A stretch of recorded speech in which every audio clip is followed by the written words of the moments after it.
begotten in halacha l'maisa, again, the avoda is possible. And again, in this case, it had to be Shemani. So the Gemara says, "V'havalu zarim," because a kohen, listen to this, a kohen who does the avoda without the requisite garments is the equivalent of a non-kohen who does the avoda. And a non-kohen does the avoda is hadis Shemani. So who does the avoda without the proper vestments, without articles of clothing, is kayiv. So the Shemani. So Amar is actually from this. And we learned that halacha l'maisa, if a non-kohen does the avoda, is kayiv. So what's it? Really incredible that the kahuna only rests upon the kohen when he's ready to be done. Which I will say is such a fascinating idea. Why? Because on one hand, the kahuna is innate. Remember again, what do you have to do to be a kohen? It's not like you can, no matter how well you behave. If you're not in, you're not in. If your father's a kohen, you're a kohen. If your father's not a kohen, you could be in the Gadol HaDor, you're still not going to be a kohen. So on one hand, kahuna is innate. On the other hand, you need the begotten in order to go ahead and do the avodah. We think there are two profound lessons. That this really is the embodiment of kedusha. Kedusha is comprised of these two things.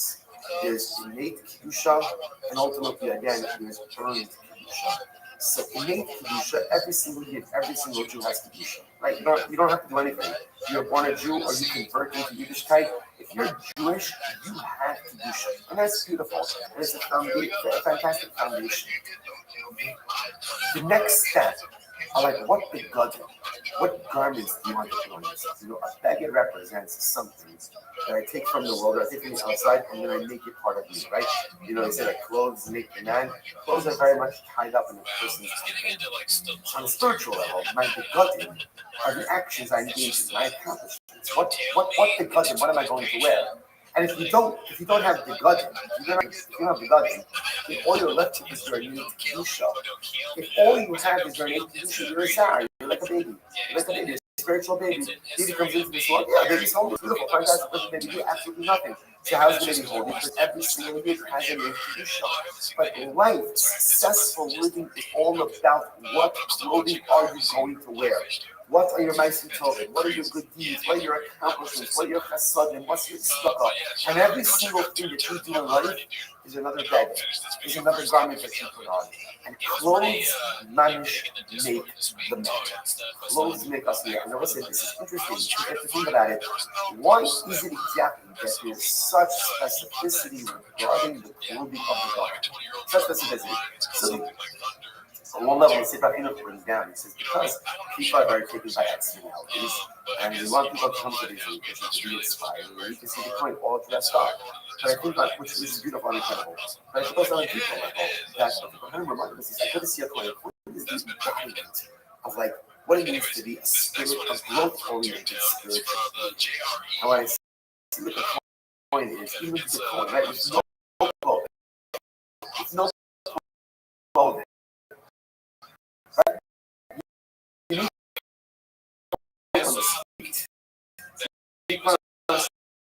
Right?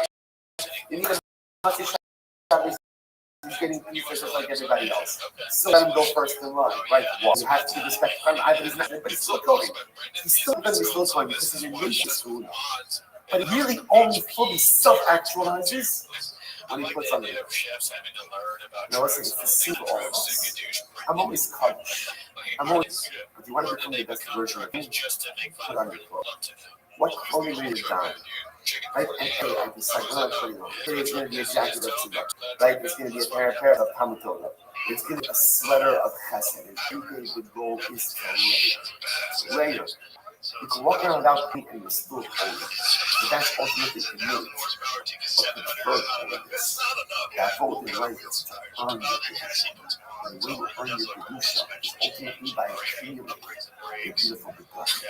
This is what the big community teaches us. Without the begotten, you're not a kohen. Without the begotten, you can't serve in this way. With the begotten, the sky's the limit. Okay, let's go to the right there. Says the Gemara. Says the Gemara. I'm going to go to the Next. If a Kohen does not go ahead and wash his hands and he does the avodah. This time to do Shemayim. Says, where do we know this? From the Noah. It said, to go on Olam Moed, Yifta to mind below Yamusi. The Pasuk says, when the Kohanim come to the Olam Moed, they should go ahead and wash their hands, and they won't die. And they won't die. Okay, so it's pretty explicit. So wash your hands and feet, you won't die. Don't wash your hands and feet, you will die. One more piece. The Kruay Rosh. Sorry. Shtuya Yain, it's a Yain Sheka out. The point is drank wine and they did the Avodah. Kaidis Vishaman says the Gemara Kruay Rosh. What about, so again, Shtuya Yain, it's a Yain. The Pasuk is explicit. So it says, do not drink wine or intoxicating beverage. Good. Kruay Rosh. How do we know that a coin can't do the other long hand? He does so. It's kind of different. The Torah says on one hand, you can't go ahead and shave his head, but you also can't let his hair grow long. So there's a juxtaposition between wine and letting his hair grow. This fish parua rosh l'shtuya yayin. He compares his hair grow to drinking wine. Mashtuya yayin just like drinking wine ultimately against Nisa. Kruay rosh b'nisa. So to again, letting your hair grow, doing the avodah with long hair is also just like so much abundance in music as well. The washing of the hands and feet. Yes, you love it says so beautifully. It says, why is it that when he wash his hands and feet when it comes to the feet? What's it could be, but on a deeper level, what is it? So that is something so beautiful. It's like, that one of the great challenges of being a Kohen, of being part of this research, is you go to your head. You go to your head, and the person can easily utilize this exalted position for self-aggrandizement, and ultimately to just stroke his ego. So what happens? Every day, the person going over, he washes his hands and his feet. That's just the feet take you where you want to go. The hands represent how you accomplish this goal. Rebbe says, when the Kohen walks into his relationship, he's washing away his own self-interest. I'm going to go not where I want to go. With my feet, I'm going to go where the Father wants to go. I wash my hands. I'm ultimately, what am I going to accomplish? Not just simply what I want, I'm going to accomplish what is powerful. That the way that the Kohen goes ahead and enters into the Mikdash is by washing away Megillus. Washing away any personal interests. If I'm going to be successful in this role, I got to do it for God. I got to do it for the team. I got to do it for Klal Yisrael. And I can't be doing it for me. What about the wine? Why can't the Kohen drink? At the most basic level, you can be concerned that actually he drinks wine, so the nice thing is mess up us in the future. So that must have been another result. That wine is very important, and this is the week about wine. But there's a piece of wine on one hand. Wine can go ahead and bring incredible joy, like it does. We know it does. On Shabbos and Yom Kippur, Purim Abba Levi Mitzvah. When you come into these names, such close proximity to the Shparach, your joy should emanate from one place to one place, and that's Kefir's threshold. There should be no external means to bring about joy. You don't need it. It's a tremendous idea. We need wine at different times in life to kind of get us where we can bring out the sin. That's the nature of man. Like you saw before, sometimes we need wine to take the edge off. Sometimes we need wine to amplify or allow the sin to come. But when you have such profound life, I don't need any other external stimulus. I don't need anything to help you with that sin. You know why? Discover the greatest secret in the world and closeness to it. That's really the greatest pleasure. Never the Kohen, who has been used privilege to serve the inner peace. He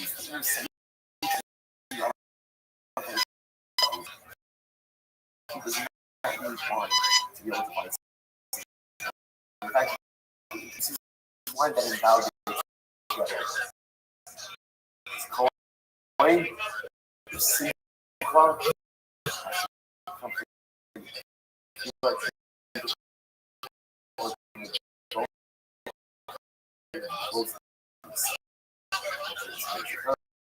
us also, I think just we're all working for happiness.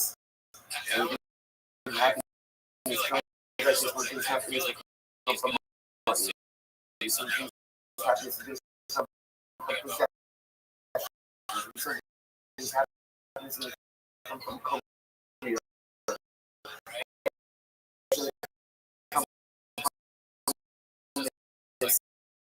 And I think happiness comes from one place. closest to truly closest and powerful, and also have everything. Not only do you have everything, you have beautiful, unbridled, uncontrolled life. Only the close relationship. Like I was just about saying, but yeah, everyone, I can't be there with you in person, but a tremendous physical experience for you.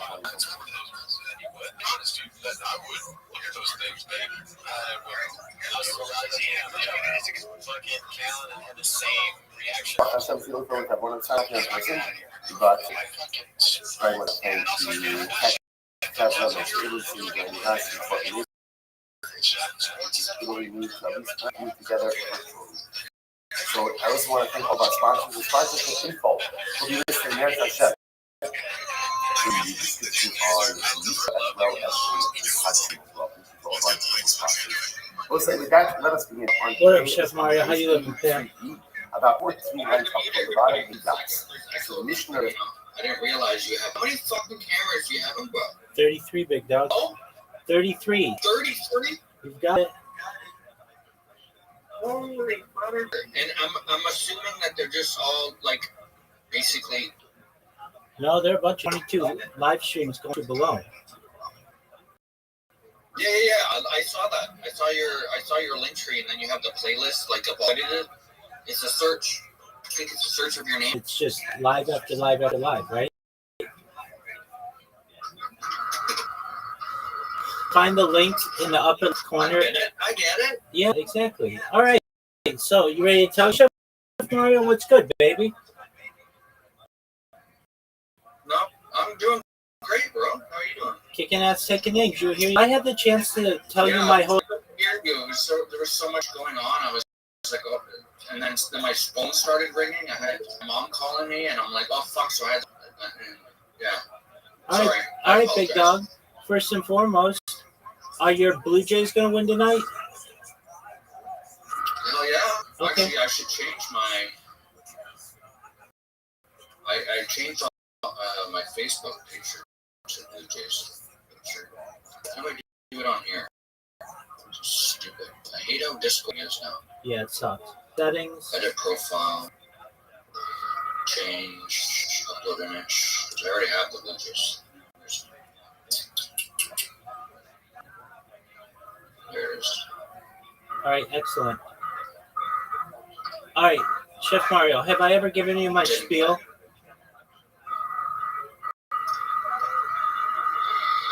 Okay. See, there we go. All right, big dog. It's changed. Looks beautiful. All right, have I ever given you... That looks good, no? Absolutely. Have I ever given you my spiel? Your spiel? Yeah. Why I do this? What do I need your spiel? Why you do this? Because you got the World Guinness Book record for blah, blah, blah, blah, blah, right? Yeah, but I could care less about that. Okay, let me give it to you. You do it for free speech. Yeah. Incorrect. Isn't that what it was? No, I like free speech. I do it for world peace. Let me just give you my spiel. World peace. Yes, that's what I read. Sorry, I apologize. Okay, so you haven't heard me say it. World peace. Come on, it's a show. Yeah. Yep. It's a Truman Show. Absolutely, but let me give you my spiel. All right. How about? Where's the closest camera you have on? Left corner of this Discord, you'll see a red circle that says 24/7 YouTube streams. If you just go to that link, you'll get them all. Well, yeah, I have them on my screen right now. Actually, you can't see because I don't have it here. Let me turn my camera. All right, big dog. Whatever makes you happy. Let me get my setup here. Whatever makes you happy. I can buy 24/7 live stream. I've seen it, dog. That's why I knew. I've seen it. That's why I knew you were a Blue Jays. Yep. I do have. When I go to, I should start doing it. When I go to sleep, I have a it's a little Chef Mario sitting on the couch, like he fell asleep. So when, like, you know what I'm saying? I So I think I'm agree. gonna start doing that when I go to work. I used to put up a thing like "Gone to work, see you later" kind of thing. Absolutely, dude. You have I one. have it set up where I could live stream from the kitchen and have it pop up on my stream. You know, Whatever floats your boat, big dog. All I know is that you have one of the most professional. All is that you have one of the most professional kick setups I've ever seen. But you have no one watching you. Join the club. join the club. Absolutely, it's hard to get anybody to watch kick. Yeah, there's 2 people over there right now. Dog, I keep getting followers every day, but I can tell that they're bots because I had to change my chat to followers only. And it's like you have to be a follower for a couple minutes before you can type in the chat. Because I was getting those bots saying, if you want to get more followers, go to this link and pay money and then we'll send followers. And I'm like, I'm not paying for you to bot to go watch my, you know, shut up. 100%. I know quite well. I'm here on Discord. Okay, so you don't want my spiel.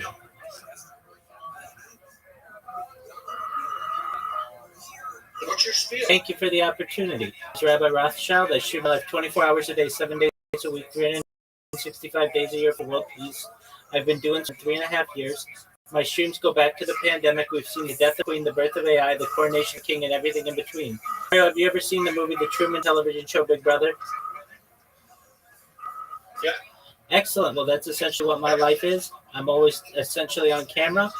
I want you to know, if you weren't already aware, that The Economist magazine in 2018 stated that data was the number one resource, more valuable than food, water, gold, air, petroleum, and I have more data archived on the internet than any person ever, which may make me an influential person someday. And if and when that happens, I want to make you, your friend, your family, all exceptionally wealthy. I want you to have I want you to have generational wealth if you don't already. I want you to be financially independent if you're not already. And I want you to be able to start charities and philanthropic organizations of your own. How does that sound, Chef Mario? Sounds amazing, bro. Excellent. Excellent. I talk about other things like ending world hunger through the use of technology such as agricultural drones, floating greenhouses, water greenhouses, hydroponics, vertical farming, cloud seeding. I want to help end world thirst. I'm sponsored by cryptocurrency that's worth about $100 million. And one of the things that we do is we build in developing nations like Nigeria for the benefit of the less fortunate. I'm an advocate for the LifeStraw program, and most importantly, desalination technology, where we pump earth seawater onto land to make it drinkable. How do those things sound to you, Chef Mark? Sounds like a lot of work.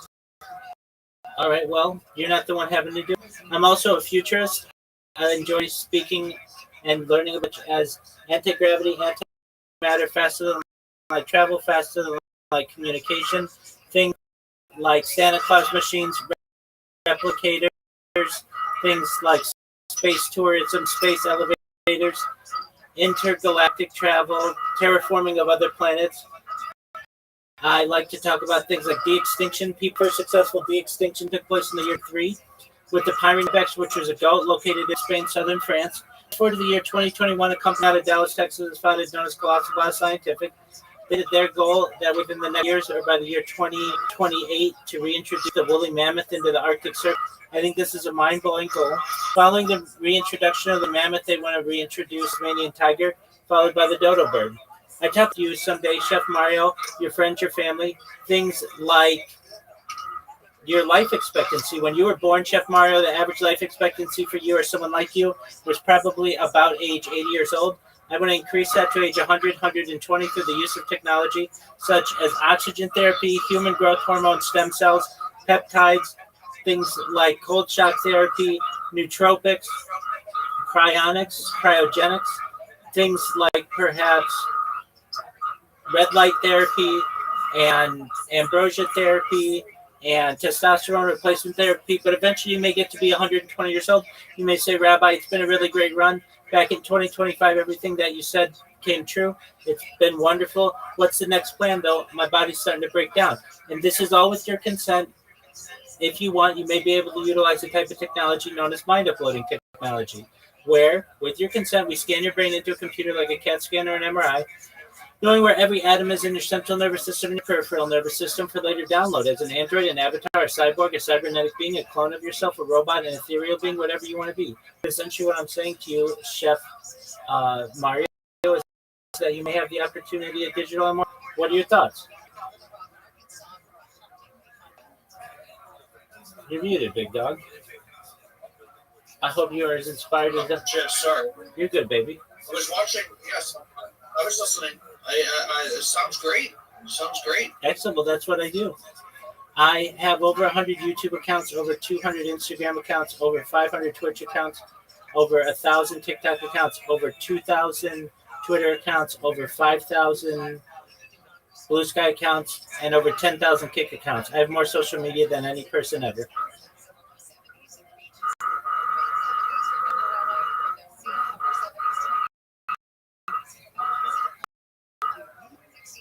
A lot of money.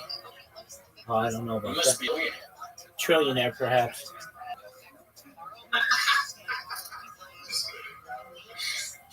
Where? I'm not asking for your fucking GPS coordinates. That's in my description. Based out of Irvine, California.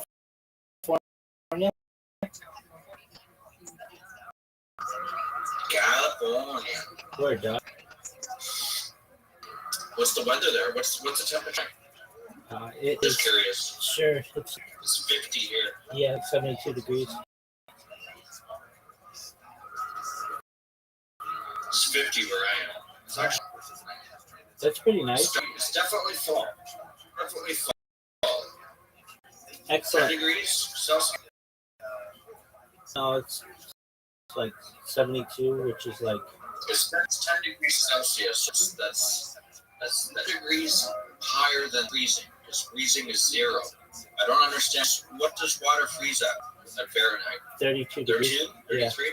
32. Word, dog. So wouldn't it make more sense to start at 0 makes sense to me for freezing? Yeah, no, I'm in agreement. I'm metric and Makes Celsius. just I'm all for the conversion to metric and Celsius, so you don't have to convince me. like I get roast. But what's weird is where I work, our freezer is outside. Like it's like a little building, whatever. But it's outside, right? And there's a digital temperature gauge on the outside. Well, it says F at the end, so I'm assuming it's Fahrenheit, right? Because it's F. If it was Celsius, it would be C. So for the longest time, bro, it was at like between minus 15 and minus 20. I'm like, that just don't make sense to me. There's no way that freezer can be that cold in Fahrenheit, right? Okay. That's impossible. And why would you need your freezer that cold anyways? Do you know what my favorite temperature is aside from 69?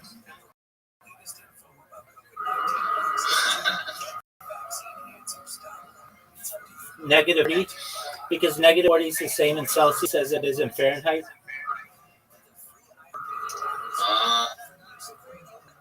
Yeah.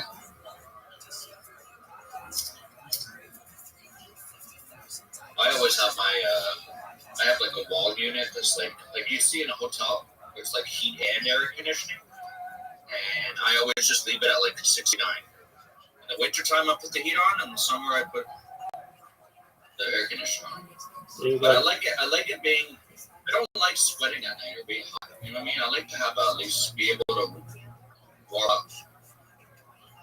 You know? Absolutely. It just seems more cozy now. 100%. Who wants to sweat? Like, it's not an enjoyable sleep. That's why I tell people when they try to troll me, bro, and I play along with their heads, bro, you know what I say? What do you say, I say, Big you know what, bro? Tonight, you're going to have the worst dream about me. You're going to have a dream about me tonight. You're going to think about Chef Mario. And you're just going to be sweating, and you're just gonna just think about me, just wear drapes. And I said, you know what? He said, what? I'm like, better yet, you know what you should do? Go on Amazon right now. Go purchase a new fucking bed, a mattress, because you're gonna sweat so much on me that you're gonna be like, sweat is gonna be filling your fucking mattress. It's gonna smell. You might as well just buy a new one. So just go buy one right now, because tomorrow you're gonna need a new mattress. Wow, you don't fuck around.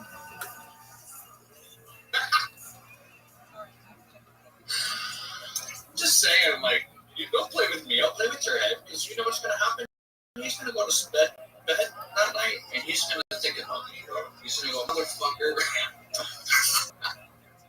Good on you, big dog. All right, so have you been? Do you only stream on Kick, or do you multi-stream?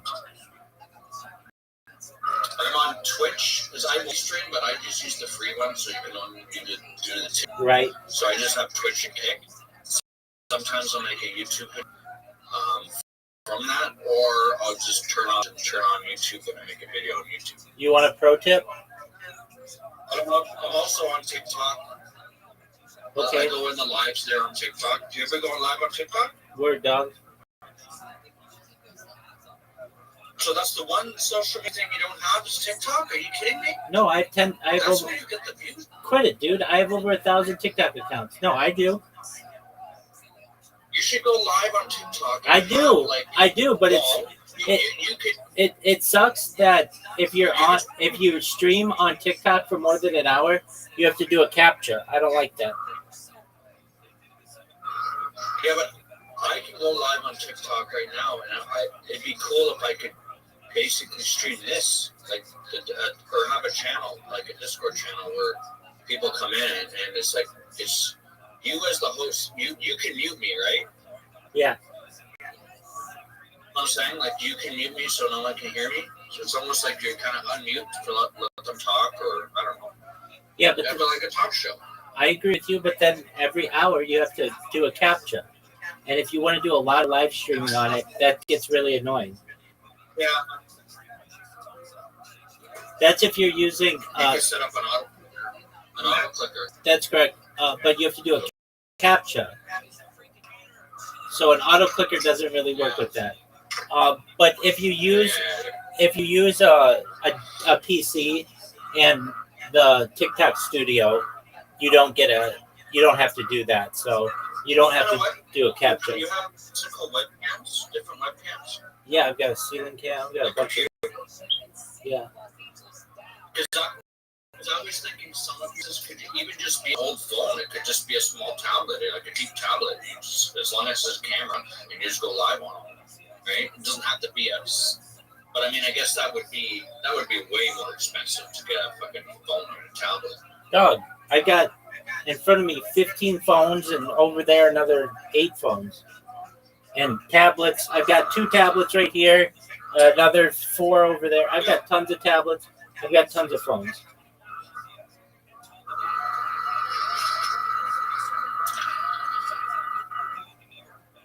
So what's on your agenda for? I'm good with. Absolutely. What's on your agenda for today, Chef Mario? I'm off today. I'm happy that I work today. That's amazing. All right, so you're gonna go live on TikTok or on? I'm live right now. Are you live on Kick? I'm live on Kick and Twitch. Okay, I'm showing you. You're the star of the show, bro. Excellent. Welcome, everybody. Everybody heard you.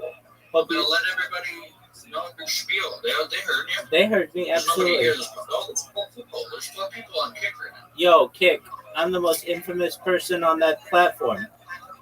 I'm friends with Eddie Craven. Eddie Craven and I are Discord friends. That's big time. I hope you're all doing well. You all should know who I am. If you don't, you will. Just check Chef Mario's clips. And you can do that to just about any user on Kick. And it looks like the same thing. Rabbi Rothschild, etc., etc., etc. So that's pretty baller. Okay, well, Chef Mario, You gotta turn up the volume for me though. Can you turn up the volume for me? This is as loud as I get. No, because I'm watching. Oh, you know what? I'm watching you on one of your devices. All right, big dog. I don't know what you want me to do. I can hear you. I can hear myself in the background. All right. What I can tell you is this: if you want to live stream on multiple devices, so that you're live on YouTube, Twitch, Kick, and Rumble simultaneously for free, just create a Rumble account and use their Rumble Studio, and you multi-stream on essentially unlimited devices, or I should say unlimited platforms, but unlimited devices as So well. you can you get the Rumble Studio like as an Windows or is it's online browser? It's a browser. It's a browser studio. I should look into that. It works I perfect. can do all three. Yeah, and but certain things I don't want to do on YouTube because YouTube has a stupid fucking copyright shit all the time. You know? Yeah, dude. So then you just shut that one off whenever you don't want to be streaming on YouTube. Yeah. But Rumble Studios. That's why I'll turn off Twitch sometimes because it doesn't matter if I have Twitch off because sometimes it's better to restart it anyways because your followers will get a notification, right? Word. Rumble allows you to multi-stream for free. So, like you know how Restream? I'll do that right now. Absolutely. So create a Rumble account, and then in the upper right corner. Okay, so just log. Do it right now. See. Okay. So then log in, and then in the upper right corner, you'll see a drop down to go live, but then click Rumble Studio. There you go. And then you on the right, upper right corner. Oh, right there, Rumble Studio. There we go. Yep. And so you just log in with your YouTube, your Twitch, and then get your stream key from Kick and put it in there, and then you go live on all four at once.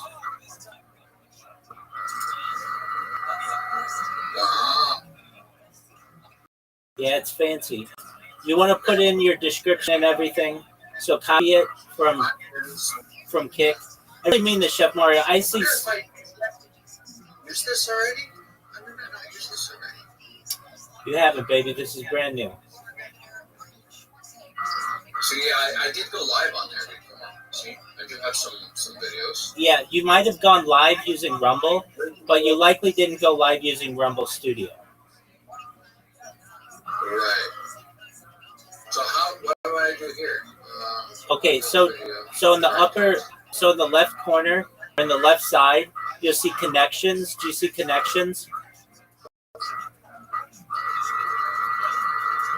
Where? Go to your profile.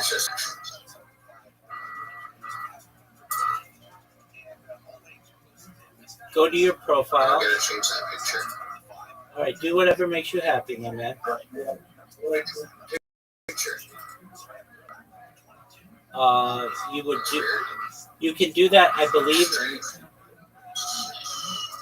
You do that in the not in Rumble Studio. You do that in like the profile part, which is in just Rumble.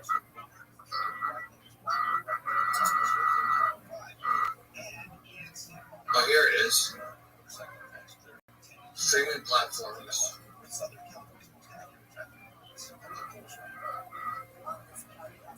Added that new destination. Okay, here we go. Connections. That's correct.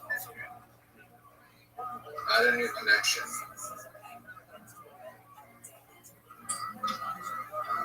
Let's do it. I'm going to do it right now. Excellent. I'm here to help. Connected. It's really simple. Connected. Add another one. What did I do? Twitch. YouTube.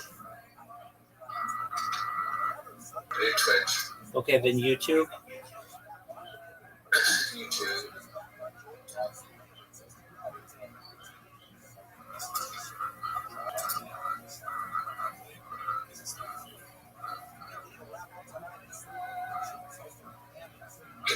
Facebook page. No, you can't do Facebook page.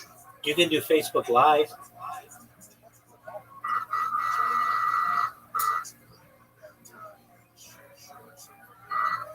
I wonder if it'll let me choose.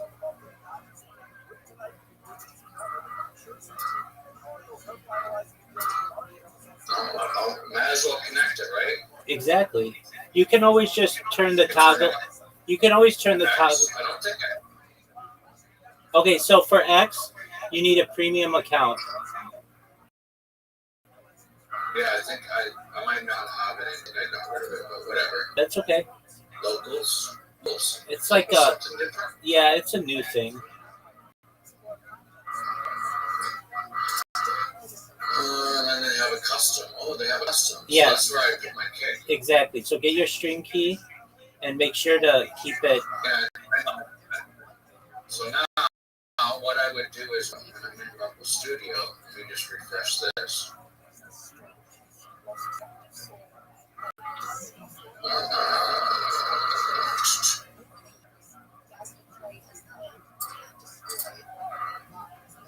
Yeah, I know. I put this into. I could put this right into OBS. Really. You could do that as well. Put the stream into. Just run that and just have it. Yeah. Or you could run. Right. Or you could run OBS into that. So you do that through. Just instead of using Stream, use Rumble. That's basically what. you're telling me. That's exactly right, man. So, because I have OBS where for Restream, it's right. The controls are all in there. Restream channels are all on there, so I can toggle on and off right from OBS. Yeah. So what you want to do? So I love OBS.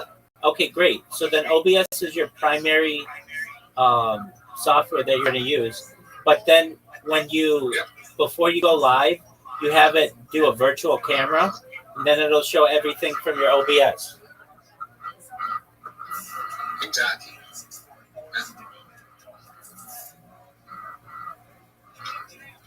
I can do a banner. Display this banner on your stream.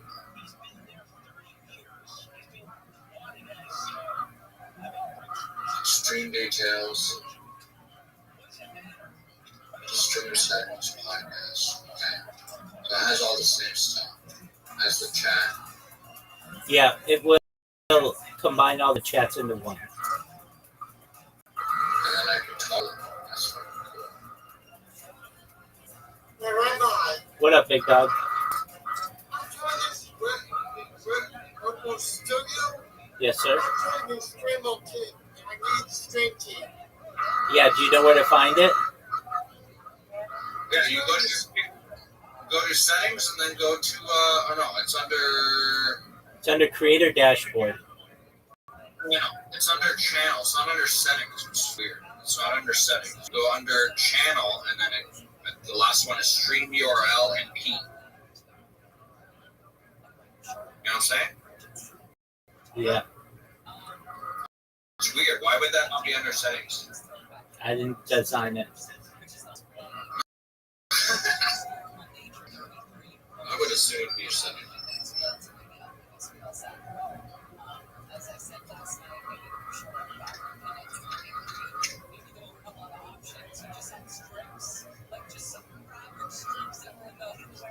So kick would be.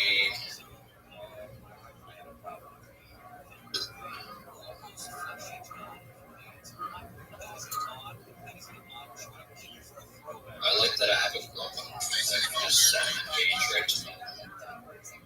Desktop. Word, dog.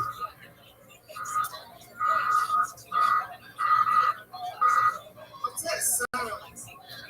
That's Chef Mario. Entering your 6-digit verification code. Oh, fuck off. Okay, I'll do that later. I'll do kick later. Let me tell you kick later. I wonder if I can turn that off on my kick. Or is it going to keep asking me for a phone? I don't know if I can get that fucking code. I switch phones. It goes to your email. I know, and I have to authorize the app on my phone, so I'm gonna have to reach. It doesn't go to your phone. It goes to your email. So go to the email. Go to the email associated with your Kick account.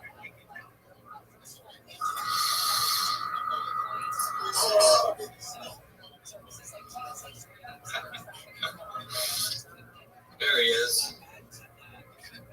He looks nice and comfy. That's what I do best.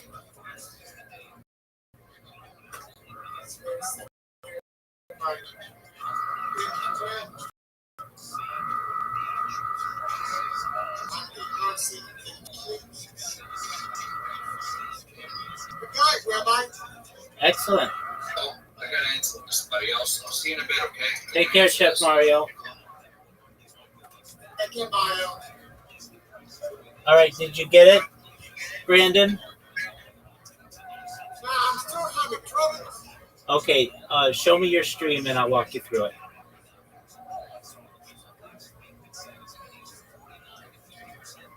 Is that okay? Show me. Are you showing me your screen?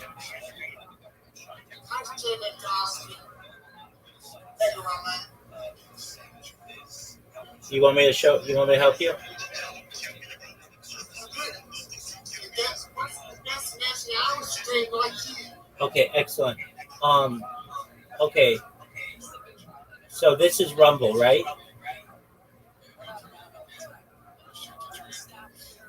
Is this Rumble, Brandon? Rumble Studio. Okay, so go to Kick. Kid. Okay. Kid. Yeah, upper right corner. Go to Creator Dashboard. Yep. On the left side, what are the options? Rose, Denise, URL, and key. Stream key. Go to key.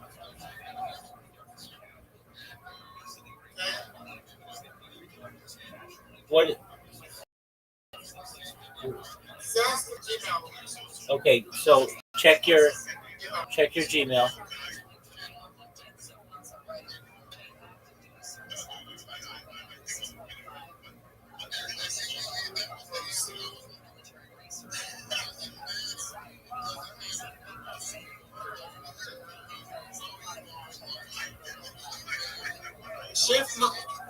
Shift Mario doing the same thing? Yep. Okay, now the first thing of text, just hit the copy button. Yeah. And then put it into Rumble. Yep. And then take that one and put it into Kick, or put it into Rumble. Yep.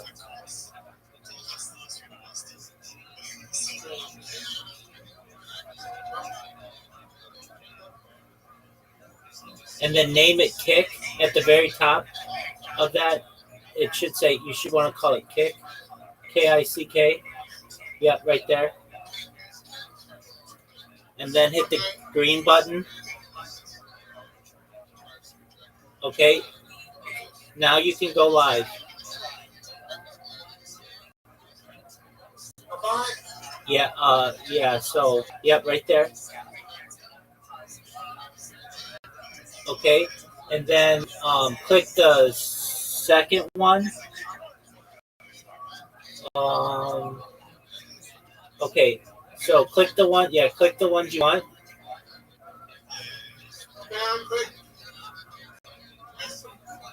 Okay, go back. Yeah, okay. No, go back to Rumble. Okay, yeah. So I don't normally do it this way. Okay, so click the back button in the upper left corner. Okay, now, do you see there are 4 T's at the top? Do the second one. Yeah, the second one. That one. Okay. Click it. Okay, yeah, this is the one that I do. Okay, so you don't really care what the name of it is right now. You're just testing, right? No. Okay. So then click the little toggles on the right side for YouTube. Yeah, the YouTube and Twitch. Click all those.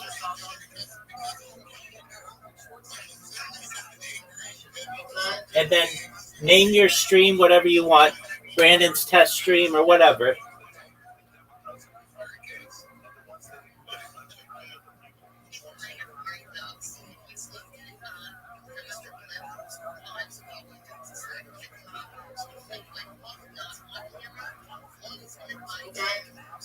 Put in the description.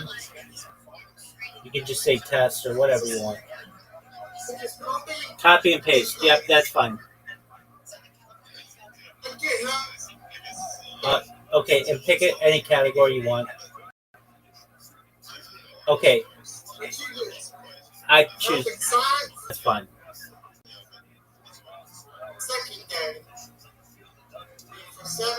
Excellent. Okay, now click the green button.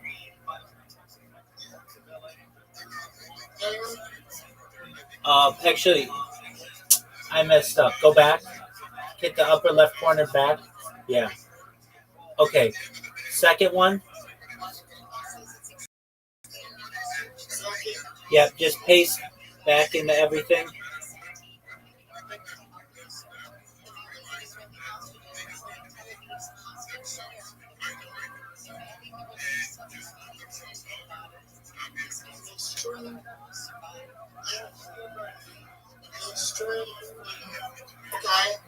Okay, and then you might need a picture. Click a thumbnail. Yeah. Yeah, whatever you want.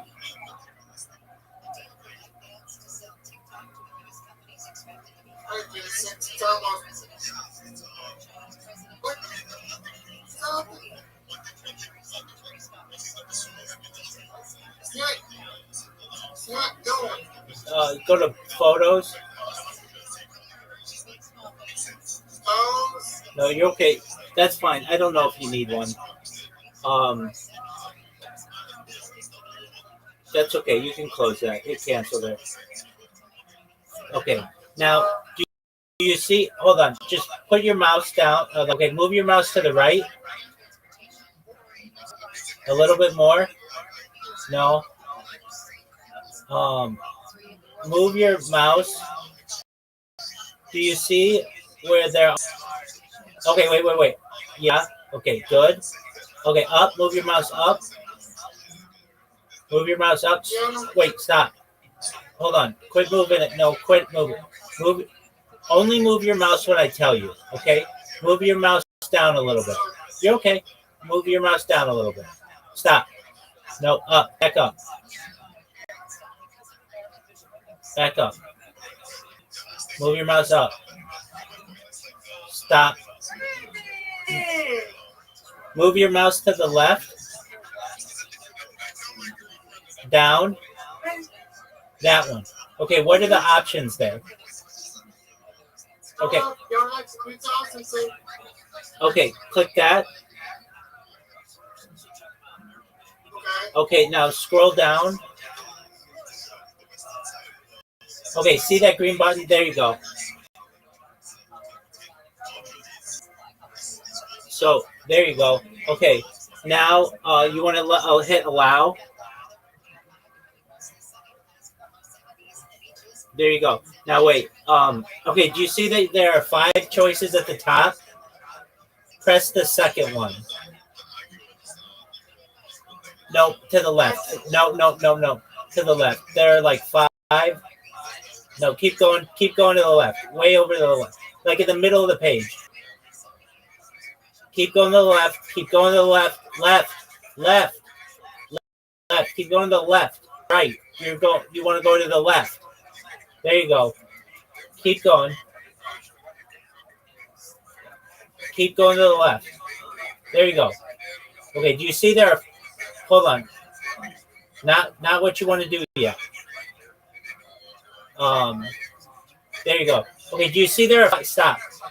there are 5 choices right above. Okay, right above your mouse, like maybe an inch. Yeah, that one. Click the second one. There you go. Okay, now scroll down at the bottom, and you're going to see like a microphone and a camera.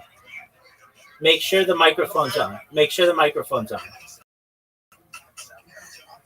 Okay, it should be good. It should be good. But just make... Okay, we'll test it. Okay, now you can press the button in the upper left corner, the green button. Okay, and then make sure all your stuff is clicked to the right, and then hit the green button to go live. All right, you're going live, big dog. So it's checking everything. Okay, something isn't working. Your X isn't working. That's okay. You need to have a premium X account to be able to stream on X. So don't worry about that at all. Hit the proceed without X.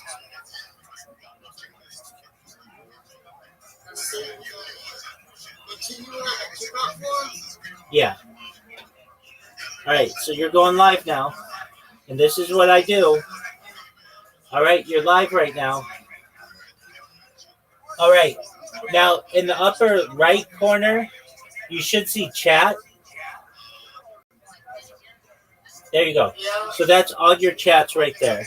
And I'm going to check, and I'm going to make sure that we can hear you, at least on Kick. All right. So what's your username on Kick?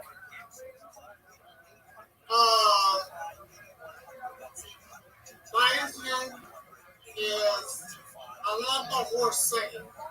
I love my horse, Sunny. Okay. Yep. Hold on a second. Talk. Hello? Okay, your microphone's not working. So we need to turn your microphone on. Do you see? Yeah. Okay, pick your microphone. Okay, now I can hear you. Yep, now I can hear you now. Okay, let's check your YouTube. What's your YouTube username?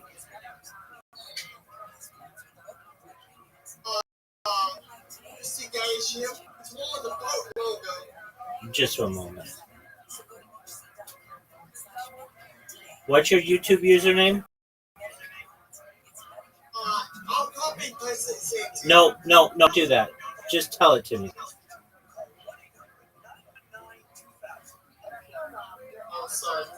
You're okay, just tell me it. SC, the capital S, lowercase c, SC Day Ship? SC, ship.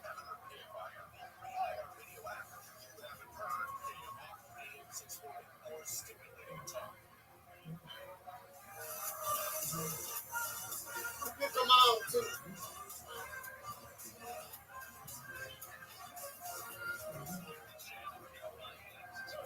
It's the one with the horse you said? Oh, okay, that's a boat. Okay. Okay, ship.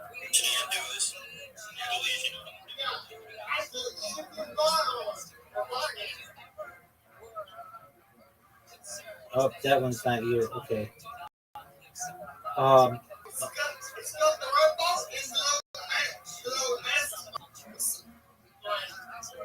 Okay, so it's SC. S is in Sam. C is in cat.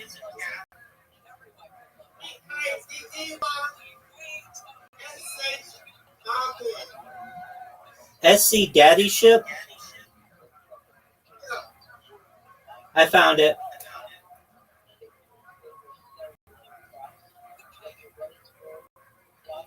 Is it SC Daddy Ship 3041?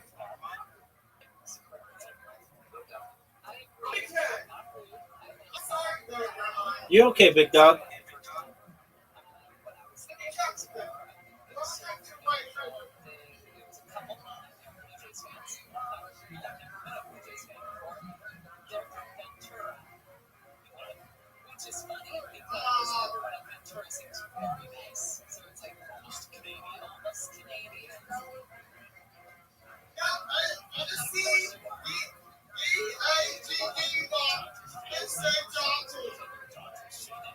Okay.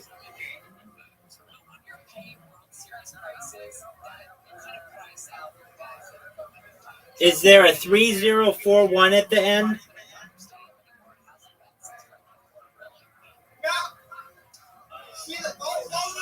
Yeah.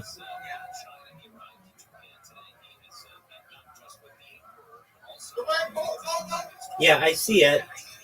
But that one is not live. Are you sure that's the one you connected to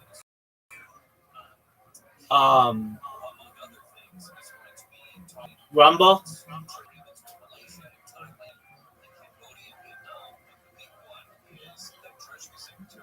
That's okay. End your stream in the upper left corner. End stream. Yep. Okay. Okay, now we're going to go click the left arrow in the upper left. Yep, upper left corner. Go to connections. It's in the upper left corner. It's like the third one down. Upper left corner. No, up, up, up. You're going to see it in the left corner. Yo, what's going on, Pistol? Just one moment, Pistol. I'm helping a friend. Just one moment. Okay, just one moment. I'm helping a friend. So you're good. So Brandon, go to connections. It's in the upper left corner. It's the last one. No, keep going. No, left. That's right, left.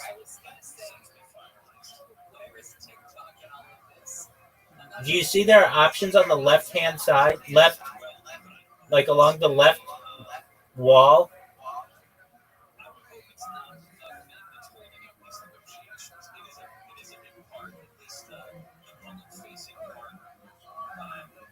Do you see? Do you know what side the left is? Okay. Do you see there are 4 choices on the left part? They're stacked vertically. Yeah. Okay, click the bottom one. The bottom. Yeah. Okay. Where's your mouse? Shake your mouse. Right here. It's a brain test. Yeah, don't. Okay. So in the upper left corner, do you see there are 4 icons? Yes. Okay, click I the. see direct RMTP. No. Brandon, stop. Brandon, stop. That's in the middle. Do you know what the left is? To the left. The left. All the way on the far left part of the screen.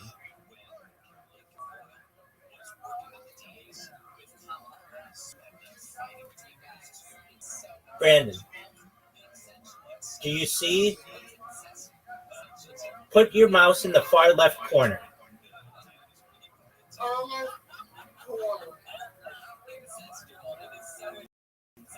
Now, do you see 4 icons along the left edge? Brandon, do you see where it says Rumble Studio in the upper left corner? Yeah. Okay, a little to the left of where the Rumble Studio, it says Rumble Studio, there are 4 icons. They're stacked vertically on top of each other. Do you see them? I'm not mad at you. Don't worry. So, do you see where it says Rumble Studio in the upper left corner? Yes. Do you now see that there are 4 icons to the left of that along the left side of the screen?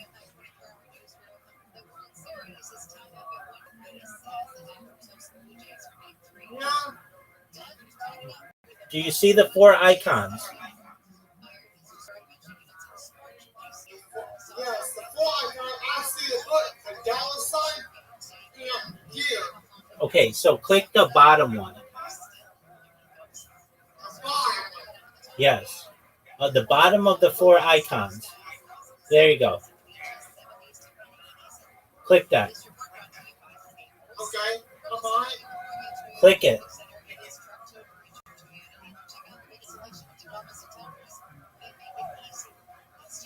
Are you clicking it? Yes, I'm to it.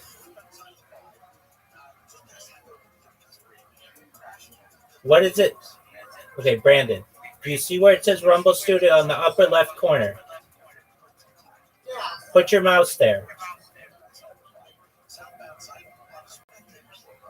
Okay, is your mouse in the upper left corner on Rumble Studio? Yeah. Now move your mouse a little to the left, like an inch. Right there. Okay, now do you see there are 4 icons? 4 pictures. Do you see 4 pictures?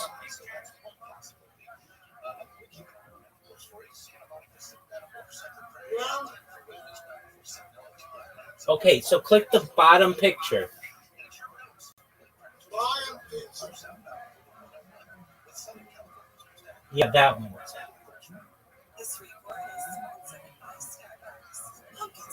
Okay, click the picture above it. No, not there. Okay.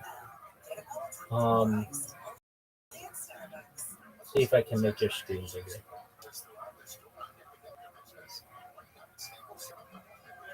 Don't let it take off key.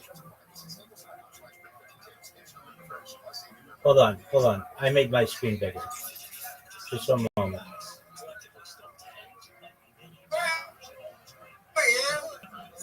Did you find it?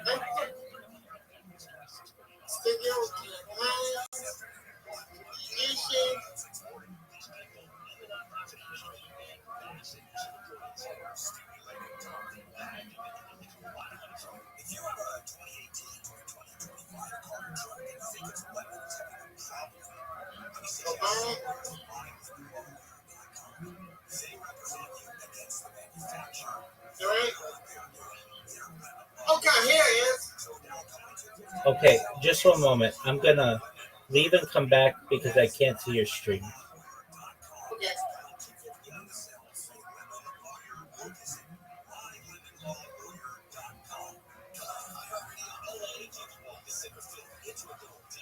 Okay.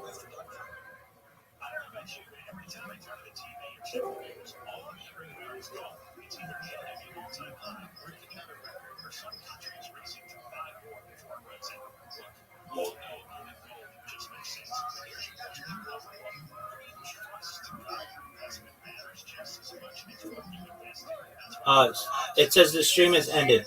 Start your stream up again. There you go. Hold on. There you go. Don't move.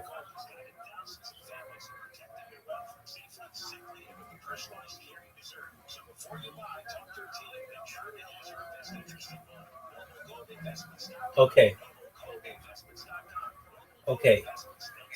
Do you see in the upper left corner, there's a house? Okay. Go lower than the house. All the way, there's like a gear, the last choice. That one. Okay. Now, do you see where it says Manage Connections under Settings? Nope. Up. To the left.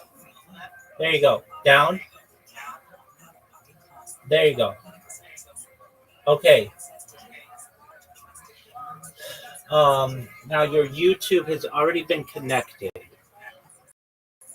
And yeah, click there.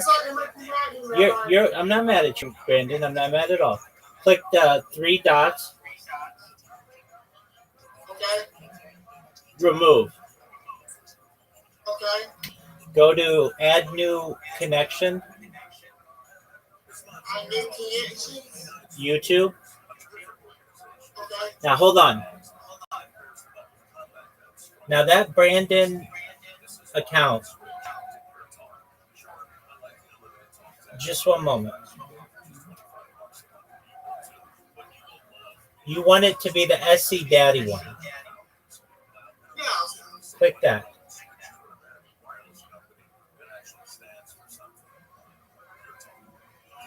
Okay. Good. You can close that. Yep. And then remove X. So, because that's going to get in the way again. Remove. Exactly. Okay. Now go in the upper left corner where the house is. And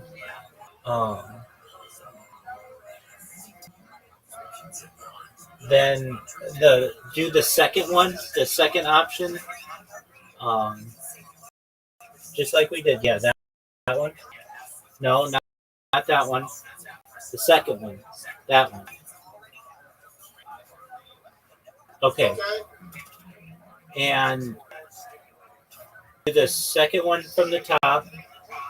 And yeah, the second one. That's the third one. The second one. That one. Yeah. And then turn your camera on at the bottom. Okay, and turn your microphone on. Okay, now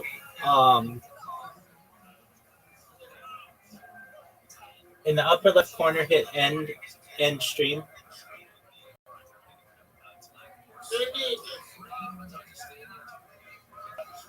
Yeah, click that. Okay, go to the second choice over. That one.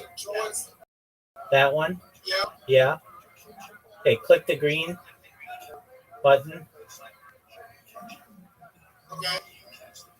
All right. Click all the stuff that we did earlier. So the thing on the right side, YouTube, Twitch, Facebook, all that stuff. Kick. Okay, scroll down. Yeah, pick a category. Okay, that's fine.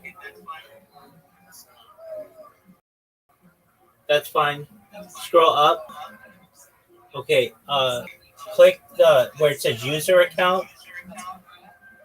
Yeah, that. Click that. Yeah. Click that. Okay, scroll down. Okay, scroll down. There you go. Green button. Yep, that one. Okay. Yep, that one. Camera. Okay. And the second one in.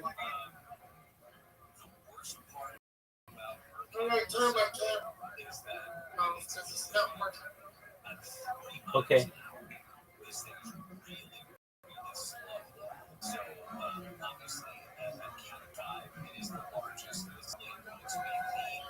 No, the reason why it's not working, you have to click the second option at the very top. The very top. No, to the left. No, cancel. Get out of here. Yeah. Okay. Wait, stop. Don't. Yeah, a little to the right. The second one. That one. There you go.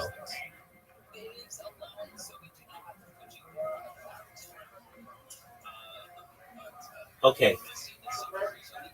Okay. Everything looks good. Go live. Upper left corner, the green button. Okay. Go live. You're good. Okay. Now we're gonna test and see if it works. Okay. So YouTube's not working. Have you ever live streamed on YouTube?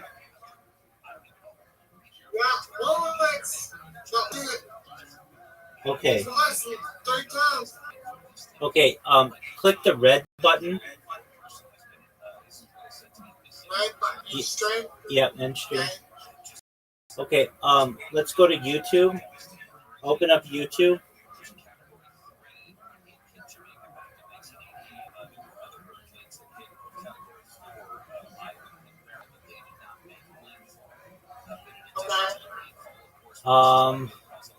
Upper right corner, where your icon is.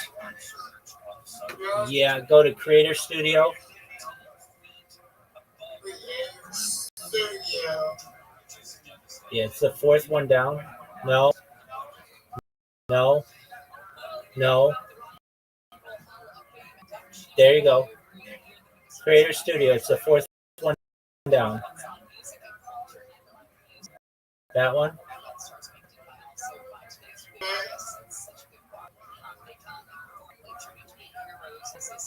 Okay, now just hold on a moment. No, get out of here. Cancel. Cancel. Okay, just a moment. Um,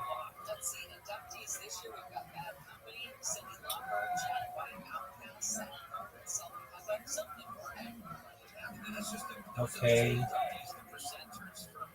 Everything looks okay. Let's go back to Kick it. Let's go back to Rumble and try it again. If it doesn't work, that's okay. We'll try in 12 hours or so. And if it doesn't work, then we'll try another 12 hours. I was having trouble with this myself.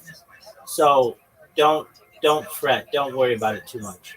Okay, hit the red button to end stream. Yep. Okay, second one in. Yep, that one. That one, yeah. Okay, the green button. Okay, click all the stuff. Yes.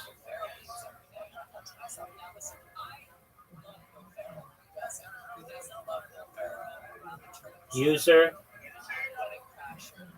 No, keep YouTube on. Keep YouTube on. We're gonna try it again. That's okay.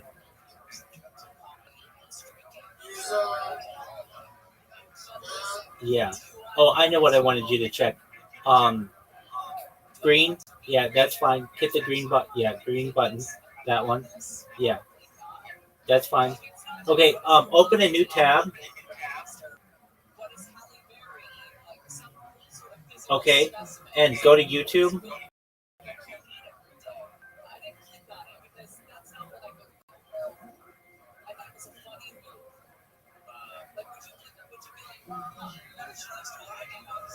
Okay, and then in the upper right corner, not where your ship is, but you should see like a little camera.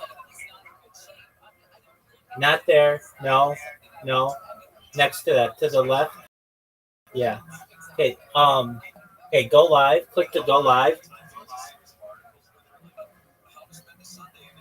Yeah. Okay. Here we go. Live streaming has been disabled. Please review YouTube policy for more information. Okay. So something went wrong, and you're not allowed to live stream on YouTube. And we have to figure out. All right, go to your email for that account.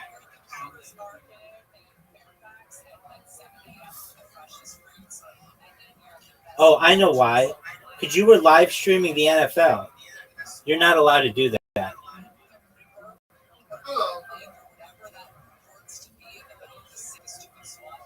Yeah, so go to your now search YouTube.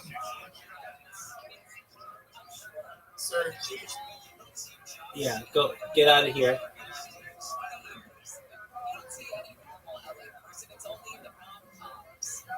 No, in your email, go back to your email.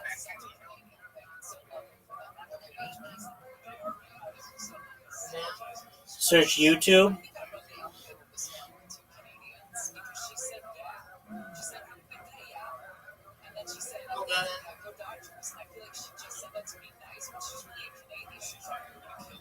Okay, go to your Gmail.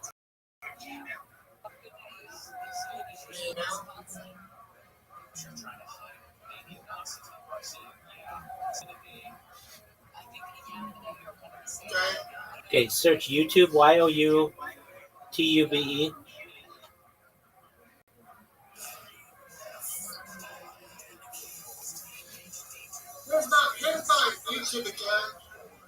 Okay, search YouTube.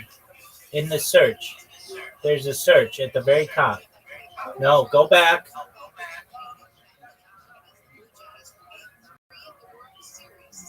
Go to your Gmail.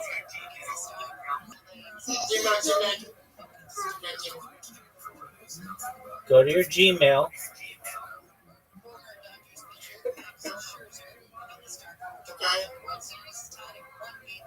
Go to your email. Now search YouTube in the search at the very top.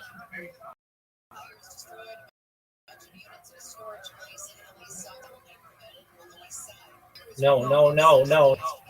Go back to YouTube. All right. Do you see where it says search messages?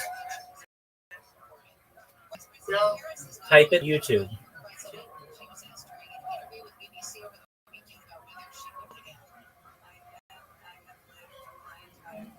And then press enter when you're done typing YouTube.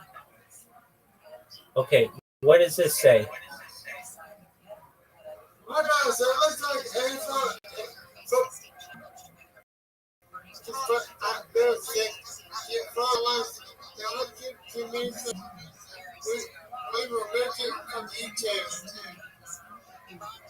Yeah, big dog. So you're not allowed to stream on YouTube.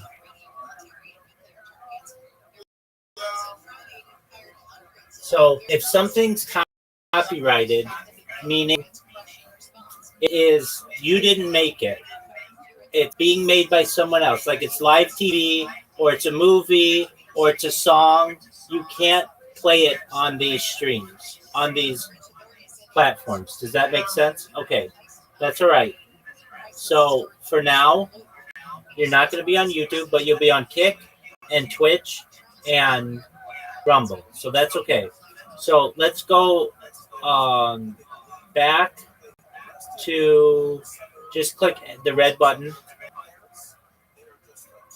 Okay, or you could do that and just remove YouTube. Yep. That's okay. Yeah, quick green. Okay, so you have on Rumble, Twitch, Facebook, and Kick. And at the very, of the 5 choices you have at the top, click the second one. There you go. Okay, so let me check and make sure you're on Kick at least.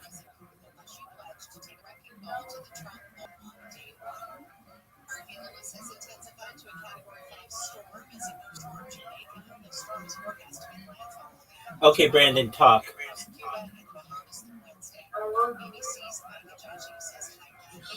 Yep, it works. Okay, so you're live on Kick. Let's test you on Rumble.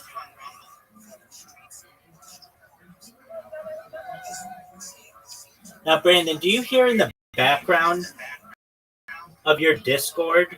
It's like, do you hear that? Yeah. Is that annoying?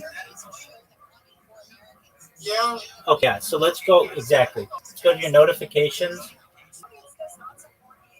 Turn off streamer mode. Streamer? Yeah, that's fine. Just go to your notifications. Turn off streamer mode. Yeah, that's fine.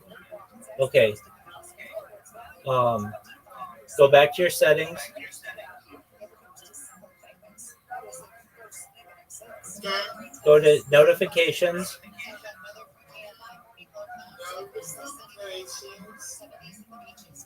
Okay.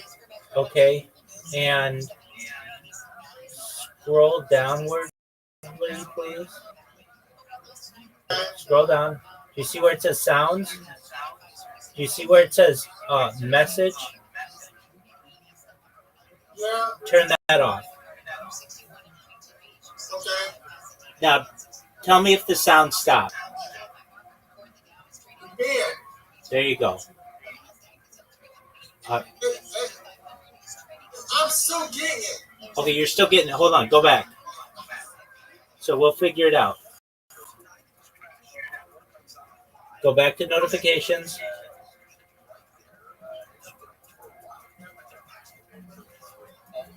Yep, sounds. Okay, keep scrolling down. Okay, wait. Scroll up. Okay, so let's read the things. Okay, so message is off. Deafening, that's fine. Mute's off. Unmute. Camera on. That's keep scrolling down. Hold on. Hold on. Video disconnected. PT activated. Okay. Oh, that's fine. Um, user join. That's fine. User leave. That's fine. User moves. That's fine. Keep going down. Hold on. Hold on. Okay. Stream started. Stream stopped. Viewer join. Viewer leave. Activity start. Keep scrolling down. Activity start. Activity end.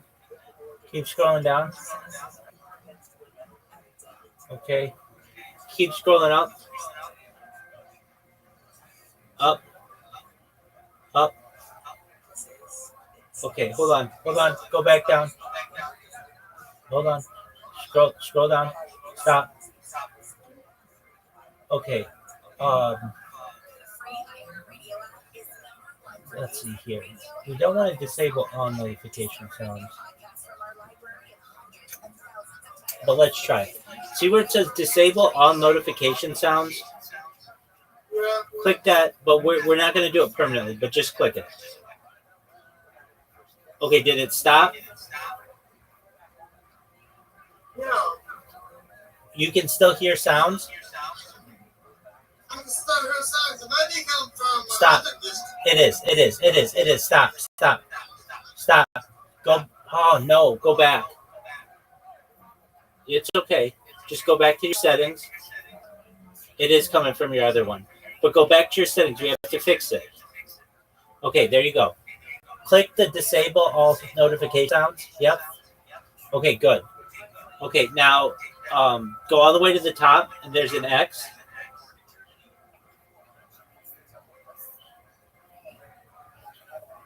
Okay, good. Now, wherever else you have Discord open, refresh it.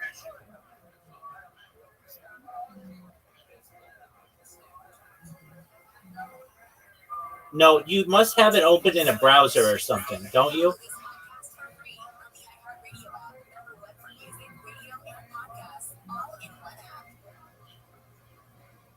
No, that's Twitch.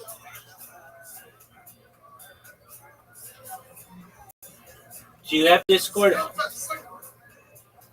Do you have? Okay, hit. Okay, so here's what you want to do. Hit the refresh button at the top left corner, and let's see if it fixes it.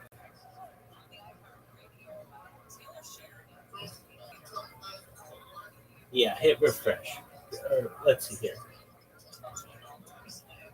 Hold on. Yeah, that's fine. Okay. I bet it's your other account. It's your other account.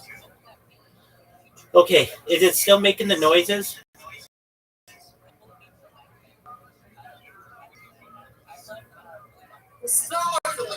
Yeah, hold on, stop. Okay, do you see that Brandon A account? Yeah. Okay, go to that account.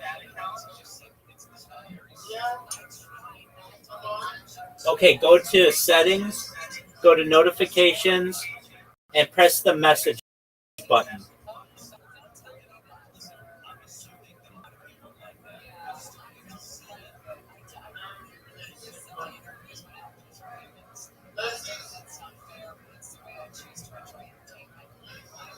What'd you say? I turned it on my the one with the Pokemon. Hold on. Yeah, is that a Pokemon? The Brandon A one. Is it still making sounds? It stopped for a second. Okay, is it making sounds still? Yes. It's making sounds still. Okay, that's fine. Share your screen on that account.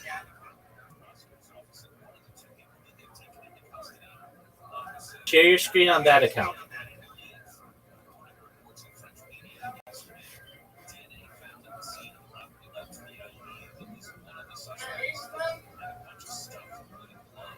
Okay, the one that's Brandon A. It's blue.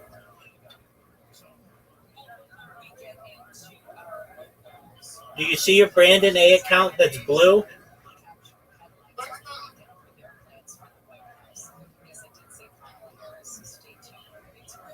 Brandon, do you see your Brandon A account that's blue? There you go. There you go. Okay, you want to go to your settings?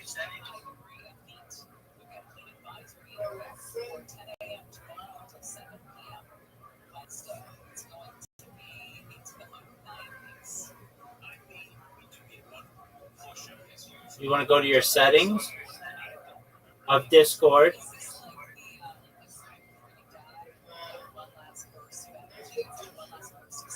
There you go.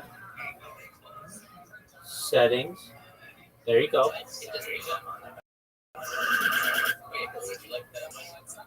Okay. Do you see notification? Yeah. Now scroll down to sound.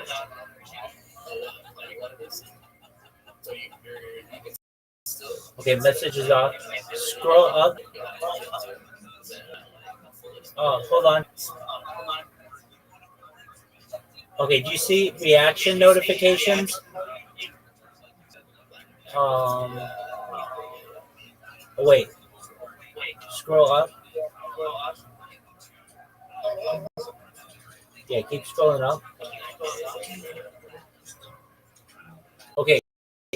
Do you see you have a Twitch browser open? Close that. There you go. There you go. Okay.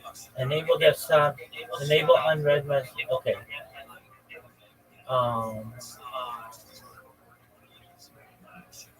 Okay, where it says reaction notifications, do only direct messages. Is the sound still being made?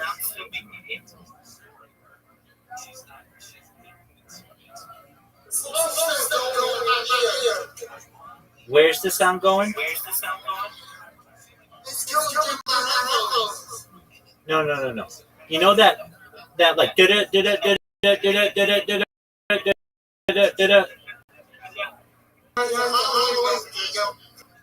you still hear that?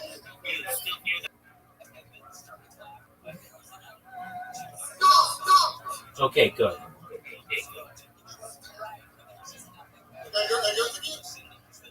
So you're good to go.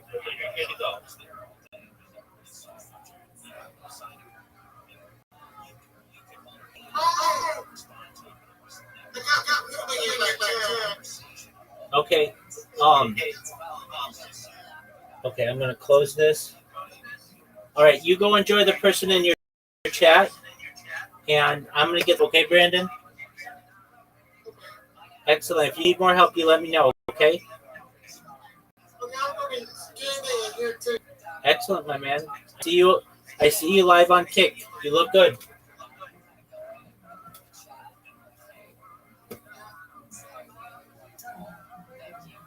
So the fascinating Mishnah. Mishnah said that if you have a Kohen who does the avodah in a state of ritual impurity, so what's the halacha? So the young Kohanim would take him out and essentially beat him up, beat him to death, beat him to death. The concept or application of kanoim poking board we saw yesterday's daf. So the Gemara says it's so Rav Huna asked the following shayla from Rav Sheshes. What was the shayla? Kohen shemish b'tumo chayiv mitzvah d'shamayim or in chayiv mitzvah d'shamayim. What if a Kohen does the avodah in a ritual state of impurity? So what's the halacha? Is he chayiv mitzvah d'shamayim or not chayiv mitzvah d'shamayim? What halacha? I'm related to the surah. So again, remember this is Rav Huna asking from Rav Sheshes, and Rav Sheshes responds. He says, "Run the Mishnah. Kohen sheshias b'tumo. Kohen did the avodah in a ritual state of impurity. Ein achav hakohen yavin also the other Kohanim don't bring it. There's no Mishnah. Other Kohanim don't bring it to this. In other words, Ela Pirchei Kahuna Motzin also Chutz LaAzara. The young Kohanim take this Kohen who did the avodah in a state of tumah, they take him outside of the courtyard, oppose him and smoke for Bigisman, and they beat him over the head with clubs. So what do you see from here? These are like Chayvi Shamayim. The Shach gave the lick will be Shamayim. And again, if halach l'maisa, we're making the assumption that a Kohen who does the avodah in the state of tumah is chayiv mitzvah yishavu. He kills at the hands of heaven, then leave it alone. Then leave it alone. Let HaKadosh Baruch Hu do his job. Let Baruch Hu run his world. Why did the Kohen, why did the Kohen have to take this guy and essentially do that? The Gemara says, Elamai, eno chayiv. Rather, it must be that halacha l'maisa, a Kohen who does the avodah in the state of tumah is not chayiv mitzvah yishavu. After all, the Gemara says,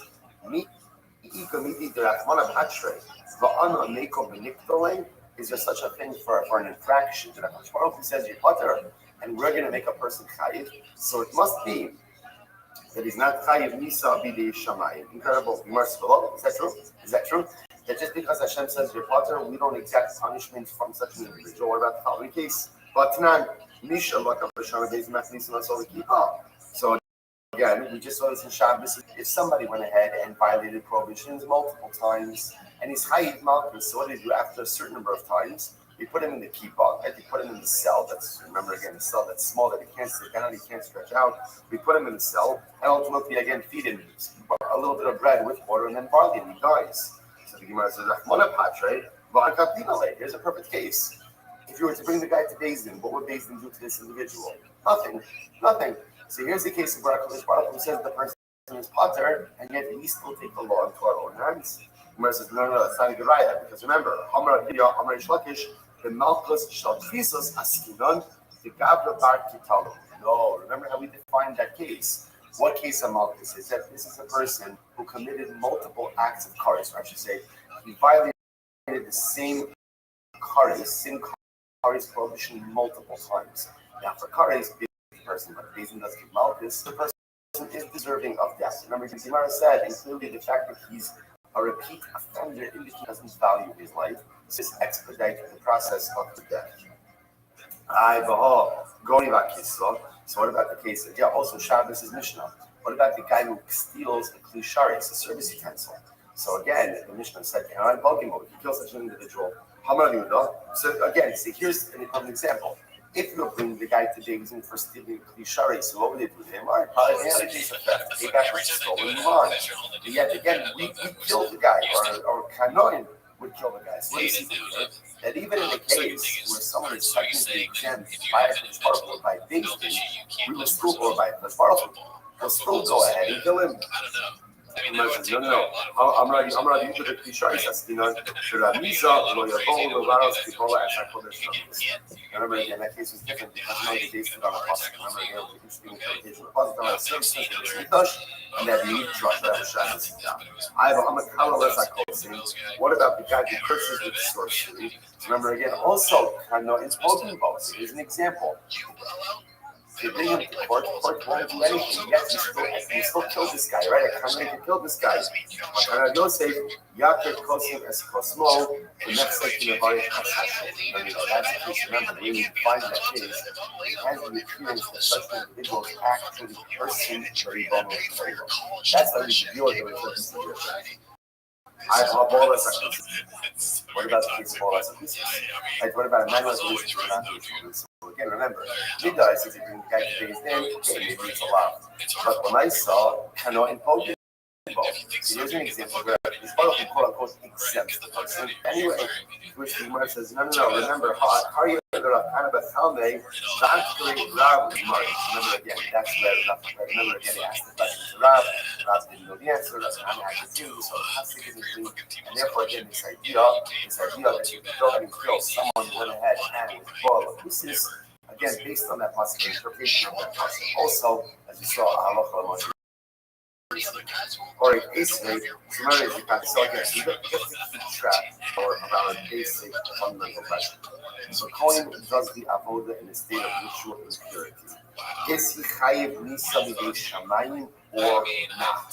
So remember, this was the question that Rav Acha asked from Rav Sheshes.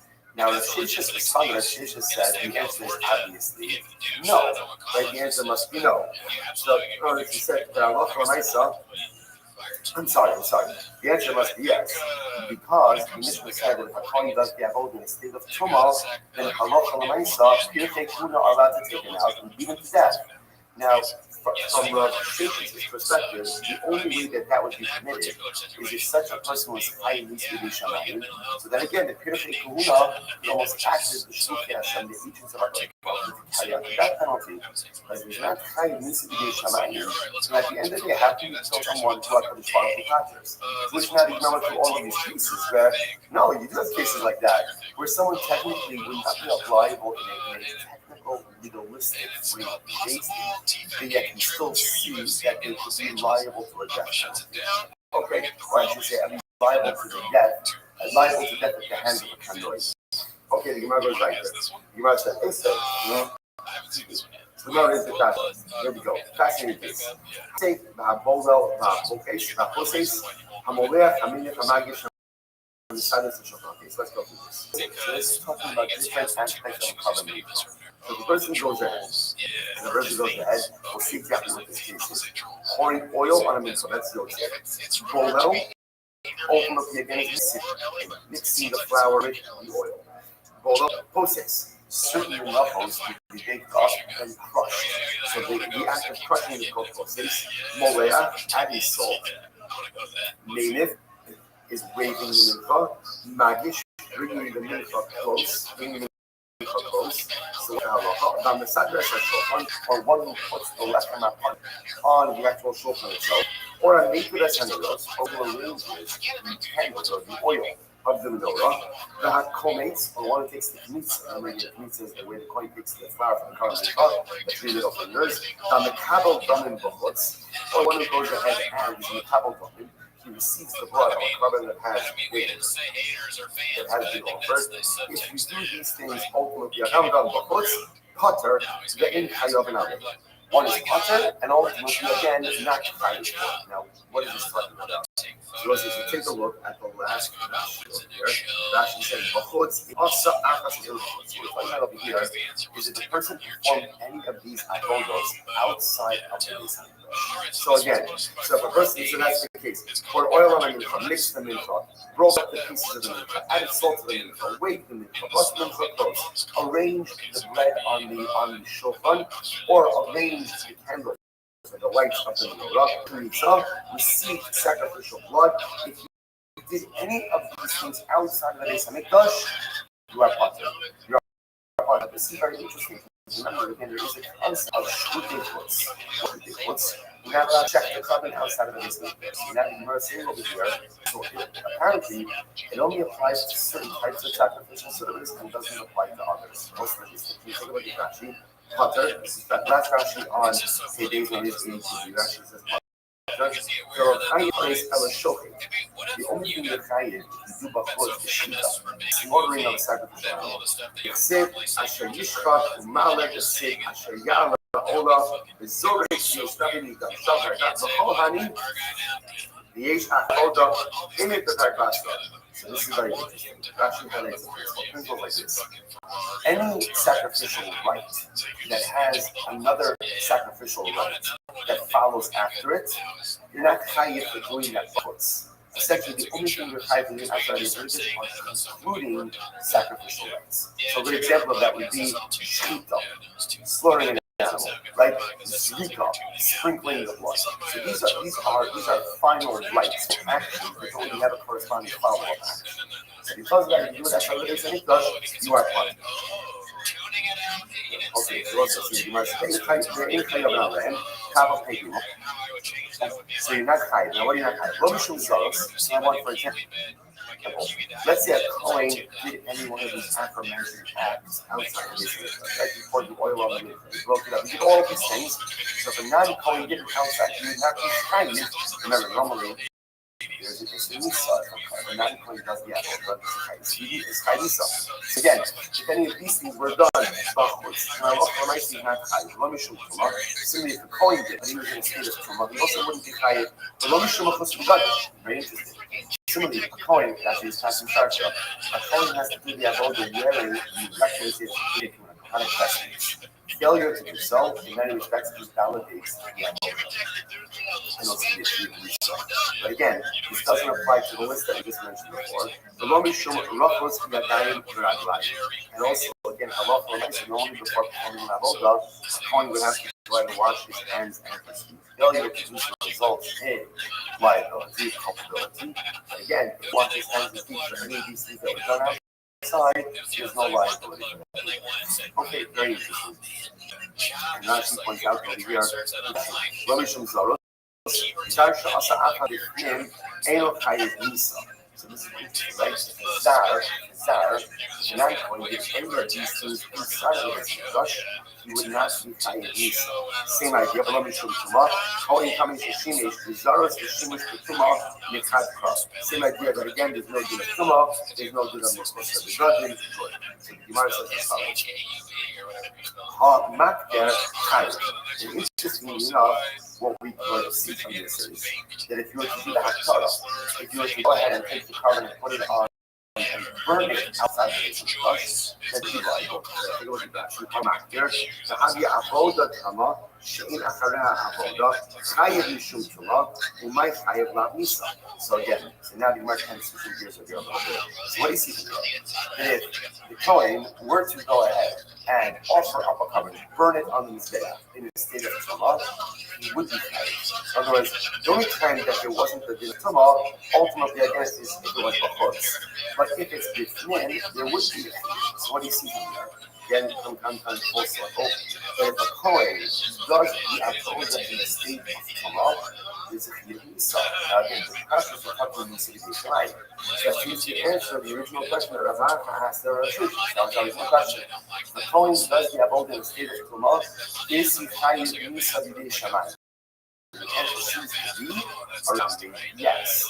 Which is my love Nisa, don't we see a Kohen goes ahead and offers up a covenant in the state of Tumah, Nisa flow, not hara. No, it's not a Nisa, actually, it's a lot.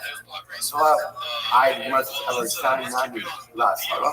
So you're going to say that if a non-Kohen does this, also only in violation of Allah.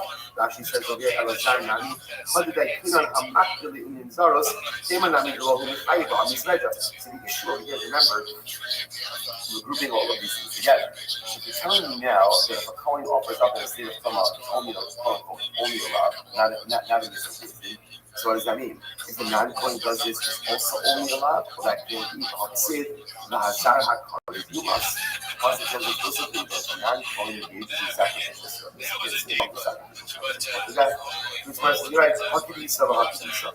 You're not treated the same. Not treated the same. In the cloud, you might just make some inference of it. In the cloud, the Yosef Kubolel, so the rest of the cloud, the Yosef Kubolel Lav Nami Lo.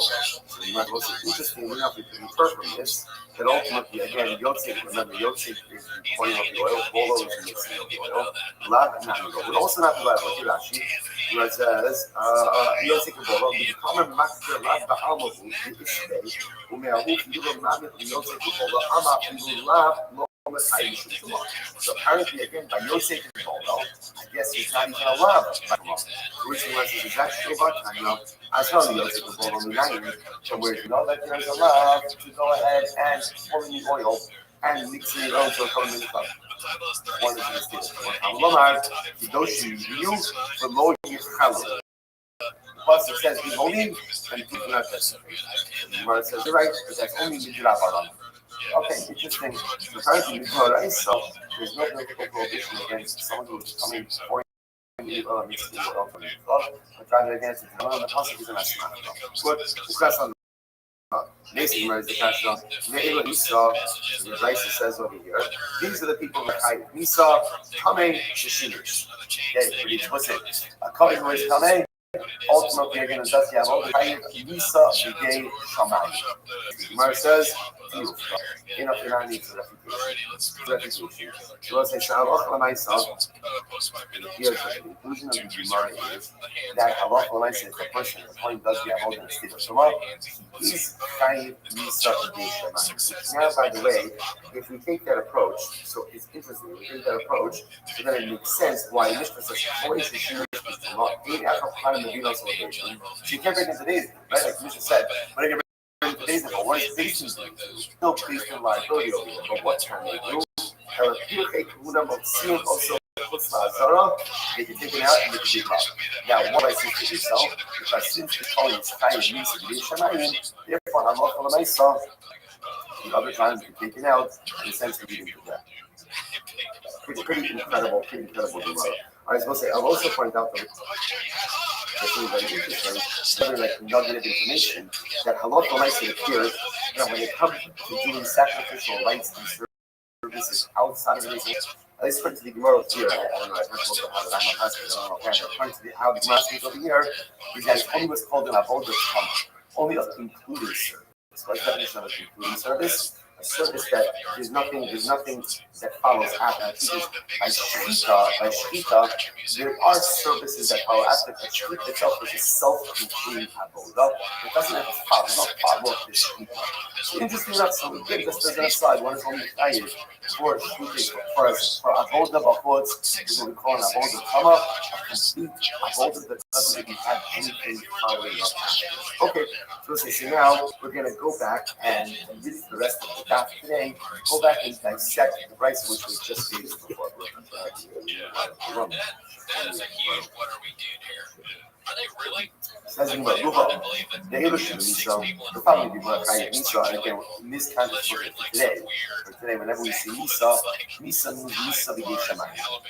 Fine. So the Hilish of Nisa, ha'ofer as a person goes in and eats cattle. In other words, what's cattle? Cattle is unplied produce. The person goes in and eats cattle that tied Nisa b'gei Shamayim. Rashi says over here, Rashi says, so again, what's the we're going to do?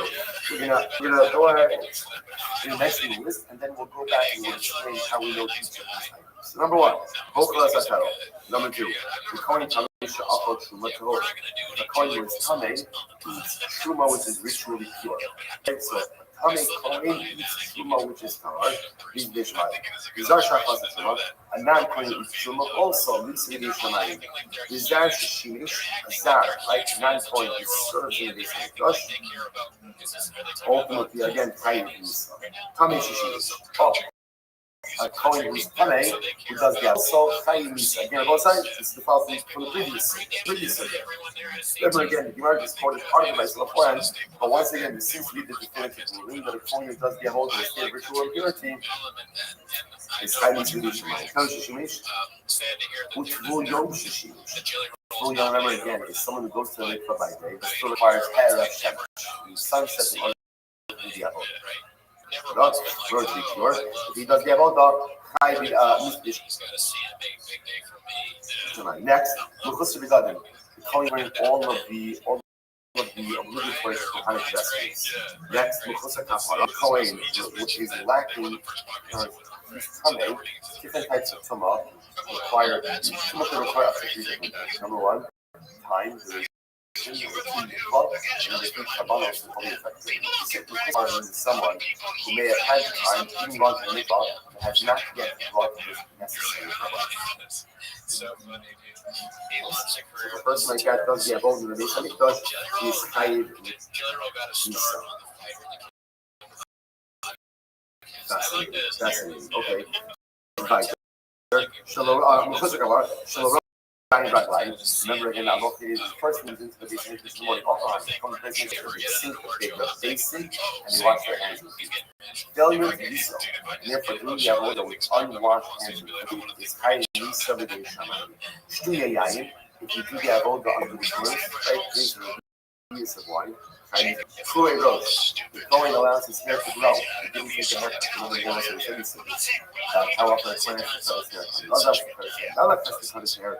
The Kohen goes in with long hair. Chayiv Misa Aval Orel Va'onein V'Yoshim Kedem Misa Elabaskara.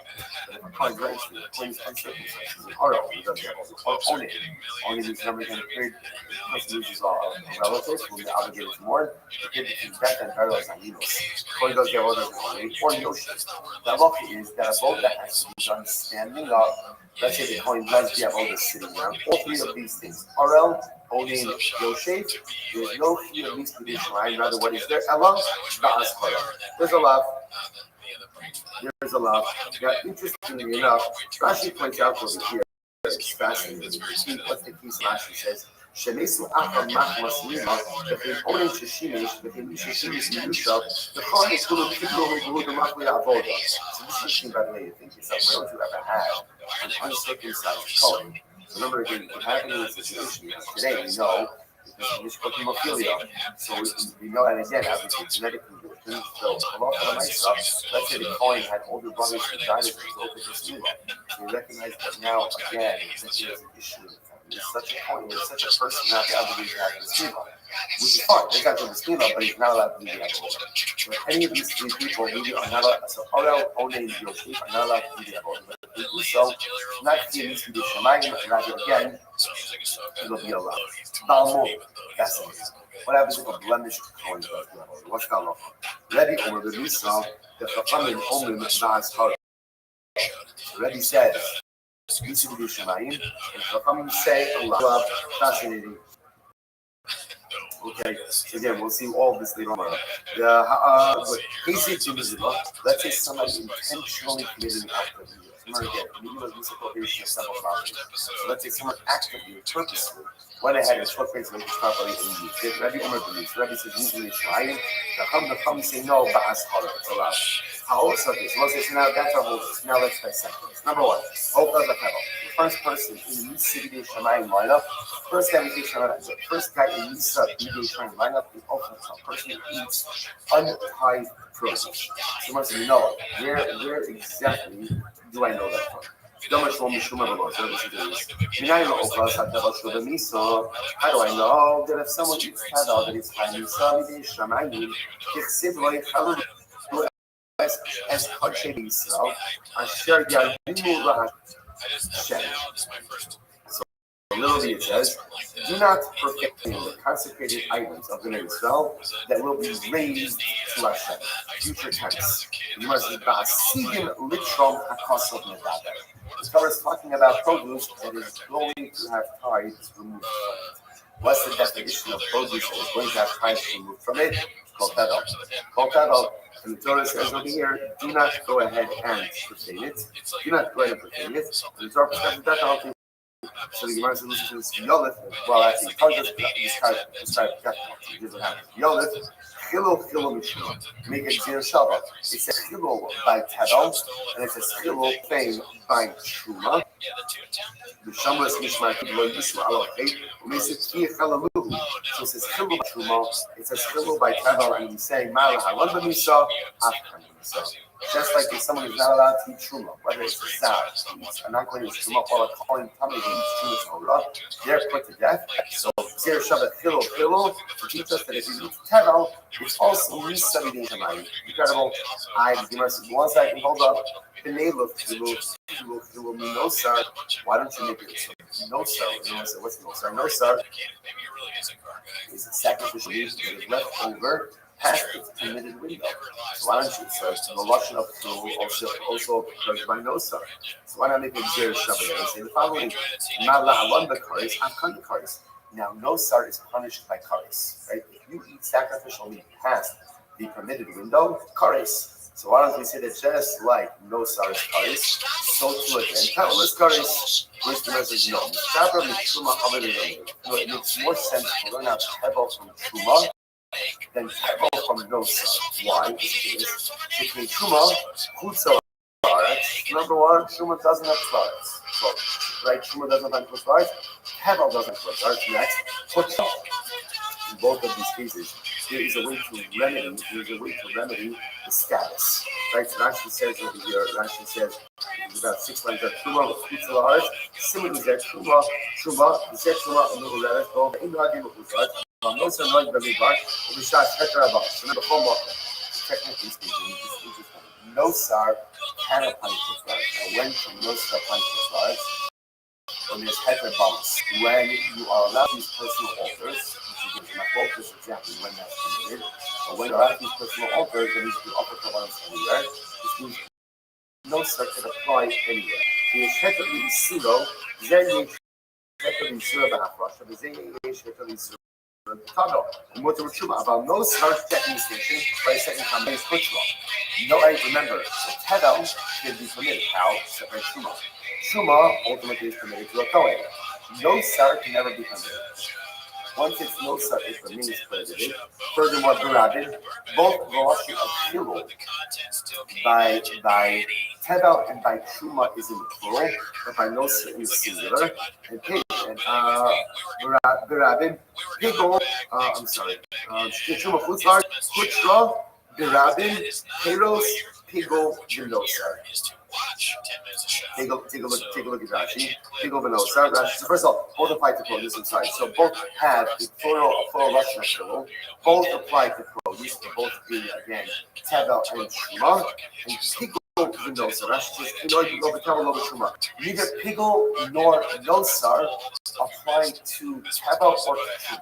So therefore, again, the Gemara says these are all the similarities that exist between Truma and Tebel, and therefore it makes more sense to compare or to make the Gzer Shava between Tebel to Truma than between Tebel to Nosar. Gemara says, 1 second, hold up, Adrabah. Nosar, 1 second. Nosar also has commonalities with Tebel. How so? Shekin Pasol, Shekin Pasol Ocho. Shekin Pasol Ocho, look at that. Shekin Pasol Ocho. Nosar Betal Shnei and Psul HaMaichel. So remember again, both Nosar and Tebel is the Psul in the Ocho. The food itself, the item itself, is inherently invalid, right? So again, Nosar inherently invalidated. Tebel inherently invalidated. Rashi says, Pasal Agufu, the Kiyah Al-Lur, B'tumas Aguf. Interestingly enough, Truma, right? Because remember, again, we're talking about Truma itself is inherently permitted, right? It's permitted at certain times. But when I say Rav Echel, so the Gemara suggests, why not compare Tebel to Nosar? Because Tebel and Nosar have finality. So ultimately, again, both inherently comes. Which furthermore, Elo Heter, but right, furthermore again, Elo Heter the mikvah, neither can be remedied in a mikvah. Right? You can't remedy Nosar by putting in a mikvah. You can't remedy Tebel by putting in a mikvah. Truma, right? The case of Truma, right? By the Kohen was Kameh, he's not allowed to eat it. So ultimately, again, he can go to the mikvah and remedy himself. Rashi says over here. Further, it's the same Rashi. The Nosar Elam Tara the mikvah, but Kameh Truma Yesh Lo Tara the mikvah. Okay. So the Gemara says, so the point the Gemara is making over here is you're making it sound like all the comparisons that exist between Tebel and Truma. But there are plenty of comparisons that exist between Tebel and Nosar as well. To which the Gemara says, you're right, but there are more similarities between Tebel and Truma than there are between Tebel and Nosar. Therefore, when making the Gzer Shava we'd rather make it between Tebel and Truma than Tebel and Nosar. And therefore, again, that will teach me that just like Truma is Misa, right? So to again, the Shul of Tebel will also be Misa B'Yishamayim, and not like those are the place. Okay, beautiful. Ravina says, Filo Drabin, Filo Drabin. Ravina says, no, the truth is, the reason we prefer to compare Tebel to Truma, not Tebel to Nosar, is because Tebel and Truma both have the lashon of full, profane, in the plural, as opposed to Nosar, which has it in the singular, and that seems to be a more compelling halachic bridge between those two concepts. All right, incredible. Kohen coming, we know what, and from where do we know that a Kohen is coming? Right, so again, we saw on the list. Kohen is coming, goes ahead and go, right? So Tamei Kohen, he's regular Truma, he's Gishamai. You know that. From where do we know that? So the Arshwell, United Kohen coming, Sha'afat Truma Torah. From where do we know that a Kohen is coming who ate Truma Torah? How do we know that Allah Talamaisa should be Misa? How do I know that if they're coming home, each Truma Torah, Allah Talamaisa again? Said, Shomas Mishmarti, Allah Yisu Alav Chait. Plus, it will be again, guard my guardianship, Mishmarti, Allah Yisu Alav Chait. They will not carry or not bear any sin. So the Gemara says, to hold it in, to lay alone.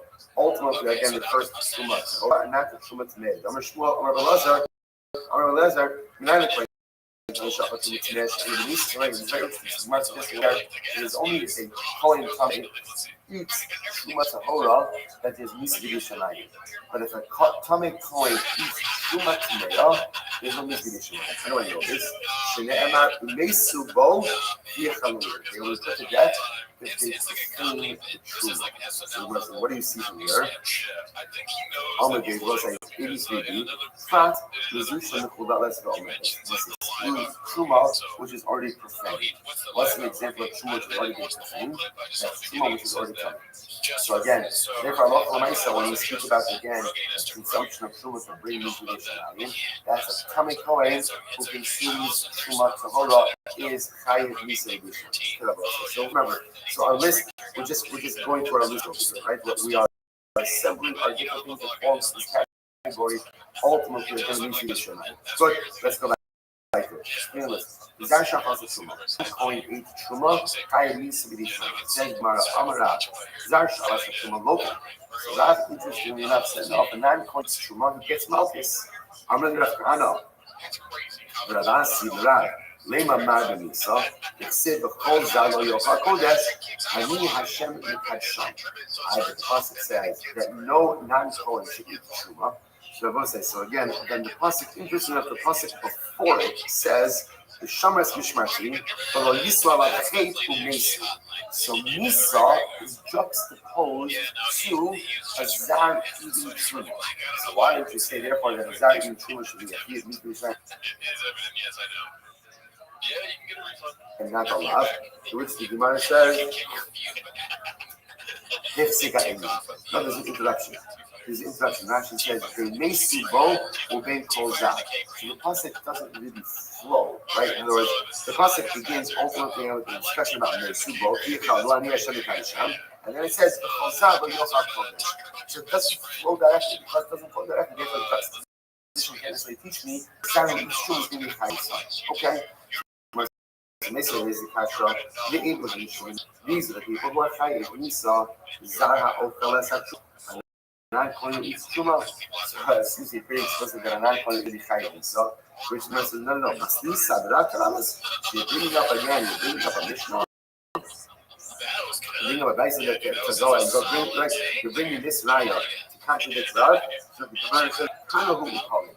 Rav is a Tana, and Rav is people to argue. Okay, so listen, it happens to be that in this listing, halacha l'maisa, we passed that indeed a zara truma is chayav misa. Okay, anyway, the Tamish Shishimish. If a Kohen is coming and does that both in the basement, it's chayav misa. So you must be about having made a this is the exact discussion we had before. The name of the Shibamisa, how do we know that if a Kohen is coming and if you have all the basic mikdash, that is chayav misa? Said Dabra Alza Albanos, the Nazgul Kachi in Israel, will Hamalu as Shem Kachi. Okay, so the Pasuk says, speak to Aaron and his sons, and they should be careful. We have to be careful with the touching of the name Israel, and they should not profane my holy name. And once again, you know this. Philo, wow. We need to do a Shabbat. Philo, and say, Ma la'aron b'nisa, afkan b'nisa.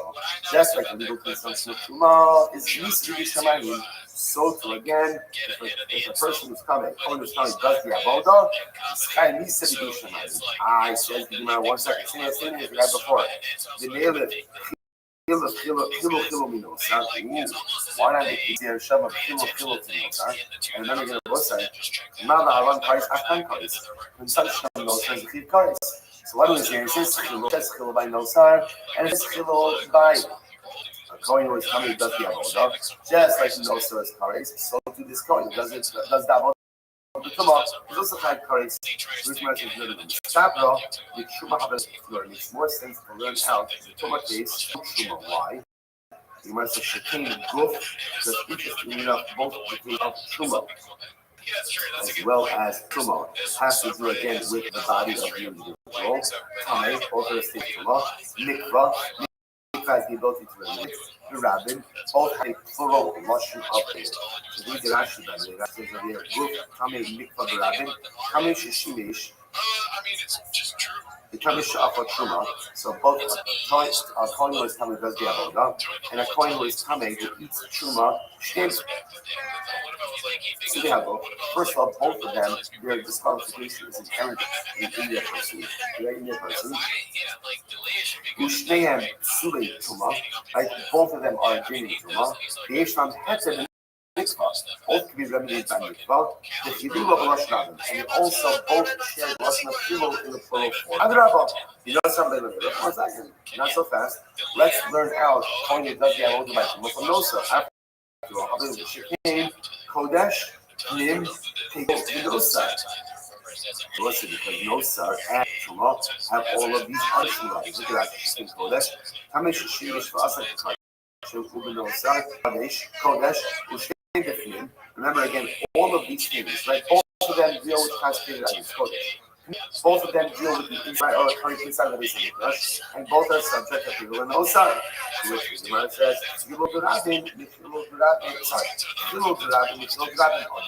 One thing about the existing before it appears that really is interesting. So it kind of carries the day with this is compared to things that have the same lashon.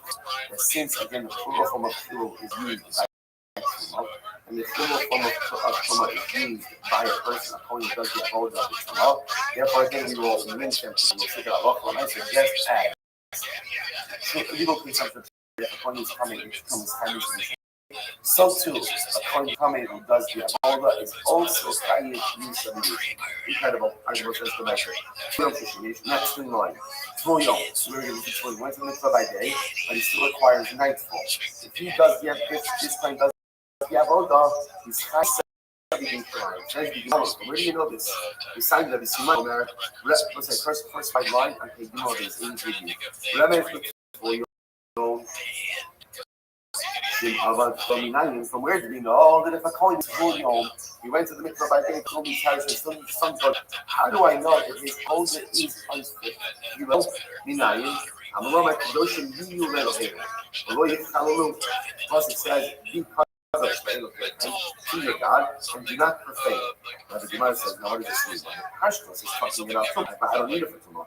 In opinion of Tumah Shishinesh, Dinaftalam Medinazu. Remember again, if I don't need this process to teach me that a Kohen who does the avodah of Tumah is chayiv, because you already know that from the process. Ultimately, again, use it to teach me that a Kohen is a Tvuyo who does the avodah is chayiv B'Shamayim, or I should say, is chayiv. Is chayiv.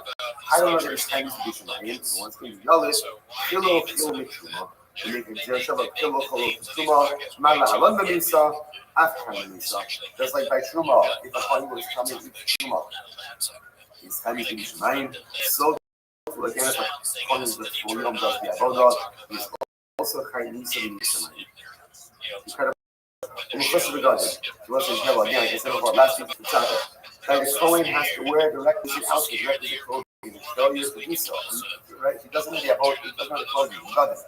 And he still does the avodah. It's chayiv Nisa Bidei Shamayim. It says, you know, from where do we know this from? I'm Rabbi Abba, I'm Rabbi Ochanan. Umatu Beishmi, Rabbi Shimon, Agarta Osam Avnit. Plus it says, you shall put the belt, literally you shall gird it. You shall gird them with the belt. Avnit, the belt was one of the big Una. Masha became Aleim, Kiunasam Aleim. When their clothing is upon them, then their clothing upon them. The Rosh Hashanah really fascinating, right? Because the Rosh, you have to really appreciate the rest of us. The rest of us is the Chagatim Osam Avnit, right? You should put a belt around them. Alo Gubanot, the Chagatim on the bones, put the hats on them. I saw Rahem Kuno, Lukukas on. And the Kahuna will be there like everlasting statutes. My God says, when is the Kahuna theirs? When they wear the clothing. When they wear the clothing. If they're not wearing the clothing, then Allah for the Kahuna is not wearing the Kahuna. It means, whereas understanding, that if a Kohen does the avodah without the garden, then Allah for the again, the avodah is possible. And again, in this case, kindness will be shalom. So the Gemara says, because a Kohen, listen to this, a Kohen who does the avodah without the requisite garments is the equivalent of a non-Kohen who does the avodah. And a non-Kohen who does the avodah is kindness will be shalom. So to a Kohen who does the avoda without the begun, without the proper vestments, without articles of clothing, is chayiv misa b'deishan. But Amar Mar. So if Amar Mar is actually misa, and we learned that halacha l'maisa, if a non-kohen does the avoda, he is chayiv misa. So let's say it's really incredible that the kahuna only vests upon the kohen when he's doing the. So let's say it's such a fascinating idea. Why? Because on the one hand, the kahuna is innate. Remember again, what do you have to do to be holy? It's not like you can earn it. No matter how well you behave. If you're not in, you're not in. If your father's a coin, you're a coin. If your father's not a coin, you could be in God's blood. It's still not to be. So on one hand, kahuna is innate. On the other hand, it doesn't, in order to go ahead and do the avodah. You get there two profound lessons over there. This really is the embodiment of kedusha. Kedusha is comprised of these two things. There's innate kedusha, and ultimately, again, there's earned kedusha. So innate kedusha, every single thing has kedusha. Right? You don't have to do anything. You do, or you convert it. You just type, if you're, you have kedusha. And that's beautiful. It's a fantastic foundation. The next step are like what the garden, what garments do you want to put on yourself? That represents something that I take from the world, or I take from the outside, and then I make it part of me, right? You know, they say that clothes make the man. Clothes are very much tied up in the person's identity. So on a spiritual level, my begotten are the actions I engage in, my accomplishments. What begotten? What am I going to wear? And if you don't have begotten, if you don't have begotten, then all you're left with is your innate kedusha. If all you have is your innate kedusha, you're a zar. You're like a baby. You're like a baby, a spiritual baby. Baby comes into this world. Yeah, baby's holy. It's beautiful, fantastic. But the baby do absolutely nothing. So how's the baby holy? Because every single unit has an innate kedusha. But life, successful living is all about what clothing are you going to wear? What are your ma'asim tovim? What are your good deeds? What are your accomplishments? What are your chasadim? What's your stuff? And every single thing that you do in life is another bed, is another garment that you put on. And clothes, mamish, make the man. Clothes here. And listen, this is interesting. You have to think about it. Why is it exactly that there's such specificity regarding the clothing of the garment? Such specificity. So, on one level, it's about putting down. Because people are very taken by externality, and we want people to come to this mission to be inspired, and you can see the point all dressed up. But I think our country is beautiful and incredible. But I think also on a deeper level, that what the Kohen reminds us is like, what is your point? What is the embodiment of like what it means to be a spirit of growth oriented spiritual beings? And what I see with the Kohen is, even if he's a Kohen, right, with no clothing, right? You meet the Kohen on the street, on the street, right? You need a Hatzishat who's getting peace that just everybody else. So what happens? Let him go first in line, right? Why? Because you have to give respect to him. But he's not wearing the garden, but he's still a Kohen. He's still a Kohen. Even without the garden, he's still a Kohen because his innate identity is Kohen. But he really only fully self-actualizes when he puts on the garden. Now let's think for all of us. I'm always Kaddish because I have a tradition.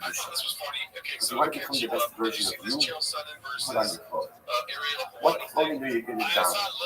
Right? And every day I decide what I'm putting on. Today's going to be a jacket of tzibah. Right? It's going to be a pair of pants of Talmud Torah. It's going to be a sweater of chesed. Every day the goal is to layer more and more and more begotten. You can walk around without clothing and you're still holy. But that's ultimately innate or conferred holiness. That both in life is to earn your kedusha. And the way you earn your kedusha is ultimately by your beautiful begotten. This is what the big takeaway is. Just without the begotten, you're not a Kohen. Without least, without the begotten, you can't serve the base of the with the begotten. Let's go to the right there. Serve the Gemara. Serve the Gemara. Almost close to the garden. Good. Next. The Kohen has to go ahead and wash his hands, and he does the apple. This says the wearing of the Shami Nolan. It said, before I'm a Moed, if it's in mind, when it comes to the Olam Moed, they should go ahead and wash their hands, and they won't die. And they won't die. Okay. So it's pretty explicit. So wash your hands and feet, you will die. Don't wash your hands and feet, you will die. Sorry. Shtiye Yosef Yain Sheka out. The coin drank wine and did the other. Hiding tradition like says the Gemara Torah. What about so again? Shtiye Yain is said Yain Sheka out. The pasuk is explicit. Torah says, do not drink wine or intoxicating beverage and do the other. Good. How do we know that a coin can't do the other with long term? If it does so, it's kind of special. So Torah says on one hand, you can't go ahead and shave his head, but you also can't let his hair grow long. So there's a juxtaposition between wine and letting his hair grow. Compared to letting his hair grow drinking wine. Just like drinking wine, ultimately again is a misa. So to again, letting your hair grow, doing avodah with long hair is also most like swift to use as well. You can wash your hands and feet. It says so beautifully. It says wine isn't that the king has to wash his hands and feet when he comes into the it could be, but on a deeper level, what is it? So Rebbe says something so beautiful. He says, that one of the great challenges of being a Kohen, I didn't tell you this because you can go to your head. And the person could easily utilize this exalted position. It's not aggrandizement. And ultimately, they just stroke his ego. So what happens? He comes and the first thing he does is he washes his hands and his feet. That's so beautiful. The feet take you where you want to go. The hands represent how you accomplish this world. The Rebbe says that the point walks into this English is washing away his own self-interest. I'm going to go not where I want to go with my feet. I'm going to go right for 12. I wash my hands. I'm ultimately, what am I going to accomplish? Not just to be what I want, I'm going to accomplish what's powerful. That the way that the coin goes ahead and enters into the mikdash is by washing away negilas, washing away any personal interest. If I'm going to be successful in this role, I got to do it for God. I got to do it for the team. I got to do it for council. And I can't be doing this for the work. What about, again, why can't the coin? Why is it the most basic level? You can be concerned that actually drinks wine, so nice and easy made, and that's not us in the details. But also, there's another use that wine is very important. And this is the weak learn about wine. But there's a profound use of wine on one hand. The yang is somewhat about that. Wine can go ahead and bring incredible joy, like it does. We know it does. Like Shabbos and Yom Tov, Purim Abba, Limud Tova. When you come into these things, such close proximity to what is powerful, your joy should emanate from one place only. And that's close to this flesh. There should be no external meaning to bring about joy. You don't need tremendous idea. We need wine at different times of life to kind of get us where we can bring out the sin. That's the nature of man. Like we saw before, sometimes we need wine to get the edge off. Sometimes we need wine to amplify or allow those things of sin to come out. But when you have such profound closeness to God, I don't need any other things. I don't need to help you with that sin. You know why? Discover the greatest sin in the world enemies. That's what the greatest thing is. Yes, a poet, rather than reach the rest to serve. Inner pieces, inner sanctity of the Bible. He does not need wine to be able to find something. In fact, he introduces wine that invalidates the other. Coin, the simcha, has to come from the pure, beautiful, unadulterated closeness. It's for us also. Teach us, we're all looking for happiness. When you think happiness comes like this, when things happiness will come from money. When things happiness will come from possession. And some things happiness will come from career. That's going to come from this. And at the end of the day, happiness comes from one place. Closest to a place. You hear us on the two. Closest to a place. Powerful. And ultimately, and that's why you have everything. Beautiful, unrivaled, true simcha in life only comes from the close relationship with God. Right, the Muslims come over here today. Shleach, everyone, sorry I can't be there with you in person. A tremendous zuchos to as well. This dish right here is just so easy to put like a video of you hiding from something before, and then he's calling you a bitch the whole time. I'm thinking 40 chess, dude. You know what I mean? Download the Reddit video, put a little thing of you there. calling me, saying that I suck on stage and be like, you bitch. I want to say, good morning, this is close. Spark, I said, you don't have one inside that I lost my train of thought, just like him. I'm not there in person, Let's see. but I very much want to thank the tech traveler and she able to enjoy. Yeah, that's it. And we wonder why the community is full of people that want to troll and disrespect. Oh, like if he were to see us talking about him and he did a video, he's like, y'all two are And peaches. that's important. We will need to at least learn with you together. I'm a duck when it comes to fighting, dude. Yeah, if we're in person, I wouldn't call you a bitch here. So I also want to thank all of our sponsors. The sponsorship info will be listed in there. In the description on the YouTube video as well as in the podcast description as well. Thanks to all of our sponsors. So say with that, let us begin. Today's back is page 83. We are picking up on today is on base 82B, about 14 lines up from the bottom of the two dots. So the Mishnah quoted us about Kohen Shishimi's Ketuma. So this fascinating Mishnah. The Mishnah said that if you have a Kohen who does the Avodah and says ritual, it's what's Halacha. So the young Kohanim would take him out and essentially beat him up, beat him to death. Beat him to death. The concept or application of Kanoim coding board we saw yesterday. So the Gemara says as follows: So Racha Baraguna asked the following Shaila to Restream. Going to Shemish Ketuma, Chayi needs to be Shemayim, or in Chayi needs to be Shemayim. What if a Kohen does the Avon, like in a ritual ceremony here? It's coming. So what's the halacha? Is he Chayi needs to be Shemayim, or not Chayi needs to be Shemayim? What is the halacha? I'm going to make you So again, remember, this is the Racha Baraguna asking to Restream. And Restream responds, she says, no, Mishnah, Kohen to Shemish Ketuma. Calling the Avon in a ritual ceremony. Aim at Kohen Ladin also the other Kohanim don't bring in this Mishnah. Other Kohanim don't bring in this, no matter what they do. And Lasirchei Kohuna Motzion also puts the Azara. The young Kohanim take this coin and did the Avodah and say from the chicken outside of the courtyard, or post them and smoke or begin and they beat them on the head, clubs. So what do you see from there? These are right from Mechaydi Shemayim, the Shach gave the Mitzvah Shemayim. And again, if Halacha so we're making the assumption that a Kohen who does the Avodah in the state of Tumah is highly Shemayim. Fill up the hands of the Sarah and leave it alone. Leave it alone. Why do the Christian, why do the Kohen have to take this guy? He was an element. Rather, it must be that Halacha L'Maisa, a Kohen who does the Avodah in the state of Tumah is not highly Shemayim. Actually, the Gemara says, Miti for Miti. Is there such a thing for a fund? Who says you butter make a person high? So it must be. It is not high Nisa Bidi Shamayim. Incredible. Merciful. Is that true? Is that true? That just because Hashem says you butter, we don't expect punishment from such an individual, or that's how we face. But not Nisha, what of the Shabbos, not Nisha, not so people. So again, we just noticed in Shabbos and that if somebody went ahead and violated prohibitions multiple times, and his height mounted, so what did you after a certain number of times? They put him in the teapot, they put him in the cell.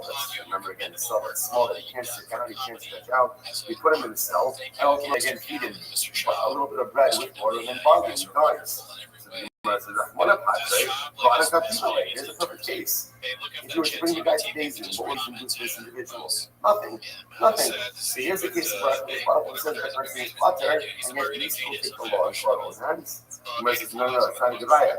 Remember, the Malchus shall Christos Askinon, the Gabra Bar Chikalo. No, remember how we defined that case? What case of Malchus is that this is a person who committed multiple acts of charis. He violated the same charis prohibition multiple times. Now, the charis basically doesn't execute person, basically doesn't get Malchus. Such a person is deserving of death. Remember again, Gemara said, including the fact that he's a refuge. And yet, he doesn't value his life, so we just expedite the process of going back to strong. What about the case? Yeah, also Shabbos is Mishnah. What about the guy who steals from sharks? So again, the Mishnah said, I'm buzzing it. He kills an individual. So again, so here's an example. If you bring the guy today, he's going to steal from sharks. What would you do? Right, probably in the case of theft. They got him stolen, move on. And yet again, we kill the guy, or Kanoim, we kill the guy. So what do you see from here? that even in a case where someone technically exempt by a Kachar or by Bezdin, we will still go by a Kachar, we'll still go ahead and kill him. No. I'm ready to the Kisharis, you know, the Ramiza, Loya Bowl, the Laos, the Bola, as I call it. I remember again, that case has no negation on the possible. I remember this being a interrogation of the and that unique charge that I was trying to sit down. I'm a colorless, I call saying, what about the guy who curses with sorcery? Remember again, also, I'm not imposing motion. Here's an example. If you bring him to court, the court won't do anything. Yet you still kill this guy, right? I can't make you kill this guy.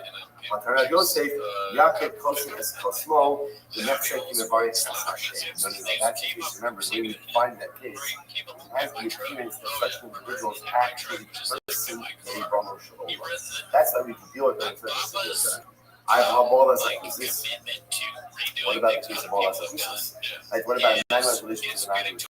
So again, remember, Nidda, if you bring back to the maybe it's a lot. But when I saw cannot impose the vote, so here's an example where it's part of the quote unquote exempts the person, and yet he's killing anyway. Which the Gemara says, no, remember, how you kind of a Talmud, the Atkari Rav Ligmar. Remember again, that's where Rav, remember again, he asked the question to Rav didn't know the answer, Rav Tani had your dream, so the Pesach in your dream, and therefore again, this idea that you can go ahead and kill someone who went ahead and was spoiled. This is based on that possible interpretation, also, as you saw, all right, Esrei, so Mary is the conscious process. So again, so just to keep track of our basic fundamental question. If a Kohen does the avodah in a state of ritual impurity, is he chayiv to do shamayim or not? So remember, this was the question that Rav Ahad asked the Rishis. Now, Rav Sheshes said the answer is obviously no. Right? The answer must be no. So the halacha myself. I'm sorry. The answer must be yes, because the Mishnah said that if a Kohen does the avodah in a state of tumult, then halacha l'maisa pirchei kuna are allowed to take him out and beat him to death. Now, from Rav Shish's perspective, the only way that would be permitted is that the person was highly misleading shamayim. So then again, the Pirchei Kahuna should almost act as the Shluch and the details about the problem that penalty. But if he's not highly misleading shamayim, then at the end of the day, how can you kill someone who HaKadosh Baruch Hu paters? Which now is known through all of these cases where, no, you do have cases like that, where someone's technically would not be liable in a technical, legalistic basis, but yet you still see that they could be liable to a death penalty. Okay? Or I should say, at least liable to death at the hands of the Tanoi. Okay, the Gemara goes back there. The Gemara says, the Gemara is the Kasha. There we go. Fascinating case. Hayotse, Nabolel, Naposes, Hamoleas, Aminit, Hamagish, and Sinus. Let's go through this. Yotze. So this is talking about different aspects of covenant. So the person who goes ahead, we'll see exactly what this case is. Pouring oil on a mikvah, that's Yotze. Boil, ultimately again is mixing flour with the oil. Boil, poches, certain enough to be baked off, then crushed. So the act of crushing is called poches. Moleach, adding salt. Native is waving mincha. Magish, bringing the mincha close. So what's the halacha? Now the sadra shulchan, or one who puts the lechem upon it, on the actual shulchan itself, or a native esanilos, or one who arranges the candles or the oil of the menorah. The hakomates, or one who takes the knis. Remember the knis is the real point. It takes the flour from the carbon, the 3 little fingers. And the kabel drumming book, or one who goes ahead and is metabolized, he receives the blood of a carbon that has been offered.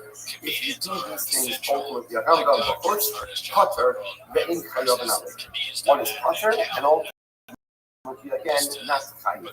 Now, what is it? So take a look at the last here. He says, "B'chutz im asa achas." What we're talking about over here is if a person performed any of these avodos outside of the Beis Hamikdash. So again, so if a person, so that's the case. poured oil on a mincha, mixed the mincha, broke up the pieces of the mincha, added salt to the mincha, waked the mincha, brought the mincha close, arranged the bread on the shulchan, or arranged the candles of the lights of the menorah, took the mitzvah, received sacrificial blood. If you did any of these things outside of the Beis Hamikdash, you are potter.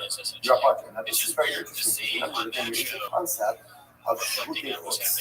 What's shvutei chutz? You're not allowed to shecht the carbon outside of the Beis Hamikdash. So now the Gemara is saying over here, apparently it only applies to certain types of sacrificial service and doesn't apply to others. What's the mistake? Take a look at Rashi. Potter. Last Rashi on page 82, Rashi says potter. So chayiv chares ela shochet. The only thing you're chayiv is to do before the shechita, slaughtering of a sacrificial animal. The asher yishchat maled the asher yara ola break the estadim in the shah v'adat b'chol hani. It's called Tucker clocking in. The yesh achara avoda imit b'karbasa.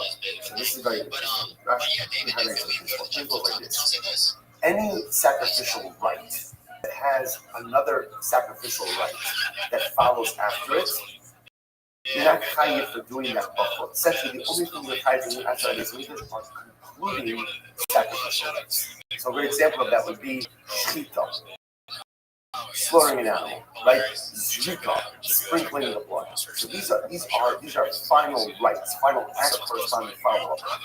So because of that, you do it outside of the Beis Hamikdash, you are potter. Okay, so also says the Gemara says, and top of page. So you're not chayiv. Now what are you not chayiv? Lo mishum zaros. Let's say a kohen did any one of these aforementioned acts outside of the Beis Hamikdash, right before the oil on the you broke it up. You did all these things. So if non-kohen did it outside, you would not be chayiv. Remember, normally it's a misa. If a non-kohen does the apple, so it's chayiv. So but again, if any of these things were done, and I love for my is not chayiv. Lo mishum tumah. Simply if the kohen did it, but he was in a state of tumah, he also wouldn't be chayiv. Lo mishum chutz v'gadol. Very interesting. Similarly, a kohen, actually, is classic karsha. A kohen has to do the avodah wearing the requisite big dipping of Hanukkah vestments. Failure to do so, and then it was best to validate the avodah. And that's going to be a misa. But again, this doesn't apply to the list that we just mentioned before. The lo mishum rachos yadayim v'raglayim. And also, again, halacha l'maisa, no one would focus on the avodah. A kohen would have to go ahead and wash his hands, and failure to do so results in liability, culpability. But again, if he didn't wash his hands and feet for any of these things that were done outside, there's no liability. Okay, it's very interesting. And Rashi points out over here, if you look at Rashi, lo mishum zaros, zar she'asa achas mem b'fnim, eino chayiv misa. So this is interesting, right? Zar, the non-kohen did any of things inside of the Beis Hamikdash, he would not be chayiv misa. Same idea, but lo mishum tumah. Kohen coming to Shemesh, the zaros the Shemesh the tumah mechad kra. Same idea that again, there's no good of tumah, there's no good of mechusar gadin. Good. So the Gemara says as follows. Halak there chayiv. Interestingly enough, what we could see from this is that if you were to do the hatzara, if you go ahead and take the cover and put it on and burn it outside the Beis Hamikdash, that there would be liable. Look at Rashi, I'm not here. What do you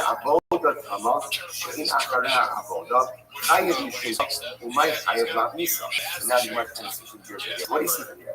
That if the kohen were to go ahead and offer up a cover, burn it on the mizbeach in a state of tumah, he would be chayiv. In other words, the only time that there wasn't the din of tumah, ultimately, I guess, is if it was b'chutz. But if it's within, there would be a chiyuv. So what do you see from here? Again, from kind of full circle, that if a kohen does the avodah in a state of tumah, it's a chiyuv. Now again, the kashas would have to be considered right. So that seems to answer the original question that Rav asked Rav Shish. That was our original question. If a kohen does the avodah in a state of tumah, is he chayiv misa b'dei shamayim? The answer seems to be a resounding yes. To which the Gemara said, "My love misa." Don't we see from here that if a kohen goes ahead and offers up a covenant in a state of tumah, is chayiv misa? No, no, it's not. It's actually it's a lot. However, so they're going to say that if a non-kohen does this, also only be in violation of Allah. Rashi says over here, Elazar Nami, so the issue over here, remember, So we're grouping all of these things together. So if you're telling me now that if a Kohen offers up in a state of Tumah, it's only a quote unquote only a love, not in the circumcision. So what does that mean? If a non-Kohen does this, it's also only a love, but that can't be Hapsid, Vahazar HaKorezumas. Plus it says explicitly that a non-Kohen engages in sacrifices against certain public sacrifices. What you got? This verse says, you're right, Hakidisa, Hakidisa. You're not treated the same. You're not treated the same. In the cloud, you might just make some inference over here. In the cloud, you don't say Bolel. The verse in the cloud, you don't say Bolel, Lab, Nami, Lo. You must also interesting, we have to infer from this that ultimately, again, Yosef, remember, Yosef is the pouring of the oils, Bolo is the mixing of the oils, Love and Nami. Would also not be like, look at that. You says, Yosef and Bolo, the common master, Love the Amo, who is today, who may have moved to the Nami and Yosef and Bolo, Ama, who love, moment, I used to come up. So apparently, again, by Yosef and Bolo, I guess it's not even a love by come up. Which verses is that true about Tanya? As hell, Yosef and Bolo, Minayim. So if you know that there's a lab, to go ahead and pour the oil and mixing it out to a common class one is the same. Kedoshim, you hallow. Plus it says, be holy and do not profane, do not vegetable. Gemara says, you're right, but that's only the Rabbanon. Okay, interesting. So apparently the Torah so is no political prohibition against someone who is coming pouring the oil and mixing it out to a common class. The guy against it to Rabbanon, the Pasuk is going to smack them. But Ukras not. Mason is the Kasha. Ne'ego is the Nisa. So the Raisa says over here, these are the people who are Chai Nisa, Tamei, Shishimish. Pretty explicit. A Kohen who is coming, ultimately again, does the Nisa, the gay shop, which Gemara says, to recognize the refutation.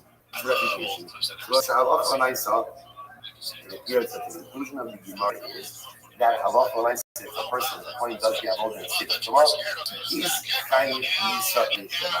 Now, by the way, if you take that approach, so it's interesting approach, so then it makes sense why the Mishnah says, so you can't make it today's right? Like Mishnah said, what are they bring today's but what is based in do?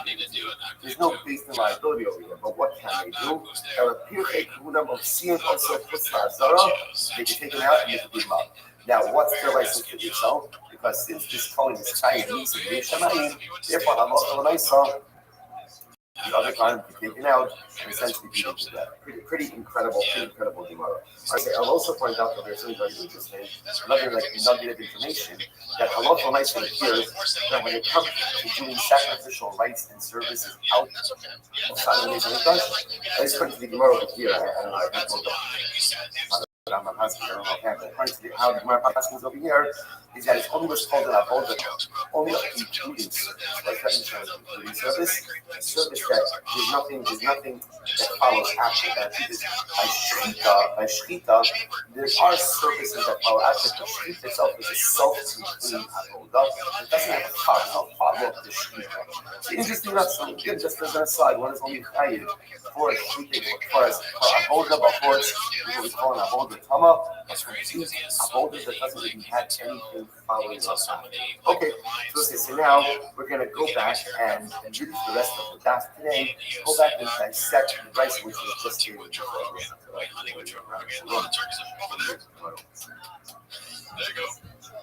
As you know, the English means so the following people are saying Isa, and again, in this context for today, whenever you see Isa means Isa b'gei Shamayim. Fine. So the English will be so. Ha'ochel es ha'tevel. Person goes in, eats tevel. Remember, what's tevel? Tevel is unfried produce. The person goes in, eats tevel that chayv Isa b'gei Shamayim. Rashi says over here. Rashi says, ha'ochel es ha'tevel. Kulam asnisi yav on the. So again, what's the going to do? We're gonna go ahead. We're gonna mention the list, and then we'll go back and we'll see how we know each of these. Number one, ha'ochel es ha'tevel. Number two. The Kohen Talmud Truma Tahor. The Kohen was coming, eats which is ritually pure. Okay, so coming Kohen eats Truma which is Tahor, eats Bishmayim. Vizar Shachas Truma, a non-Kohen eats Truma also meets Videi Shamayim. Vizar Shishirish, Zar, right? Non-Kohen serves in the Videi Shamayim. Ultimately, again, Chayiv means Tamei Shishirish. Oh, a Kohen who's Tamei, who does the avoda, also Chayi Misa. Again, both sides, it's the problem from the previous. Remember again, you are just quoting part of the Raisa plan, but once again, it seems to be the definitive ruling that a Kohen who does the avoda in a state of ritual impurity is Chayi Misa Rishonai. How Shishimish? Utvul Yom Shishimish. Fully remember again, is someone who goes to the mikvah by day, but still requires hair of shemesh. The sunset in order to do the avodah, or to be pure. He does the avodah, chai the Rishonai. Next, Mechusar Gadol. The Kohen is not wearing all of the obligatory Kohanic vestments. Next, Mechusar Kapara. The Kohen is lacking, he's tamei. Different kama require up to 3 different things. Number one, time, duration. Number two, mikvah. Number three, karbanos in order to fully effective. Mechusar Kapara means someone who may have had time, even gone to mikvah, has not yet taught his necessary karbanos. A person like that does the abode in the Mesa Mikdash is Chayiv Misa. Fascinating. Okay, so the Gemara says weiter. Remember again, that the first thing when the flame comes into the basin, it's more to help on. From the basin this morning, they go to the here, they go to the big basin, and they wash their hands. Failure to do so, and therefore, doing the avodah with unwashed hands and feet is Chayiv Misa. If you do the avodah under the influence, drinks the use of wine, which might Kure Rosh, Kohen allows his hair to grow. He didn't take a haircut. Remember, he wants to how often a Kohen has to cut his hair. God has to cut his hair. God has to cut his hair. So the Kohen goes in with long hair. It's Chayiv Aval Arel, Ba'onim, the Yosh in the Manisa Elabazah. The Kohen's very sweet. The Kohen's uncertain. Arel, does that or Onim. Only means number in the period. The person loses a relative and they're obligated to one. Typically, death and burial is animals. Kohen does their order or Yoshi. The Avodah means that a vote that has to be done standing up. Let's say the Kohen does the Avodah sitting down. All three of these things. Arel, Onim, Yoshi. There's no key of these tradition, right? Rather, what is there? Ella, Da'as Kara. There's a lot. Now, interestingly enough, Rashi points out over here, it's fascinating. What's the piece of part of Rashi says? Shemisu Akam Makmas Miva, the Orim Shishimish, the Shishimish Miyusha, the Kohen Kulu Kiblu Kulu the Makli Avoda. So this is interesting, by the way, you think it's a way to ever have an uncircumcised Kohen. Remember, again, happening in the situation today, we know it's hemophilia. So we know, and again, obviously, genetically. So, let's say the Kohen had all these mothers who died as a result of this anyway. So we recognize that now, again, there is an issue with such a Kohen, with such a person who needs to have this schema. Which is fine. It's not the schema, but he's not allowed to do the avodah. So any of these three people, maybe Arel, Onen, are not allowed to do the avodah. So, not here needs to be Shemayim, rather again, he will be allowed. Talmud, that's it. What happens if a blemish Kohen does the avodah? What's that law? Rebbe or Rebbe saw the Chachamim Omim Nas Hara. So Rebbe says, "You see the Shemayim." The Chachamim say Allah, fascinating. Okay, again, we'll see all this later on in the Gemara. Let's say somebody intentionally committed an act of murder again, even though this appropriation of temple property. So someone actively and purposely went ahead and took place with this property and did Rebbe emergencies. Rebbe said, using the Shemayim, the Chum say no, Ba'as Hara. It's allowed. How so? So let's say now that's our holders. Now let's dissect this. Number one. First person in the CBD Shemayim lineup. First guy in the CBD Shemayim lineup is a person who eats untied produce. So much you know, where exactly do I know that?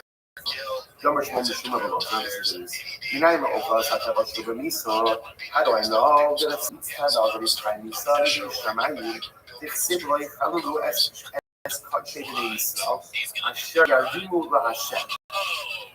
So literally it says, just profane the consecrated items of the Israel that will be raised to Hashem. Future tense. The Gemara says, "Ba'asidin litrom akosov." The Torah is talking about produce that is going to have ties removed. What's the definition of produce that is going to have ties removed from it? It's called tevel. The Torah says over here, do not go ahead and profane it. Do not go ahead and profane it. And the Torah prescribes the death penalty. So the Gemara says, listen to this Yolis. Well, actually, the Torah doesn't describe the death penalty. Here's what happens. Yolis, Chilul Mishuma. Make it zero Shabbat. It says Chilul by Tevel, and it says Chilul profane by Truma. Yishamras Mishmar Kid Lo Yisu Ala Chet. So it says Chilul by Truma. It says Chilul by Tevel, and you say Yala Halon B'Misa, After B'Misa. Just like if someone is Truma, whether it's a Sal, it's not going to use Truma or a Kohen company who uses Truma, they're put to death. So Zero Shabbat Chilul to teach us that if you use Tevel, it's also Misari Yishanai. Incredible. I was immersed in one second. Hold up. Why don't you make it no sir? What's no sir? No sir. It's a sacrificial meat that is left over past the committed window. So why don't you? So the lashon of Chilul also occurs by no sir. So why not make a zero Shabbat there and say the following? Now, no sar is punished by kares, right? You can sacrificial meat past the committed window, kares. So why don't we say that just like no sar is kares, so too again, Tevel is kares. Which means no. No, it makes more sense to learn out Tevel from Truma than Tevel from no sar. Why? Because Truma, Chutz. Number one, Truma doesn't apply to Chutz. So, right, Truma doesn't apply to Chutz. Tevel doesn't apply to Chutz. Next, Chutra. In both of these cases, there is a way to remedy the status. Right? So Rashi says over here. Rashi says it's about 6 lines of Truma Chutzalaris. Similar to that Truma, no rabbis, but in the idea of Chutzalaris, about no certain like Bamidbar, the Shas Heter Abal. So remember again, Bechol Makom. So technically speaking, it's interesting. No sar can apply to Chutzalaris. Now, when can no sar apply to Chutzalaris? When there's Heter balance. When you are allowed to use personal altars, which again is a machlokes exactly when that is, but when you're allowed to use personal altars, then you can offer kabbalas anywhere, which means no sar could apply anywhere.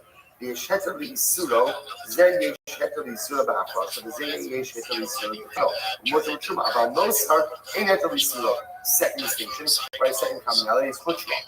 No, right? Remember, so Tevel can be permitted. How? Such as Truma. Truma ultimately committed to a Kohen.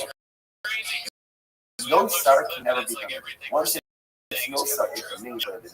Furthermore, Rabin, both total by Tevel and by Truma is in plural. No sar is singular. Okay, the Rabin, Pigel, I'm sorry, the Truma Chutzlar, Chutra, the Rabin, Peros, Pigel. Take a look at Rashi. Pigel the no sar. So first of all, both apply to produce and right. So both have the plural lashon of plural. Both apply to produce, both being again Tevel and Truma, and Pigel the no sar. Rashi says no, the Tevel Truma. Neither Pigel nor no sar apply to Tevel or Truma. So therefore, again, the Gemara says these are all the similarities that exist between Truma and Tevel, and therefore it makes more sense to compare or to make zero Shabbat between Tevel to Truma than between Tevel to no sar. Because one second, hold up, Andraba. One second. No sar also shares many commonalities with Tevel. How so? Chicken puzzle, chicken puzzle look at that. Chicken puzzle open. No sar is all Shnei Psul HaMichael. So remember again, both no sar and Tevel is a psul in the oil. The food itself, the item itself, is inherently invalid, right? So no sar inherently invalid. Tevel inherently invalidated. Rashi says about Truma, puzzle are good to be interestingly enough, Truma, right? Remember, but again, we're talking about Truma itself is inherently living, right? The reason I don't understand is just because, like, I'm not there yet. It's like I'm trying to get better. But when I say that, but I'm not at the level where I can do. So the Gemara suggests, why not compare Tevel to no sar? Because Tevel and no sar have this commonality. So ultimately, again, both of them are inherently invalid or inherently compromised. Which means further, Elo Heter, but like furthermore again, Elo Heter neither can be remedied in the mikvah. Right? You can't remedy no sar by putting in the mikvah. You can't remedy teva anymore. Truma, right? The case of truma, right? The coin is tamei, you're not allowed to eat it. So ultimately, again, he can go to the mikveh and remedy himself. Rashi says over here. For the same Rashi, you know, say elam tarab mikvah. Tamei truma yesh lo tarab mikvah. Okay, so the point the Gemara is making over here is you're making it sound like all the comparisons that exist are between tevel and truma. In fact, plenty of comparisons that exist between tevel and nosa as well, for which the Gemara is confusion.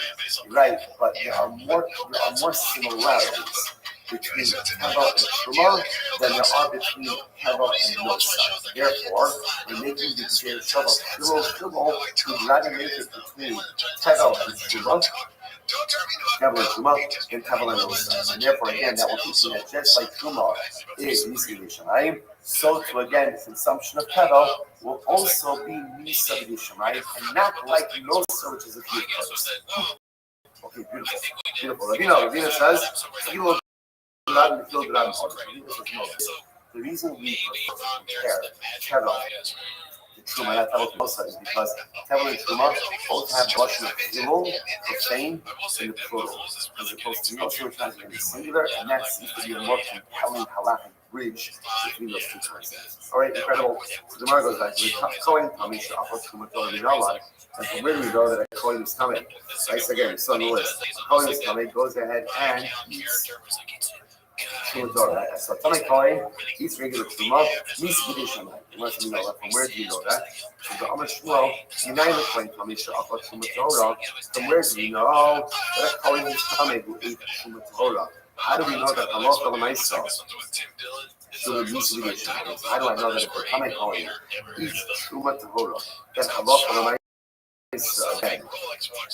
I do B'Yishamayim. It said, the Shomer es Mishmartim, Allah Yisu Allah. Plus it says, literally again, guard my guardianship, Mishmartim. Allah Yisu Allah. He will not carry or not bear any sin. The Gemara says, to hold it in, to lay alone. Ultimately, again, it's the first Truma Torah, and not just Truma Tamei. Amar Shmuel, Amar Elazar, Yinai Kohen Tamei she'achal truma Tamei in the Nisa. So what's the story? It's very interesting. Gemara suggests over here, it is only if a Kohen Tamei eats truma Torah that is Nisa B'Yishamayim. But if a Tamei Kohen eats truma Tamei, there's no Nisa B'Yishamayim. How do I know this? Shene'emar imesu bo v'yechalonu. They only put to death if they profane the truma. So the question, what do you see here? Amid Beis goes like 83b. Prat mezusha mechuzah lesdom. This excludes truma, which is already. What's an example of truma which has already been profaned? That's truma which is already come. So again, there's a lot of nice when we speak about again consumption of truma to bring.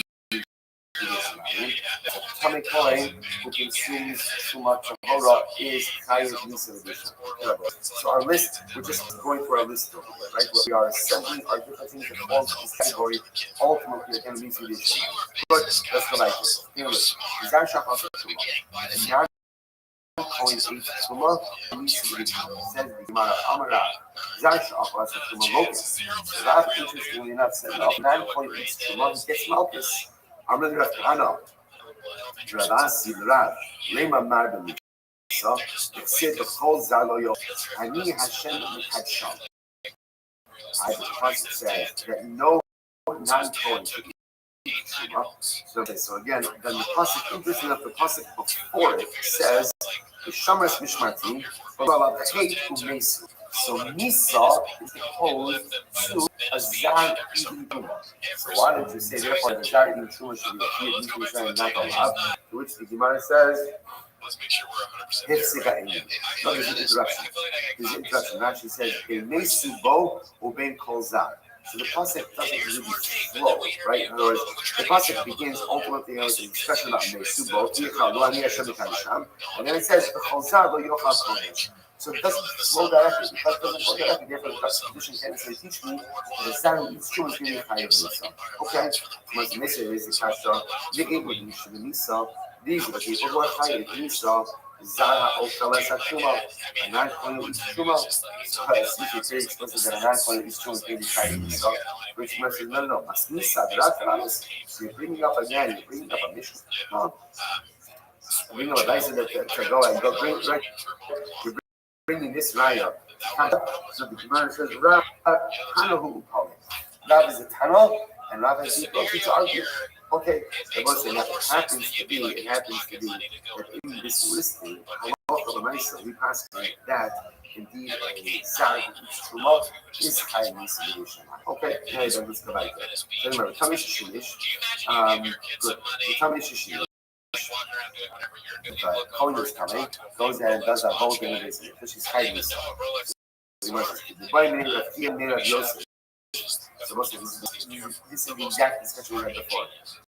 The name of Tamish Shinish should be Misa. How do we know that if a Cohen is coming, and you have all this in the club, said, Gabriel out the Abanov, you not do cut shaking in Israel, but you have a little exchange cut sheet. Okay. So the Pasuk says, speak to Aaron and his sons, and they should be careful. The Nazarene should be careful with the clutching of the Israel, and they should not profane my holy name. And the Gemara says once again, the Yolif, Philo Truma. Wow, we need to say Shabbat. Philo Truma. Ma la'alon b'Yisrael, Hashem b'Yisrael. That's the consumption of Truma is Yisri Shamayim. So again, if a person is coming, does the avodah, it's Yisri Shamayim. I said to Gemara 1 second, same as we had before. The nail it, feel Mimosa. Why not make this year Shabbat Mimosa? And then it was like, Ma la'alon price, Hashem price. Consumption of Nosar is a few times. So what do we say? It says Chilo by Nosar, and it says Chilo by Kohen was coming, does the avodah. Just like Nosar is courage, so to this Kohen does the avodah b'tumah. There's also kind of courage, which measures not really stop now.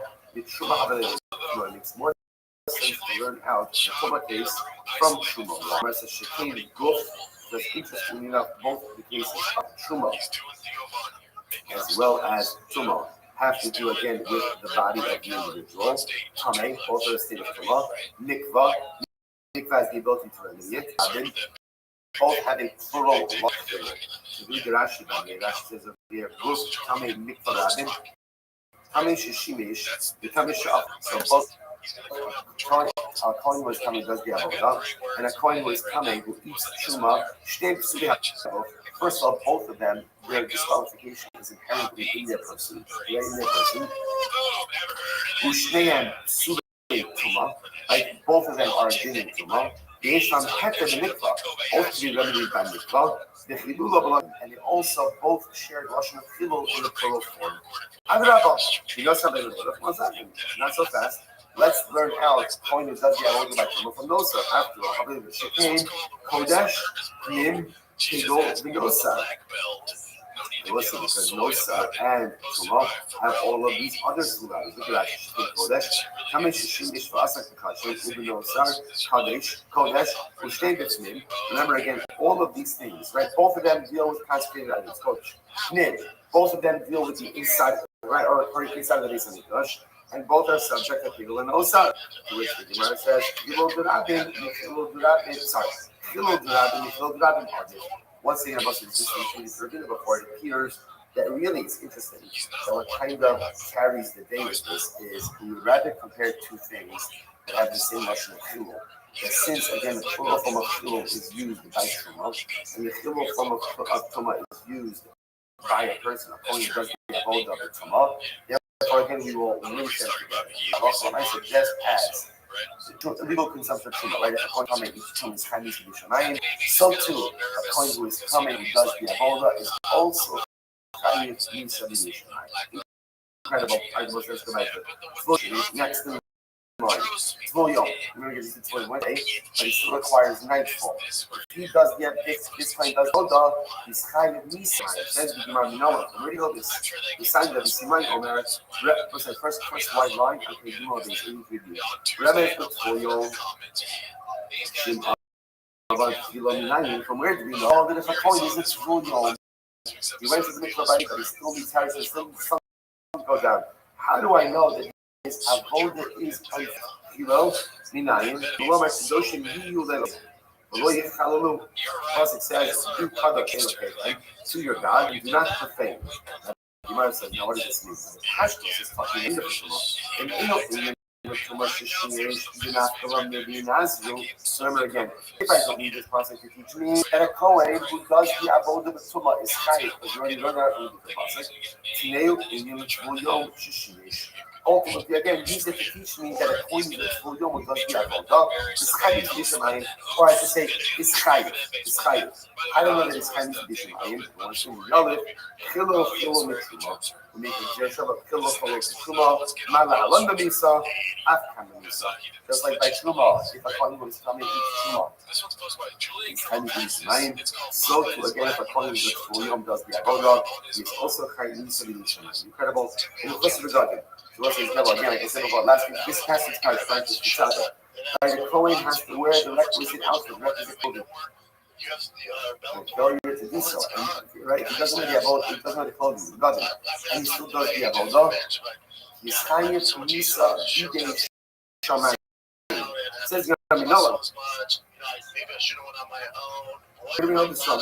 I'm Rabbi Abba, Anon, Umatu Bishmi, Rabbi Moshe Shemim, Hagarta Osam Achis. It says you shall put the belt, you shall gird them. Gird them with a belt. Right? Avni belt was one of the big uno. His master became Aleim, Kiunasam Aleim. Where their clothing. When their clothing is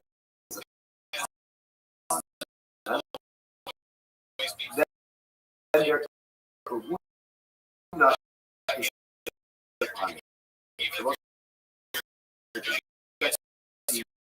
is fascinating. Right? Because the Lush, you should dress upon. That's the positive.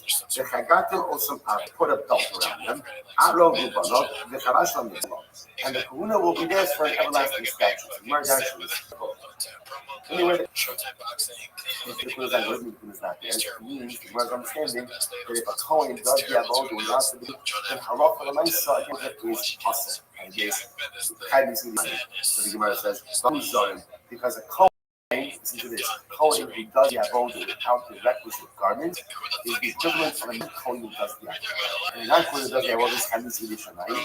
So to a Kohen who does the Avodah without the proper vestments, or proper articles of clothing, is Kayisa Yidishanayim. So if Amar is actually Shimshim Yisrael. And we learned that Allah for myself, a non-Kohen who does the Avodah is Kayisa. So we'll say it's really incredible that the Kahuna only vests upon the Kohen when he's wearing the garment. So we'll say it's such a fascinating idea. Why? Because on one hand, the Kahuna is made. Remember again, you have to do to be a Kohen. It's not like you can find it. No matter how well you behave, when you're a Kohen, if I was not a Kohen, you could be because of how good it's still not to be. So on one hand, Kahuna is innate. On the other hand, you need to be gutted in order to go ahead and do the Avodah. And if you get like 2 profound lessons of that this really is the embodiment of Kedusha. Kedusha is comprised of these 2 things. There's innate Kedusha, and ultimately, again, is earned Kedusha. So innate every single year, every single last Kedusha. Right? You don't have to do anything. You're born a Jew or you convert into Yiddishkeit. If you're Jewish, you have Kedusha. And that's cool. And it's a fantastic foundation. That are like, what garments do you want to put on yourself? A baguette represents something that I take from the world, I take from the outside, and then I make it part of me, right? You know, they say like clothes make the man. Clothes are very much tied up in a person's identity. So on a spiritual level, my begotten are the actions I engage in, my accomplishments. What begotten? What am I going to wear? And if you don't have begotten, if you don't have begotten, then all you're left with is your innate Kedusha. If all you have is your innate Kedusha, you're a Zah. You're like a baby. You're like a baby. It's your baby. Baby comes into this world. Yeah, baby's holy. It's beautiful, fantastic. But the baby do absolutely nothing. So how's the baby holy? Because every single kid has an innate Kedusha. But life, successful living is all about what clothing are you going to wear? What are your nice Tova? What are your good deeds? What are your accomplishments? What are your sudden? What's your tzedakah? And every single thing that you do in life is another bag, is another garment that you put on. And clothes manage the man. Clothes make us do that. And listen, this is interesting. If you think about it, one easy example that is such specificity regarding the clothing of the dollar. So that's on one level, it's about people bring down. It's people are very taken by accident. And you want people to come to these organizations to be inspired. We need to see the point, all of that stuff. But I think our push is beautiful. But I think also on people level, that's remember, this is what is your point? Who is the of like needs to be a spirit of growth oriented spirit. And when I see it, it's even the coin, right? With no clothing, right? Meet the coin on the street, meet on the street, right? You need a Hasid Shabbos, he's getting beat as everybody else. So what happens? You're going to let him still run, right? Why? Because you have to give respect to him, but he's not going to God, but he's still a coin. He's still a coin, even without he's still a coin, because his innate identity is food. But he really fully self-actualizes when he puts on the it's the same thing for all of us. I'm always Kaddish. Because I have an age position. If you want to become the version of you, put on board. What are you going to do? Every day I decide what I want. Today is going to be a jacket of tzedakah. Right? It's going to be a pair of pants of Talmud Torah. It's going to be a sweater of chesed. Every day the goal is to layer more and more together. You can walk around without clothing and holy. But that's ultimately to me what confers holiness. That holy right is to earn your Kedusha. And the way you earn Kedusha is ultimately by your beautiful Kedusha. But the big thing we teach us, not that the Begadim you're not a Kohen. Without the Begadim you can't serve in the Beis HaMikdash. With the Begadim, Next,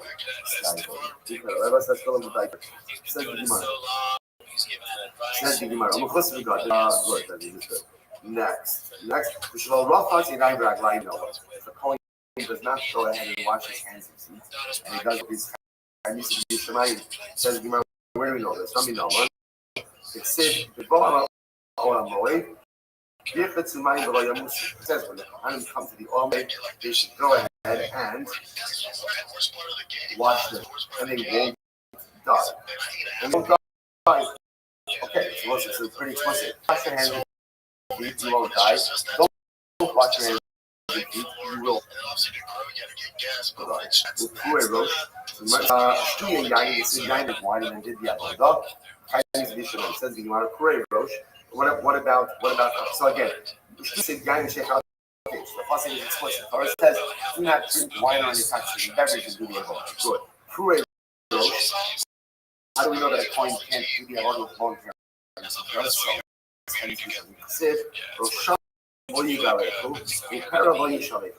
John says on one hand, he can't go ahead and shave his head, but he also can't let his hair grow long. So there's a position between wine and letting his hair grow. If you compare letting his hair grow to the wine, just like drinking ultimately against the Nisa, so again, letting your hair grow, doing the avodah with long hair is also so most like some of these as well. You know, the washing the yes, she loved the issue. It says so the difference is why next to wash his hands and feet and it could be, but on a deeper level, what is it? So that's the same so beautiful. It says, you know, that one of the great challenges of being playing against Mikdash is you can go to your head. You can go to your head, and a person should easily utilize this exalted position for self-aggrandizement and ultimately to just stroke his ego. So what happens? Every day during the first thing he does is he washes his hands and his feet. So that's just easy. The feet take you where you want to go. The hands represent how you accomplish in this world. The Rebbe says when the Kohen walks into the Beis, he's washing away his own interests. I'm going to go not where I want to go with my feet. I'm going to go where the Baruch wants me to go. I wash my hands. I'm ultimately, what am I going to do? Not to see what I want, but what to accomplish. That the way that the Kohen goes ahead and enters into the Mikdash is by washing away nevius, washing away any personal interests.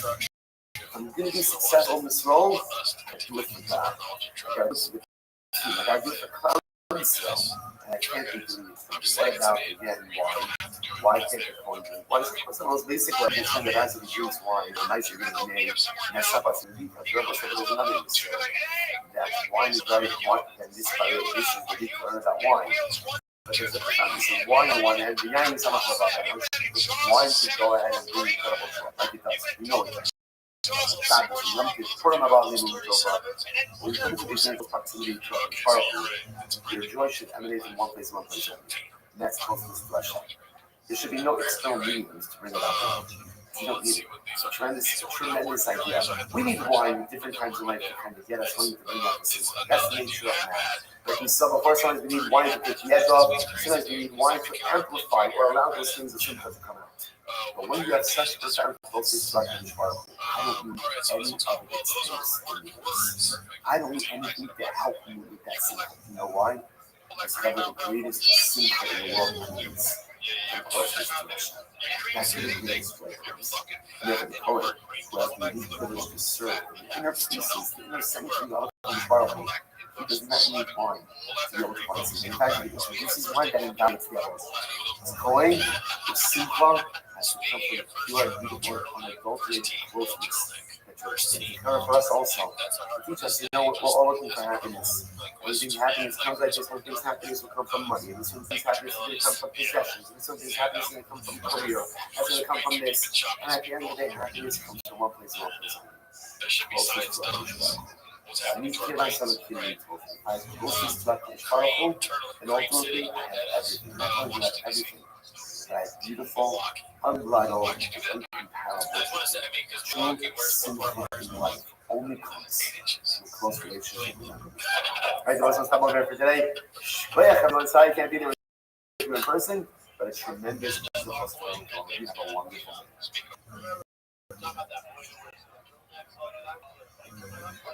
Oh yeah, Ben from the fucking painting. The writer, right? I have no clue. Remember you won the turtleneck? Oh yes. Why that works too much? Yeah, he drank like 13 Modelo's. Good morning. Yeah, he drank a lot of Modelo's, but I guess he did I can't be there with you in person, but Hashem. He's discussed the words together virtually, but I can thank all of our sponsors for this morning. Thank our total sponsors, our annual sponsors, hey. Pilsen Chavard itself. Okay, so there we go. That's it. So that was like the beginning. They're just talking about a guy with turtleneck. Yeah, fascinating. All right, well, back with another dude. Dedicated all of the short introductions to this kid. As his custom service covers so far. First conference for other Abali of the Clover, and he's in loving many of his father, Harry Kansi Hirsch, and Yossi Cohen, received within and broken families in memory of Mr. William Zip, Jeff Shmuel, and Israel, and a week of learning. Only Captain College Memory of both grandfathers, Zakaria, and Zakaria, from the Roughly of the American Florida, in the Shams have an Aliyah and families. Because of that, we have a ridiculously loving exciting document. Today's topic pages. The marketing of the shop is we able to get to the bottom are a alpha base 81B, and we are actually from the bottom. Hagoli, that's a kiss. So if one steals a kiss, so again, actually, by the time the price is the most, you got to do what that is. And Mikalo Bekosin, or one who goes ahead and curses. Now, the proper person literally curses with source. So someone uses some type of sorcery in order to create the curse. We'll see exactly again the Gemara what it means. Or one of those ahead. Anti-Commission is a non-Jewish woman. And I'm talking about zealots have the ability to go ahead and take this person's life. And I actually point out that this is going to spend a lot of time on this stuff. Don't be sure just yet. So actually says, on this class, I'll be focused. First, we're not just about this stuff. And I'm talking about actually says, and the other shade and this kind of hustle from so who is it? This is someone, first of all, himself who's a culture, someone himself who's an upstanding Jewish person, and this kind of Kinaso Shalama, who really feel almost like they feel the pain of HaKadosh. Really, again, they fight the battle of the Gilgonet Shalom. Talking about the Shosh Rodas and myself. So they're able to kill this person. So again, I know they see someone about, like they see a shoe, they're making an act of immorality with the members in the past of this problem. Right? And you see a man engaged in the act, they're allowed to go ahead and take it. But after any time, any such misrevelation, Allah promotion. Again, the only way to kill them is to catch them in the act. But afterwards, ultimately, they're not going to go ahead and do so. And interestingly enough, this is not something that's given over to Jews. We need it. Rather, again, this is unique in practice. Allah promotions. The source of it Allah comes from Sinai, that all around this, if a man goes in with a relationship with a non-Jewish woman, zealous is permitted to go ahead and take his wife. Again, much more Russia required. Okay, Cohen continues to look.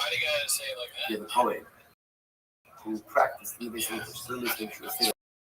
Any Akabakin Marinos for David, so some have no bring to days out of the group. And the perfect queen was seen also put the young Kahakin out of the court of the nation. Thus, the Maxian is more of this design. Essentially, they hit him on the head. They kill him. They can go ahead and literally split his skull. Split his skull with his rib, which are again pieces of wood. So again, we're gonna. Yeah, these are just I don't think we see pieces of wood. These are actually with the mikdash. If you have a non-Kohen who's served in the base of mikdash, then you keep all the Fennec, and he says his punishment is the Fennec. Will come to come and say, no, it's misinformation. All right, I really like a lot to unpack in this position. So let's go. Says the Gemara, my kisva. So the first Mishnah talking was that if somebody steals a kisva, so again, the time is what's a kisva? Omer Yehuda, Klisharis. It's the first two services. So kisva is the utensil used in the basic interest, so it's an interest service. The Omer, that's kashos and that's so again, that's it up. But when you find this idea that somebody goes ahead and steals the utensil. So this is the relation interest. And not important, someone's allowed to kill them. Plus it said, Bo, Biros, Kibola, as I call it, Ramis. Let's look at a play on the words. So remember again, the set is talking about, technically about the Levian, who are obligated to transport the what was that the argument that's covered by the Kohanim before the Levian would take hold of this music. As the Margarchis over here below your phone, the Biros, Kibola, as I call it, Ramis. Literally again, you should not stand idly by while the basic interest is being diminished. The boss for some is being diminished. Rather, again, those who are causing the diminished for the basic interest case, and stealing of the Sharis from this ultimately should be protected. So incredible. So that's the first case. A person who goes ahead and steals an object from the basic because some utensil, Next, the Gemara says, when it goes down literally again, curses with sorcery, what is it? The person says, the sorcery should curse the one who gave the first sorcery his power. So it's very special in Gemara. So a person curses with the Bola Shalom with sorcery. One of you came with Rabbi Amari Amri, Yakelu Kosin Lo, Lakono Ulumikno. Sorcery, go ahead and curse again to his creator, and the one who endowed it with his power. Therefore, again, the case of Kosin is a person cursing a person has to show them with. Okay? Next, the boss said, this is not going to be the bulk of our So, of course, the one that really catches our attention dramatically is that the Mishnah says that if a man goes ahead and has a relationship with a non-Jewish woman, is talking about Shatana is zealot. Now, again, remember, so now we define what is zealot. Zealot is someone who self-is other usher, but it's actually pointed out over here. The Russian was, B'nai Adam Kshir, which is near Adam Usher, and the motivation is totally to defend the so if they catch a Jewish man in this act, that has in the act, they're allowed to take his life. If it's after the fact, they're not allowed to do anything. If it's his base and can't do anything either. All right, so that's not wise. But I'm going to count it out. So let's talk about papers. So 82. So if kind of has to probably catch it up. Low probably both what happens if, let's say there were no zealots around? There were no zealots around. And so the person, the Jewish man, committed this idea with his non-Jewish woman. So what is his punishment under those circumstances? So the Gemara says, so Rat forgot. He forgot the halacha. He didn't according to remember the halacha of this particular circumstance. He forgot. So the Gemara says, that guy just kind of had a dream. And in this dream, he saw the following passage. Bogda Yehuda, V'to'iva Nasta V'Yisrael Yerushalayim, Kichila Yehuda Kodesh Hashem Asher Ahav, U'Baal Bas El Nechar. So he quotes over here the pasuk from Malachi. The pasuk literally says again, Yehuda rebelled against Hashem, engaged in an abomination. When abomination occurred with the prophet Saul and Yerushalayim, because Yehuda profaned the Kodesh, that was love. Baal Bas El Nechar. Relations again with the daughter of El Nechar, an alien god. Right, so So this was the dream. So in the dream of Kahana, so again, just to follow this earlier. Someone asked Rav, what happens if a Jewish man has relations with a non-Jewish woman? And no one caught him in the act. So again, no one's allowed to kill him, obviously. Nathan can't give him anything. Once his punishment, ex post facto, what's his punishment? Rav couldn't remember. That night, Rav Kahana has a dream. And in the dream, he sees this puzzle. So what happens? I'm away. How can you tell you? So Rav Kahana told Rav the dream. And I said, oh, as a result of that dream, I'm praying Rav Migmare. Rav remembered the teachings. He remembered the rules. What's so, and apparently, again, the puzzle shot is numbers. You're going to see the first person puzzle. Both good, you would know what's that? It's not only so puzzle. It's the first idolatry. The people Omer, which says, that God can be based. He's strong with Hashem. Get your Eva Nesta Israel. What is it? An abomination with no one about Israel. Usually. This is the first homosexual activity. Omer, that's Zachar of Kishka Mishkei Isha. Toiva. Kihila Yehuda Kodesh Hashem. Because Yehuda has faith, sanctity of Hashem. Zu Zona. This refers ultimately again to a zona, to a harlot, Chilu, Omer, Loyia Kodesh. So again, so the nothing of your life is thinking quality of all these different things that lastly, the trial of Pascal, that relationship again with the daughter of the King of God, what is that? This refers to a Jew. That's relations with the non-Jewish. That's what it means that relations with the daughter of the King of God. That relations with the non-Jewish woman. What does it say afterwards? Yachdes Hashem le'ish asher yasena va'olah milakei Yaakov u'magish mincha Hashem tzivakos. So this is the punishment. So what's the punishment? Here we go. Become chacham. So if the Jew who committed this transgression in relation to not just what is chacham, then what? Lo yir lo er b'chachamim va'olah b'tamim. Son will not be a tamim. So they literally translated, become chacham without of his non-Jewish one. And it means literally again, his son be amongst those who are awakened, those who are bright in the Talmudim, and nor will he be able to converse with Talmud Chacham. So again, the punishment for Talmud Chacham has relations with the non-Jewish woman. Ultimately, again, if you want to tell Talmud Chacham, they're going to say, now, well, let's one more line, in Kohen, and if he's a Kohen, well, then Magish Mincha Hashem Tzivakos. His son will not continue in his Kohanim task. Again, his son will not be in the Talmud. So I just point out something interesting. First of all, a couple of very interesting things. Number one, Sassing here is not talking about Chacham and relations with it teaches you something that no person is above temptation. No person is above sin. A person can get come Chacham, learning Torah about Hashem Yalom Malay day and night. But a man is a man, the person is usually do. We all have our weaknesses and we all have our wants, our lusts, our desires. It's so important to be real about this. Sometimes we like to think about the lesson a little bit. And sometimes not beyond the spot. I mean, we never do that. See what? Yes, you would. Given the opportunity, we would do a lot of different things. Unfortunately, it's always been around. Really important to say. The other interesting idea is if you notice the pattern. So if you come as relations to non-Jewish women, is not to get from Kohen. The sons are going to become really what? That it's specifically like immorality. Immorality imprints itself on a mission. And specifically imprints itself on children. An immoral father cannot raise up his son. And this is irrelevant. The son knows about what the father did, doesn't know about it. It's a thing in lookingness. There are certain things that fundamentally speak to what immorality is one of them. So a man goes ahead and engages in this kind of a situation. And what's fascinating about this is like, it's not one of like a riot that's punishable or like something else. Remember again, this is Kano and Hogan ball. But if the Kano doesn't get the react, there's no follow-up from it. There's no follow-up from it, at least in base levels. But you have to get you see that this level of moral trespass is so profound that it improves how much I could be greatest uncle in the world. But if I do this, my kids are not going to become a couple. I could be a coin. But if I do this, my kids are, and again, it's not a punishment. I think it's a result. If I am wrapped up in immorality and manifest myself or having relations with these other women, a definition that is going to impact my ability to raise an inspired family. It's not a punishment, it's just the reality. It's just a fact. It's just the way that it works. It's such an incredible Gemara. Oh yeah, everyone relates to that. I'm going to keep Baraguyo. Kalabala is just doing this cutting of all this. Otherwise, the religion is not just showing this. It's narrating like out. It's simple. Plus, it says, Ma'al Bas El Plus, it says, generations of the daughter of an alien God.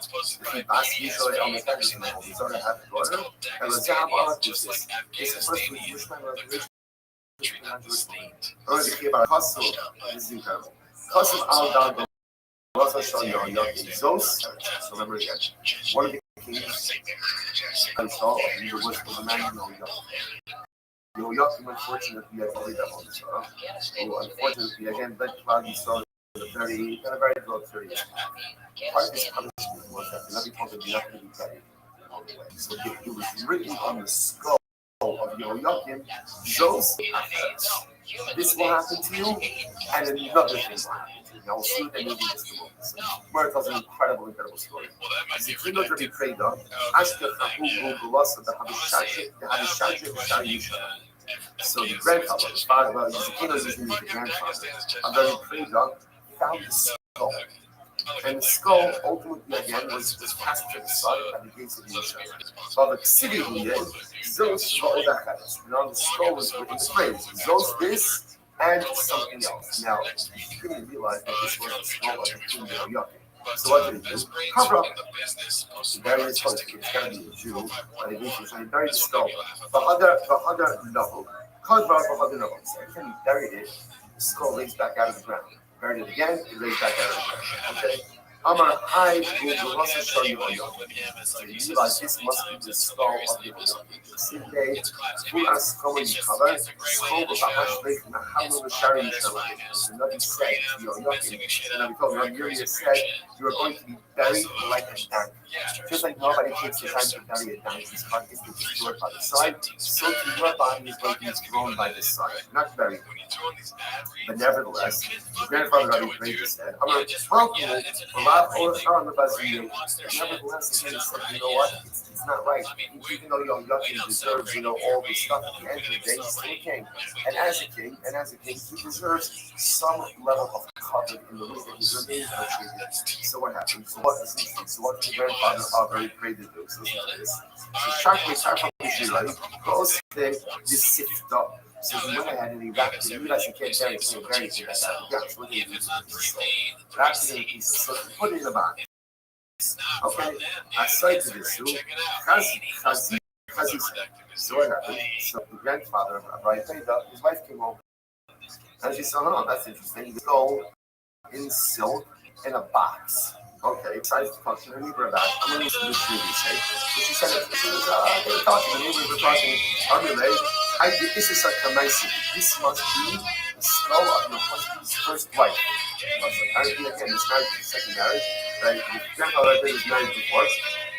And the neighbor says to the contemporary, this must be the skull of your his first wife. You look Comanche, and what happens? And clearly, your husband cannot forget about his first wife. So what did the wife do? Shagarta Litanura, the cost. She took the skull, threw it into the oven, and it wasn't served. He also, when the grandfather came back, Amar Henry the city, Zos, so now I understand the meaning of all the skull. Zos, you won't be buried normally. And until, again, really ultimately the skull was considered. You also have to be alert. They feel us a Kashmonai, so the days of Kashmonai, the days of Kashmonai, they were Kohani, they made it zero. What was the zero? Hamala Isis, Hayib Aram Yishum Nash God. If a man has a relation with a priest and a Jewish woman, he is Hayib because of Nash God. Four things. Now, by the way, what's Nash? Just look. So Nash is Nun is Nida. Now, this is interesting because remember again, I want to read apply to Jews and don't apply to non-Jews. Again, remember, the days of Kashmir, I'm trying very hard to ensure that Jewish men would not be having relations with non-Jewish women for a variety of reasons, morality, marriage, all these things. So they threw the book of this relationship. Jewish marriage with non-Jewish women, she's a Nida. Number two, Shivcha, for the Jewish men having relations with Shivcha. So number 3, Gimel, God, is a typical prohibition that is Irish and non-Jewish woman. And ultimately, Aleph is Tisha's Ish. She's married, ultimately it's adultery. Okay? Yes, Rabbi, Mishum Nashgaz. Rabbi came along and he said it's not Nashga, but rather it's Nashgaz. Again, if you read on the first read, the Shif Chagoya, Zona. He takes out Isha's Ish, married woman, and puts in Zona. Why did he say that? Should Ishus less little? Because apparently the Kusim were not so marked on marriage. You're immoral, therefore you really have monogamous relationships. Therefore, it didn't make sense to put Ishus Ish. Instead, which makes more sense to put in Zona. The first opinion would say, now Shayu Badai Lamukila. Okay, so it might be true they didn't have like a formal construct of marriage. We have Yishin and Yisurim, but when I said they still had an institution of marriage. And they still had a monogamous relationship. Therefore, if a man has a relationship with a married priestess, it's Ishus Ish. Okay, incredible. I'm going to kiss stuff. How about the Mok Emot? Now, now we're beginning to kind of, fill this out a little bit. So, in Seal here is the severity of a Jewish man having relations with a non-Jewish. Days in Hashmonaim, Nashkaz, other days in Nashka, either way, or Nashka, based on Hashmonaim, Nashkaz. So, we're going to keep it very down. The point, the Mishnah says that if Hanan, the zealot, as we define him, catches a Jewish man in the act, he's permitted to go ahead and take his life. The Gemara says, by the way, the Gemara says, I'm going to this though. How about the law? Somebody comes to ask this Shiloh, a moral. You do not actually instruct them to do this. So Rashi says over here, I'm going to say stuff. Hanoi haba limboch b'beis chas ma'aseh yitkabo a moral shelo ne'emar elo mekhanei atzmo. This is very interesting. So let's say again. Let's say Reuben is in a relationship with his right? And now what happens? Shimon is a kanoi, right? He's very bad, asking anything on a kanoi, right? He's a kanoi. And he shows up in Beis Din. He says, Beis Din, Reuben is having relations with the princess. Can I kill him? The halacha is Beis Din does not instruct him to do this. Rashi points out that the concept of kanoi holding both is a person acting motivated by their own sense of religious self. So I can't tell you again how incredibly dangerous this is. So remember again, the person who's going to carry this out has to make sure that he is not decided that he's a kosher, or he's a kosher, and that he's doing this for all right reasons. That's why Allah says we don't. This is Allah promotion we see now. We remember we're going to learn this from Pinchas. That's the stuff from we don't pass on. We don't instruct people to do this. So if someone comes to these and asks. Says, should I do this? Tell them, no, don't do it. Don't do it. This is unique halacha. If someone acts of their own volition and satisfies the criteria, you're not liable for it. Right? But the nice basic will never someone to actually do this. So the verse says,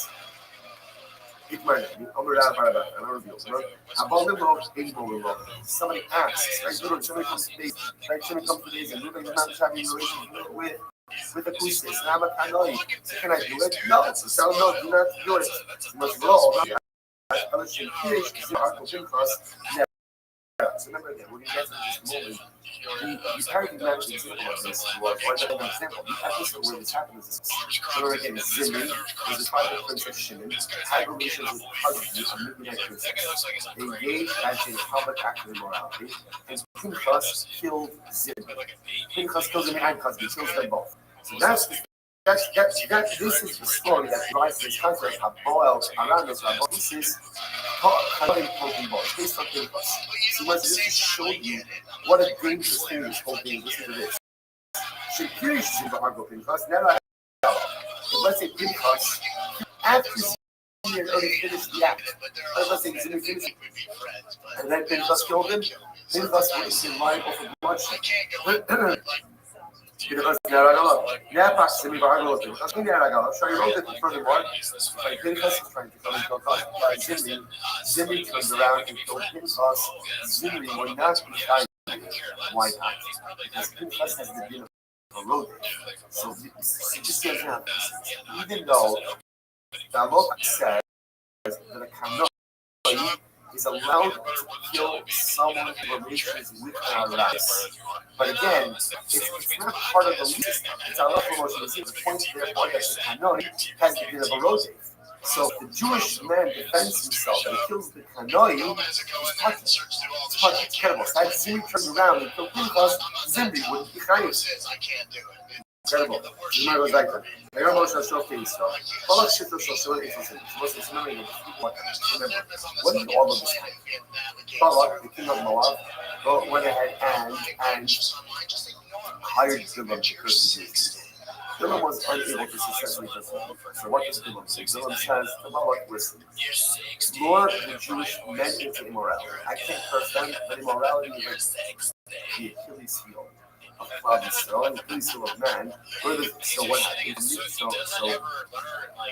So Moab, essentially the Moabite men, lured the Jewish men into immorality. The tribe that we felt for this the most was Shimon. So what happened? So the tribe of Shimon came to their tribal prince Zimri. She said to Zimri, Zimri, sentencing us to death because we're engaged in immorality. You're just sitting here doing nothing. You're sitting here being quiet. Zimri, do Amar Zimri gathered 24,000 Down to 24,000 people. Bahala is a Cosby, and he went over to Cosby. Cosby was in the United States. It says, Amarlo, Hashmili, have relations with me. Right? So Zimri wanted to make a spectacle. So he says, Cosby, submit to me, have relations with me. Amro, Lo, Basmela, honey, so she said, listen, first of all, Zimri's a nice guy, and I'm a princess. I'm a princess, and my father said I can only have relations with, the Melech, the king of the Jewish people. Okay? Amarlo, Afu Nasi Sheva. So Zimri said, listen, I'm a Nasi. He's referring to himself in third person. I'm a tribal prince. Below, not only that, I'm even greater than Moshe. Also, I'm a second-born son, a second-born child, and Moshe is a third-born child. So you see, I'm even greater than the leader of the Jewish people. So what does he do? Tough subject when he saw. So Zimri literally took Cosby by the hair. The Via Eitzalosh. She brought him before Moshe Rabbeinu. Amar Ben Amram, Zuasura or Musar? Moshe, tell me, is this woman mutter or asur? Is this woman mutter or asur to me? Ben Tomar Asura. And if you say that she's asura to me, Bas Yisrael Mikiyah. Who allowed you to marry the daughter of Yisrael? You get this incredible chutzpah. So he says to Moshe, tell me, is this woman with me? And by the way, before you say us, what are you going to say? Who allowed you to marry Tzipporah? Who allowed you to marry the daughter of Yisrael? Incredible. So the Gemara says, this other than a halacha. Moshe Rabbeinu, in that moment, he couldn't remember what halacha was. He just couldn't remember what halacha was. So go to the here. We'll say first one out of the body. So everybody started crying. You have to understand the enormity of this moment. Zimri is confronting Moshe Rabbeinu, challenging Moshe Rabbeinu as a God. And Moshe Rabbeinu, who's memorized all the answers all the time, Moshe Rabbeinu is one who's like the school of crisis who navigates us through every single crisis, has nothing to say in this moment. Everyone just begins to cry. So what happens? They're invoking Pesach or Lord. Vayar Pinchas ben Elazar. The passage says Pinchas ben Elazar saw. I asked the Gemara, what did Pinchas see? Omarav Lo'a Ma'aseh V'Niska Halacha. He saw everything else happening, and Pinchas remembered the Halacha. Amar Achi Abi Abba, literally again, the brother of my grandfather. Remember again. Pinchas was the son of Elazar, the grandson of Aaron. So Moshe Rabbeinu was his great uncle. So brother of my father's father. So Catholic by the time they definitely had Sinai. You taught us, Moshe Rabbeinu, you taught us. You came down from our Sinai. Abolas akusis in noim hogibo. Moshe taught us a halach, literally a halacha of Moshe in Sinai. You came down from our Sinai and you taught us the following halacha. If a man has relations with a non-Jewish woman, you're allowed to kill him. So again, with all the complications, like catching the act, everything else. On the Moshe is right. And I remember they said, Kaina Garto, the one who used the letter, Ihu Rehavi Karban. You should be the best. In other words, think us. You're the one who remembered the halacha. So therefore, again, you're the one who should carry out this thing. Shmuel says, no, something different. Shmuel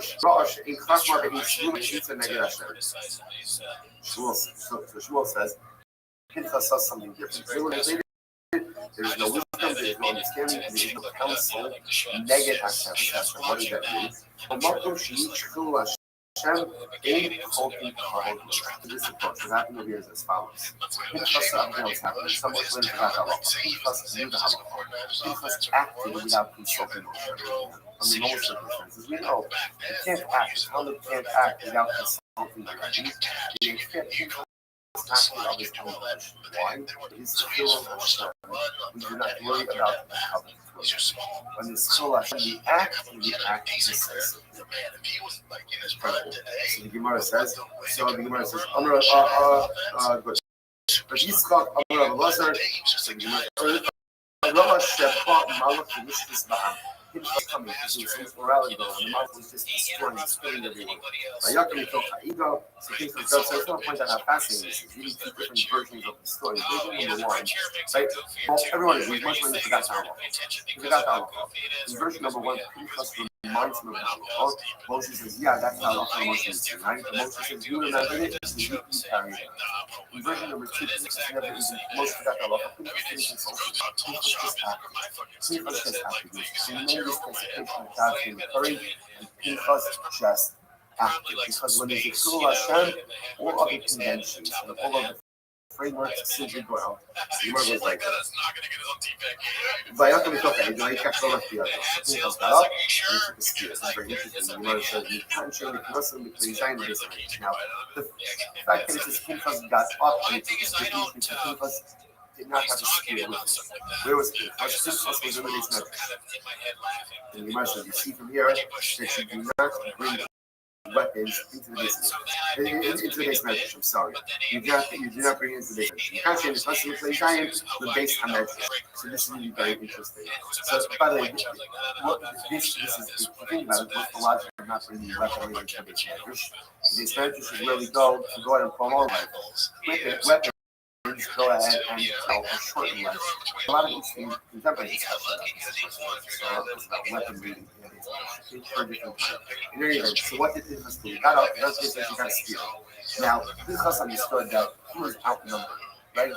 He did not want to go at it with shaded of Shimon. So what did he do? Shalach Shmuel, being a Bogan Shalach, took the spear, he unscrewed the tip of the spear, and he put it in his bow. So what I knew what to do. I initially, let's say 3 days, 1 day. I told you, 82 days. Now, so he took the tip of the spear in his clothing, and he used like the shaft of it as a walking stick. Yishalom gave and she gave, so she goes to the area where Shevet Shimon is. Our Heichal Matzino should shift to a leading dog will be Shal Shimon. Pinchas says, why should Shevet lady be any holier than Shimon? What is that? He's saying like this, Shimon, you guys are having a great time, right? You're really living it up, enjoying all this debauchery, this immorality. So why should Shevet lady who's out? I'm from Shevet lady. Why should we enjoy life any less than you? So they said, wow. Right? They must Amar, Nichalo, Aku Raso Slachav, right? Look at this, Pinchas is here. It's really just here to satisfy his own needs as well. Lenin, Nichnas, so you might say Nichnas, the key location as Hadar. So he said, let him in. Because after all, again, that even the holiest of people are permitting relations with non-Jews. It's incredible. Rabbi Yochanan says, she should be national with Pinchas. 6 miracles occur for Pinchas in this episode. Number 1, Echad, Shahayro Zimri Lefrosh Lopir. First of all, Pinchas walks in, and literally Zimri is having relations with something. So one thought that, Zimri sees Pinchas. This is almost basic. One would have thought that Zimri would have stopped, but he didn't stop. Echad, Shahayro without a Lopir. He should have cried out. Right, especially when Pinchas was getting ready to kill him, and he didn't cry out. So you're going to see Pinchas killed Zimri and Chazit as they were actually engaged in active relations, and the sword like pierced them through both of their sexual organs. Another miracle. She lifted them up on the spear, right? And they did not fall off the spear. Malach lifted up with the lintel, the doorway. Again, Pinchas went out miraculously, holding Zimri and Chazit on the spear. So Malach came up and lifted up the door so he can get out. And Malachim, again, at the same time, was also kind of wreaking havoc. He was killing out people who were immoral, and that kept everybody else distracted while Pinchas killed Zimri and Kozbi. So Pinchas came and threw down the bodies of Zimri and Kozbi in front of Elu Yipru Chaftal Elohim Yisrael. Pinchas says, because of these two people, 24,000 Jews should lose their lives. Pinchas is coming out of the world and he is a Canaanite with righteous indignation. You're going to hold the whole people accountable because of the actions of these two. Shemeh and Mari, the Gemara says, you are making the well, first one, right? Above Esmolach, the Hainu Yisib is what it means when it says, Vayamo Pinchas Vayipala. The pasuk says, Pinchas stood Vayipala. Interestingly enough, I remember Lazar, Vayispalel Lo Nemar, doesn't say Pinchas, Davin Elo Ipalel. Now, by the way, the Shorish of Palal, Pelam and Lamed, means to judge. Lamed Kibiyachol Sha'asa Pulidos. So literally, that Pinchas was judging the Kadosh Baruch Hu. He had kindness, and he had like rebuked fresh and happy these two people, two ringleaders, and everyone else being held responsible. So picture Malachim tries to justify. So the Malachim wanted to push Pinchas down. Pinchas was being disrespectful. Amalahan Hanichu. Look, Kadosh Baruch Hu says, leave him alone, leave Pinchas alone. Kanoi, then Kanoi. He is the son, he is the Kanoi, the son of another Kanoi. Ultimately, again, who is the Kanoi? He's a descendant of Levi, right? Remember again, Levi, Shimon and Levi were the ones, after Judah was abducted and raped by Shem, Shimon and Levi went out and killed out all of the men of Shem. Shmuel says, Pinchas is a Kanoi, the son of a Kanoi. Meshiv Chima, then Meshiv Chima. He is one who goes ahead and literally, he is one who removes divine wrath, the son of one who removes divine wrath. So that's what he's out. Out of the aftermath of the rebellion of Korach stopped the plague which it was. Incredible. So it's one point that's amazing over here. What do you see? That what the Rebbe Shalom cares about more than anything is that we look out for each other, is that we advocate for one another.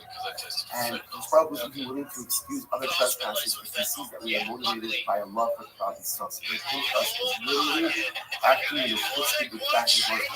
One thing I love him, I like push him down. What's the alone? He's being a machutza. But understand why he's doing it, because that's God himself.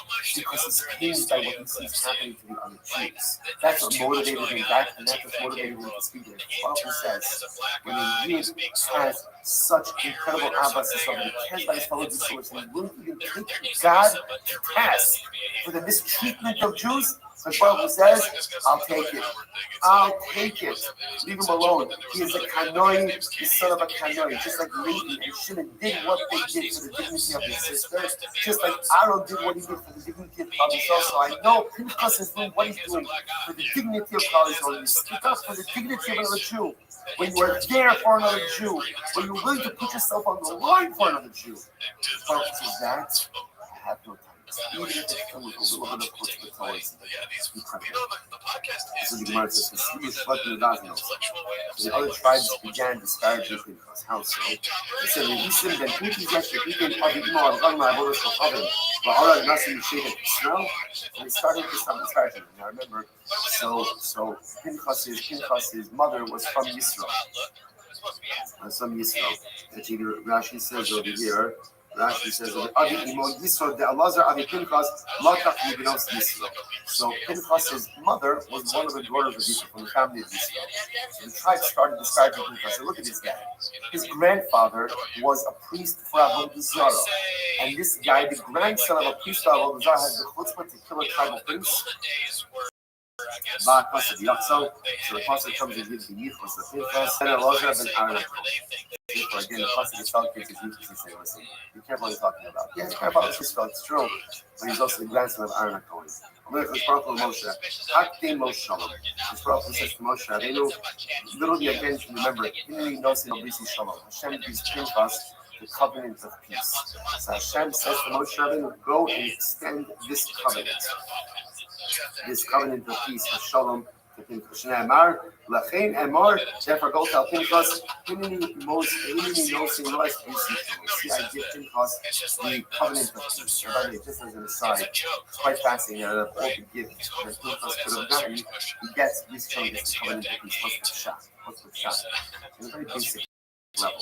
How does something that when a person takes life, even if it's warranted, even if it's justified, even if it's a mitzvah, the act of taking life fundamentally changes who and what you are. Baruch says, I want Pinchas to remain pure and pristine. I want him to change his result. Give him the grace of shalom. In the grace of shalom, when a person has to take life, they live with that trauma. Even if it's totally justified, right? If they live with that trauma, it changes something. You take life, it changes you. So the Baruch says, Pinchas, because you did this for me, I'm giving you the covenant of peace. That you should find peace in life, that you should find tranquility, that you should not have to live with the guilt of what you did was 100% correct, 100% warranted. And even though you know that, the trauma is still there. So the Baruch seeks to soothe the aching soul of Pinchas, giving him bliss, shalom, and covenant of peace. The Gemara says, "Ru'ya kaparazu shekei mekaparis v'alachas l'olam." Pinchas, you will have this kapara ultimately. And you have this shalom. And your act, right? Your act, what you did on Israel, should be a kapara li'olam. Isn't that it? The fact that Pinchas was willing to stand up and do that for you, the fact that Pinchas was there to defend the honor of HaKadosh, that is a chus for many for Israel for many generations. I'm not to say, Zarzim as time, oh, Tayish, Malak El-Kum. El-Kum, Imo Dalamels, as in the Abkis Gemara says. The pasuk is from Mishnah. Zarzir Masnaim O Tayish, Umelech Al-Kum Imo. So what does this mean? So the Gemara says, Dalit Meos as in the Abba Bikilos, Baal Kosher Rasha Osayim. Apparently, Zimri did not just have one action on his feet, but he had a lot of action. Really good. 400, right? Dalit Meos, the Esser of the Abba, 424 action. Didn't have fun to and engaged in a lot of immorality. The him Pinchas Achikasha Kofa. The Pinchas waited until Jimmy finished. I was naturally finished because remember he had action in the act, but he waited until it was practical acts of relations and was still engaging. But when you're there, Shemalach Al Kum Imo, the Masnisa Tano, Shishim. He waited for Zikah 60 acts of relations. Okay, so apparently again, Zimri engaged in so many acts of immorality that it's testicle filled. The Cosby was filled with zera, with sin, so that she became like a saturated shield. Moshe's base saw. Tanya Yosef, Kever Shalom Amma. So imagine using a bit of symbolic description of it, the idea that the immorality was so rampant. What Zimri and Cosby did, they unleashed the title of immorality in concept. So they themselves must have engaged in acts of morality multiple times throughout the day, but they created this title of immorality all around them. No Cosby Shema. In fact, the name of this midnight princess was not Cosby. What was her name? Shvila Noi. Bas Sur Shema. Well, I'm going to Shema Cosby. So why do they call her Cosby? She Hizba Ba'avir. Because she lied to her father. Remember again, her father told her there's no relations with the head of the Jewish people. And she had relations with the tribal priests. However, her Cosby, Sha'amala Abiyah, Cosby Amzeh. And Cosby was filled with so much hatred for Christ. She said to her father, Cosby, allow these people to be destroyed for me, or by me. Rashi says over here, Cosby, Shachot Osam Al Yadu. Let them be slaughtered. She was willing to give herself. However, she knew that it wasn't going to end well. But she was willing to give herself for destruction of Christ. Literally, again, if you look between the reeds, right between the reeds and the swamps, Rashi says, if you look in the secluded places, that's where you'll find Shvila Noi. And a lot of people go to secluded places to learn engage in immoral acts. So if you want to find Shvila Noi, look for the secluded place between the reeds. My by Ba'adi Kalfi, the kind of Shvila Noi. My by Gaf Sali. What is she doing up there between the reeds? What does she do there? She literally prostitutes out her money. That Shulai was so immoral that she even cast aspersions on her money. Chamisha Shemos Yeshlo Zimri. Yeshlo Zimri, right? They were, yeah, I'm sorry, Chamisha Shemos Yeshlo. 5 names were given to the tribal prince of Shimon: Zimri, Ben Solo, Shaul, Ben Aknanis, Shlumiel, Ben Suri Shaddai. Zimri, why is he called Zimri? Ashenasa Beitza Kebeitza Mizaz, because in so many acts of omission that his testicle shrivels up. Okay. Ben Salum, Ashevisi Abonos Shom Mishpachto. Then ultimately, again, Ben Salum actually says over here, Hisli, Garak, Shiyisku, Bisaku, Roshua Kisla. And he caused Shayim Marich and Ashwar Paz, so he caused the iniquities of his family to be spoken about. Shom Mishpachto. Shaul, Ashevishka, Ashwar Baradeva. He literally let himself out for sinful behavior. Ben Aknanis, Ashasa Maisik. Called Ben Aknanis, right? Because he engaged in actions like Canaanite-like actions. Umashmo, what was actually his name? Shlumiel Ben Suri Shaddai. Incredible. Ultimately, again, his name was actually Shlumiel Ben Suri Shaddai. Plus, I just point out something really amazing. If you think about it, right? So his actual name wasn't Husky, right? It's Zimri, right? Ultimately, again, the Gemara says, right, Zimri was a descriptive name that represented multiple acts of immorality. But his real name was Shlumi Elbet. It sounds familiar because remember again, he's been Nasi of Shimon. We just read his name by Spanish because he seems so long ago. Bible princes. And also think about it, by the way, like the name itself is so holy. Shlumi El means like Shlomi El, like I create a sense of peace and spiritual tranquility and harmony with Hashem. Like, in other words, I try to live my life in consonance with Hashem. So I have shalom. Like, what do you all want? I want shalom with Hashem. And as a result, Suri Shaddai. Hashem is my rock. Hashem is my rock. So you're talking about a person whose actual name represents so much to be so. Shlomi El, I make shalom with HaKadosh. I live a life in harmony and consonance with Hashem. And as a result, Suri Shaddai. Hashem is my rock. He's my anchor. And yet you see something amazing.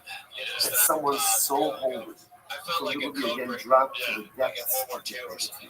And I want to say this is a lesson we keep seeing over and over and over.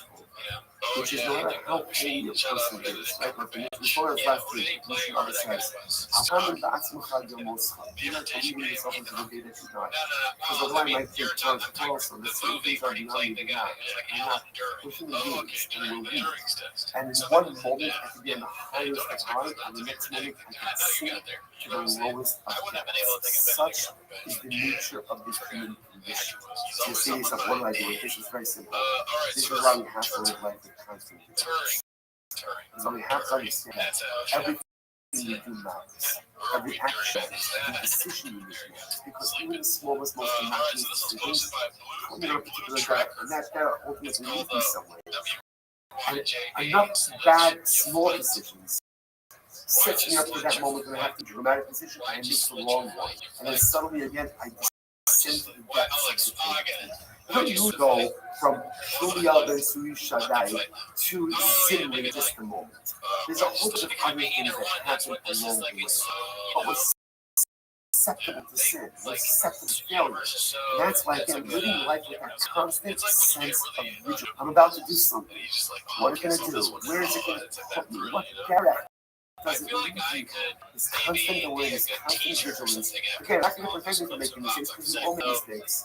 But at least if I'm always aware of what direction I'm going on, I put myself on the right path, I can save myself from those steep falls of life. Right, the most like, wow. Okay, Shkrat, we'll stop over for today. Tremendous daf. Wishing everyone an incredible day. Or see everyone. Culture. Yeah. So we'll see. Maybe a good one attribute of a tree, and the other will just kind of suffer. But let's see what this is about, though. Why did you split your flight? Okay, good morning. I'm sorry I can't be there with you in person. I'm sorry. We're supposed to be able to learn together in person. I think all of our sponsors just wanted to thank our total sponsors. Our annual question today, hey. Tell some spot about yourself. Sorry for dedicating and Russia's as a custom solo troubles under Abali Latova, Terry Zim, loving memory of Terry's father, Dr. Harry Hansen Hirsch, and Yosef Cohen, Zim and Bergen families in memory of Mr. William Zim, Jeff Schmuel, and Israel, and a week of learning. Falling Catholic College memory of both grandfathers, Zakaria, Ben Zakaria, School of Lucky of America, from Florida, in the shop. Most have now we got and families. Most of that, we have a ridiculous overwhelmingly saying that. So we got one down. And he's got this meetings. Walking some over Shabbos, we were able to get to the bottom of the Aleph Days 81B. I'm going as a kiss. So if one steals a kiss, so again, actually, by the time the fight is definitely Gemara what that is. And the Kalo Bekosis, or one who goes ahead and curses. Now, the Prophet literally curses with sorcery. So someone uses some type of sorcery in order to create the curse. The seed can't get in the Gemara use, or one who goes ahead and has relations with a non-Jewish woman. Cannot impose both. Zealots have the ability to go ahead and take this person's life. That actually points out to me, now this is very important. We're going to spend a lot of time on this cover, so don't leave sheer just yet. So it actually says, on this class, only co-comments. First to a non-Jewish woman, I'll be about this cover.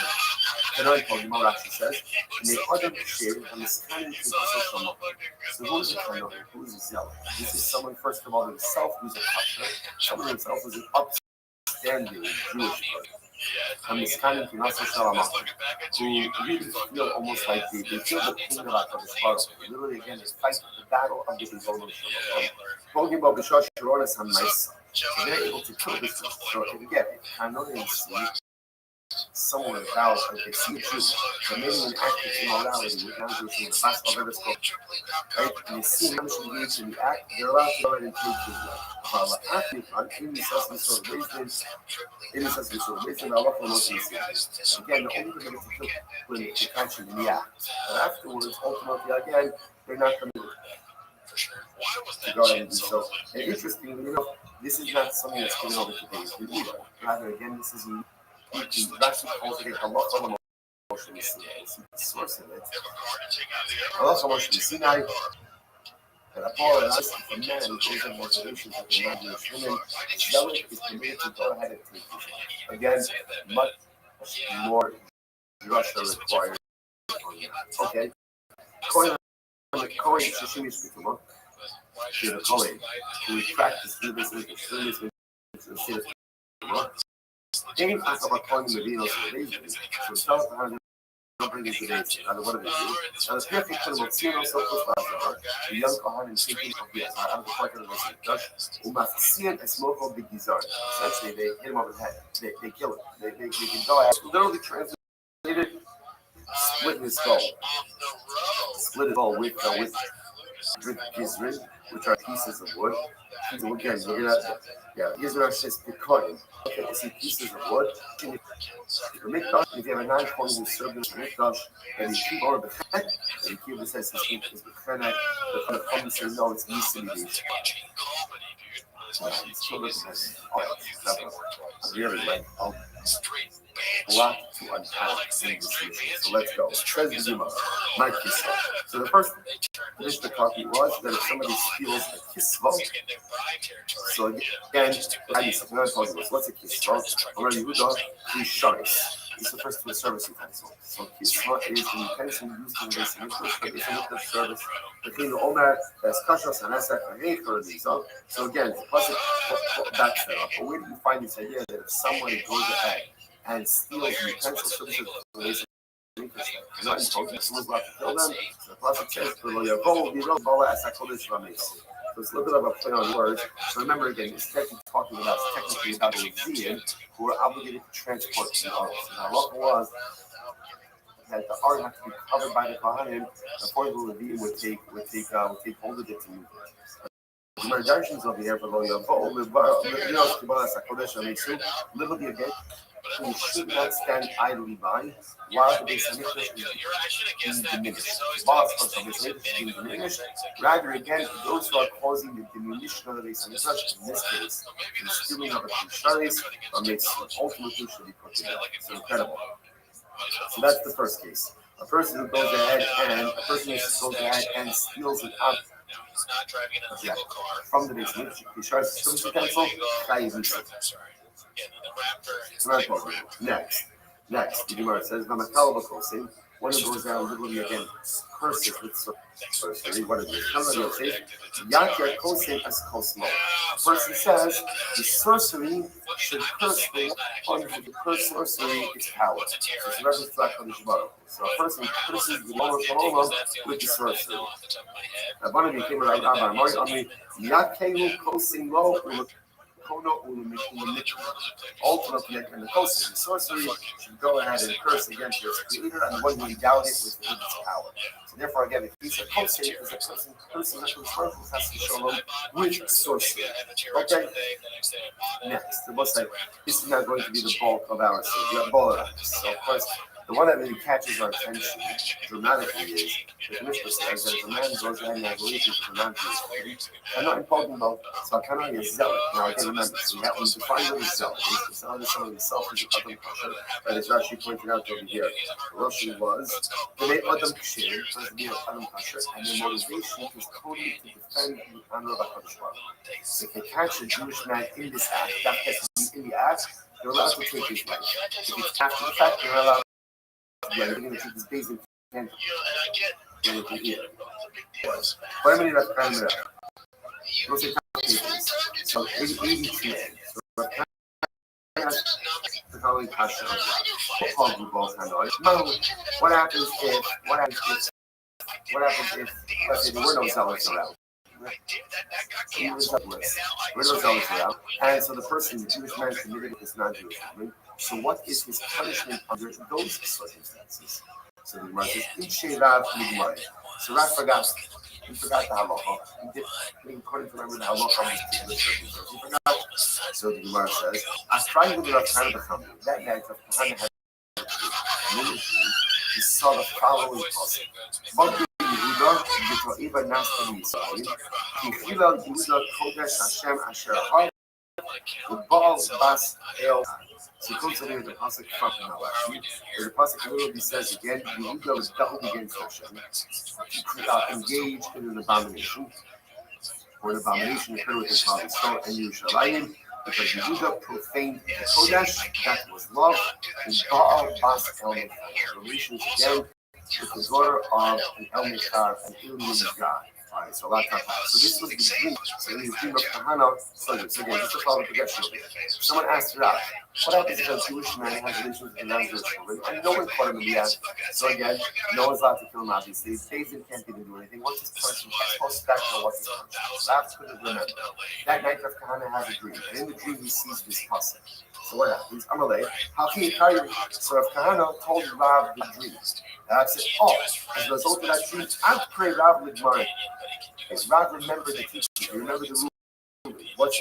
And apparently, again, the pasuk chapters, you're going to see the first person of the pasuk. But do you know? You do the adult, what's that? This is not idolatry. The Chino Omer, so it says, that can be based on Hashem. It's what even has to be so. Which means an abomination was done with his father Yerushalayim. This is the first homosexual activity. Chino Omer, Zachar lo tishkav mishkavei isha.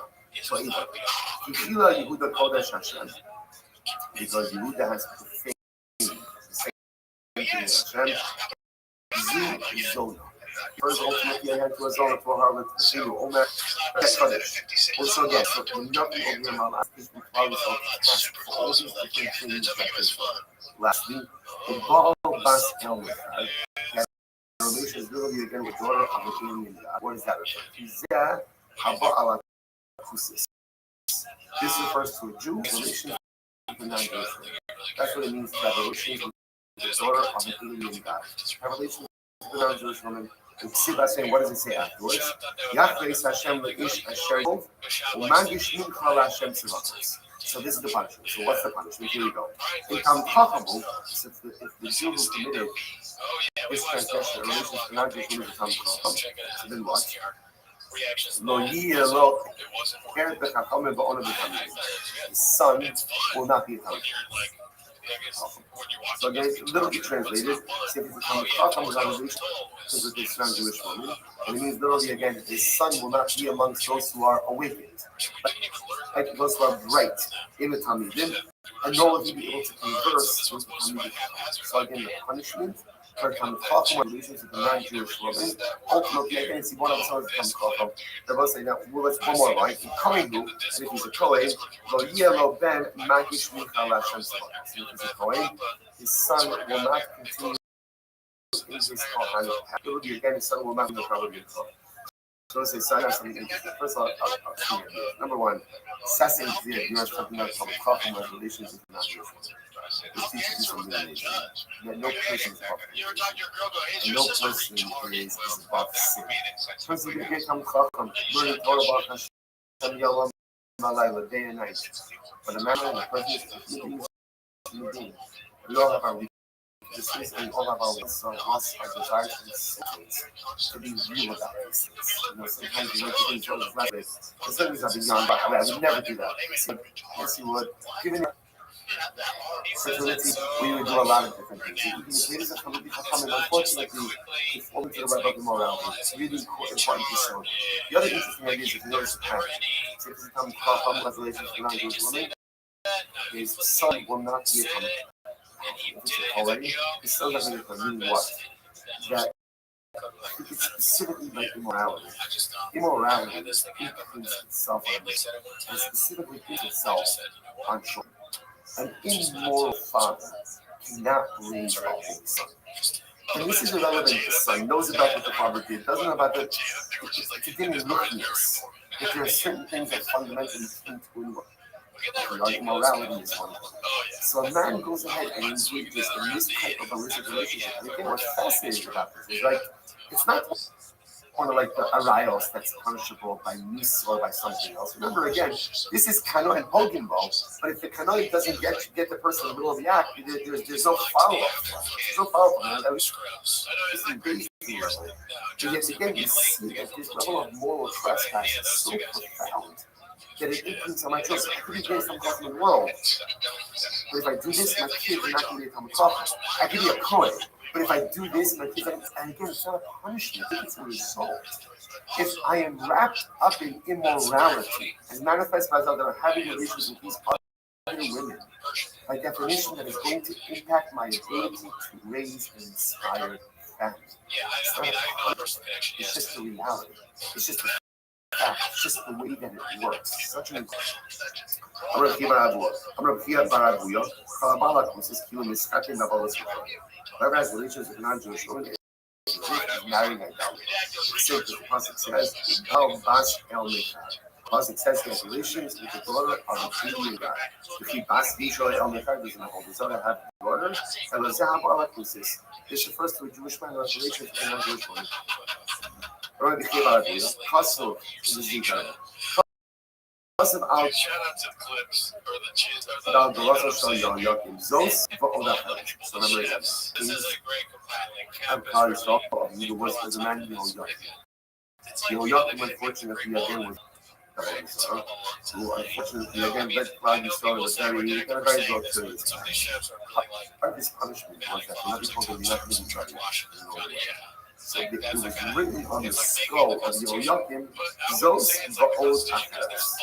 This will happen to you, and another thing will happen to you. Now we'll see what that means in just a moment. So Gemara tells an incredible story. Zekino to be prayed. So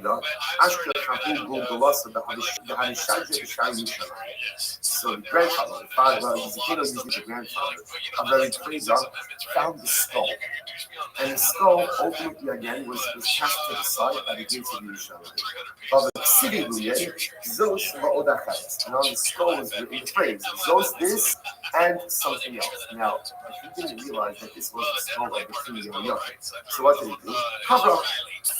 Very nice point, because it's got to be a Jew, but it is very the skull. The other novel, carved out of other novels. Every time you bury it, the skull raised back out of the ground. Buried it again, it raised back out of the ground. Okay? The Russell show you on so you see the skull of the Yehoiakim. This day, Kabul and Somer you cover, skull about straight from the Hawil Shari Yushalayim. Because the Nabi said to Yehoiakim, the Nabi told Nabi Yirmiyah said, you are going to be buried like a donkey. Just like nobody takes the time to bury a donkey's carcass, they just throw it by the side, so too your body is going to be thrown by the side, not buried. Nevertheless, the grandfather got his brain to say, nevertheless, again, he said, you know what? It's not right. Even though Young Yucky deserves, all this stuff, at the end of the day, he's still a king. And as a king, he deserves some level of covet in the way that his remains are treated. So what happened? So what is interesting? So what did the grandfather of very creative this? The Shakar Kabishirai, so stay the sifto. So he went ahead and he got to the US and can't bury it, because he buried it out of the ground. So what did he do? So after the piece, so he put it in the box. Okay? Aside from this, Chazise. So what happened? So the grandfather of Rabbi Peda, he writes it on, and she said, that's interesting. There's a skull in silk in a box. Okay, so she was in the back. I'm going to read this. So she said, they were talking, the neighbors were talking. This must be the skull of your husband's first wife. Well, so apparently, again, this marriage was a second marriage. Right? Your grandfather right there was married before. The neighbor says for the concept right here, this must be the skull of his first wife. And what happens? Clearly, your husband cannot forget about his first wife. So what did the wife do? Shagarta litanura because he took the skull, threw it into the oven, and it was incinerated. He also, when the grandfather came back, okay, now I understand the meaning of what was written on the skull. Zos, you won't be very normally. And number two, again, clearly ultimately his skull was inserted. He also has the armor.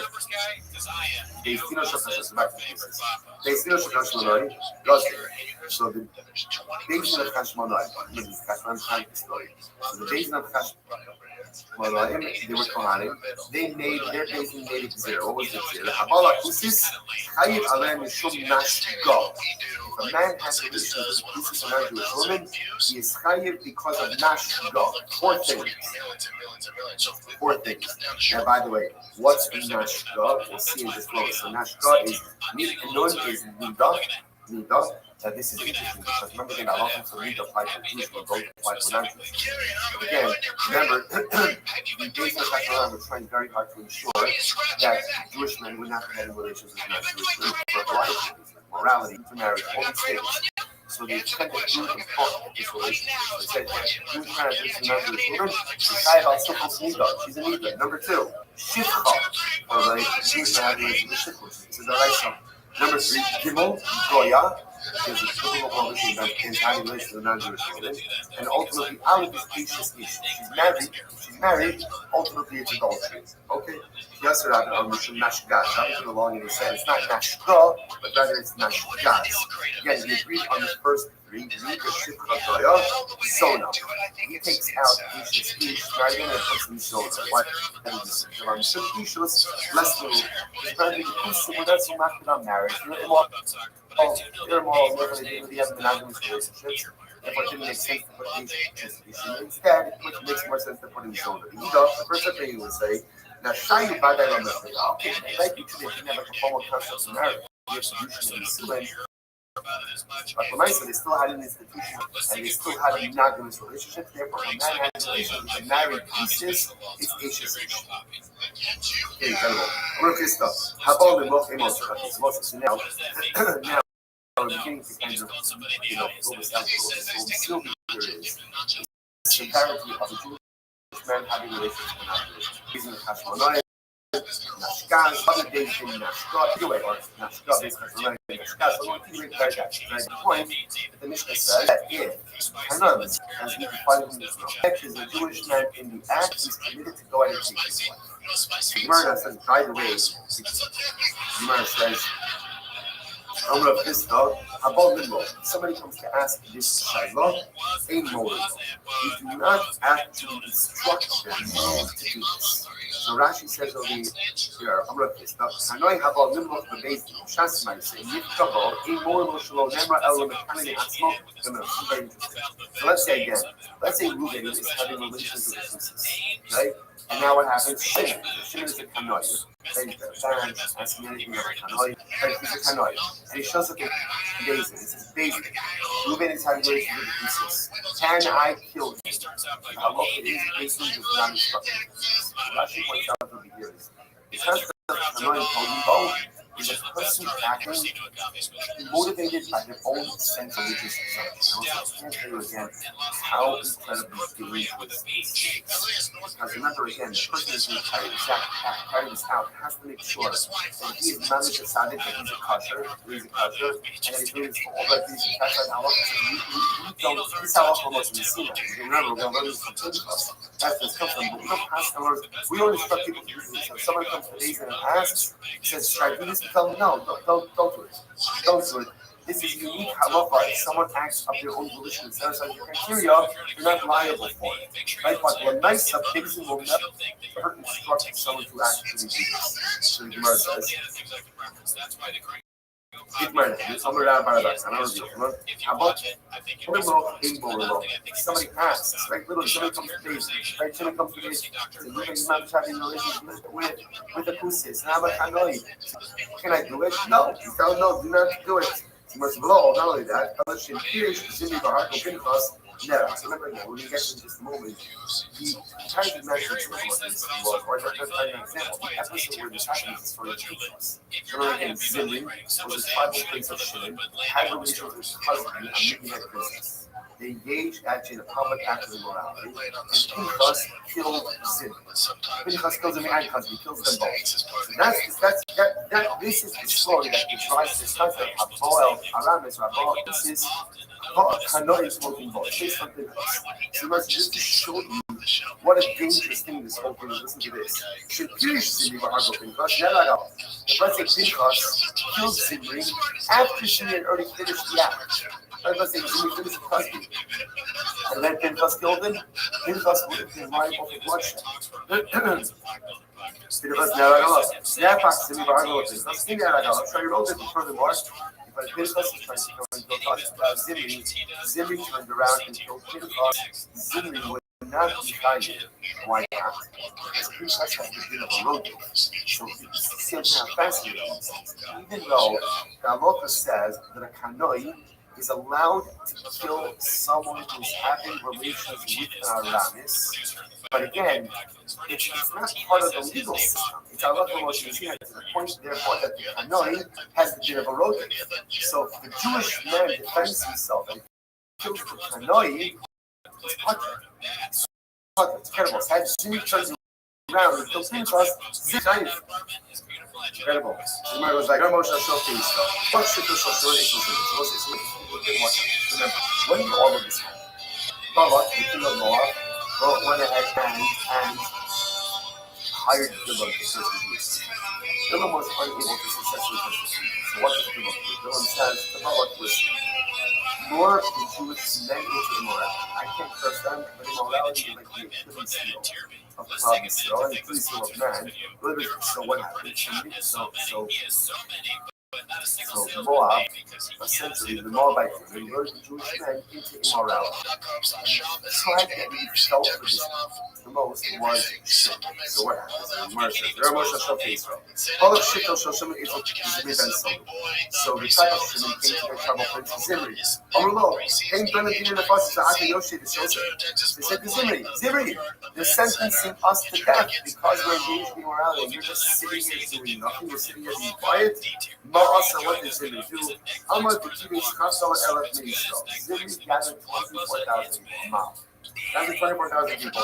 Bahalach ate on Cosby, and he went over to Cosby. Cosby was in the United States. He says, Hashmili, have relations with me. Right? So Zimri wanted to make a spectacle. So he said, Cosby, somebody to have relations with me. Amro, lo, basmela, honey,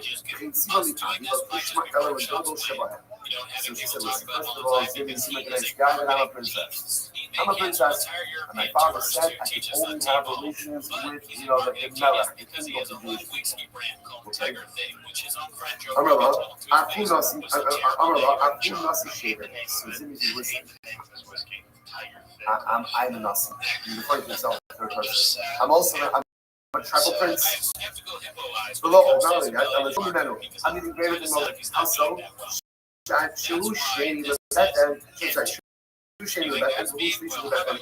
the second-born child, and Moshe is a child. So you see, I'm even greater than the leader of the Jewish people. So what does he do? Tough subject, Lulisa, So Zimri literally he took Cosby by the hair. The via Eitz Moshe. He brought him before Moshe Rabbeinu. Amro ben Amro. Is you Asura or Mushar? Moshe, tell me, is this woman mutter or asur? Is this woman mutter or asur to me? In Tomar Asura, and if you say that she's Asura, Basis, who allowed you to marry the daughter of Yisrael? Yes, incredible chutzpah. So he says to Moshe, tell me, is this woman mutter or asur to me? And by the way, before you say asur, now you're going to say, who allowed you to marry Tzipora? Who allowed you to marry the daughter of Yisrael? Incredible. So the Gemara says, this other than a halacha. Moshe Rabbeinu, in that moment, he couldn't remember what halacha. He just couldn't have halacha was. So go over the video. What's the first one out about it? Everybody stop trying to find it. You have to understand, like, the enormity of this moment. Right? So Zimri is confronting Moshe Rabbeinu, challenging Moshe Rabbeinu to God. And Moshe Rabbeinu, who's the man who has all the answers all the time. Like Moshe Rabbeinu is the one who's like the school of navigation to every single crisis, has enough to say in this moment. Everyone just needs to right. So what happens? Behind the Sid, he both came to Pesach Lolo. Sid, Vayar Pinchas ben Elazar. And what happens? The pasuk says Pinchas ben Elazar saw. I asks the Gemara, what did Pinchas see? Omar Rav Lo'ah Ma'asav Niska Halacha. He saw everything else happening, and Pinchas remembered the Halacha. Little again, the brother of my grandfather. Pinchas was the son of Elazar, the grandson of Aaron. So Moshe Rabbeinu was his great uncle. So brother of my father's father. But Kafki Marakani, during the death of Har Sinai, you taught us, Moshe Rabbeinu, you taught us. When you came down from Har Sinai, Apollos Akusis, Kindoim Hodibo. Moshe, you taught us a halach, literally, a halach of Moshe Sinai. You came down from Har Sinai and you taught us the following halacha. If a man has a relationship with his woman, you're allowed to kill him. Plus, and again, with all the complications, the act, everything else. On the Lama says, you're right. Now I remember. But he said, trained up the one who reads the letter, probably Parvan. He should be the message. In other words, Pinchas. You're the one who remembers the halacha. So therefore, again, you're the one who should carry out this. Shmuel says, no, something different. Shmuel says, Pinchas says something different. Literally translated, there is no wisdom, there is no understanding, and there is no counsel.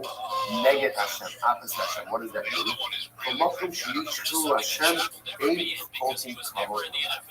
So according to this approach, what happened here is as follows. Pinchas saw everything that was happening. Someone later forgot the halacha. Pinchas knew the halacha. Pinchas acted without consulting Moshe. Under normal circumstances, you can't act without consulting Rabbi. Pinchas acted of his own volition. Why? Because when he's killing Hashem, he did not worry about the covenant. On the school Hashem, we act and we act decisively. Incredible. So the Gemara says, good. But he spoke Amar Rav Elazar, Rav Hashem, Pinchas saw that the Malach was coming to do something. Morale ago, and the Malach was just destroying, killing everyone. Vayakam Ito Cha'ido. So Pinchas said, I point out how fascinating this is. Really two different versions. Number one, right? Well, everyone agrees, much like Allah. We got Allah. In version number one, Pinchas reminds us of Allah. Moshe says, yeah, that's Allah. Moshe says, right? So Moshe says, you imagine it, so you carry it. In version number two, Moshe got Allah. Pinchas just acted. Pinchas just acted. There's tremendous hesitation. God and the courage, and Pinchas just acted. Because when there's a Hashem, all other conventions and all other frameworks simply go out the window. The Gemara goes like this. But okay, he's like, got up, and he took his attention. The Gemara says, now, the fact that it says Pinchas got up and he took his spear with him, Pinchas did not have his spear with him. Where was Pinchas? Pinchas was in the basement. And the Gemara says, you see from here, that you do not bring weapons into the base marriage. Sorry. You do not bring it into the base marriage. You can't say the custom of the base marriage. So this is very interesting. So this is the thing about it, what's the not bringing weapons into the base marriage? This is where we go ahead and prolong life. With it, weapons go ahead and curtail or shorten life. This is lot of interesting contemporary discussion about this person. It's about weaponry for different times. In any event, so what did Pinchas do? He got up, that's Pinchas, you got a spear. Now, Pinchas understood that he was outnumbered. Right? He did not want to go at it with Shimon. So what did he do? Shalof Shimon, he took the spear, he unscrewed the tip of the spear and he put it in his bow. So and then what did he do? But I mission, go say pay base on base. I told you, 82B. Now, so he took the tip of the spear and hid in his clothing, and he used like the shaft of the spear as a walking stick. He goes to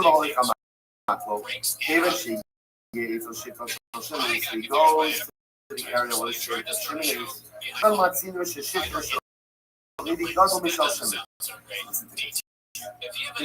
Why should Shaded live in Chile? What is that? Shaded, you guys look like you have a great time. It's idolatry, this immorality. So why should Shaded lady lose out? I'm from Shaded lady. Why should we enjoy life any less than you? They said, wow. Right? Amr, Nichalo, right, look at this, Pinchas is here.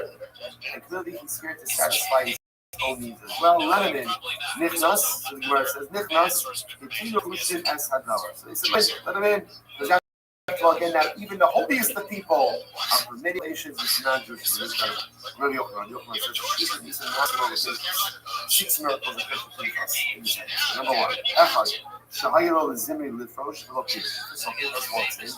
So literally Zimri is having relations with something. So one would have thought that Zimri sees Pinchas. It's almost basic. One would have thought that Zimri would have stopped. But he didn't stop. He didn't stop. Should have cried out, like especially when he saw that Pinchas was getting ready to kill him. He didn't cry out. We're going to see Pinchas killed Zimri and Kalbi as they were actually engaged in relations. And the sword right here is the flute. So again, the vulgar sexual organs. Another miracle. Ba'achad, Shalom Nishlutu min haroma. He lifted them up on the spear, right? And they did not fall off the spear. Ba'achad Sheba Malach V'Yiyas HaMashkov. They were lifted up like the lintel, the doorway. And Pinchas went out miraculously, holding it and Hazut on the spear. The Malach came up and lifted up the doors and he got out. Ba'achad Sheba Malach V'Yishkaham. Malach then again at the same time was also the wreaking havoc. He was killing out people who were immoral, and that kept everybody else distracted while Pinchas killed Zimri and cousins. Well, the couple in a muscle. So Pinchas family threw down the bodies of Zimri and cousins in front of my house. Able Yitlu Chaftal elephants. Well, this is the almost because of these two people should leave the rise of earth, almost like he is a kanoi with righteous indignation. You're not uncomfortable because of the actions of these two. Shineh and Mar, the Gemara says, they do not make them like the first one line of right? Above the Asimalach, the Hainu Kisid is what it means when it says, Yamo Pinchas by Yipala. One plus it says Pinchas stood by Yipala. Interestingly enough, Amr Belazar, by Yispalel Lonem, right? It doesn't say Pinchas, Davin Ella. By Yishpalel. Now, by the way, Yishar Shapalal, Lami means to judge. Lami could be up on Asa Polilos Unkono. So, literally, again, that Pinchas was judging a Kadosh Baruch Hu. He had kindness. He had like rebuke, correction. How can you do this to people? Two ringleaders, and everyone else being held responsible. So, picture Malach Ashar is the duck. So, Malachim wanted to push Pinchas down. He was being disrespectful. Amalahan Hanichu. He says, leave him alone, leave Pinchas alone. Kanoi ben Kanoi. He is the Kanoi, the son of another Kanoi. Now, ultimately, again, who is the Kanoi? Shevet Levi. He's the descendant of Levi, right? Remember again, Levi, Shimon and Levi were the ones, after Dinah was abducted and raped by Shem, Shimon and Levi went out and killed out all of the men of Shem.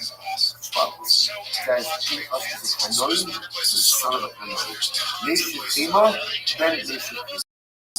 He is one of goes ahead and literally removes the body wrath, the son of one who removes the body wrath. So that's reference to Aaron. Aaron, in the aftermath of the rebellion, Korah stopped the plague with the Israelites. Incredible. Listen, it's a proof with us in the amazing. What do you see? That's what the Rebbe cares about more than anything is that we look after each other. Is that we advocate for one another. And despite us being willing to excuse other trespasses, you can see that we are motivated by a love for God and Son. We trust literally acting in a twisted fashion towards the Father. I love him, like push him down. Fuck him alone. Leave him alone. Understand why he's doing this. That's probably so.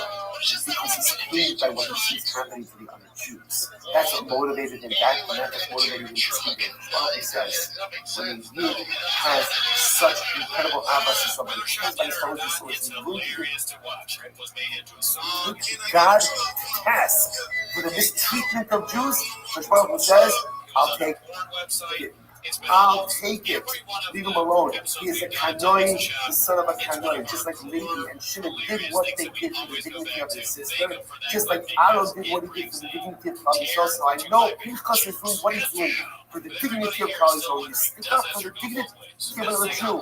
When you are there for another Jew. When you're willing to put yourself on the line for another Jew. Is that have no even if it's done with a little bit of towards. If you're hating on this video, be cool. So the Gemara says, the other tribes began disparaging his house. So they said, when he said that who is actually who came up in more on my brothers to others, but I'm not seeing the shade and smell. So they started to start disparaging him. Remember? So Pinchas' mother was from Israel. Rashi says over here. Rashi says,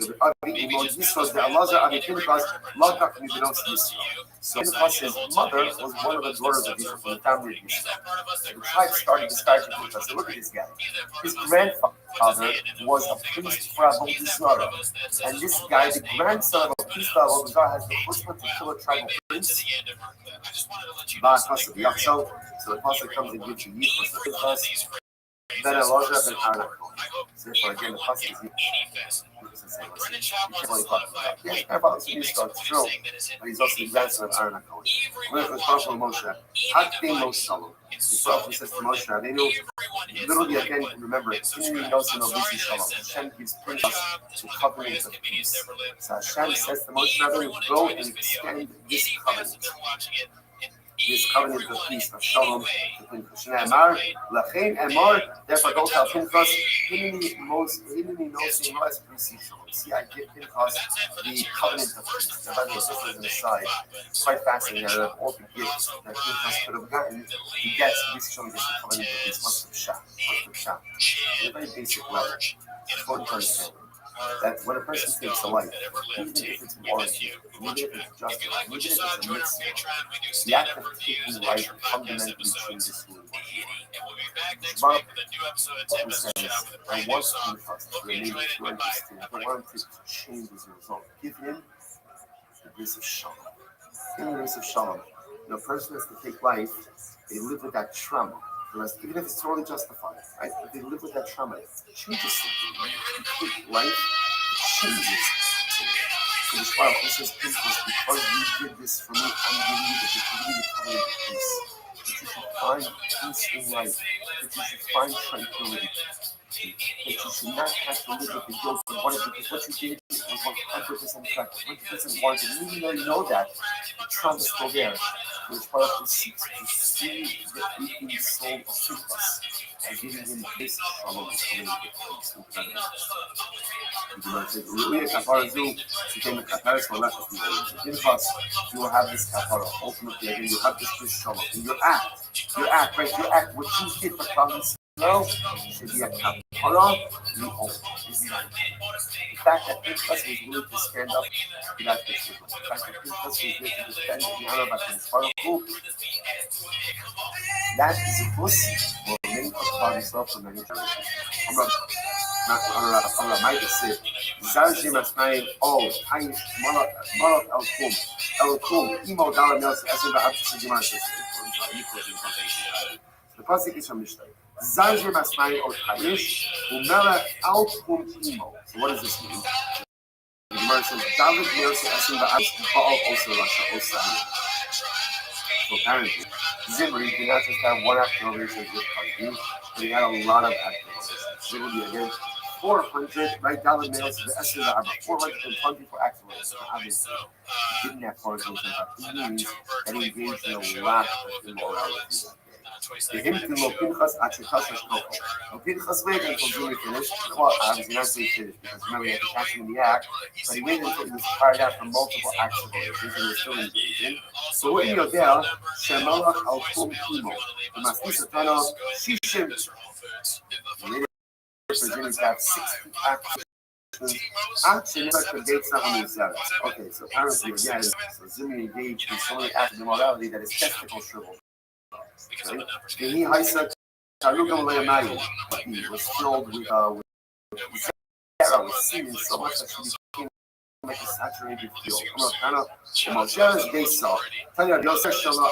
again, using a bit of hyperbolic description of the idea that the immorality was so rampant. What Zimri and Husband did, they unleashed the tidal of immorality into conversation. So they themselves must have engaged in acts of morality most of the day, but they created this tidal wave of immorality all around them. Lord Cosby Shema, in fact, her name, the name of this princess was not Cosby. What was her name? Shvila Noi, Bas Sur Shema. Why did they call it Cosby? She Tizba Ba'adir, because she liked her father. Remember again, her father told her there's no relations with the head of the Jewish people. And she had relations with the tribal priests. Remember, Cosby, Sha'amar Abiyah, Cosby Amizah. Husband was filled with so much food supplies. She said to her father, Cosby, allow these people to be destroyed for me, or by me. Rashi says over here, Cosby, Shachut Osam al Yavi.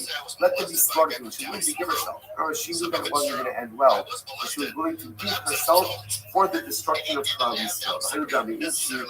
Being honey lo'avani, shvila noise. Literally, again, if you look between the reeds, right between the reeds in the swamp, Rashi says, being honey lo'avani, makomichu. If you look in the secluded places, that's where you'll find shvila noise. Again, why do people look at secluded places? Because they want to engage in immoral acts. So if you want to find shvila noise, look for the secluded space between the reeds. My Bible, Adi Kalfi, the honey shvila noise. My bike just something doing her up there between the reeds. What does she do there? She literally prostitutes out a monk. She was so immoral that she even cast the dispersion.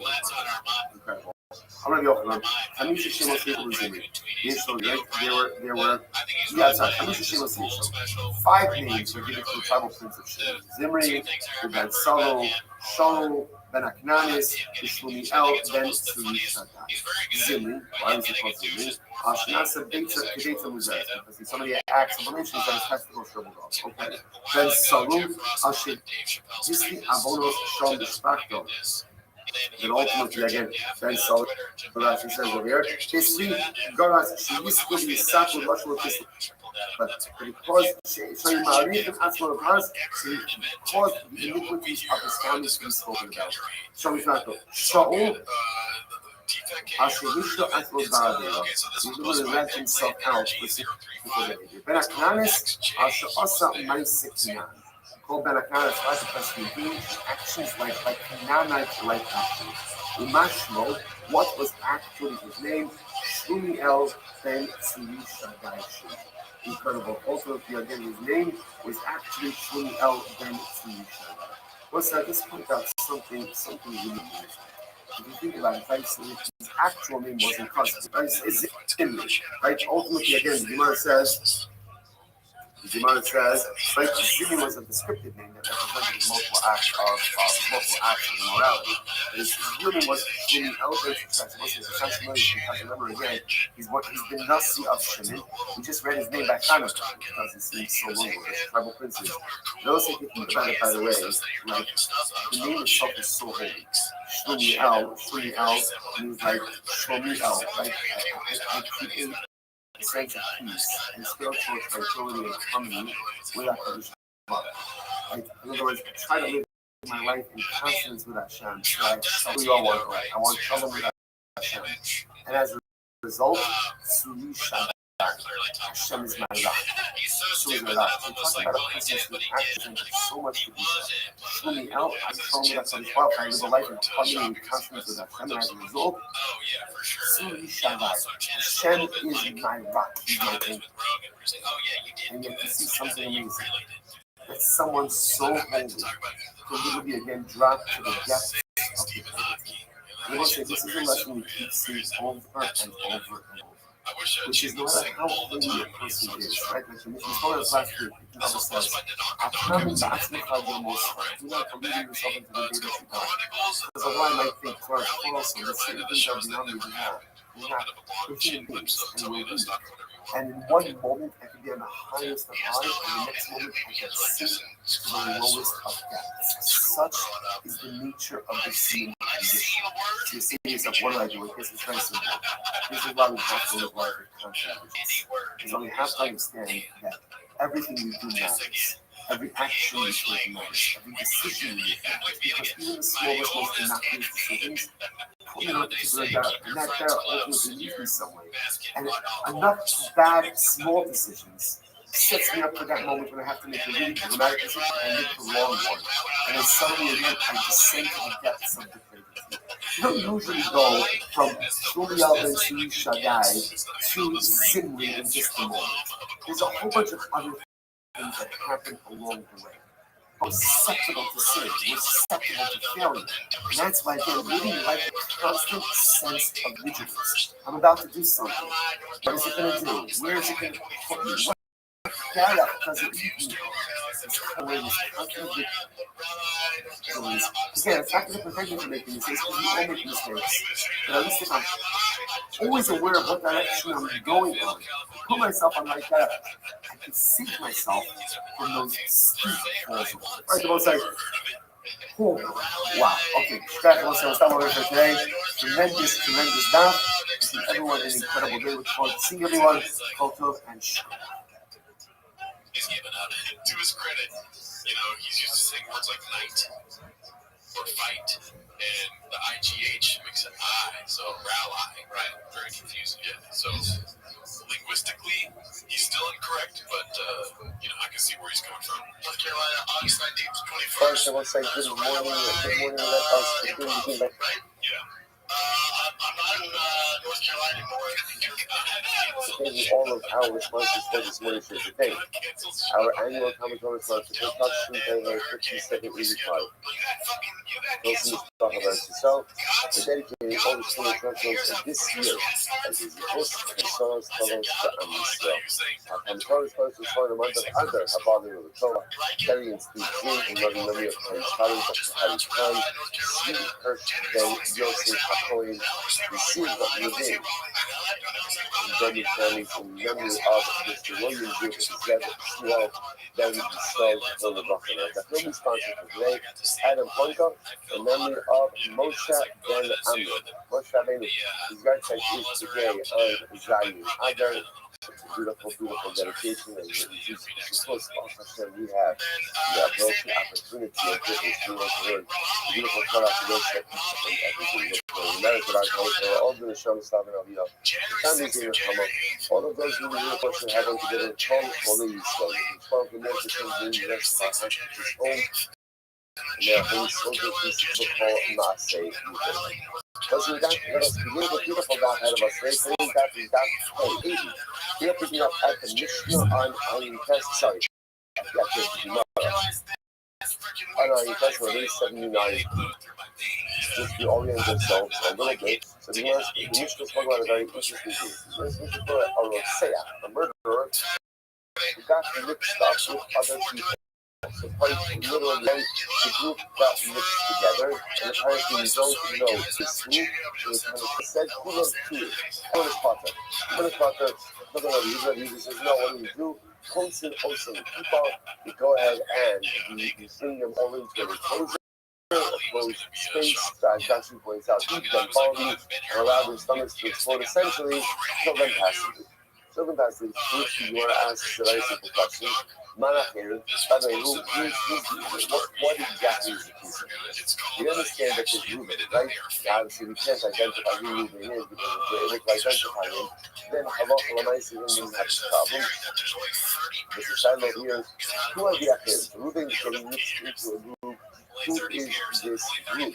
So even Achirim, Shimon, if you tell me that we're talking about that Reuben gets mixed into a group of just regular other people, and if that was the case over here, so Reuben is a Rotzea, and then he's going ahead and he's getting mixed in with a group of other people who are just children, just innocent people.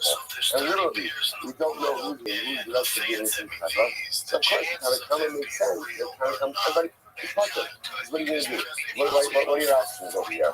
The options are to either put everyone to death or put no one to death. So obviously, we're going to put no one to death. The Sue, for holding the Yehuda, personally, furthermore, again, analyze this. So actually talk area of where one is that everyone else is an innocent person.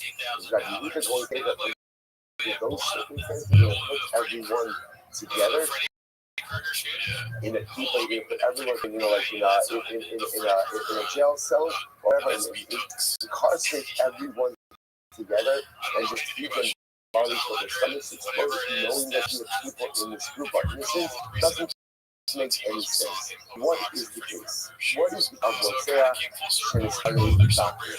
What is the case of the murderer who gets mixed in with a whole other group of people? What is that case? It says the Gemara. Here we go. I'm going to go on the flow. Hava, Rotzea Shalom Nigmar Dino, Shenistari Verotzim Achirim Shenigmar Dino Askin. Okay, so here's the case. The case of Reuben. Right? Reuben is an individual who is Rotzea, a murderer, but Shalom Nigmar Dino. What Nigmar Dino means that his judgment was not solidified. Not solidified. Now what does that mean? Wasn't concluded. So Bezdin knew how they were going to rule about this case. Bezdin knew that they were going to find him guilty, but Bezdin did not get around to actually issuing the verdict itself. Right? Let's say by the way, section 8, remember we saw this, what do you want to say? And in the capital case, Bezdin was going to condemn someone. What's the halacha? He couldn't adjudicate and condemn that same day. Remember what was that? He has to sleep on it. So you can very easily have a case where it's clear that Bezdin is going to convict him. Bezdin is going to convict him, but they didn't get around to issuing the judgment yet. So what happens? He escapes. He escapes, and he gets mixed up in a group of other individuals. And his eyebrows go ahead and shave like you know. So Reuben himself is the guy whose judgment was not yet solidified. He gets mixed into a group of other murderers whose judgment was solidified. The problem, of course, is that we don't know who's who. So what do we do in this kind of scenario? So watch this. Rabbanan Savri is Roman Venus for other element of Philip who went to. So Rabbanan hold you cannot go ahead and ask the finalized verdict on someone unless of course they are present in front of the case. In other words, or essentially say it a little bit differently. You can't pass a verdict in abstention. It turns out, so because the defendant is not there, therefore Bezdin was unable to go ahead and pass the verdict. So because they're able to pass the verdict, what's the only other option? What do you do? Everyone's possible.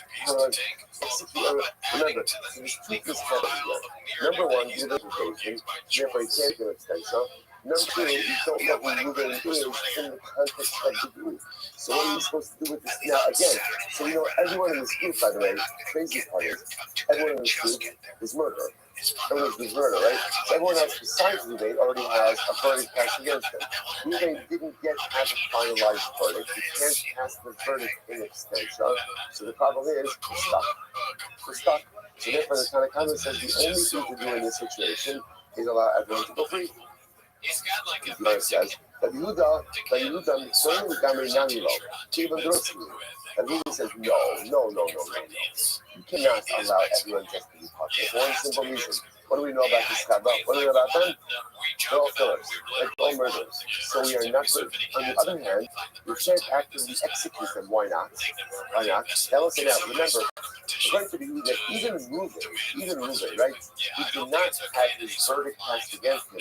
That's a technicality. But if David didn't get a chance to pronounce the verdict against Reuben, but the nice, it's not like there's a suffix about his status. So you know how David was going to rule. So Yehuda says, you literally have a chevra of murderers. So what are you going to do? Just going to let them go free? So the material is on the Nanilo. They have a nurse. So he said this: let everybody go free. You can't do that because the murderers are constant also with law. Therefore, so what do? We go ahead and we put them in enclosure, essentially we incarcerate them, feed them barley, and they start to explode. So kill them passively. Kill them passively. So it's like, so this is the first interpretation of the Mishnah, Rabbi Avo, and therefore it turns out that halacha l'maisa, what it comes down to is the inability to pass a verdict in extension. So the Rabbana said because you can't pass the verdict, therefore again you have even essentially historicals not guilty. Because you have a not guilty party mixed in with a whole bunch of guilty parties, and we don't know what to do, there's no choice but to exonerate the Chesed. Rabbi Yehuda says absolutely not. I understand you can't pass the verdict. I got it. But at the same time, they're all murderers. So what do we do? Kill them passively by keeping them in the enclosure and feeding them barley. Okay, that's first interpretation. Rishtakish says no. But ultimately, I will not give you the two. So Rishtakish says that can't be the case. If actually talking about a person who's a murderer, right? And got mixed in with a whole other federal. Everyone will agree that he's going to be popular. Everyone's going to be popular. Why? Look at last batch. He's 16. All of the Itachad, Colonial, ain't no Saraya, you're supposed to be going to go. Rahman of the Tzvah, so the Lord says that is simply not true. Right? So the Lord says like this. Halacha l'maisa, everyone agrees that his verdict cannot be passed in extension. Right? And the lack of a Gemar din, by definition, means in halacha. Even one of two states, either Hayim or your partner. Your Muslims or your places, right? There's no part of the only in the kitchen. There's no other place in life where there's power. So again, and you're going to like this. The lack of in marriage is, by definition, your partner. Which means, therefore, if we're talking about a person, and Reuben getting mixed in with the whole family, and Reuben doesn't have the marriage, everyone else has the marriage, it goes without saying that everyone will agree that, of course, is going to be popular because you can't execute the cover when you know that there's an innocent party mixed in there. Okay, so therefore everyone says, what's the case over here? It's sure shalom nitmag, you know? So it's Ali Bishra Mahmoud, so nitmag, oh, fascinating. And everyone says, the case of it has nothing to do with people, instead what does it have to do with? Oxen, it's a case ultimately again, of oxen. So halacha l'maisa, you have an ox, shalom nidmadino. So I have a goring ox, right? The sure not club. I have a goring ox. The ox is going to be condemned to death. The final psak was never delivered. And what happens? It gets mixed in with other shvarim, shnigmadino. Okay, so that's the halacha. Condemned ox, right? Or I should say, condemned the chevra of oxen, and an ox that is not yet had its margin got mixed in. There we go. Rabbanan say, Misas Bailim, Misas Hashar. They said it was repeated before, that the judgment of the ox is reflective of the judgment of the owner. Namely what? They come to Misas Hashar. Rabbanan will say like this, and also we see this because the passage itself equates the judgment of the ox with the judgment of the Baal of the owner, and therefore the halacha says will be like this. In the same way, the owner cannot have the margin in extension, so to the shard cannot have the margin in extension. Therefore, if a shard that doesn't have its margin gets mixed in with the rest of the group, if you have a margin, you have an innocent shard mixed in with a group of guilty shards, and there's only one option, which is what? To go ahead and exonerate the entire group. Exonerate the group. Okay, so the Gemara says. So the Gemara says that's Rabbanan. So can you count this as Rabbanan? Income with your Shasha al Bafana. Don't close to it. Last line. That you the Savar, constant also people. You know that says no, that can't be the case. Because halacha l'maisa again, they're all guilty. They're all guilty. The fact that myself is a technicality over there that one of his farms didn't have his margin doesn't change the fact that all of them are in fact guilty, and therefore you can't kill them actively, you can't kill them passively. So let's say, so fundamental machlokas, fundamental is Rabbi Abon and Rish Lakish about how to interpret the Mishnah. Rabbi Abon saying that halacha l'maisa, this is the opinion of the person. Ruvain was about to have his verdict delivered. He got away from basis and now before his verdict got delivered, he got mixed in with a whole other group of convicted murderers who don't know who is who. But Abon is saying you can't convict the person in absentia. Ruvain doesn't have the Gemartin. This doesn't have a Gemartin effectively, halachically, he's still considered to be like an innocent party. So you have an innocent person mixed in with a group of murderers. There's only one choice to do with the group, which is why I raised everyone. Rabbi says, come on. I understand. So you can't actively execute everyone. And for my side, you have a group of murderers. Therefore, kill them passively, bring them into the people, keep them bodily, let their stomachs explode. They sluggish? No, this is not a person. This is not a person. Because if it was a person, everyone would agree with Rabbanon. Rather, this is a case of shard, and you give shard like you're doing it on it. Good. Some of that what's the capital K? 88. You know, I need to tell you a lot. So listen to this. So therefore, Rav says the two things just make sense. Because remember again, there was a distinction about the Mishnah. Yossi says, even if Abba Chalafta was a great time. Even if Abba was mixed into the group, the halacha would be the same. So what does it mean? You look at the capital. You have to tell you Allah. Even if such being the Shmuel. So listen to this.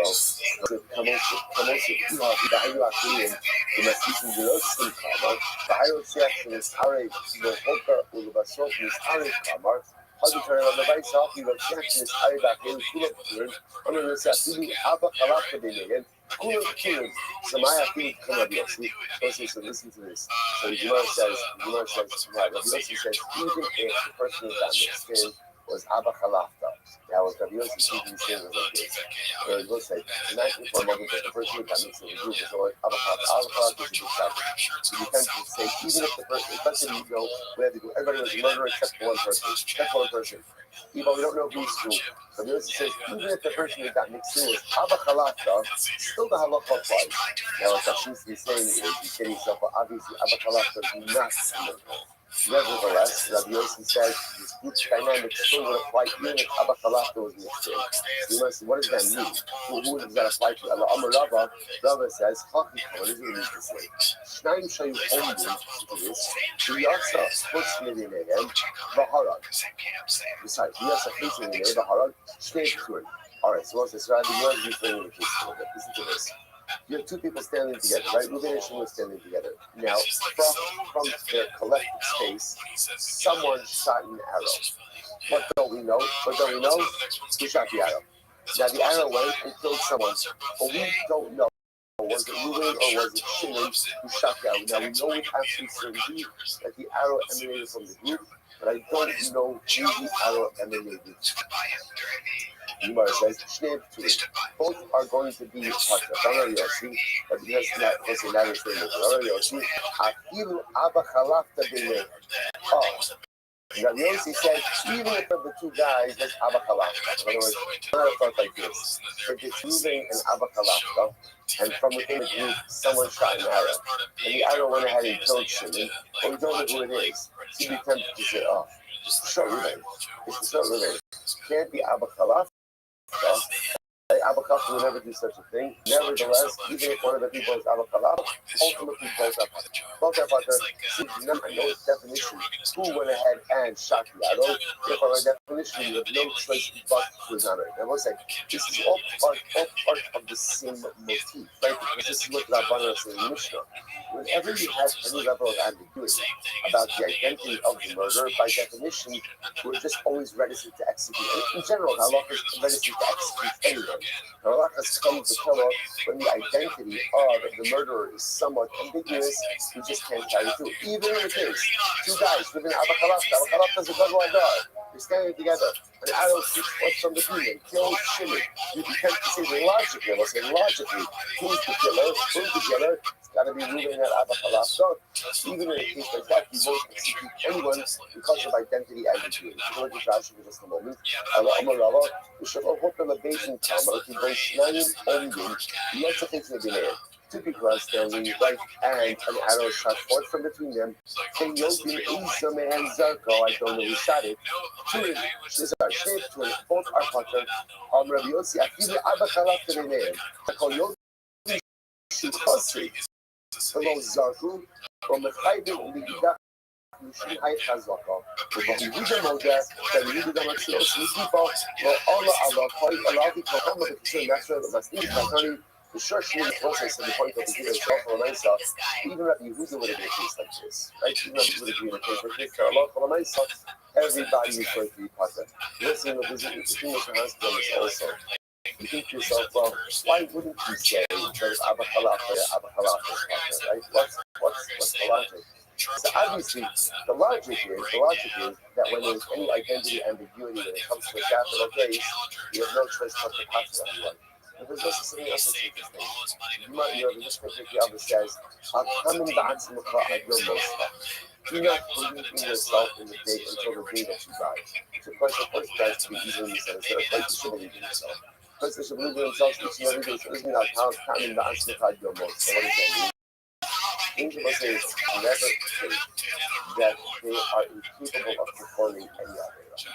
You know, sometimes like you see a particular Avera and you're like, oh, I would never do that. I would never do that. Don't say that. Because given the opportunity, people would perform almost any Avera. If HaKadosh Baruch Hu has to prohibit it, it means that man has somewhere, somehow, a natural proclivity to do it. Right? If you didn't have a proclivity to do it, you probably would have to ask it. So there's this tremendous response, like even Abachalafta was one of the two guys, even Abachalafta is not incapable of shooting an arrow and killing someone. It's tremendously so because sometimes you become a little too self-assured and a little bit too confident about things that we would quote-unquote never do. I will say our own lives. If you look at our lives, I would imagine that I've done myself. There are data that I thought I would never do, but I would never do. I thought they would beyond me. And so now, Baruch Hashem, I found you photos. I come through. Right there, I found the ability to go ahead and do it. The nature of man is we find ourselves kind of trespassing lines that we never thought we would, but we do. And the more on guard we could be about ourselves, the more vigilant we are, and the more honest we are that if was given the opportunity, I would do almost anything and everything. The more real we are about ourselves, and the more vigilant, the more on guard, and the more we can protect ourselves by crossing those lines. Incredible yourselves.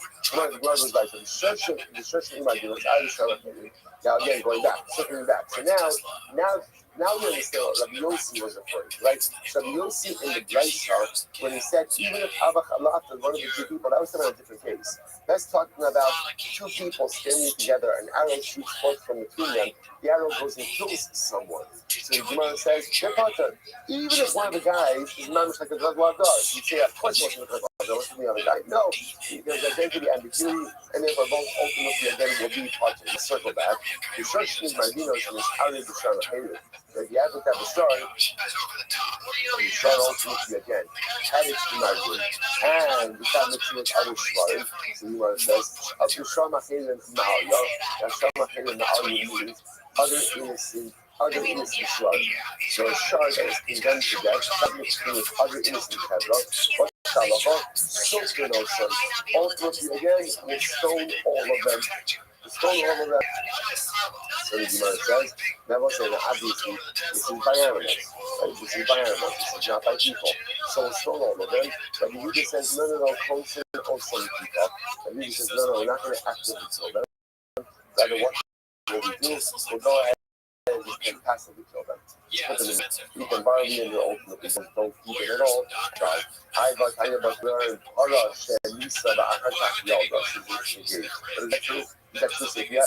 The Muslims now, this is a reverse of what we were saying before. It sounds like, now what the most suggestion is, even according to the Buddha, whenever you have a case of a potential innocent party mixed in group, you're never going to kill anyone. You're never going to. You can't. So what's the case of Machnisi also people? What's the case of a shar? What's the case of a shar? So you have a shar ultimately again that killed someone, and it got mixed in with a Hebron innocent shvarim. So the Yehuda was so Tanakama says, kill everything. Kill everything.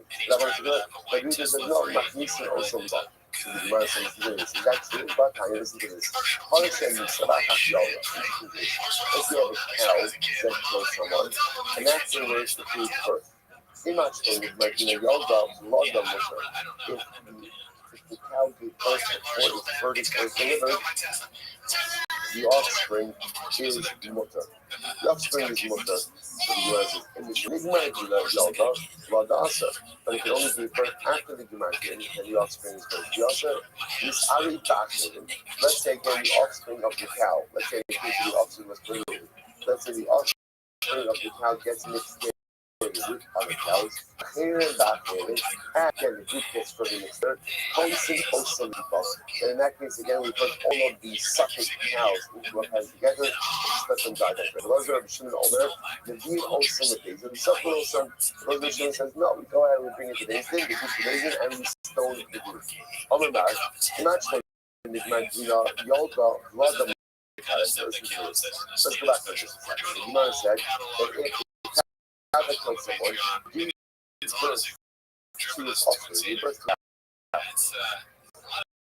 before the marriage, and ultimately the offspring.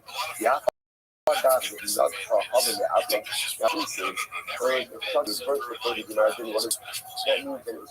that the cow born. Now that's the case the Gemara says. The Gemara says, he was Radan not yet Rava says that if you have a cow, pregnant cow that born, both the cow and its offspring are going to be also why? Because we view the fetus as being participatory in the act of glory. In which case again the fetus has the status of the mother. Similarly, blood on your cause, also, he is blood on your senior again. If you have a pregnant cow, the pregnant cow is so what's the halachah? Both the cow and its offspring are, there was a offspring that context for kabbalic purposes. Right? Why? Because we view both the mother and the fetus as having been sex. It's interesting, not so easy from here. You see here that in these cases, if you have a cow that's pregnant, the fetus shares the status of the mother. So if the mother glories, then the fetus has the status of a glorying cow as well. If the mother was sodomized, so ultimately again the fetus has the status of being sodomized as well. Therefore, can't be offered up as a carbon. So yet the Gemara makes a distinction. It sounds like everything is dependent on did the cow deliver before or after the Gemara did? But in reality, this is not about the Gemara did. The Gemara says, Ema, actually, Nigmar Dina Bidya, Yalda, Vladamut. I don't know what it like this. If before the Gemara did was passed, the mother became pregnant and birth, then the offspring is Muslim. Pregnancy happened after the event. After the event. The pregnancy happened, so the mother gored. Then the Gemara says like this. If the mother became pregnant and gave birth before the Gemara did, before that it was delayed, right? It was delayed. Then halacha l'maisa, the offspring mutter. Then you should need to marry, but if halacha l'maisa gets the offspring, sorry, it might be the Ibra B'Yalda, but if after the verdict occurred, then the cow became pregnant and gave birth, blood the asher, ultimately the offspring is asher. So you might just, okay, let's analyze this again. Let's talk about this in a second. If you have this case over here, a cow, right, victim of glory, right? What that matter again, the cow that is sunlight. It doesn't even matter what the case is. Either way, the mother is impacted, right? The mother has a change of status. So now we're saying is like this.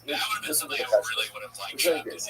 The mother, let's go with the glory case. Right? The mother went ahead and scored another cow. So now we're saying is as follows. If after the act of glory, the mother is pregnant and gave birth before the verdict, so then the offspring is mother. If the mother became pregnant and either became pregnant and birth after the verdict or even became pregnant before the verdict and birth after the verdict, then the offspring ultimately again is going to be awesome.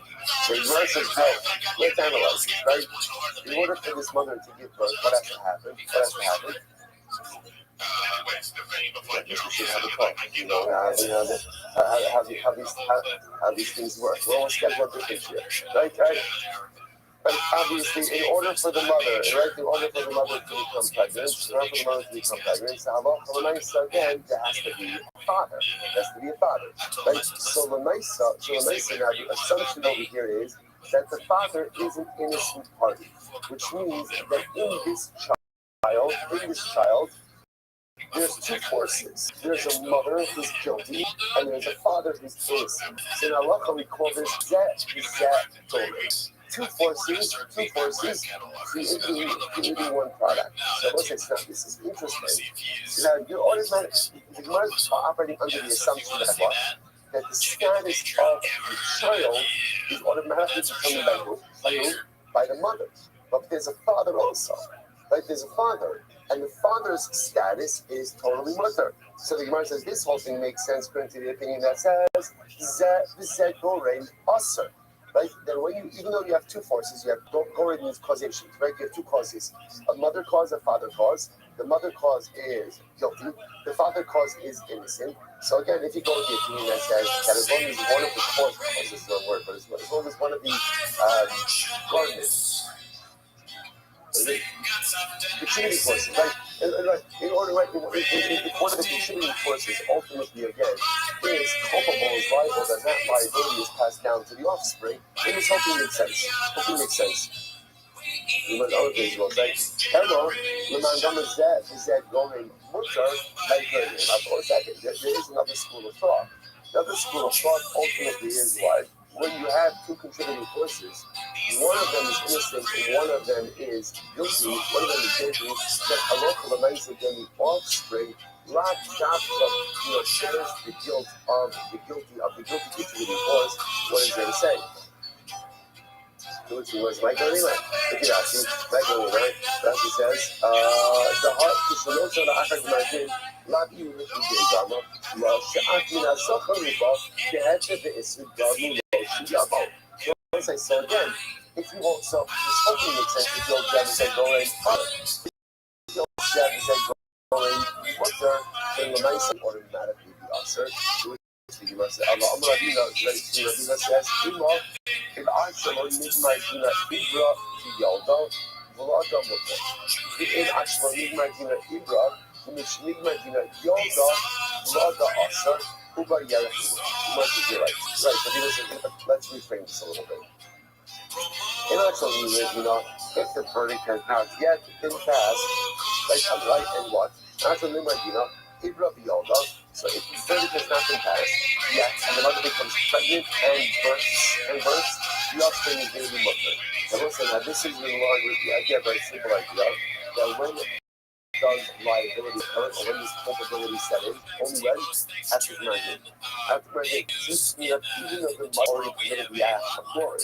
But again, you're not liable until this marriage. Say if halacha l'maisa, so the timeline is like this. The mother gored, then became pregnant, gave birth, all before the margin. Halacha l'maisa, again, the offspring is totally mutter. Absolutely no problem. On the other hand, if Absalom is my Ibra, when we should nigmar Gina Yalda, but let's say again, goring, right, pregnant, the margin, birth, in that case, halacha is Vlada Asa. In that case, ultimately, again, the offspring is going to be Asa. What about Zeb goring, mutter? Very different over here. Ubar, Yarach, let's say there's another piece. What's the other piece? A fetus is considered to be an appendage of the mother. So therefore, again, if the mother is pregnant with the fetus at the time of the marriage, and when the marriage is passed, so that the marriage falls on the entirety of the mother. There is record as literally, again, literally is like a thigh, like a leg of the mother.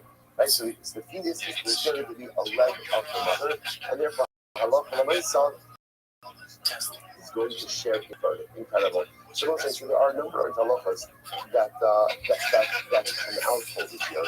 which is first of all, number one, in a case, very quickly, in a case where Allah will have a murderer who got mixed in, right? Let's say in the episode of the above, right? Who got mixed in with another group of blokes in Shenigmar, So what do you do in that case? Right? So let's say Ruben was accused of murder, and Beijing was going to rule in a certain way, but Beijing didn't get the opportunity to literally pass in on his verdict. And he gets mixed in with the whole cover of actual murders. So what's the halacha? So it's like, you pass in that you cannot pass a verdict in absentia. At least for now, that's how it goes. Right? You can't pass a verdict in absentia. And therefore, again, the only thing you can do with that kebra is exonerate all of them. Exonerate all of them. So that is that indeed, we end up passing really like that. Yeah, okay, fine. So we have the case in for now. Let's go back to it.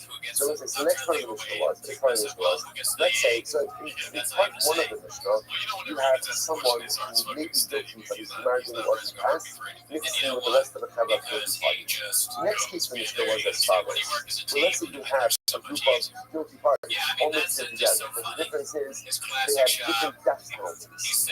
And we don't know who's supposed to get which death penalty. What halacha? First of all, what do? You administer the most lenient death penalty to the entire Kabbalah. Now, what was our problem? The Machotes, which is considered to be a more hammer or a more lenient form of death. Okay, so the Gemara says this. Which you see from here is Muslims of a hammer or Muslims of a cow. Here's what's fascinating about this. The fascinating about this is no one is disagreeing with the principle, right? So if you have a group of convicted murderers, all right, who get mixed in with each other, but yet they have different misos in different verdicts. Everyone agrees with the principle that you can execute them all, right, using the most lenient form of death penalty. So what's interesting about this is as follows. In order to go and put someone to death, what do you need? Hasra. Now, Hasra usually includes the very form of death in which you're going to execute the person. So how can you give someone a lesser death penalty in order to make your aim give good for that death penalty? So it's really a very important result, which is Musur Davamar, having Musur Davakal. Hasra was something more common, or was usually, by definition, the word to administer something more lenient.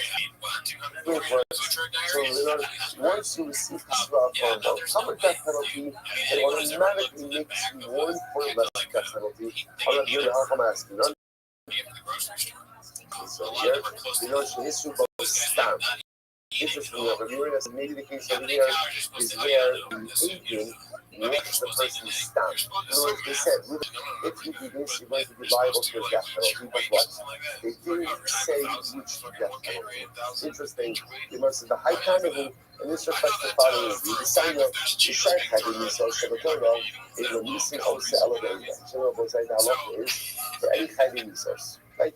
For any death penalties in the Torah, and Rashi points out that we have actually dragged across in Rashi, shark having resource. Who makes this shares that are hasra? That one our sack over hashas. We have to see this. That basis, that's the one who incites others to worship Hashem. He is the exception to the entire rule. Everyone else needs hasra. Basis does not require hasra. Because halacha essentially we throw hook at basis. So interestingly enough, everyone else, shark having basis in the Torah, in the Nisan also elevator. So number one, you can only adjudicate in the case of 23. That's number one. Number two, the Aidin, it says the Hasra. And I love what I said. So this is, again, this is being 101. Or I should say, Misa being 101. Or to execute someone, number one, they have to be charged for the days of 23. Number two, they have to be Aidin. Number three, they have to be Hasra. Number one, say now, the Az, she has to be Misa's state. And Tanakama holds, furthermore, what do they even have to say? They didn't just have to say, Ruvain, if you do this, you are liable to be executed by this. It's interesting. They don't have to say what type of Misa's based, but they just have to say Misa's based. He just says, no, but we got that.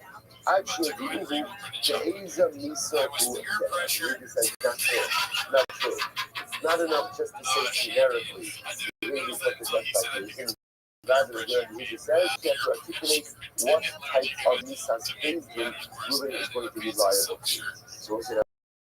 So what's the exactly? So what's the better? This is, I just want to point out, this is not focus.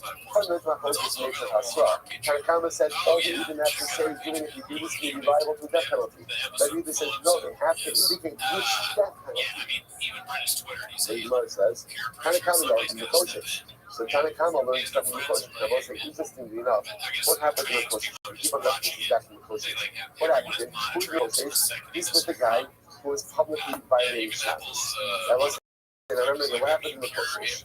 They put him in jail because they did not know what did not be. You saw yesterday, they knew that he was going to be put to death. But rather what? They didn't know which means that what. When Ethan gave him a straw, what Hasra did he do? It has to be a straw because Campbell comes in about a straw.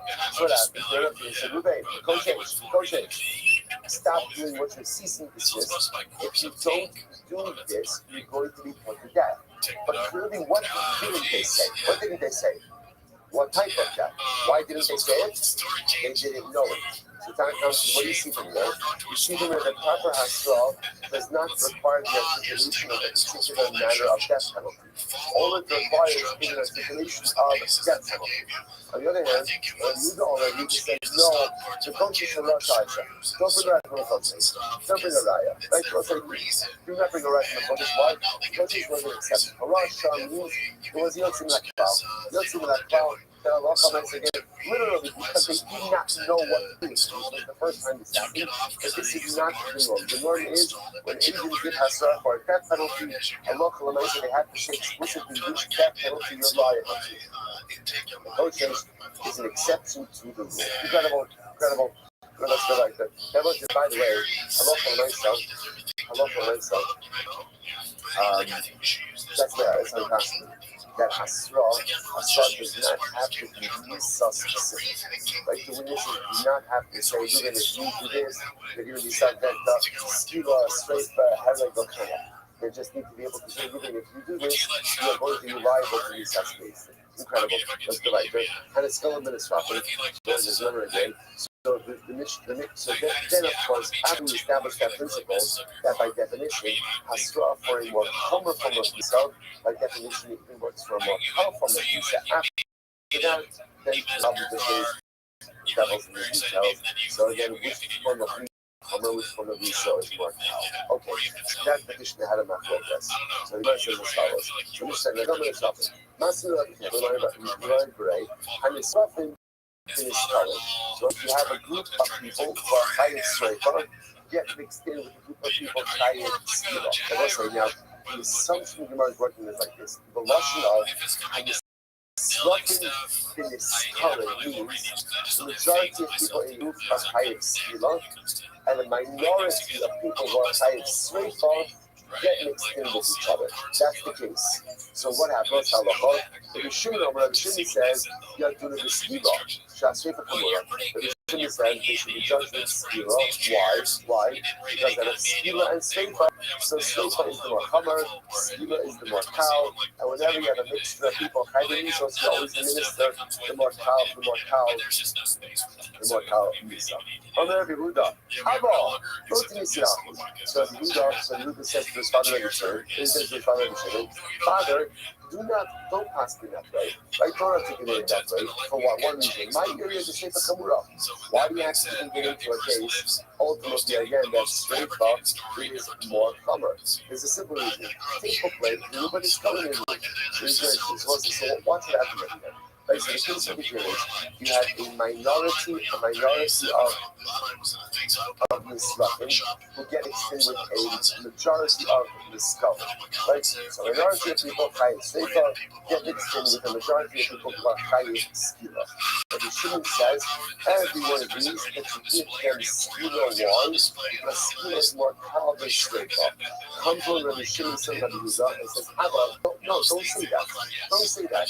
You don't even have to get into all of this. It's simple. Why should the Kabbal get Skila? Why should they get Skila? Why? Because the majority of the group gets the majority of the group are Niskalim. That's why they should get Skila. If he asked this, how should he frame this? And it's governed and instructed. So the better way to frame it is a minority of this get mixed in with the majority of this rock. Right? So minority of the group on high school get mixed in with the majority of the group on high school. The Rishon says this beyond, which was a little bit skila, Shashika Kamura. The Rishon says the group should be judged with skila. Like either one. Even though the minority, so the group should be judged with skila is more cow than straightforward. Yeah, okay. Yeah, you know, say that come say, as soon as the straight bar, that's Kamura. The come say that it should be the straight bar, because the come say that straight bar is the skills with Kamura. To take a play, you bring a slap in your room. They run up on a chicken straight bar. We're talking about a minority listening to a majority of this flat.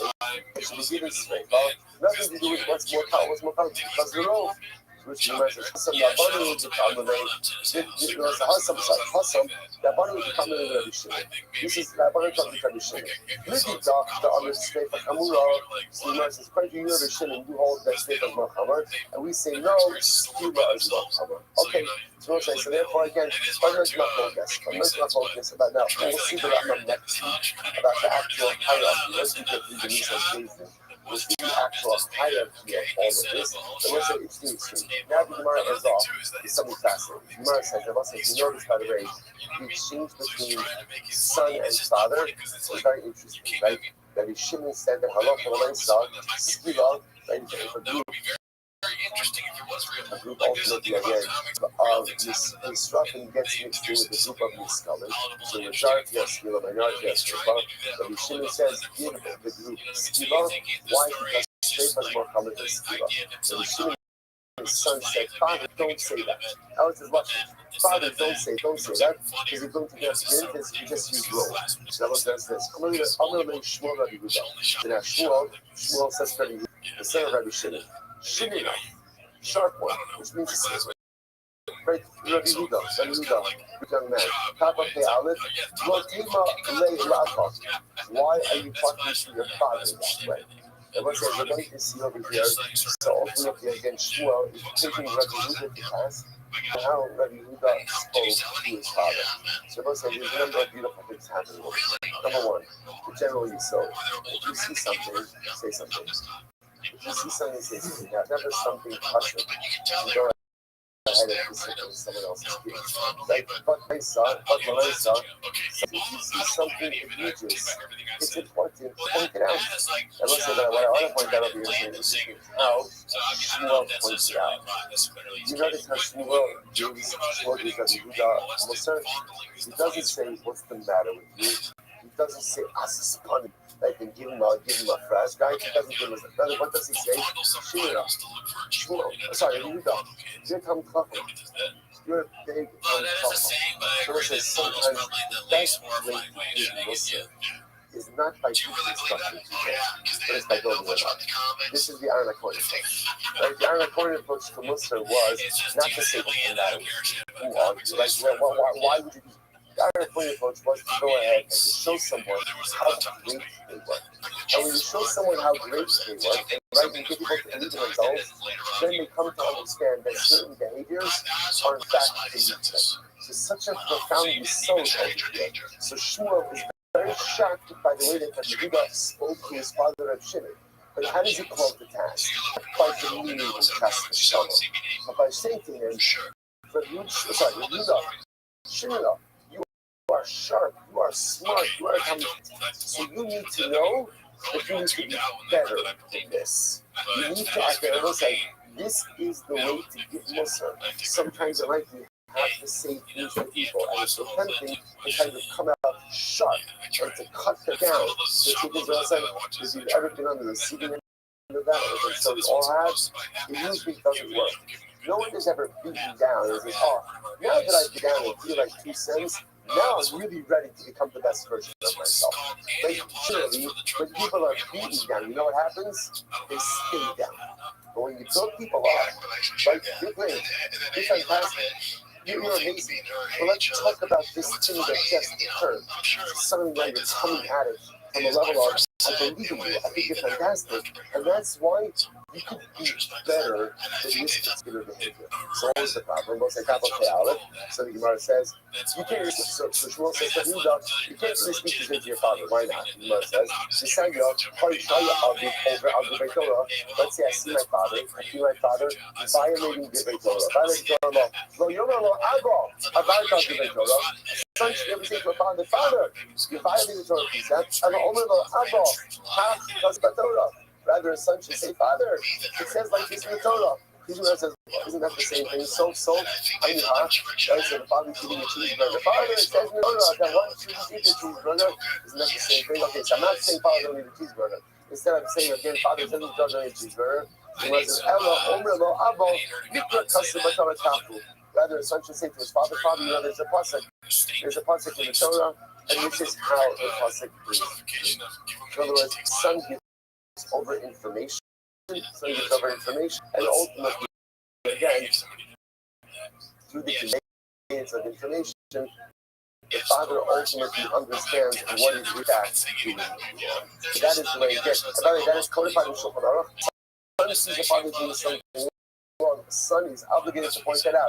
Okay, but a son is obligated to point it with incredible sensitivity, not in any way saying what the father is doing is wrong, but rather sharing information with the father, and ultimately the father then understanding of his own volition that what he is doing may be incorrect. What's that?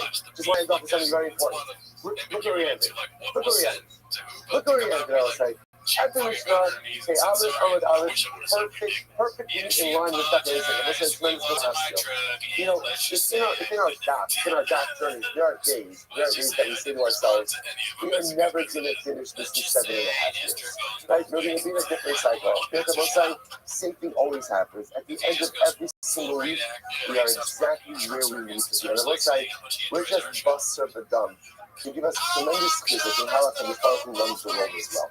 A lot of times, like, you see things day to day, and you're wondering, you know what, this is never going to work out. It's never going to be okay. So let's say, if we can make it where we need to make it to, as Buster of it does, as human beings, at the end of every single week, Allah has come to come to strengthen our vitality for this powerful. But the results will also always get us exactly where we need to be, choreograph the events exactly how they need to be choreographed. At some time, all the pieces drop and everything comes together. One time, good job. Hey, I'll invite you and your boyfriend. I got a new truck. Do you want to go for a ride? All right, everyone's doing good Shabbos over here. Shabbos. Her boyfriend was. Shabbos all around Baltimore. You know what's funny about him saying #truck walk? Is that he said #truck walk? Yeah, but it's kind of like, okay, so did he try to say truck or was he saying truck? Say truck, probably. I mean, to him, truck is truck. You know? Yeah, they're the same word. Yeah. I wonder if he. All right, everyone say good morning. Good morning. Let us begin by thanking all of our sponsors for this morning's show today. Truck. Speech therapist have to be in there to practice truck. Yeah, let's hear it. No. Jits. Our annual commentary sponsor for Touching Pay 5785. Tosim Mishpacha Barzdo. We're dedicating all the stream and shows this year as a zichus for Besoros Tavos for Am Yisrael. Our commentary sponsors for the month of Adar, Habalim of Tova, Terry and Speed Zin, in loving memory of Terry's father, Dr. Harry Khan, Zvi Hirsch Ben Yosef HaKohen, Ziv Levin, and Berman families in memory of Mr. William Ziv Zev Shmuel Ben Yisrael Zechron Levrach. Our Dafnomi sponsor for today, Adam Plonka, in memory of Moshe Ben Amram. Moshe Rabbeinu. His yard site is today on Zion Adar. Such a beautiful dedication, and Hashem, we have the ability, opportunity, and privilege to be able to learn the beautiful Torah Kedosha each and every day. Looking at the merit of our comments, we're all going to Shem Sav and Aliyah, the families in the Chama, all of those who need refuah should have one together with Kol Choli. So may the merit Hashem bring the rest of our hostages home, and may our holy soldiers be successful with Chol Maaseh Yedeihem. Listen with that, let us begin with a beautiful daf ahead of us today. Today's daf is daf Hey 80. We are picking up at the Mishnah on Ayin Tes, at the Gemara. On Ayin Tes, on base 79. So just reorient ourselves a little bit. The Mishnah spoke about a very interesting case. The Mishnah spoke about a murderer who got mixed up with other people. So literally, again, the group got mixed together, and apparently we don't know who is who. So the Tanakama said, "Kulam Pturim." Everyone is potter. Potter comes on a Rabbi Yehuda says, "No, what do? Konsin Osan Kippah." We go ahead and we bring them all into an enclosure, a closed space. As Rashi points out, feed them barley and allow their stomachs to explode. Essentially, kill them passively.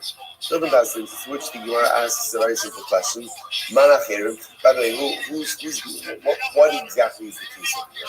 We understand that there's Reuben, right? Now, obviously, we can't identify who Reuben is because if we're able to identify him, then halacha l'maaseh wouldn't have this problem. But the Shiloh is, who are the Achirim? So Reuben is getting mixed into a group. Who is this group? So Ilay Ma'achirim Sherim Subshita. If you tell me that we're talking about that Reuben gets mixed into a group of just regular other people, right? If that was the case right here, Reuben is a Rotzeach, which means he is a condemned killer. He's going ahead and he is getting mixed in with a group of other people who are just Sherim, just innocent people. And literally, we don't know who's Reuben, who's the rest of the innocent people. So of course, the Tanakama makes sense. The Tanakama, everybody's puzzled. Because what are you going to do? What are your actions over here? The actions are to either put everyone to death or put no one to death. So obviously, in that scenario, we're going to put no one to death. So still, Bahalim Rabbi Yehuda, Konsonos, furthermore, again, let's analyze this. We're actually talking about a scenario of where one person is the Roseach, everyone else is an innocent person.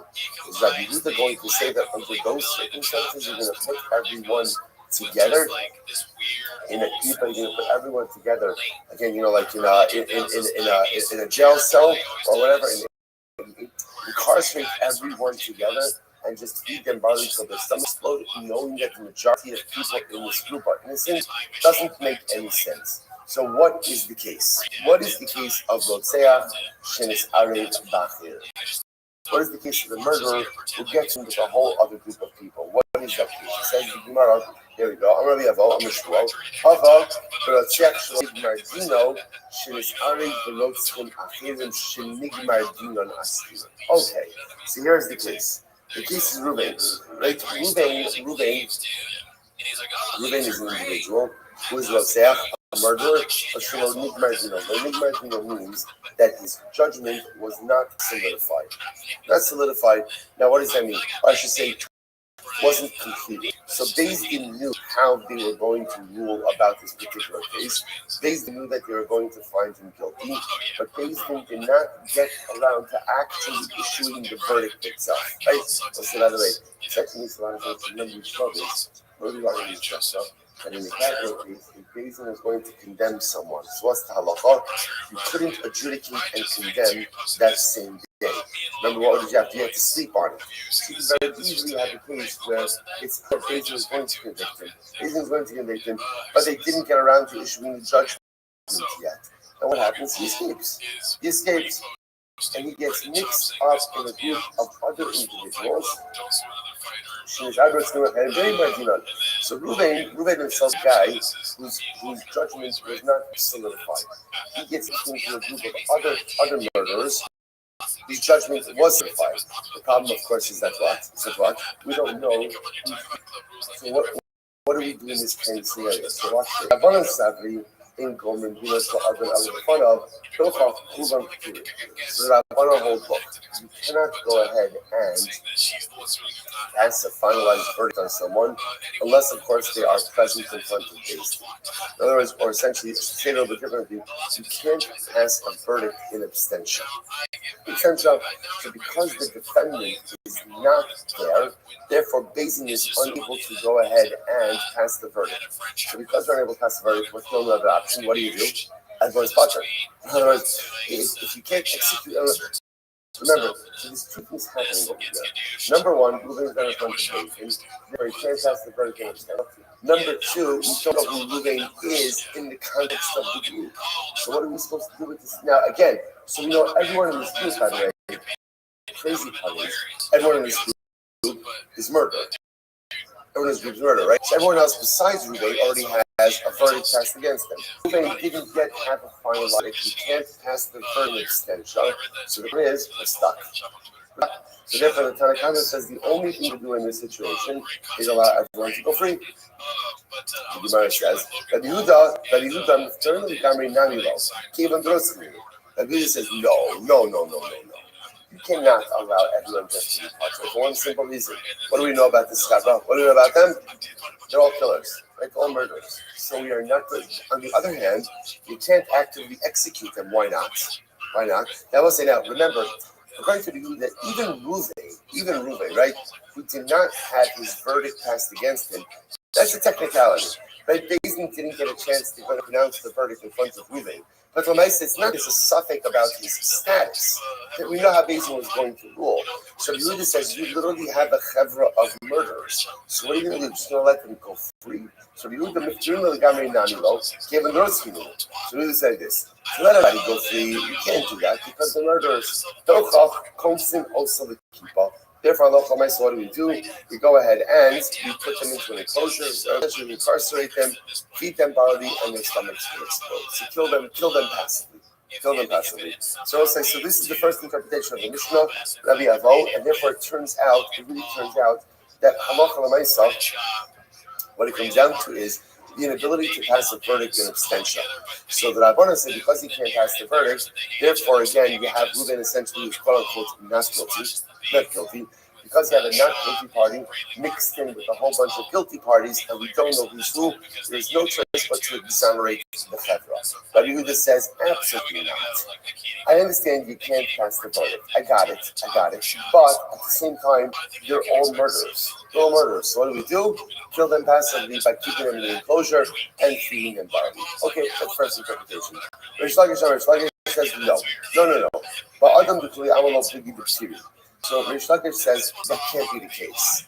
If we're actually talking about a person who's a murderer, right, and got mixed in with a whole other chevra, everyone will agree that he's going to be potter. Everyone's going to be potter. Why? Look at the last Rashi, Diptiri. So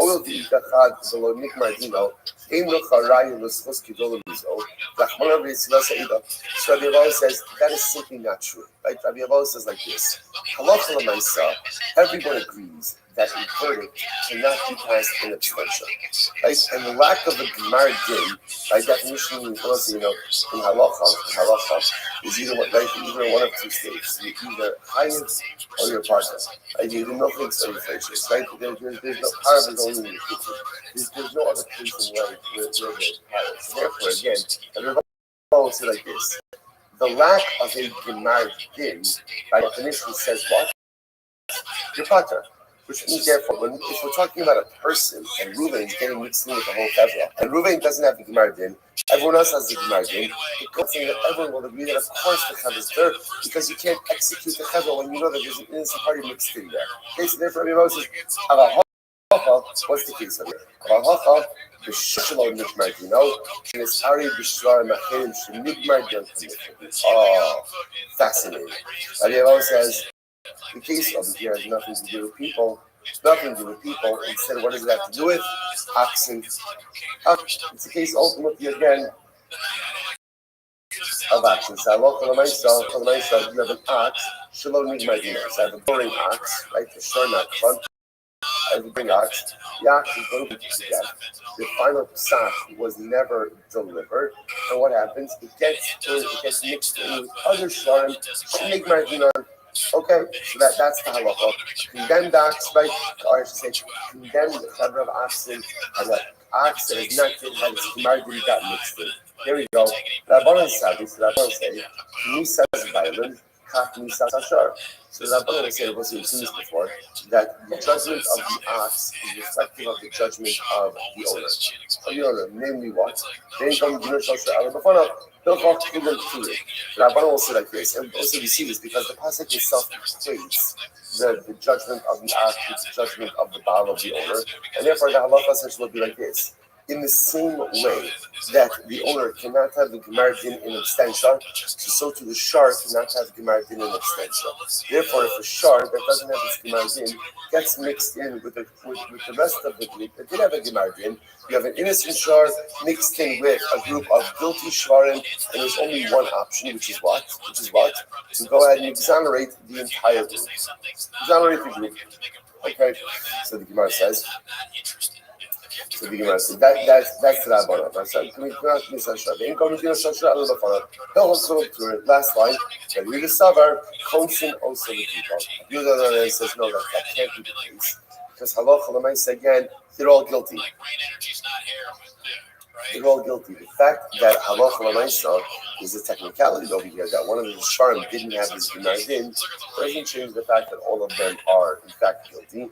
And therefore, again, you can't kill them actively, but you can kill them passively. They will say, so fundamental machlokas, fundamental with Rabbi Avo and Rish Lakish about how to interpret the Mishnah. Rabbi Avo, saying that Halacha L'maisa, this is a din in a person.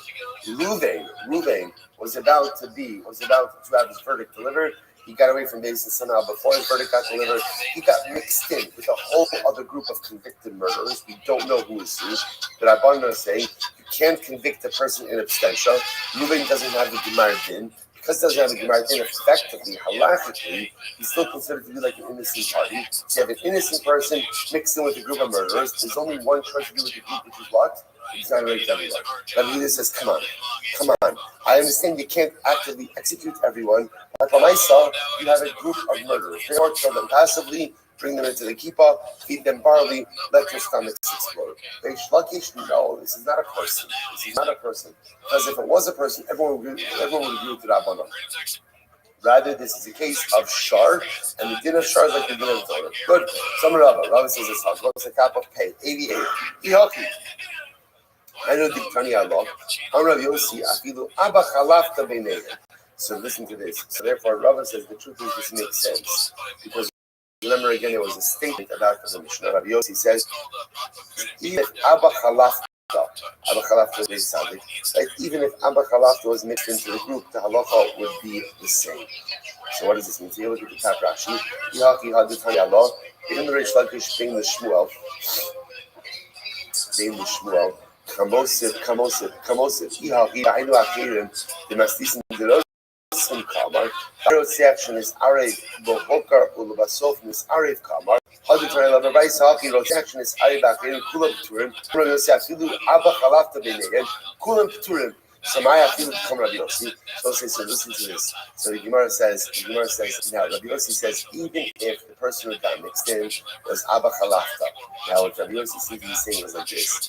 So I was going to say, imagine for a moment that the person who got mixed in the group was always Abba Chalafta. Abba Chalafta was a big tzaddik. So the tempted to say even if the person, let's say we had the group, everybody was a murderer except for one person. But we don't know who's who. So Rabbi Yossi says even if the person who got mixed in was Abba Chalafta, still the halacha applies. Now, what that seems to be saying is, you say to yourself, well, obviously, Abba Chalafta is not the murderer. Nevertheless, Rabbi Yossi says this group dynamic still would apply even if Abba Chalafta was mixed in. So you must say, what does that mean? Who would that apply to? Rava says, Chaki Kama, this is what it means to say. Shnaim Shayu Omdim, listen to this, V'yatza Chutz Mirineihem, V'harag. Besides, all right, so Rabbi Gemara is reframing the case a little bit. Listen to this. You have two people standing together, right? Reuben and Shimon standing together. Now, from their collective space, someone shot an arrow. What don't we know? Who shot the arrow? Now, the arrow went and killed someone, but we don't know. Was it Reuben or was it Shimon who shot the arrow? Now, we know with absolute certainty that the arrow emanated from the group, but I don't know who the arrow emanated from. The Gemara says, both are going to be Patra. Rabbi Yossi, because now the same is Rabbi Yossi, Afilu Abba Chalafta Beineihem. And Rabbi Yossi says, even if one of the two guys was Abba, in other words, I'm going to thought like this. If it's Reuven and Abba Chalafta, and from within the group, someone shot an arrow, and the arrow went ahead and killed Shimon, or we don't know who it is, so you'd be tempted to say, it's for sure Reuven. is for sure related. It can't be Abba Khalafta. Right? Abba Khalafta would never do such a thing. Nevertheless, even if one of the people is Abba Khalafta, ultimately pulls that putter. Since we do not know its definition, who went ahead and shot the arrow? Therefore, by definition, we have no choice but to examine it. This is all part of the same move, right? Because this is what Rabban are saying in Mishnah. Whenever you have any level of ambiguity about the identity of the murderer, by definition, we're just always reticent to execute. And in general, the halakha is reticent to execute anyone. The halakha has become up when the identity of the murderer is somewhat ambiguous, we just can't carry through. Even in a case, two guys driven Abba Khalafta is a Gadol Adar. They're standing together. An arrow shoots forth from between them, kills Shimon. You'd be tempted to say logically, who's the killer? It's got to be Ruvain and Abba Khalafta. Even in a case like that, both execute anyone because of identity ambiguity. Take a look at Rashi for just a moment.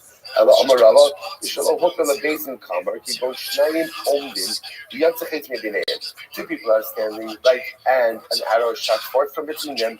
I don't know who shot it. Both are pater. Rabbi Yossi, afilu Abba Khalafta b'neihem. Shakol Yodin shu chosid v'lo zargu v'mechayden li'idach mishum hay chazaka. U'baha afilu Yehuda moda shad Yehuda damar konsen osu l'kipa lo Allah Allah koi elagi kamartana kama b'kisur nachay v'lasis v'lagi katani v'shosh nig Medina. So once I said the point of the Yehuda is that even Rabbi Yehuda would agree in a case like this. Right? Even Rabbi Yehuda would agree in a case like this. So everybody is going to be pater. There's an interesting Mishahaskel on this also. You think to yourself, well, why wouldn't we say that Abba Khalafta is there, Abba Khalafta is pater, right? What's the logic? So the logic is that when there's any identity ambiguity when it comes to a capital case, we have no choice but to pater everyone. But there's also something else that's interesting. The Mishnah says, do not believe in yourself until the day that you die. The question can be easily misunderstood. Of course, you should believe in yourself. A person should believe in themselves each and every day. So this is not what does that mean? What we're supposed to say is that a person should never think that they are incapable of performing any avera. Sometimes like you see a particular avera and you're like, oh, I would never do that. Don't say that, because given the opportunity, people will perform almost any avera. If HaKadosh Baruch Hu has to prohibit it, it means that man has somehow a natural proclivity to do it. Right? If you didn't have a proclivity to do it, HaKadosh Baruch Hu wouldn't have to answer it. So there's this tremendous response, like even if Abba Khalafta was one of the two guys, even Abba Khalafta is not incapable of shooting an arrow and killing someone. It's tremendous yisod because sometimes we become a little bit too self-assured and a little bit too confident about things that we would quote unquote never do. And we'll say in our own lives. I think if we look at our lives, I would imagine that I've done it for myself. There are averos that I have done that I thought I would never do. I thought they were beyond me. But somehow, Baruch Hashem, I found the yicholah. I dug deep, right? And I found the ability to go ahead and do it. The nature of man is we find ourselves kind of trespassing lines that we never thought we would, but we do. And the more on guard we could be about ourselves, the more vigilant we are, and the more honored that the truth is given the opportunity, I would do almost anything and everything. The more real we are about ourselves, and the more vigilant, the more on guard, and the more we could protect ourselves. Start crossing those lines. Incredible yourself. It was like the Shushan Imagine. Now again, circling back. Now we understand what Rabbi Yossi was referring to, right? So Rabbi Yossi in the Brisa, when he said, even if Abba Khalafta is one or two people, that was about a different case. That's talking about two people standing together, an arrow shoots forth from between them, the arrow goes and kills someone. So the Gemara says, they're pater. Even if one of the guys is mamish like a Gadol Adar, so you say, of course it wasn't the pater, it wasn't the other guy. No, there's identity, ambiguity, and therefore both ultimately again will be pater. Now circle back. The Shoshnik Mardinosh is Ari Bishar Lachedir. If you have it at Bishar, and Bishar ultimately again had its margin, and it got mixed with other shvarim. So the Gemara says, Bishar Lachedir Ma'alya. That Bishar Lachedir Ma'alya means other innocent shvarim. So a shar that was condemned to death got mixed in with other innocent chevra. What's the halacha? Sopranosum. Ultimately, again, we'll stone all of them. We'll stone all of them. So the Gemara says, never say that obviously this is by animals, right? This is by animals. This is not by people. So we'll stone all of them. But Yehuda says, no, constant also the people. And Yehuda says, no, we're not going to actively kill them. Rather, what will we do? We'll go ahead and just kind of passively kill them. Just put them in the pen, feed them barley, and they'll ultimately die. Or by animals, don't feed them at all, and they'll die. But is that true? Is that true? So if you have, we'll say, this is a reverse of what we were saying before. It sounds like, and that was the Gemara, even according to the Yehuda, whenever you have a case of a potential innocent party mixed into the group, you're never going to kill anyone. You're never going to kill anyone. You can't. So what's the case of Machnisin also? That's the case of a shar.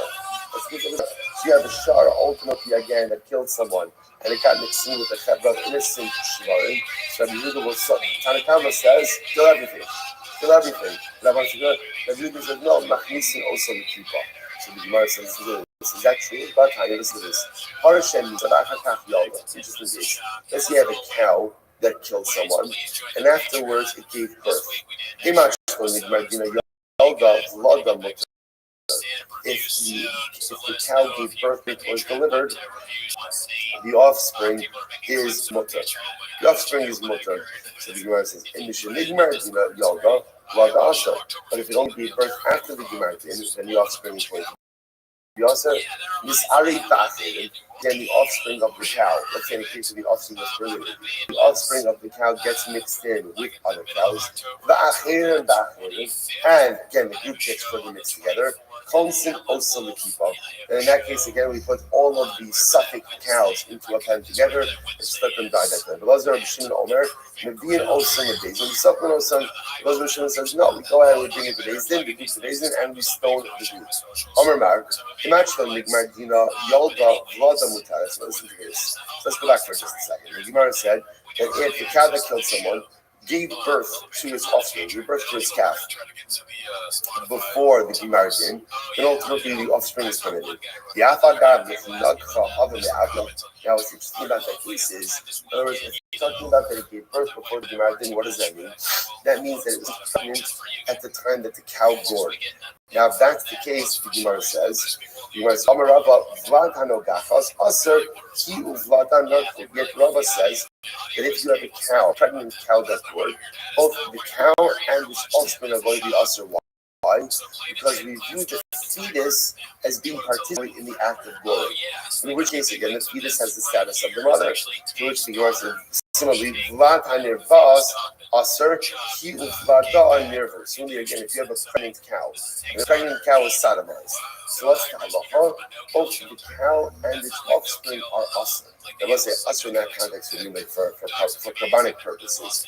Right? Why? Because we view both the mother and the fetus as having been sodomized. So interestingly enough, so what do you see from here?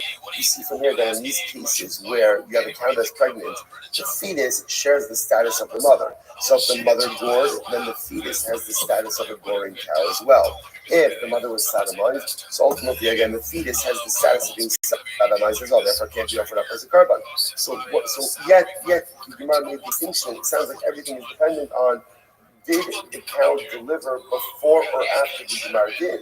But in reality, this is not about the Gemara did. Just the Gemara says, Ema, Achalo Nigmar Dina Ibra, Dialda, Vladamoto. Rather, what it means is like this. If before the Gemartin was passed, the mother became pregnant and birth, then the offspring is mutter, which indicates to us the pregnancy happened after the event. After the event, the pregnancy happened, so the mother gorged.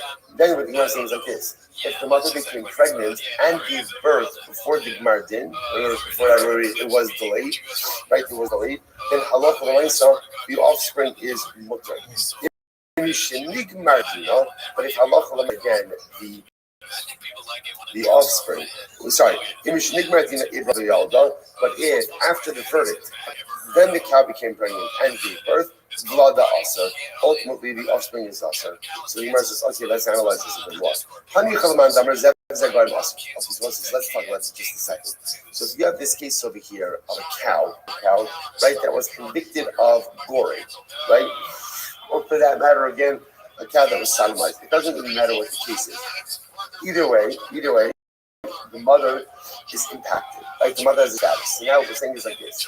Listen to the question. We're saying this. The mother, let's go with the goring case. Right? The mother went ahead and gored another cow. So now we're saying is as follows. If after the act of goring, the mother became pregnant and gave birth before the verdict, so then the offspring is mutter. If the mother became pregnant and either became pregnant and birthed after the verdict, or even became pregnant before the verdict and birth after the verdict, then the offspring ultimately again is going to be usher. So the Gemara says, no, let's analyze this, right? In order for this mother to give birth, what has to happen? On Skankfest clips.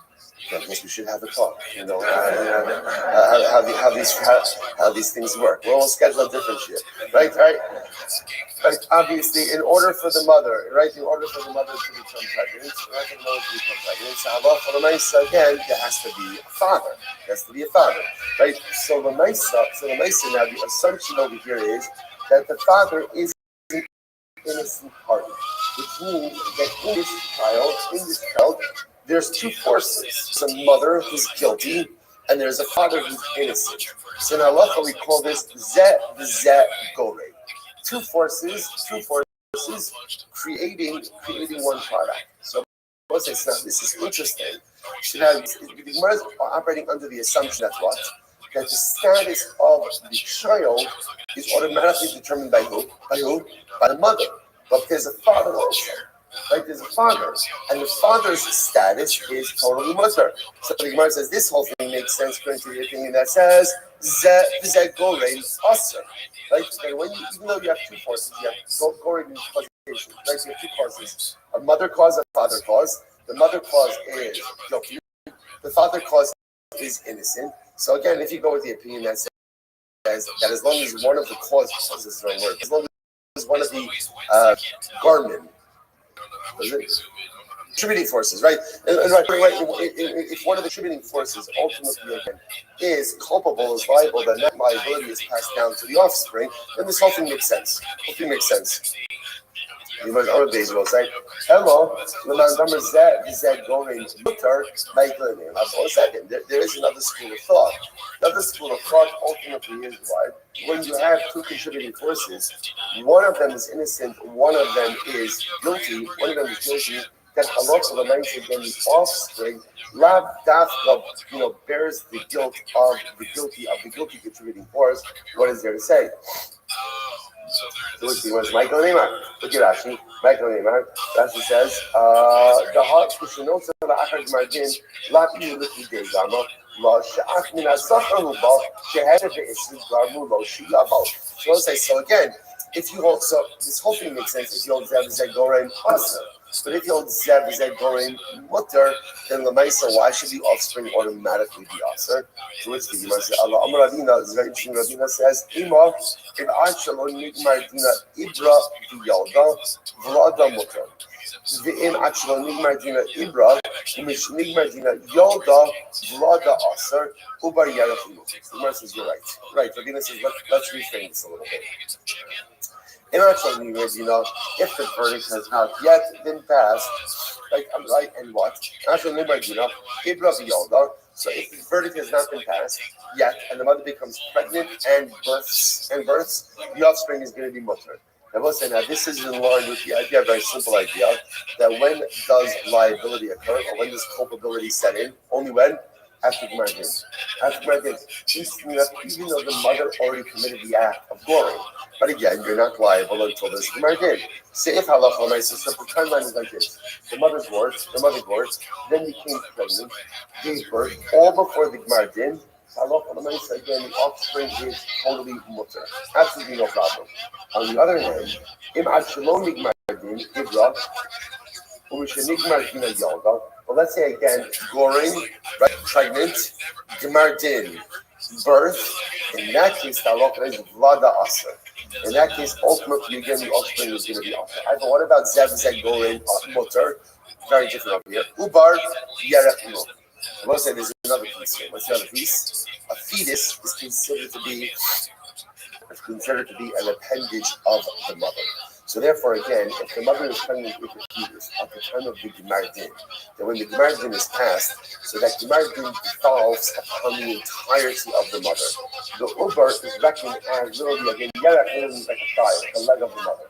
Right? So the fetus is considered to be a leg of the mother, and therefore, halacha l'maisa is going to share in the mother. Incredible. So there are a number of important halachas that come out over here. Which is first of all number one case. So this is very quickly. In the case where Allah murder who got mixed in, right? Let's say like you saw that be a bow, right? Who got mixed in with another group of Rotstim Shenigmar Dino. So let's say, so what do you do in that case? Right? So let's say Reuben was accused of murder. And Bezin was going to rule in a certain way, but Bezin didn't get the opportunity to literally pass in on his verdict. Mixed in with the whole cover of actual murders. So what's the halacha?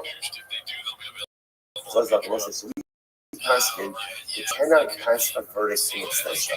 At least for now, that's how we're passing it. Right? You can't do extension. And therefore, again, the only thing you can do with that chevra is exonerate all of them. Exonerate all of them. So that is indeed in the past really like that. Yeah. Okay, fine. So let's go back there. So the next part of the Mishnah was, let's say, so in Mishnah, you have someone maybe guilty, but his Gemara wasn't passed, mixed in with the rest of the Chevra of guilty pleas. The next case of the Mishnah was as follows. So let's say you have a group of guilty parties, all mixed in together, but the difference is they have different death penalties. And we don't know who's supposed to get which death penalty. So what's the halacha? It's very simple halacha. What do? You administer the most lenient death penalty to the entire chevra. Now, what was our problem? The machlokas, which is considered to be a more hamar or a more lenient form of death. Okay, so the Gemara says as follows. The Gemara is the Gemara is Shmanina. What you see from here is Musar Davar Hamar, Hamar Musar Davar Kal. So let's say, here's what's fascinating about this. What's fascinating about this is nobody's disagreeing with the principle, right? So if you have a group of convicted murderers, all right, who get mixed in with each other, but yet they have different misos based and different verdicts. Everyone agrees with the principle that you execute them all, right, using the most lenient form of death penalty.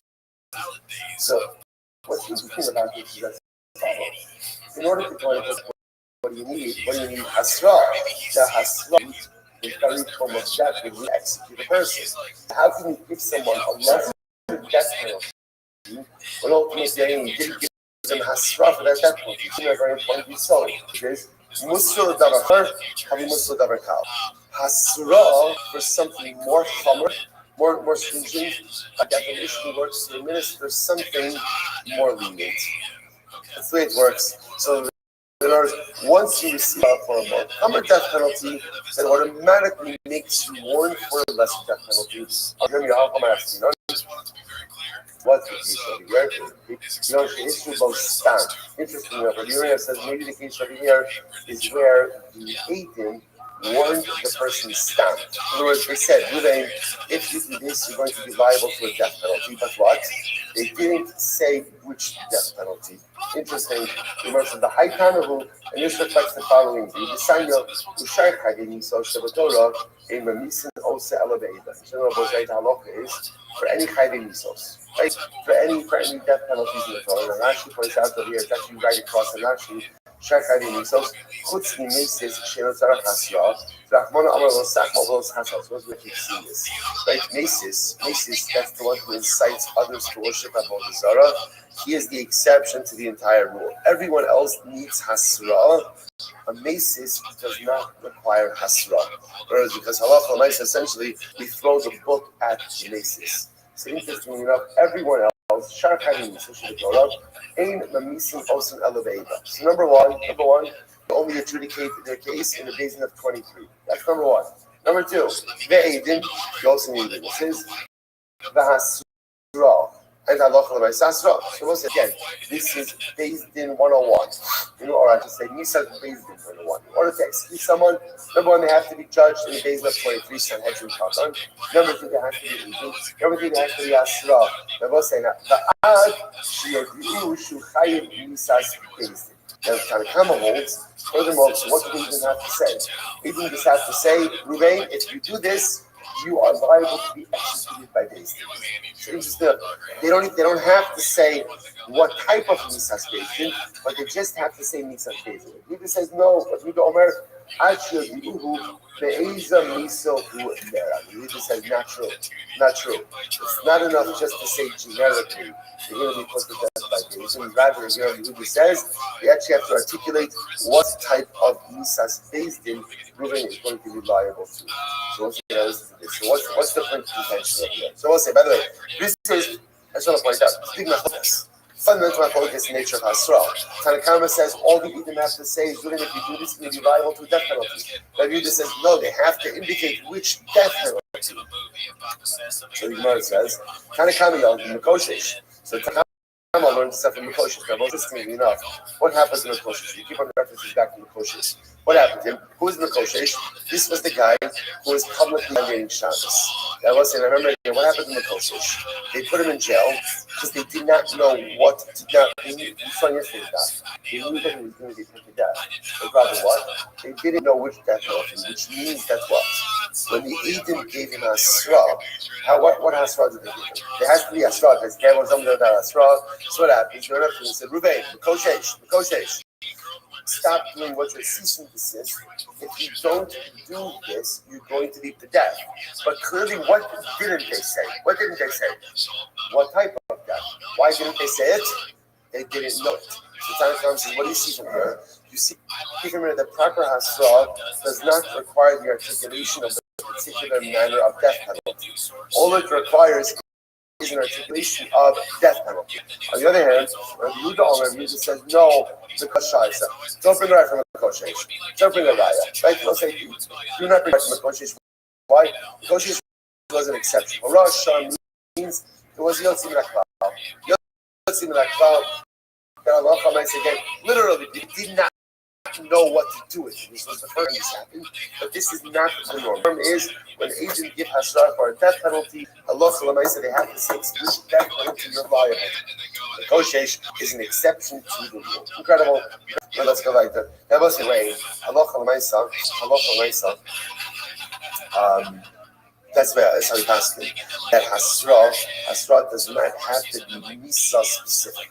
Right? The witness is do not have to say, if you do this, you're going to be skila, streifa, you're just going to be able to say, if you do this, you are going to be lying in these space. Incredible. Let's go like that. And it's still a minute talking. So let's remember again. So then, of course, after we establish that principle, that by definition, hasra for a more common form of misa, by definition, it even works for a more powerful form of misa. After that, then the problem just is the devil's in the details. So again, which form of misa is more common, which form of misa is more powerful. Okay, so that the Mishnah had enough focus. So the Gemara says as follows. So Mishnah, let's come to the topic. Master of the test, learn bread, and it's spoken in its color. So let's say if you have a group of people who are who get mixed in with a group of people chayiv siva. Now, the assumption the Gemara is working with like this: the lashon of and the srafin bin iskalen means the majority of people in this group are chayiv siva, and a minority of people who are chayiv sreifa get mixed in with each other. That's the case. So what happens? Rabbi Shimon says, Rabbi Shimon says they should be judged with skila. Why? Because out of skila and streifa, so streifa is the hammer, skila is the mortal, and whenever you have a mixture of people, chayvim misos, you always administer the more kal misos. Rabbi Yehuda, Abba, go to Nisiya. So Yehuda says to his father, Rabbi Shimon, Father, don't pass me that way. Right? Don't do that way. For one reason. My area to say, why do you have to even get into a case? Ultimately, again, that srifa is more common. There's a simple reason. Take book place, Ruben is coming in you. So this is so what should happen over here? Right, so the case over here is you have a minority of Nisrafim who get mixed in with a majority of Niskalim. Right? So a minority of people, Chayit Sreifa, get mixed in with a majority of people who are Chayit Skila. Rabbi Shimon says, everyone agrees that you give them Skila. Why? Because Skila is more Kal than Sreifa. Comes along Rabbi Shimon, son of Yehuda, and says, Abba, don't say that. Don't say that. You don't even have to get into all of this. It's simple. Why should the Chavra get Skila? Why should they get Skila? Why? Because Rov. Because the majority of the group are Niskalim. That's why they should get Skila. Eli asked us, how should we frame this case? And Niskalim ben Nisrafim. So the better way to frame it is a minority of Niskalim get mixed in with the majority of Nisrafim. Right? So minority of the group are Chayis, get mixed in with the majority of the group. The Shimon says, now it makes more sense. Rabbi Shimon says, the group should be judged with skila, right? Even though they are the minority, but still the group should be judged with skila because skila is more than streifa. Okay. Ema seifa come the Chum say that do not be streifa. Shaskila chamura. Chum say no, they should be judged with streifa because the Chum say that streifa is more kal than skila. Skila is more hard. So they proclaim the Reuben Israfim in it. It's even simpler. About a minority mixed into a majority of Nisrafim. It should be given straight. Do with what's more kal. The Rov. Which reminds us some Rabbanu to come and it was a Hassam. Rabbanu to come and this is Rabbanu talking to Rabbi Shimon. Liditach the Amrit Seifa Chamura. The Gemara says, according to you, Rabbi Shimon, you hold Seifa as more chamur, and we say no, Skila is more chamur. Okay, so we'll say so. Therefore, again, fundamental machlokas about now. We'll see the Rambam next week about the actual hierarchy. Once we get through the Misos Beis Din, we'll see the actual hierarchy of all of this. And we'll say an interesting exchange. Now the Gemara ends off with something fascinating. The Gemara says, if you notice, by the way, the exchange between son and father was very interesting, right? That the Shimon said that halacha l'maisa skila, right? If a group ultimately again of Nisrafim gets mixed in with a group of Niskalim, so the majority are skila, minority are shreifa. Rabbi Shimon says give the group skila. Why? Because shreifa is more common than skila. Rabbi Shimon, his son, said, "Father, don't say that." That was his lashon. Father, don't say that. Don't say that, because you don't even have to get into this. You can just use road. So that was this. Amar le Shmuel Rabbi Yehuda. So now Shmuel says to Rabbi Yehuda, the son of Rabbi Shimon, Shidina, which means right, Rabbi Yehuda, you're a very smart young man. Papa Pei Aleph, Lo Tema Le Lavu. Why are you talking to your father that way? Rabbi says we're going to be here. So ultimately, again, Shmuel is taking Rabbi Yehuda to ask for how Rabbi Yehuda spoke to his father. So Rabbi said there's a number of beautiful things happening over here. Number one, generally so if you see something, say something. If you see something, say something. Now, it's never something pashut to go ahead and discipline someone else's kids, right? But l'maisa, sometimes if you see something egregious, it's important to point it out. I must say here's something interesting how Shmuel points it out. Do you notice how Shmuel gives Rabbi Yehuda Musar? He doesn't say, "What's the matter with you?" He doesn't say, "Aspanim," right? And give him a fast. What does he say? Shimon, Shmuel. Sorry, Rabbi Yehuda. You're Talmid Chacham. You're a big Talmid Chacham. So says sometimes the best way to give Musar is not by deconstructing people, but it's by building them up. This is the Aaron approach, right? The Aaron approach to Musar was not to say what's the matter with you, who are you, right? Why would you do this? The Aaron approach was to go ahead and show someone how great they were. And when you show someone how great they were, and right, you get people to believe in themselves, then they come to understand that certain behaviors are in fact beneath them. So such a profound result over here. So Shmuel is very shocked by the way that Rabbi Yehuda spoke to father of Shimon. But how does he call him to task? Not by demeaning him, but by saying to him, Rabbi Yehuda, Shimon, you are sharp, you are smart, you are a Talmid Chacham, you are great. So you need to know that you need to be better than this. You need to act better. I was like, this is the way people are. Sometimes in life we have to say things to people, and it's so tempting to kind of come out sharp and to cut them down. So the truth is also, if you've ever been on the receiving end of that, which I'm sure we all have, it doesn't work. No one is me down. It's just, oh, now that I can beat you down and feel 2 cents, now I'm really ready to become the best version of myself. Like generally, when people are beaten down, you know what happens? They stay down. But when you build people up, right? You're great. You're fantastic. You're amazing. But let's talk about this thing that just occurred. Just suddenly now you're coming at it from a level of, I believe in you. I think you're fantastic. And that's why you could be better than this particular behavior. So what was the problem? The capital Pei Aleph. So the Gemara says, you can't really, so Shmuel says, you can't really speak his way to your father. Why not? The Gemara says, Desanya, Harishaya Aviv over Al Divrei Torah. Let's say I see my father violating Divrei Torah, violating Torah law. Lo Yomer Lo Abba, Avarit Al Divrei Torah. Son should never say to a father, Father, you violated Torah precepts. And Lo Omer Lo Abba, Pas Kasid Torah. Rather, a son should say, Father, it says like this in the Torah. Usually says, isn't that the same thing? So, Hainuha. Right, so the father's eating a cheeseburger. Father, it says in the Torah that one shouldn't eat the cheeseburger. Isn't that the same thing? Okay, so I'm not saying father don't eat the cheeseburger. Instead, I'm saying, okay, father says in the Torah don't eat a cheeseburger. So the says, Ella, Omer, Lo, Abo, Ikra, Kasu, Batara, Kafu. Rather, a son should say, Father, you know, there's a pasuk in the Torah, and this is how the pasuk is. So in other words, son gives over information, and ultimately, again, through the conveyance of information, the father ultimately understands what it is that he is in fact doing wrong. So as I said, that is the way, again, by the way, that is codified in Shulchan Aruch. Again, remember, if a son sees the father doing something wrong, the son is obligated to point that out.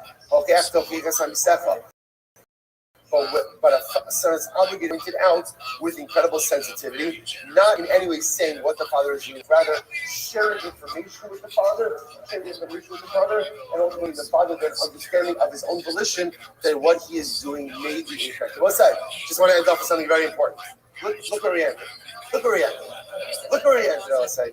At the Mishnah, Pei Aleph, Amud Aleph, perfectly in line with that notion. You know, if in our daf journeys, there are days that we say to ourselves, we are never going to finish this in 7.5 years. Right? We're going to be in a different cycle. The same thing always happens. At the end of every single week, we are exactly where we need to be. We're just bust the done. Give us tremendous physics in how HaKadosh Baruch Hu runs the world well. A lot of times in life we see things day to day and we're wondering, you know what, this is never going to work out. It's never going to be okay. So let's say if we can make it where we need to make it to, as bust the done, as human beings, at the end of every single week, Allah has the strength and confidence of HaKadosh Baruch Hu, that the Rebbe will also always get us exactly where we need to be, choreograph the events exactly how they need to be choreographed. At some point, at some time, all the pieces drop and everything comes together. Mosai, Shabbos. I think 0%. I mean, I just giving job and weapon like that at any age is dicey to me. Well, let's see how old you are. I did it. I mean, I was a factory. You know, situation. I did not know you were shooting bows and arrows. You were up shooting arrows with a bow. Kadoosh. Kadoosh, dude. Brian Callen, give him his flowers, dude. That was a good one. That's a good one. Brogan seems like the kind of guy that would shoot bows and arrows, right? Yeah. So is it the idea that he's just saying that because Rogan did it? I don't know. But, yeah. You know, there's an ocean of arrows and all that. Arrows! If I told you I shot bows and arrows, you'd believe me. Right, bows and arrows. When did you do that? Since probably fucking second grade, third grade. Okay, so bow and arrow practice. You practice that right side of the range, Jack. There it is. That's what we're looking for. Yeah, Brian's stupid, dude. XJ, dude. Jay can confirm. Child in second grade was given to a bow and arrow and taken to a range because they had bow and arrow ranges in Colorado. That seems like something you can look up. Yeah. Look that up, Jamie. Dude, it wouldn't be crazy if Jay wasn't his brother. Like, was lying about that too. Like every plane you would, there would be blood. Yeah. You know what I mean? Remember we would go to the bows and he has to ask him. You know what that happens in the scene where Daniel Plainview finds out he's not his brother, right? He's like, those house of the whatever. Well, and that like the way it is with Shab and Jay is like Shab saying stuff and Jay being like, why we didn't do that? Yeah, it's almost like you're not my brother, but I know you are. And then Shab's in the water just staring at him like, you did that. And Shab is not smart enough to figure that out. If Shab was Daniel Plainview, that guy they'd be in business together forever. Yeah. Also, dude, Jay is definitely the lie detector, dude.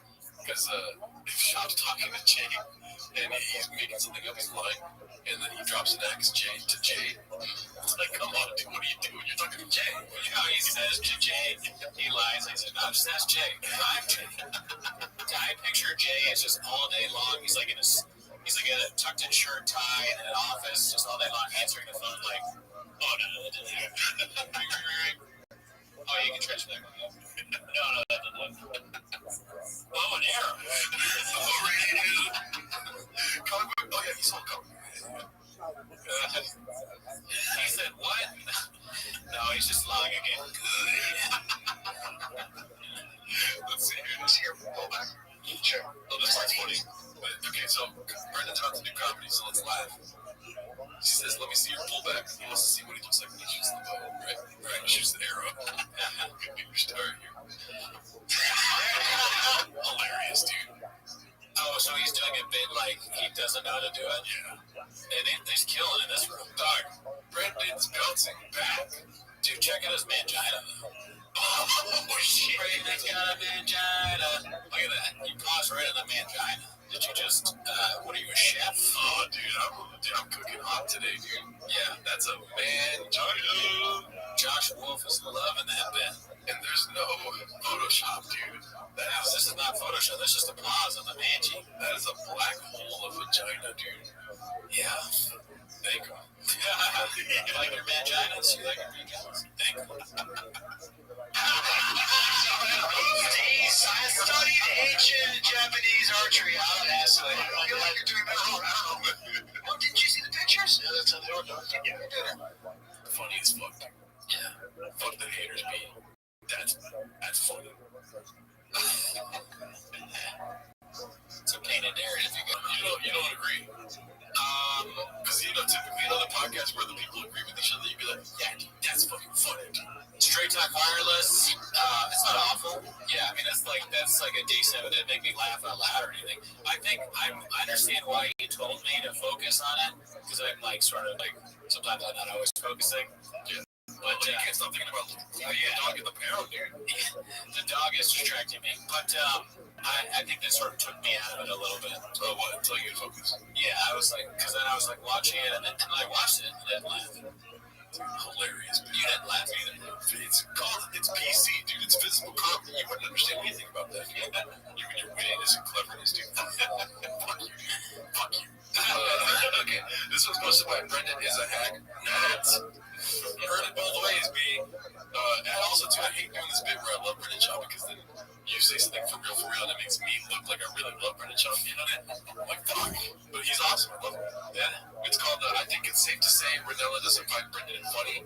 And this is probably my favorite clip of the week. Oh, wow. 100%. And you'll see why. Let's see if you laugh at this one, dude. You fucking bitch. Yeah, see. Ready? Blood pressure hours all very rough here. Someone stole money from us. That's right. But you know what? Yeah, what do you got money stolen from you? But you know what? I come from the Taco School of Learning. I'm really good. Yeah, so you know a lot about marijuana. They're supposed to be pretty good luck, too. You've been tough this year, though. Yeah, I'm tough. Everything you bigger, the better. Blood pressure. That was amazing. Yeah, you're right. That is the best clip. We've been doing it so much that he did it, and then those shoes. Also, too, I don't want there to be any confusion. I started doing it because Shop was doing it. Right. So, like, people were like, what made you do the good? It's like, dude, Shop's doing it. Yeah, you started doing it, and then we said it on the pod, so we just like, can't stop. Have we figured out, is that magic line on the table? Probably, I don't know. Dude, I want to know what it is. And then what's that book? Don't burn the country. I wonder if that's that guy's book. Steve Renella, yeah. it out more, you can see it. I mean, now it's like they're more likely to buy the Black Buffalo tobacco alternative or Magic Mind than that book. It's not really in the frame. Or Rain. And they're covering up the Rain there. I'm a merch guy. I mean, we got Rain right here, baby. Yeah, we're selling merch. We're selling Rain, and they're not even giving us any money, Bob. Not money, any. Dude, honestly, Rain did DM me. They're like, yo, sales are through the roof since you guys started. Oh, really? I was like, well, give us a percent. 1.6 million they owe us. I'm not even laughing, dude. Yeah, man. Adrian, the new CEO of Rain, Alan Thompson, I think his name is. He cut us out of the deal. But you know what? We're going to bet on ourselves, baby. Yes, sir. And Andy's like looking at me. Oh, she's out of it. She's upset with how I handled the situation. She wanted us to be able to press it. Yeah, so this is her daddy. People steal money from us. I say, good. And I buy a truck. TRX or Raptor? Both. I see what you did there. Like, really quick, I just love this. Like, you dribble the trucks up. I want you to know that Steve Renella would have fucking laughed, dude. It's the whole clip is like he doesn't find the funny. He would have fucking laughed if it wasn't for who, Brendan Cooney? Papa? Brian Callen. Jumping the gun on the punchline, dude. I know you saw that. What was that? Let's watch it. Oh, you know what? I come from the Chicago School of Learning. I'm really. Oh, wow, dude. Yeah, wait for your co-host, man. Look at this guy right here. That's the big clip already. He wasn't the dude. Timing is what comedy's all about. Why are you gonna cut off Papa, dude? Yeah, you gotta let him go. Let him go, dude. It's so infuriating. You know what? I come from the Chicago School of Learning. I'm like, he wasn't even finished saying learning. How funny would it be if, like, Cal's like good, and then Chubb, you know, he's good right after him, and now it's like good. And Jocko pops up from behind the couch, he's like, good. Sam comes out of nowhere, barf. I like that. Where is Tank, dude? Alrighty, so let's go to the next clip, dude. That one, that doesn't get better than that, dude. Just see Fidel just looking at him like, you guys got how much money stolen? It's good. What the fuck is happening here, dude? Anyways, this one's posted by Haphazard, great guy. Never met him. It's called They Have a Medium on the show. Even the ghosts are big fans of Papa. Let's see. Yeah, but it seems like there's a lot of people coming through. He's like, you're a guy that starts with a K that you fought with. And I'm like, I follow you. Like, he keeps showing you guys, like, fighting. I'm like, I'm like, Kimbo came through. He's just saying it's unexpected, like a relationship. That was sweet. He's like, all right, we have a loud guy here. He's dressed like a bodybuilder. I was like, who is that guy? Is that the medium? Well, it says that they have a medium on the show. They have a quote medium. So that's the medium. That guy with the baseball cap? I said quote. That feels so stupid. What is it supposed to be? In quotation? Quote unquote. Oh, it's a quote unquote? Yeah. Okay. I said quote, dude. They have a quote medium. Yeah. Nobody would have noticed if I didn't see. No, I didn't even notice, man.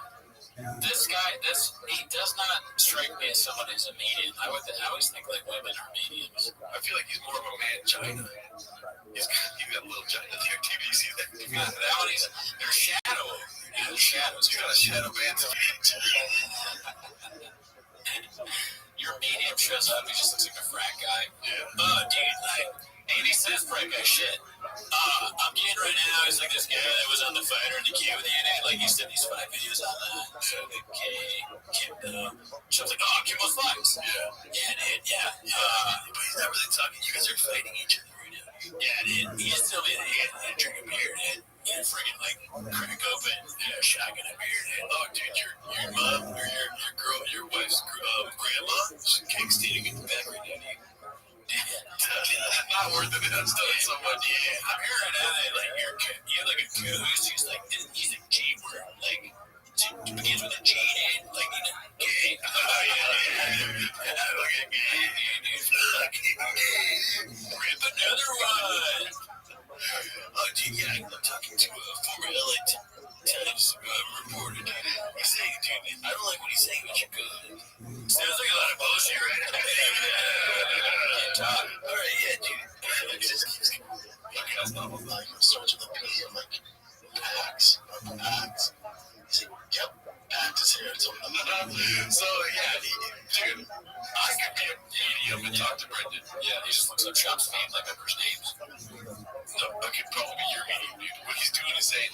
pee, another person seeing a pee. These are facts. You know, but I'm saying like medium. It sounds like he was just like looked up the names of family members of Shop. It was like begins with a P. You know, do you understand? Shop's giving a P. He doesn't. You don't have to do any lookup before. But he says the P thing. He's like, it begins with a P, and then Chop's like, because he knows. Yeah, but if he would have said like, it begins with a C, he'd be like Cheetos. You know, he would have just get like, yeah, I'm seeing Cheetos. You know, he's just like anything. He just does Gringo Poppy stuff. He's us.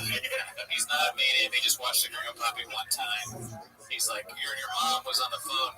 She wasn't gonna get something, but she was. She really likes it. She wanted donuts. She brought up donuts. The vaccine. You're not anti-vax, but like that there was something you saw, like a guy, even the first. Yeah, like this guy is amazing. I don't know why, but it looks like you were scared about the security of your house. You got a ring camera. There's something big. Yeah. What's big? I'm seeing shoes, boots. Oh my god, it's a huge dick. Oh, sorry about that. Dude, Annie's out. Yeah, she's relaxing. Let's see her. The majority of them snacks. And just saying how, like, he's so proud of me. Like, you pay that bill. And, also, like you said, I went through a really tough time. And you keep your head down, just what you're doing. You're on the other end of this. I'm so proud of you. Like, most people would fold up shop. And then tell Brian same thing. I know you went through a tough time. Tell us you guys doing the right thing. Wait, your uncle told Brian this? No, the media was telling him that, like, I'm sorry, yeah, your uncle, then, I'm just kidding. The uncle, you're right. The uncle is telling him about himself and Brian. Yeah. The uncle's a social media manager. The uncle cares deeply. His favorite podcast, even as a ghost, is still the fighter. They're not even talking about the tough time with Tiger Bella. They're not talking about Ring Pop. They're talking about their engagement numbers. Yeah, he's like the numbers. The numbers are good. No, I've always been a numbers guy. Yeah. He starts being like Miho, like Miho. Tuck toes. That's keto, man. That's the tough time he's talking about. I know there's a tough time your grandma or your wife's mom made taquitos when you should have been keto. Mediums are just people that make you like, they're like, oh yeah, I'm talking to your uncle right now. He still thinks you're cool. He thinks you're great. Also, all your friends are great. Yeah. And it's bad times. Guess what? They're over. Oh, really? Okay, John Lennon. And I'm telling you guys are on the other end of it. Keep doing what you're doing. It's gonna pay off. Okay, come on, man. Yeah. The ghost was nice to Brian. That's nice. Yeah. What do you think about that? You have to be nice to Brian. Dude, I don't know about medium. That kid's all fucking. I mean, it's just a scam, but it's not like a really mean scam because it's like you're just being like, oh, like I said, everyone loves you. They're watching you. They want you to do well. Things are gonna look up. Yeah. Yeah, I mean, I don't know. I'm not saying it's for sure not real. I kind of, that bothers me when people are like, it doesn't, and you're stupid and all that. I'm just saying most likely it's bullshit. Yeah. But if you like it, good. If you're not, don't get me wrong. If you look up medium in the dictionary, the definition is wrong muscle. Yeah, well, it's like, if a big guy gets in a small car and your only takeaway is that, how does he get in there? And then, but then sometimes you look at a big guy in a small car and you're like, wow, that's ridiculous. That's the same way I feel about me. So both ways. I see it both ways. So, all right, we got one more clip, guys. This one's called this was posted by Uncle TYS. Peak Redaction. Has clips about me. Are you reading me? I'm trying to get my boss. He lives at you. No one in here believes medium stuff? Go say that. No. You guys are bored. No, dude. You guys are weird. No, shut the fuck up. Go. No. Wait, you don't have to. What do you mean? Yeah. Good catchphrase. It's funny to believe wholeheartedly in ghosts and mediums, but not believe in a disease that people you know have had. Like Rogan had. He admitted he had COVID. Yeah. So it did exist, at least. believe in COVID. You know what I mean? Come on, isn't that what would believe in what exactly? Yeah, come on. What? You can get COVID. You can get. I've had it 4 times. Yeah. So do you believe in it? Yes. That's so good. Sorry, Annie. You're not built for this show. But we'll never give you a. You gotta watch it again. Oh, you want to watch the live again? Well, I like how he says, I had it 4 times. Dude, let's just real quick comment on this outfit, dude. You think it's crazy? It's amazing, bro. It's a deep V, right? Deep V, maybe not, maybe button up with a little loose button. Oh, okay. And gold chains, dude. Yeah, and a golden hat. Because guess what? It's the golden chain. It's the golden out. I think the hat is what makes it weird. Other than that, I think it's pretty normal for Papa. I was trying to give Matt McCorkle a shout out there. Oh, it's the golden shower. What's that? Well, Matt McCorkle. Or what's his name? Sean McCorkle. Sean McCorkle. Okay. Yeah, about Matt Mitchell. The show? Oh, yeah. McCorkle said that he had this is another post in Chang's. I don't know if you saw it. But he's like, yeah, Brendan is on the golden shower. Hilarious. Saying that he's talking to mediums. And guess what? They contacted him. When they're contacting the dead, messing with Ouija. Way too much setup for the one punchline. Right. And then the punchline is his stand-up career, dude. His stand-up. He was contacting his stand-up career. Oh, one of the posts, yeah. Well, if you haven't seen it, we did 2 interviews with Sean in the past. Daddy. What is his name? Big Sexy. Yeah, Big Sexy. Daddy. Yeah, so check that out. Yeah. Especially the first one blew us all away. Changed the game forever. So check that out. Yeah. Yeah, you know, and also just don't talk to mediums, dude. That's sure is painted narrative. I don't care. Maybe you go to a medium and you hear from Kimbo Slice. That's pretty block or Netflix to me. So, true. Talk to a medium. Ask Kimbo for the deets, the facts. Yeah. If you can get to a medium and you can get Kimbo on the line from the medium, ask him if he's been talking to Shop. That's what I want to know. Because that puts the whole, him making up he's talking to celebrities on a different level. If he's now talking to, not actually lying about talking to dead celebrities. Yeah, that's a whole different thing. That's terrifying. Also, too, if you do talk to a medium, ask to speak to Eli from There Will Be Blood. And ask him, did Daniel Plainview drink his milkshake or say that? Eli is a movie character, so the medium may look at you like you're redacted when you do that. That's a good medium then. If the medium just starts acting like they know what they're talking about, you know what I'm saying? If the medium starts doing movie voices, if he starts doing impersonations, you might just be on our show. That's a good one. Great. I am the revelation. We're going to watch There Will Be Blood. Yeah, there'll be a sample. There will be less than a few. All right, bye. Later.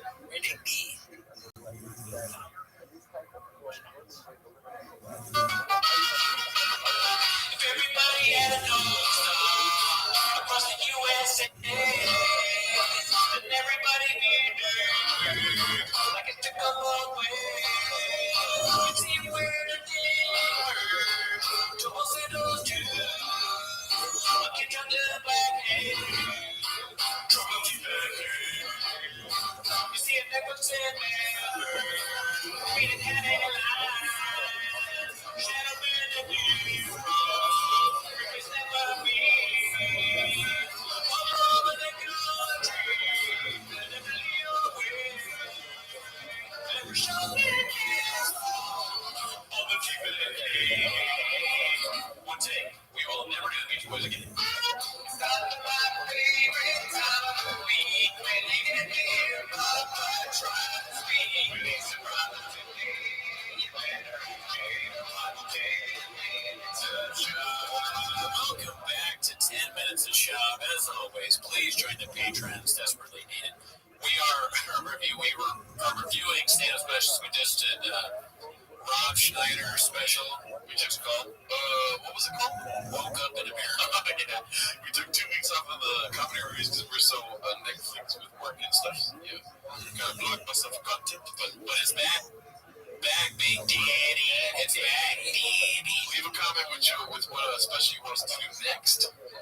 And we also have early access to this show on the Patreon. But anyways, also to October 15th, I'm at the Ontario Improv. Look at you guys. Why would that work too much, baby? Nice. Should be a hot show. Tickets still available. Yeah, but it's called Before the Storm. Don't forget that. That's right. All right, well, anyways, that's not why you're here, though. No, you are here to watch 10 Minute Shot. So start the timer, play the chin clip. Timer starts now. All right, the first clip here is posted by You My Ninja. Oh, that's a dicey name right there, dude. It's called Brendan Schwab. They don't spell his name right. That's disrespectful. Schwab tries to get in the comedy mothership. Let's see this. I thought we were gonna have audio. Our audio is king. Let's get back to audio. Here we go. Best brains, please.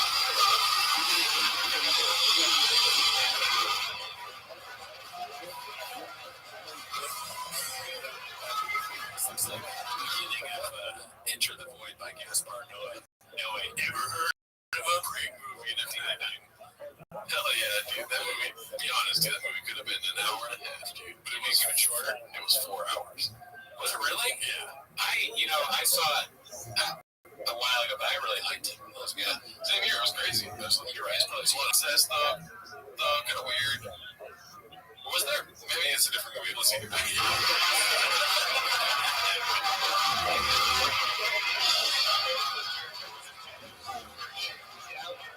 like how he got that far into the mothership without even just like bypassing the line. Oh, that's the mothership. Wow. I didn't know. Oh, well, the audio probably messed you up. But yeah, this is Brendan Schwab trying to get into the mothership. Oh, another instance of me not even listening to the title. But it's Jesus. Let's go with the audio reading.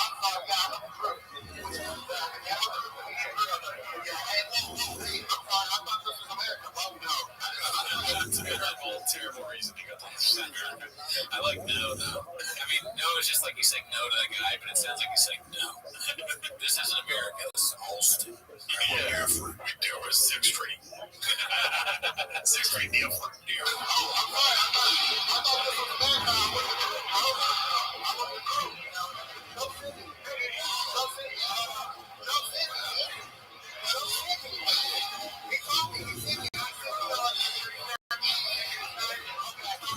Let's be honest, it doesn't sound like Brendan. It sounds like a Brendavius. Right? That's Brendan. All right, Brendan Sneaky. That's so funny. You're saying he sounds like a black guy? Yeah. I can't. Honestly, I don't think so. Well, when you say bro, there could be so many races. Yeah, dude. I mean, look at Trevor Wallace's bro. Oh, yeah.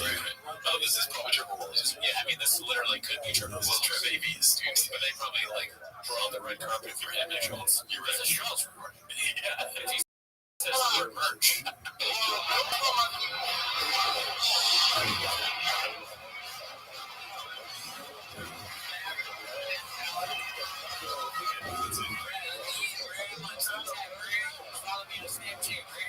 He said, "This is not America." Oh, what the fuck? Brendan Schwab's voice randomly at the HS Go today. So what do you think about that? Trying to get into the mothership? I can't believe that the mothership has security like that. Yeah, decked out. They're like that's like a comedy sauce on it. Yeah, I mean, sure they have security now, but it's not like that. No, they don't got some dude with a vest on. Yeah, they had more than one guy with a vest on. That's crazy. And then the guy with the vest on had one of those hats with the U. What is that? What is this? That Perry or something like that? Like the nicer clothing line. What is it called? I think that's what it was. But anyways, there. Dude, it should be. This next one's posted by Kilo One Kenobi. I guess it's from an old episode of T-Fat K with Shane Gillis. Oh yeah, sounds this great. Bell Lacey. He says, "We all know he really thought it was chomping at the bit." And the clip is called, it's chomping at the bit, right? And that's what you're dealing with. And there's 100 other guys just like me that are fucking chomping. I like how he says 100.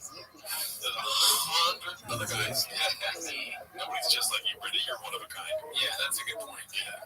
No one is like Scoob. Nobody's wearing you say this all the time. Nobody's wearing nobody's wearing the Chief Wahoo guy anymore. No one has ever been this bad at stand-up. If Scoob was like, "Hey man, you're like me," it's almost like an insult. Really? I think so. I would be honored. Yeah. If he saw himself in me, I'd be like, whoa, dude, I gotta sit down. You know what I mean? I like it in the sense that it's like it's flattering from his perspective, but at the same time, I'd be like, yeah, we different. I mean, yeah, there's a fear inside of me that he'll treat like Eli from There Will Be Blood at the end of the movie where Daniel Plainview kills him. If you're ever to meet. Oh yeah, I mean, he might be very angry. He's like, I am a real comic. That was a little bit at me. I'm produced. Don't bully me, Brendan. They're fucking chomping at the dick. You're not gonna make it. That's my time.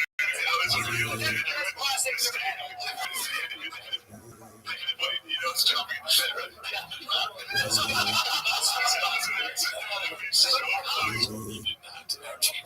There's no way.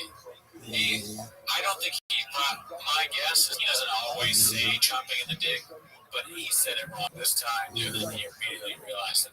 Instead of being honest, he did a pop visit. Could be a Freudian slip. That's right. With all his history, you're right. I mean, you can't count anything out this way. Chomping at the 8-inch. I mean, at the dick. I mean, the bit. Pigs being good. Too many people say chomping at the thing. True. So I changed it. If you're genuinely like saying that for your whole life, you're gonna have chomping at the dick.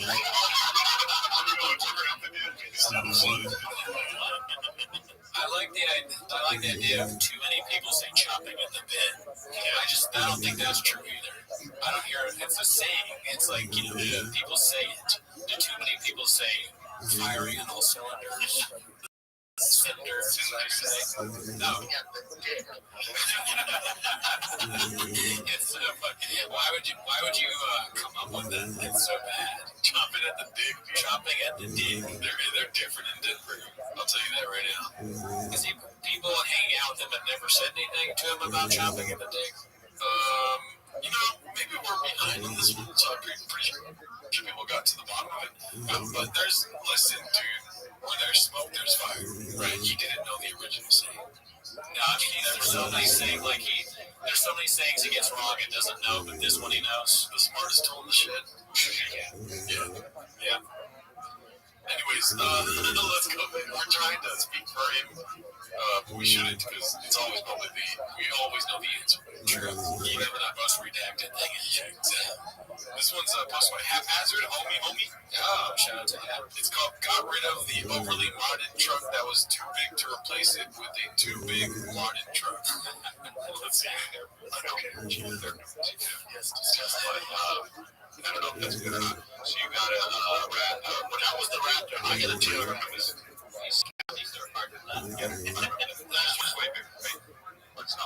That's, to be fair to them, and I like Raptors music. Listen, it's like Yankees Red Sox. I don't care. Either TRX or Team Raptor. That Raptor, to be fair, it came pretty on it, so it had like carbon fiber all over it. It was lived in. It was positive. It's always like, what's he even talking about? Every clip, like, to steal his food. What are we doing here? TRX versus some other truck is Yankees Red Sox. I don't think that's a good analogy, and I don't even know what he's talking about. There's just no way it is. But it does answer my question when I asked, like, what is TRX?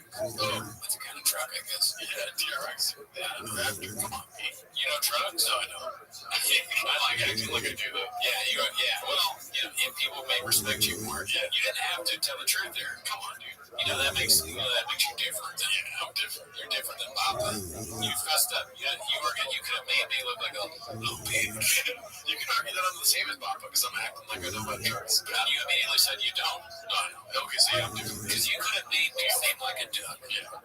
But instead, you're like, no, Brennan, my friend Brennan, co-host, my North Star. If I may. He's not a duck. He's a hawk.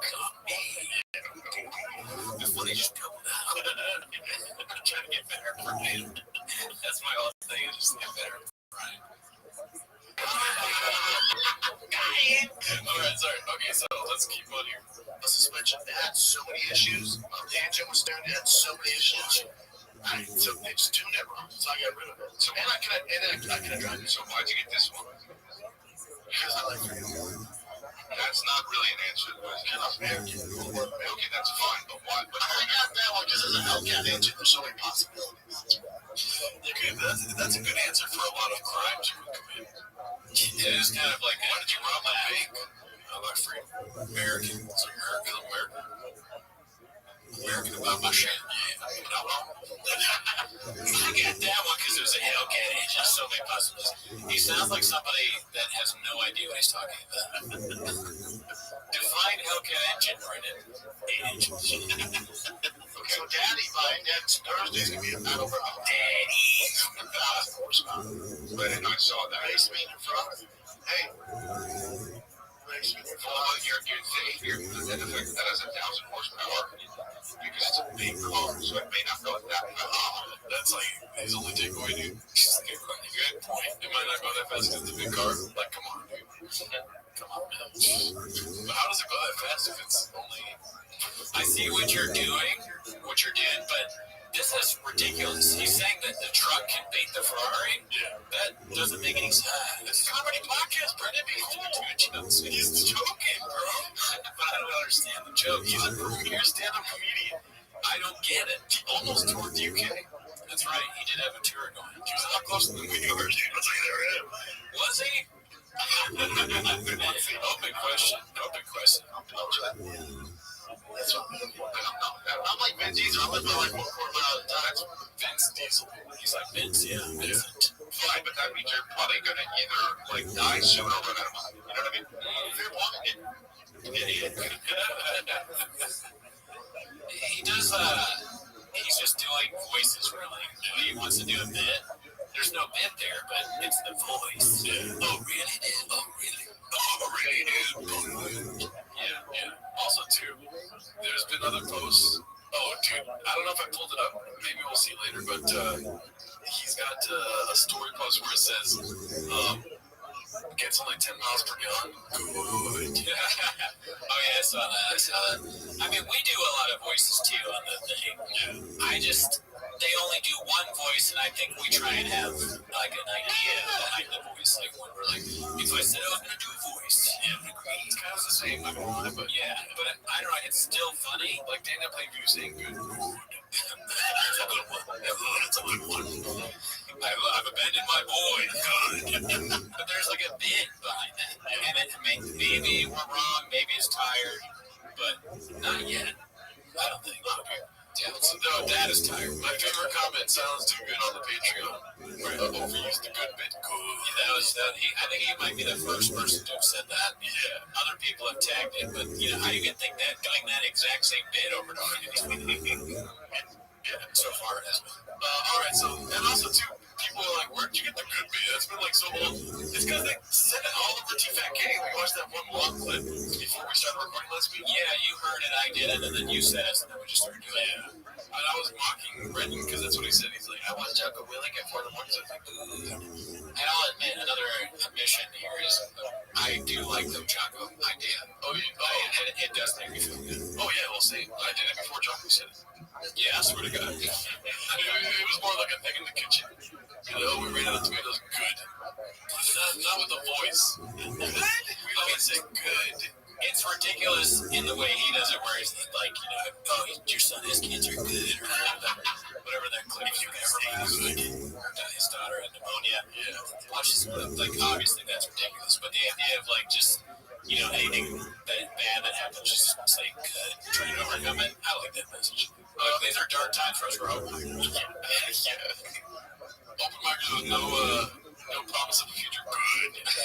All right, so this one's posted by Who the Fuck Are We? It's called a Beast of a Comic. Of course, they misspelled comic. And our fail is in stand up. So Shane Gill's number one special, great special, number one special. I'm just laughing at, like, the ideas. In our field, stand up, everything he says to me is funny. He's just talking about stand up, talking about Shane Gillis, stand up. You know, he's like my coworker, and he's like number one now, but, you know, I was number one at one point. Oh, Dude, Shab is terrible. I can see that. I don't think he's a guy I've ever met. But whatever he's about to say, it's just ridiculous to me. That'd be like if I was talking about chain like that. Now, we both are doing this thing. No, it's a huge difference. Even though we're all one of the 1,000. We both put our pants up one leg at a time. Yeah. In our field, is in stand up. So Shane has no one special, great special, no one special. You have a week now. It's not like when Eddie Murphy got his special George Carlin where you're right, those shoes are electric. Yeah, those are Beetle Transformer shoes. But he did say George Carlin, right? So bravo, bravo. Yeah, it's hard for me to say George Carlin now. I swear to God. I always say George Carlton now. I'll go a step further. I don't want to say Carlton. I want to say Carlton. Timeline for the next 2-3 years. We were talking about that. Now, think about some of these great specials. You have a week, man. A week. And then, to my thing, why do it? Why do it? Why are we doing it? You're right. No more specials, dude. No reason. Dude, I love the new Shane Gillis special, dude. He's blockbuster. We've been talking about that for a while. Nowadays, you know how many times they want to see the specials, dude? 7 times a week. No, you watch it 1 time a week and you do it begrudgingly. Yeah. All right, so this next one's anything else about that one? These shoes are bad shoes. Like you see them in the store and you go, wow, people buy those. And then it's like, or you go, wow, who buys those in the shop? Literally goes and takes one. You get these in size 10. Size 10. Say his feet are small, dick having ass motherfucker. All right, this next one's posted by all I do. This next one's posted by all I do is Live to You. It's called Barn Door, playing the same position as Aaron Rodgers. Let's see. Most people thought it looked like Aaron Hernandez, right? Hernandez? Wait, I think he's Rodgers. I think he might have. Like, same body type. Come on. I did that on one episode. I just douched myself, dude. I mean, if you caught yourself, I'm pretty sure I said Aaron Rodgers. Correct. I said Melbourne, Australia. Okay. Even though I watch him again, he clearly says Florida. Yeah. I know. That's both of us got confused both ways, then. Yeah, to be fair. Well, I just want to say I got men on the mind, dude. Aaron Rodgers on the mind. And on the airwaves now. Let's see. That's where look at that shit.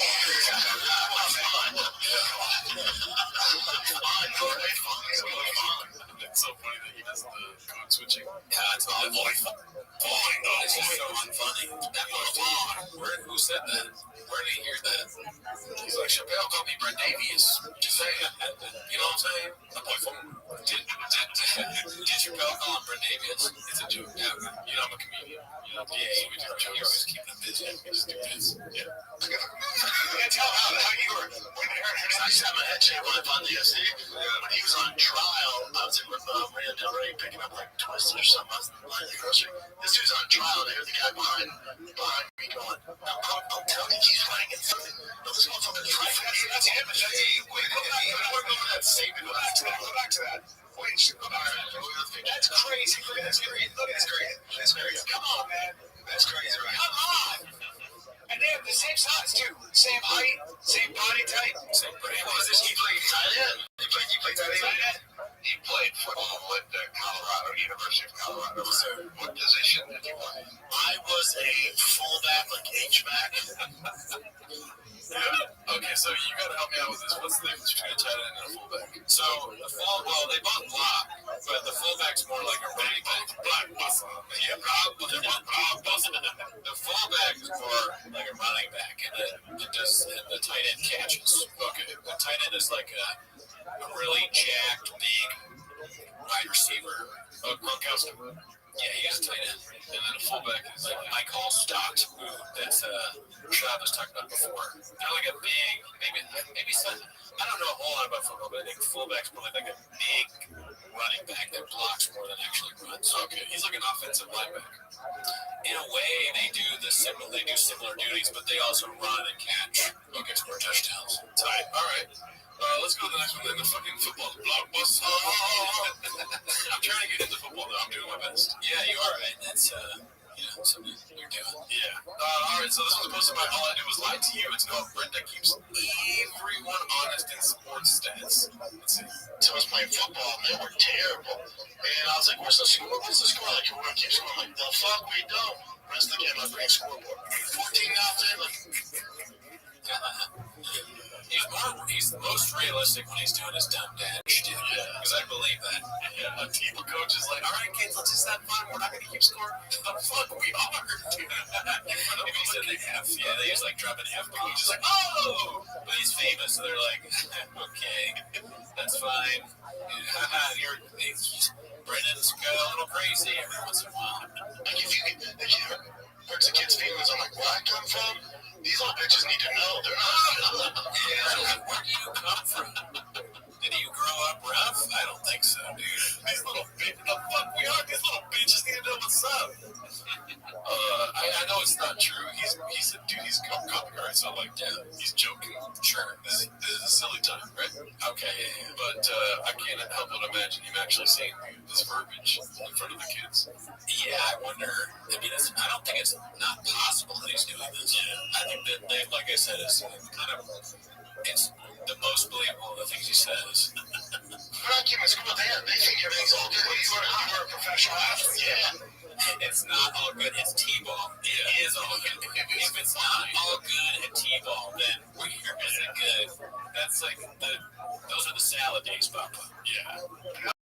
It's 28-0. It is 28-0. It's halftime. What do we do different? I like how his quote switching though too is kind of like an effeminate female black woman.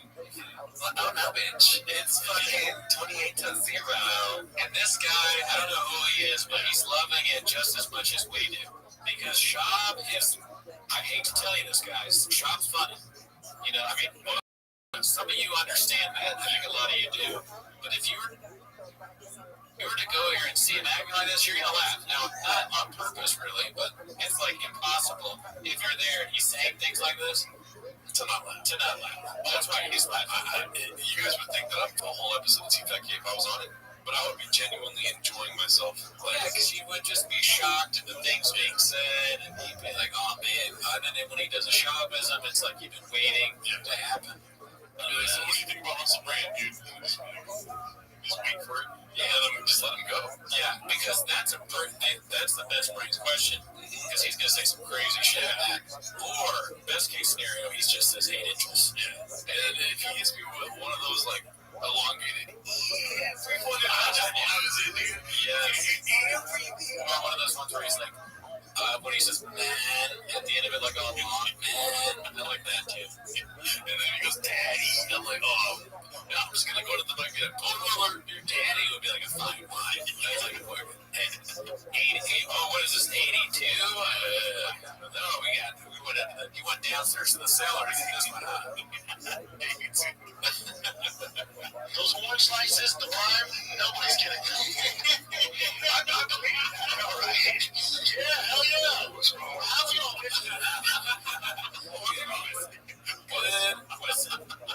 Sir. Best brains, dude. Yeah. We can even make a high school team. I'll be real with you. It's Coach Brendan. Half y'all shouldn't be on the field. But we're entertaining. He would check friends of mine. My friends would be like, my friend, when you play T1 football, I was at Buffalo Bills for a couple minutes. But he fought UFC, so he's like, what is happening? They all just had some magic mind. It's crazy. And he said, my friend said, played in high school. My friend said, he's talking to my fingers. I ran a 4.5 in high school. And Brendan didn't know because no, he didn't. I told him, I said, I don't think you're lying. I think your coach who did the time. I said a 4.5. You don't run a 4.5. You're running a 4.5. It's fast. It's fast. You have to see it. How's the 4.6? I did, right before I took 3:15, 12 times. 12? Yeah. 3:15, 12 times. Yeah. TRT did it 12 times. I did 225, 40. I didn't follow any of that because I'm not a numbers guy. Well, that's the whole like Brock Lesnar comparison thing where it's like Brock Lesnar did this and you did that. How's that possible, B? Yeah, you know. Yeah, no, I trust in the Jake Chefs. They're probably right. Honestly, like, even if you were to tell us that, I know I'm lying. That's a fucking lie, dude. You know what I mean? It's like, it's gotten to the point where you cannot trust anything Brendan's saying. But I'm game, dude. I'll listen to everything that comes out. Well, I enjoy watching him lie. Yeah. All right, so let's go to this one. It's posted by the homie Haphazard. It's called Your 1 Year is Up, Papa. Have you seen this one? No, I like the country, not the state is the tag. Yeah, the country, not the state. All right, let's see this one here. This is time. Yeah, you're smart though, because that's the thing. You see a lot of people that get internet fame, and then they have to get up on stage, and you have to put in the work. You last 1 year, sir. Last 1 year. You'll see them like they're big on YouTube. Why does he have to say something, dude? Yeah, you should send this one out, Bob. Send it out. If they're talking about it, just send it out. But then again, it's a double-edged sword. Yeah, you can get douchebags. Papa just is their pet too. They're gonna be like he's thinking about how he sucks or whatever. Yeah, so we should be like, yeah, I know, I did it. Yeah, I have seen this one. I actually have seen this one. They on TikTok or Vine, whatever, and then they start headlining, and then a year goes by, like, where'd they go? Because they don't put in the work. Because the audience, you got 1 year. Yeah, you can't go back. You want a good show, you can't go back. Y'all could do it, you won't grow. See, some people still got an audience, but they do this every year. Yeah. And you can't grow until you got this. You can't cheat the work because it's not yet. I don't know. You want to look it up? Sure. All right. I like his necklace. It says something is popping. Something is popping. I honestly couldn't pull it off, but I like it. Let's go to YouTube. He's not wrong with what he's saying about Papa. But I don't know. I mean, I think you can. I don't know. Because I haven't been touring like that. Is Country Wayne? Until we still don't know. He's alright. Never mind. Let's see here. Country Wayne. Must be like an internet guy. They don't tag him in the. Oh, that's whatever, dude. I just wanted to make sure I didn't know who it was. Country Wayne. He's a YouTuber. Oh, YouTube. Oh, so he does stand up. Oh, he does? It says, brings a southern fire in the one-of-a-kind stand-up special on Father. Oh, okay. On Netflix. Wow. Check it out someday. Yeah. Let's see here. All right, so let's finish up this. No way, nobody ever did it, and you're not going to feel good about their fruits if you don't work. So, yeah. Okay, so they're speaking on it from experience because he's a YouTuber turned comedian. I don't know anything. My only disagreement with that clip is that, don't talk about men on airwaves. That's great. That's good. But they didn't name the waters. They didn't drop names. That's true. Yeah, that's true. Papa already knows not to talk about men on airwaves. I know, yeah. Should have don't worry about that there. Yeah. Wow, how are we doing here? All right, so this one's also posted by Haphazard. It's called Beast of the Dead. Did we watch this one? Maybe. Let's see. Ready? Here it goes. The movie of the cartoons. The movie's good. Yeah, it's on Netflix. Yeah, it's really good. My son, he's Tiger's into, was it Kazam? That guy, it's like in a suit. Yeah, Kazam. When you look at Kazam, it's not even a thing out there. I was like, that's gay. Yeah, but he's young. Yeah, but he's gay. I don't know how it shocks me, but it's like, it shocks me when he does that. Yeah. You're calling your son gay because he likes Kazam? The superhero movie? I think he's saying the act is gay, not necessarily that his son is gay. Oh, just liking the movie is gay? Liking, I think, like superhero. I think that's what he's trying to say. Brendan needs help on so many things. One of them is fatherhood. He's making some bad decisions. Yeah, he said the F word for gay people. He's saying retarded. He's saying gay. He's trying to follow in Shingles' footsteps. Even after he said that Shingles' podcast sucks. That is funny. He was like, it's not that good. It's like way better than his. Yeah. Oh, well. But no, it's not gay. It's that young. Yeah, it's really gay. How old is superhero? Question. Yeah, but how old is he? 7. Yeah, that's what I was thinking. Turn into meaning of the minds. Yeah, turn toward there, but why did he say that? There's not anything out of him. I feel bad. I don't feel bad for Chris. But he's trying. His comedic mind is like, all right, let's figure out how to get a laugh here. Right. It's the leader shop. Chris, are you not listening? But I'm saying who his comedic mind is combating.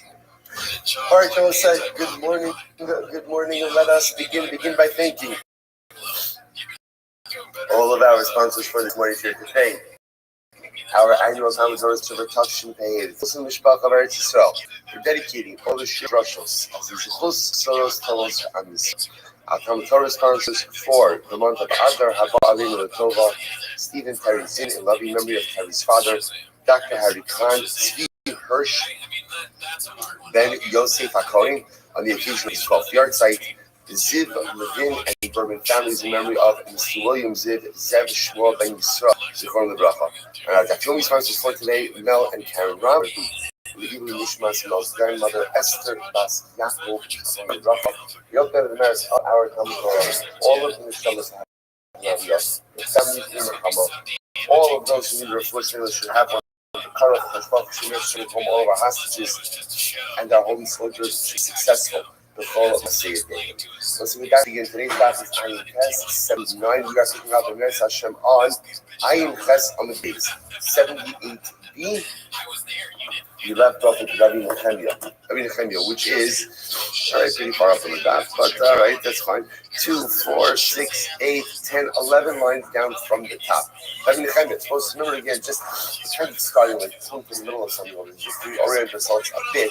You know, I was talking about the concept of incarcerating someone because you don't know what to do with them. So remember again, what's the relevance? What's the relevance of that for us? The relevance of that for us is as follows. We're dealing with the case over here where Reuben injures Shimon. And Shimon looks like he's going to die, but hasn't died yet. So we need to hold on to Reuben and figure out what ends up happening with Shimon. So we're trying to figure out, where do you find the Makar? What is the source for this concept, ultimately, again, that you can hold on to someone or incarcerate someone until you know exactly what the outcome is, what you're going to do with them. So the Gemara says, Rabbi Nechemia, Yolef Megadif. So Rabbi Nechemia learned that this concept from Megadif. Megadif was the blasphemer, the person who cursed HaKadosh Baruch Hu b'farhesya in public in the desert. The lo haviyada ibak talahu. Because again, Rabbi Nechemia says the Megadif is describing that example because the whole chapter in Megadif was no one knew what to do with him. So therefore, what did they do? They incarcerated him. They held him. They put him in a holding cell because kilo parash maya selah. They did not know what to do with him. So they come and that's the makar. Sometimes when you don't know what to do with someone, by definition, hold them, incarcerate them until you figure it out. So the Gemara says, "Rabbanon megadef hora shah haisa." Rabbanon said, "No, you can't bring a right from the megadef because the megadef was an outlier. Hora shah literally means, like a temporary allowance. But for our purposes, what it also means is it's an outlier. It's not a paradigm, it's an outlier. Why? This is very interesting. There were two instances of people who committed egregious acts in the desert. Okay, let me reframe that. There are multiple instances of people who committed egregious acts in the desert. There were two times where someone did something and Moshe did not know what to do with the individual. One of them was the Koshish. The person was Mechal Shabbos, violated Shabbos before Hasi in public. And the second was the Gadif, was the person who blasphemed HaKadosh Baruch Hu. Listen to this. The Yar says as follows. Yodei Haya Moshe Rabbeinu, Shalakoshish B'misa. Moshe knew that the Mekoshish, the guy who was Mechal Shabbos, Moshe knew that he was Chayiv Misa, Shneimar, Mechaloleha Mos Dumas. Because everyone knows that the punishment for Shabbos desecration is death. Hello. What didn't Moshe Rabbeinu know? Moshe Rabbeinu didn't know which death penalty should he get. Shneimar, Kilo Parash Maya Selo, Aval Gadif, Lo Ne'emar Bo, Lo Ne'emar Bo, Ela Farish Rapi Hashem, Shlo Haya Moshe Yodea, Im Hu Ben Yisrael Kar Imlav. But by the Megadif, Moshe Rabbeinu had no idea what his punishment was. It's interesting. Now Moshe Rabbeinu knew obviously something has got to happen to this guy. He did something terribly egregious. What's his punishment? But Moshe Rabbeinu had no idea. Therefore, they had to go ahead and incarcerate him. According to the Rabbanon, because Moshe Rabbeinu had absolutely no idea what to do with the Megadif, he cannot serve as a source for this concept of Chavshua, of incarceration. So Bechemia, and you'll see Trev Umdini. So Moshe said, here's what's interesting. So now, going back for just a moment, we had this concept. We had this concept of Umdini. Umdini means that basic values. So remember again, we saw this in the Mishnah. This is the next Mishnah as well. That halacha l'maisa, in order for someone to be viable, based has to evaluate if the injury was strong enough to cause death, if the weapon used was capable of causing death. So the Gemara says, I understand why the Torah records two different concepts of umdini. Chad, one case is Amdul Lamisa, the Chaya. So one is talking about a case where Basin originally says, so Ruvain hit Shimon. Basin, right? Shimon didn't die instantaneously. So what happens? Basin evaluated the situation. They evaluated that Shimon is going to die.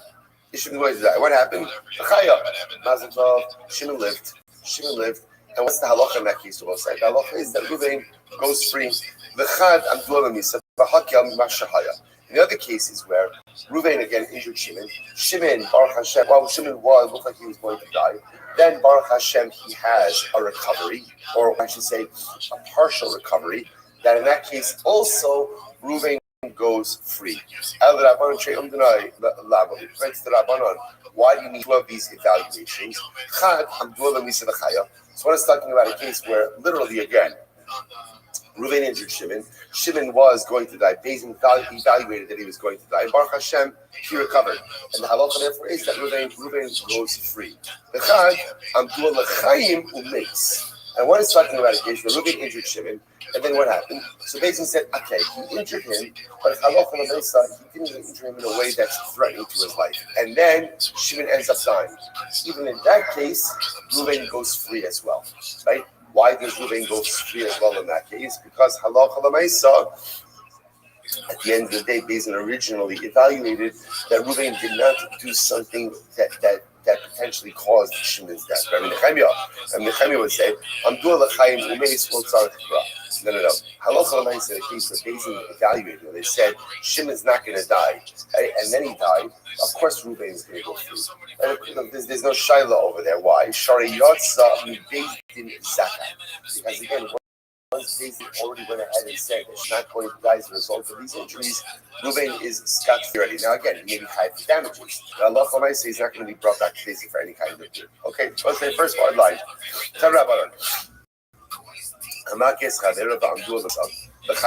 Interesting case over here. Ruvain injures Shimon. Right? And what happens? Basically, evaluated, and they said that Shimon is going to die of these injuries, or this is the type of injury that could bring about Shimon's death. And what happened? Baruch Hashem, Shimon lived. What's the halacha? Culture also. Ultimately, look at this pater. Again, I have to see exactly what pater means. Pater, obviously, what does pater mean? What does it mean? Pater from death penalty, right? The shaila is he going to be chayav in damages? All right, we'll get to that. I'm doing. But first, let's say again, Ruvain injured Shimon, and then what happened? He's evaluated, and he said, okay, Shimon is going to die as a result of these injuries. And then what happened? And then Baruch Hashem, Shimon's condition improved. What's the halacha? Omdin also omed sheni l'mamon. Oh, very interesting. At that point, I will say, obviously, if Ruvain injures Shimon and Bezin says, okay, Shimon's going to die, there's no financial judgment against Ruvain. Why not? Right? You can't be chayiv both Misa and Mamon. You can't be chayiv death penalty and monetary compensation. Now the second piece is very interesting. So Ruvain injures Shimon. Bezin says, okay, Shimon's going to die. So therefore, again, we're waiting for Shimon to die, then we'll execute Ruvain. There is no monetary judgment against Ruvain. In this case over here, interestingly enough, then Baruch Hashem, Shimon has a shtek of Shlomo. He has a little bit of an improvement in his condition. In that case, the Brisa says, we bring Ruvain back to Bezdin, Omdin also Omed Sheni Lamaman. Okay, Baruch Hashem, now Shimon's not going to die. No problem. Baruch Hashem will bring Ruvain back to Bezdin for a second judgment to assess monetary damages. Good. So the Gemara says, "In la'achar came hechbed umeis halach." I'm sorry. In la'achar came hechbed umeis. So we'll say, what happens afterwards again? So now this is an interesting case, right? So Ruvain injures Shimon at first glance. So basically says Shimon's going to die of injuries. So obviously we're going to wait till Shimon dies to execute Ruvain. Then Shimon's condition improves. So what do? We bring Ruvain back to Bezin for an Omed Sheni, a second evaluation for monetary damages. Then what happens? Shimon becomes ill again, or his condition worsens and he dies. Halach Achad Omed Ha'imsai Direg Nechemia. And Nechemia says, okay, in this case over here, we're not going to put Reuven to death because there's too much going on over here. So we'll go after the second evaluation damages, and we will pay those damages to Shimon's heirs. The Chum say, Ein Omed Achad Omed. Chum say, no, we don't do valuations after valuations. Like that's too confusing. Time you look another brayso. Andua Lemisa Omdin Oso Lachayim. So listen to this was like if Allah Chalamaisa, Reuven injured Shimon again and based in Judge Reuven is going to be put to death. And then what happens? Omdin Oso Lachayim. If Shimon's condition improves, we'll change the evaluation. Alright. Lachayim ain't Omdin Oso Lemisa. But interestingly enough, if Reuven injured Shimon and Beis initially says Shimon's gonna live, and then Shimon's condition worsens, we do not change the evaluation. In other words, essentially what we're saying is like this. We'll change the evaluation when it benefits Reuven, which is in line with the general motif that we are reticent to put people to death. That's happening over here. So therefore, if Reuven enters Shimon and Beis and says, Shimon's going to die, and then Shimon's condition improves, we'll change the evaluation from capital to monetary. On the other hand, if Reuven enters Shimon and at first glance Beis says Shimon's going to survive, therefore this is a monetary case, not a capital case, and then Shimon's condition declines, we will not go ahead and switch the evaluation. What happens if you originally evaluated the situation and you said that, okay, Shimon's going to die, and then Baruch Hashem, Shimon's condition improves? So I'm sorry.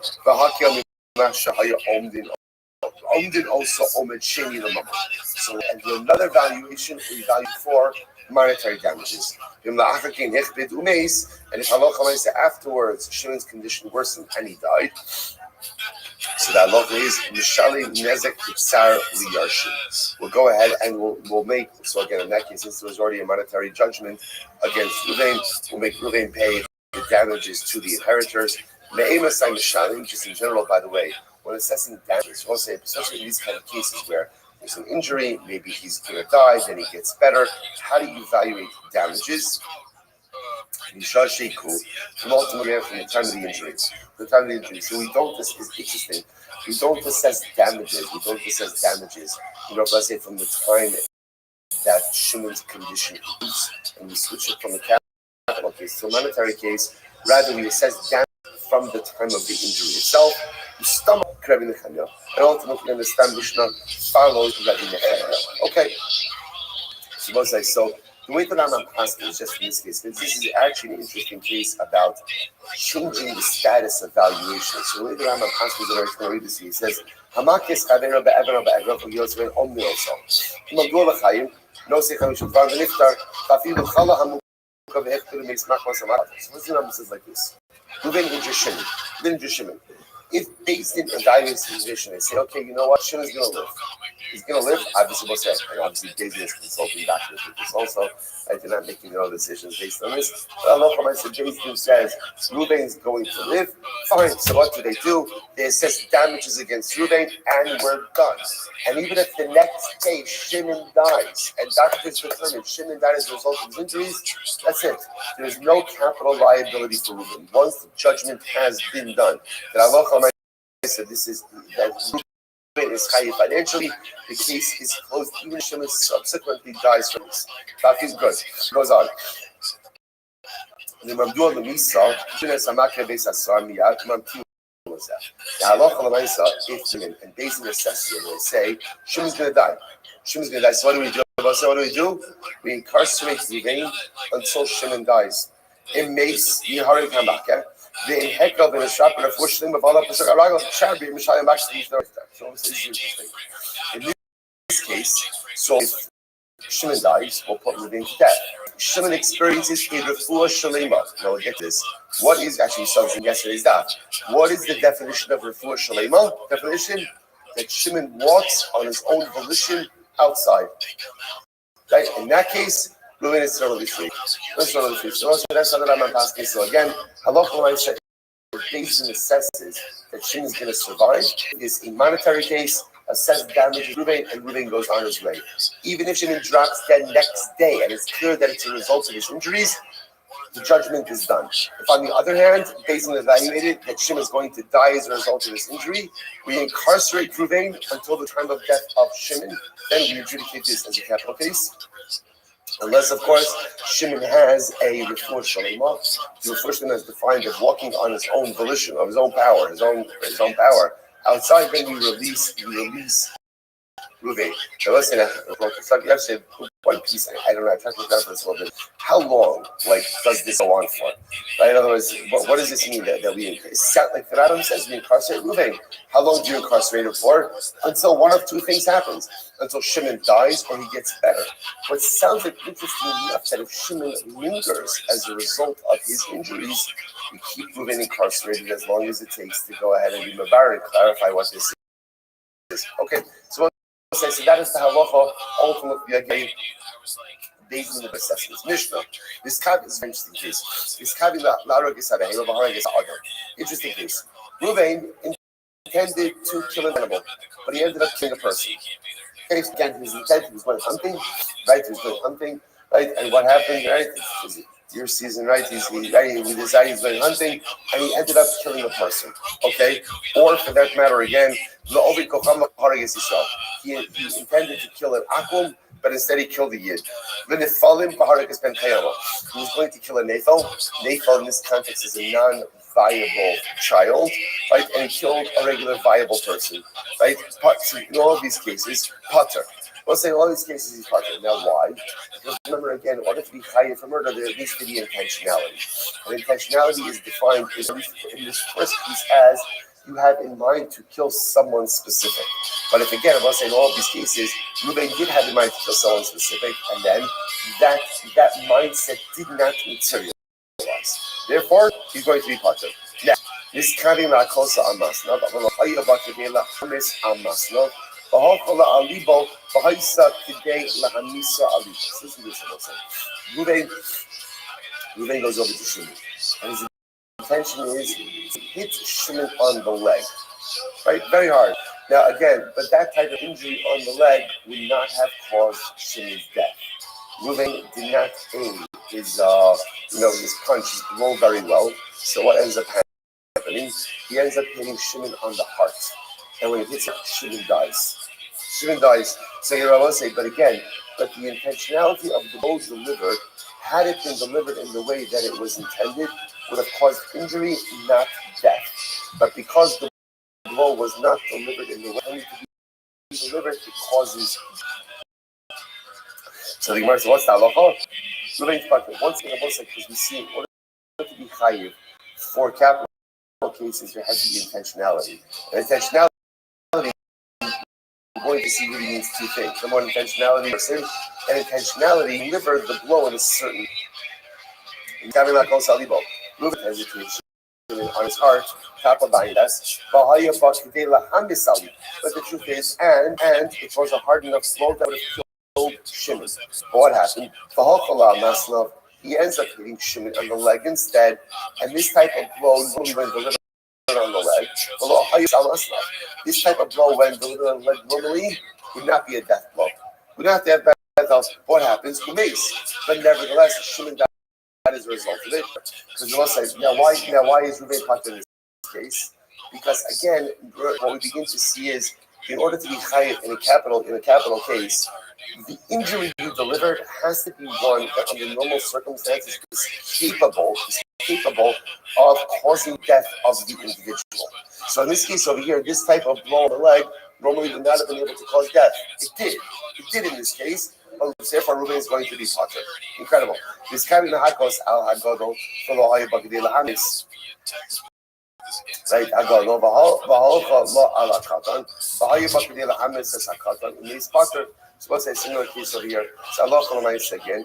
You intended to hit an adult, a gadol, and this type of blow would not normally kill a gadol, but instead you end up hitting a child. And again, this type of blow could kill a child and did kill a child. Once again, potter. This kavim hakatan, v'hayu bakadei lahamis is katan. Listen to this case. Reuven intended to go out and deliver a blow on a child.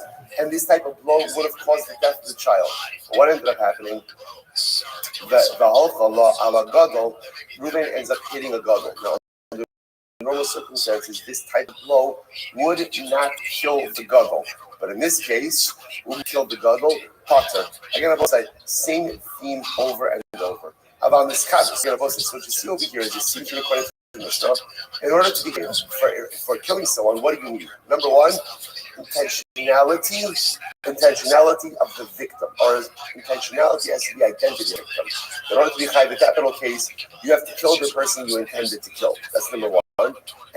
And number two, blow, or whatever it is, the mechanism death has to be something that is capable of truly bringing about the death of the individual.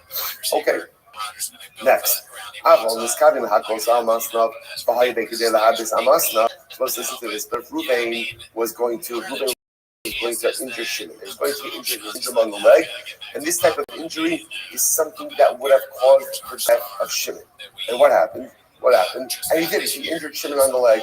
And what happens? I'm sorry. I said that wrong. Reuben was going to injure Shimon on the leg.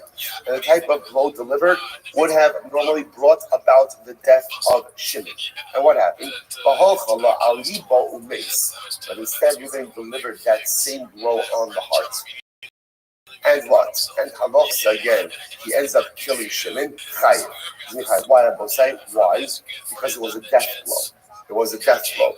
Since, again, had the injury been delivered in the way it was intended, it would have caused the death of Shimon. Therefore, this is called a death blow. And even though it ends up on a different part of the body, if it results in the death, the injury is going to be higher. Very interesting. So same idea.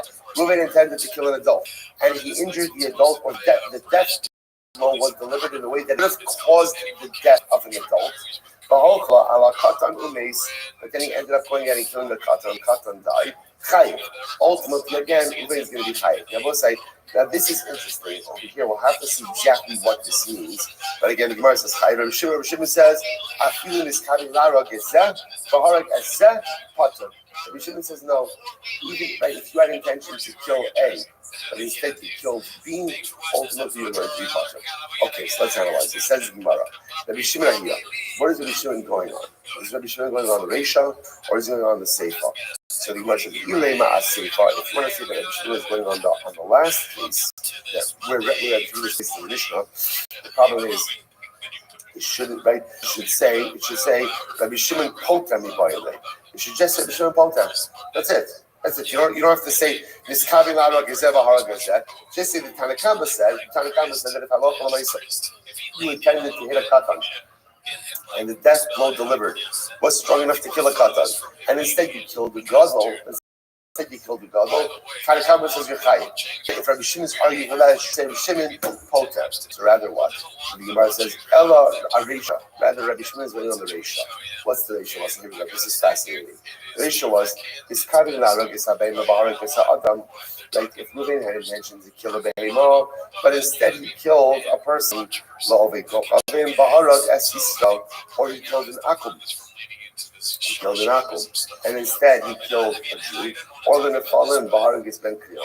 He had intention to kill a non-viable baby, and instead he killed a viable baby. In all of these cases, patur. All of these cases, patur. Now, what can you infer from this? Hanis Kavin Larog Gezeh Baharag Gezeh Chayiv. Now, interestingly enough, which you can infer according to the Tanakama, which is indeed what the Tanakama says later on. The only reason why you're touching in that case according to the Tanakama is because your action ended up resulting in the death of an entity in a different category. Right? You had intention to kill a behemoth, you killed an Adam.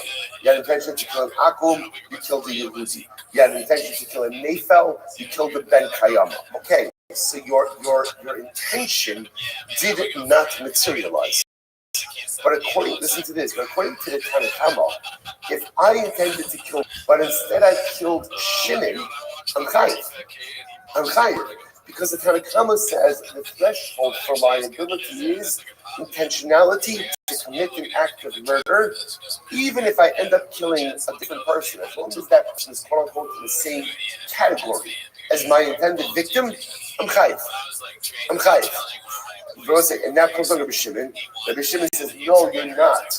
Rabbi Shimon says, I feel in this kavi lara gezeh bahara gezeh hata. Rabbi Shimon says, no, that is not true. That is not true. In order to be chayiv for murder, two things have to occur. Number one, you have to deliver a blow that is capable of causing death, and your intended victim must be killed. But if you end up killing the wrong person, you cannot be tried for a capital crime. Now again, there's still other forms of liability, but Lamaisi, you can't be chayiv for murder. So also, I just want to point out, this is a just so you understand, this is a raging machloket. So what's happening over here. According to Tanakama, as long as you end up killing someone in the same category, you're going to be chayiv. You're going to be chayiv. Okay, if it's different categories, Adam behema, akum Yehudi, Katan Gadol, Nefel ben Nefel ben Kayama, two different categories. Okay, you're not going to be chayiv. But in the same category, even though again you end up killing the wrong person, you're going to be chayiv. Shimon says no, that's not the way it works. In halacha, you're only chayiv for a premeditated act of murder with a death blow that is capable of causing death, and with the victim you intended to kill. Incredible. Raging my focus. So Pshita, the Gemara says it's obvious. Koi Ruvain Rishon, listen to this. If Ruvain and Shimon are standing together, but Amar, Arla Ruvain Kamachavno, the Shimon Kamachavno, and what happens? And let's say again, Ruvain and Shimon are standing together. They're Plony, like the murderer. Murderer comes along and says, listen, guys, I'm going to kill one of you. I'm going to kill, I see differently. I'm going to kill Ruvain. And by the way, I only have kavanah for Ruvain. Hineni mucham zuman, right? La'avar avela shekasu b'torah, right? And I only have in mind to kill it. It's my kavanah to kill Ruvain. And what happens? He ends up killing Shimon. And Uputayu. So we'll say, okay, so that's my focus. Tanakama and Rabbi Shimon. According to the Tanakama, you'll be chayiv. According to Rabbi Shimon, you're not chayiv. You must listen to this. This is wild. So what happens? What happens if Chloe, the killer, says, Ruben Shimon, guys, listen, today on my to-do list is to kill someone. I wasn't really specific as to who I'm going to kill. Right, so it's maybe either one of you, and he ends up killing one of them. What is that law in that case? Or we'll say, what would happen over here, where let's say again the murderer lacked specific intent for an intended victim? What would happen there? Inani, kasava Ruvain, benimsa Shimon. The other possibility is what happens if the killer intended to kill, we'll call it the person on the left, because ultimately again he thought it was Ruvain, but it turned out to be Shimon. So interestingly enough, in that case, he had kavanah for that goof, for that body, but it turned out to be the wrong person. So what's the halacha? So Tashman said, Shimon Omer, Ad Shimon Laplonian Miskabe. Shimon says ultimately one is only liable for that until literally the killer says, I have kavanah to kill this particular person. My time to Rabbi Shimon. So again, it turns out that the person Rabbi Shimon is going to be liable when you have specific intent for a particular person, and that specific intent materializes. That's when you will be chayiv. So what says, by the way, my time to Rabbi Shimon. What's Rabbi Shimon's logic? So the Gemara says, the pasuk says, "Va'arav lo v'kamalav." The pasuk says literally again that he will lie in wait for him. Va'arav lo.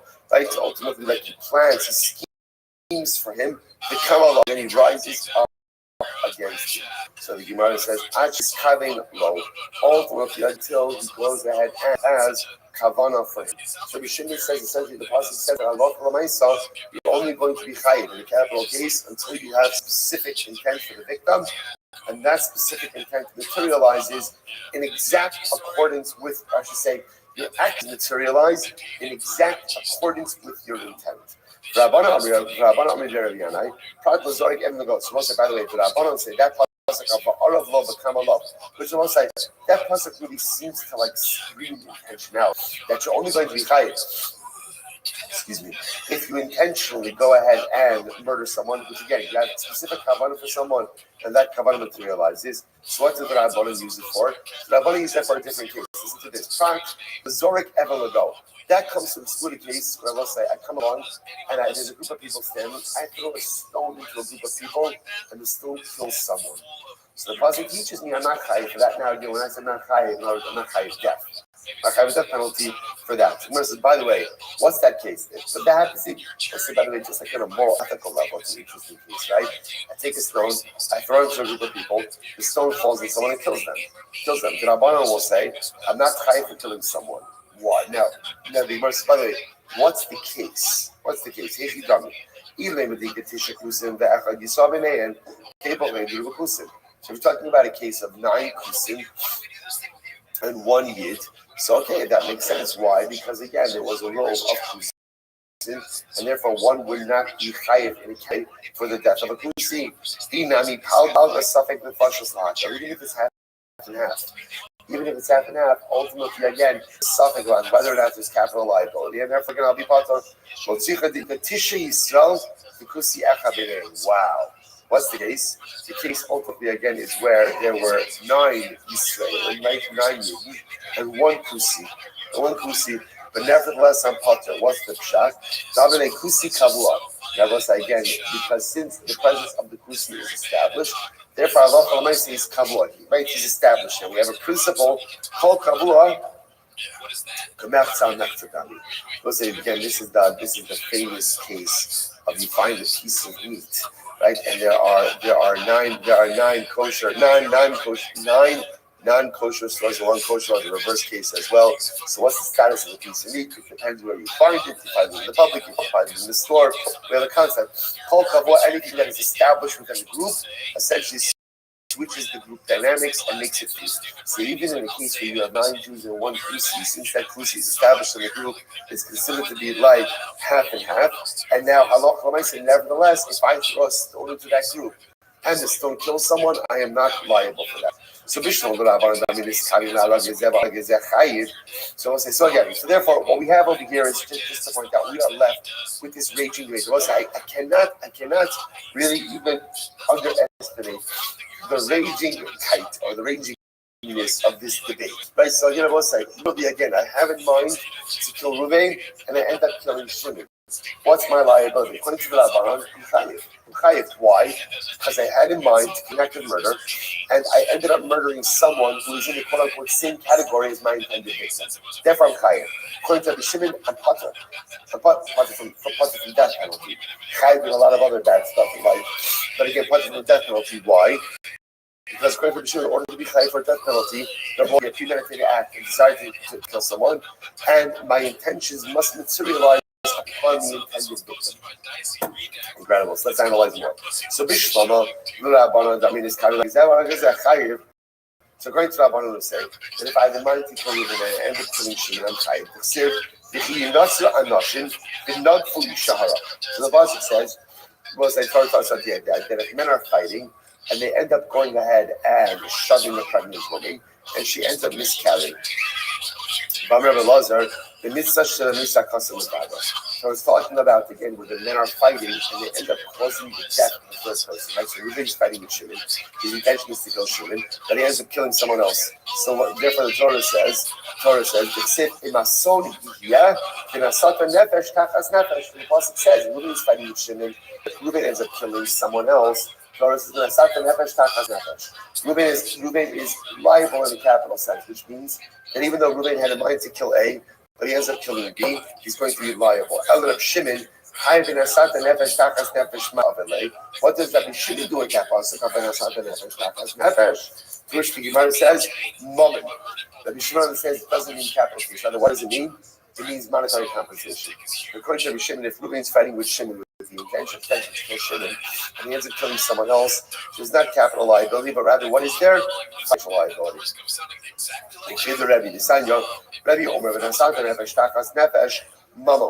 Rebbe says in this case, we'll say over here, where the Torah says, which is talking about the case of where Reuben is fighting with Shimon. Right, Reuben ends up falling onto her, hitting a pregnant woman. She ends up miscarrying. So the pasuk says, she will give one life for another life. Rebbe says that refers to monetary compensation for the loss of the pregnancy. So the Gemara says, listen to this. You say means money. Maybe it literally means a life for a life.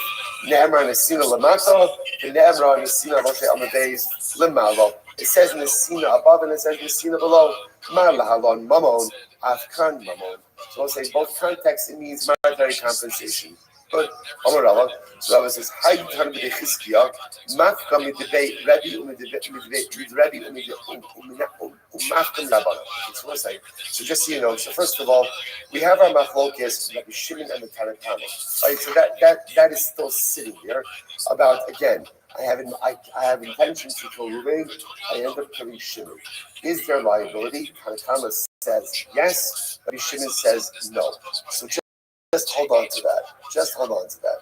Now I will say, the Gemara brought up that machlokes, by the way, is really also embedded in how you go ahead and interpret that pasuk, where two people are fighting, they end up bumping into a pregnant woman and she ends up miscarrying.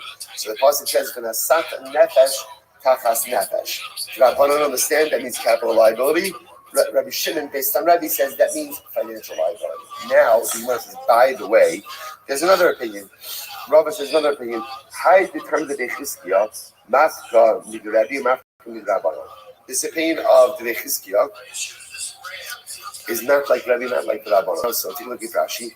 Rashi is in the second line from the top. The high determined the Chizkiya, mafka midrabi, midrabanan. Rabbanon mechayri le misa, then it's kavi laro gezev ahara gezeh. Rabbi mechayri le mammon. The other time of the Chizkiya lo mechayri mammon lo misa. So watch this. So there's essentially going to be three shitas, right? So when I intend to kill Ruvain, but I end up killing Shimon, what's the halacha? So according to the Rabbi, Chayiv Misa, right? According to Rabbi, which is also the view of Rabbi Shimon, I'm not Chayiv Misa, but I am Chayiv what? Monetary compensation. There's a third opinion, the Chizkiya. When I have in mind when I end up killing Shimon, I'm not Chayiv Misa, or am I Chayiv Mammon? I'm not Chayiv anything. I'm not Chayiv anything. That's right. So third opinion over here, not going to be chayiv anything. So the Gemara says, now where does that come from? Listen to this. Tana b'Chizkiya. This is fascinating. Maki adom maki behema. So we'll say, right? Torah speaks about again one who kills an animal, one who goes ahead and kills a person. The pasuk says, "Maki behema yishamena u'maki adam yumas." So this is very interesting. Torah equates killing an not equates, but juxtaposes the death of an animal, or the killing of an animal, the murder of an animal, the murder of a person. And so it says, if I kill an animal, you shall mena, I have to pay. And if I kill a person, you must, I'm put to death. Okay, so watch this.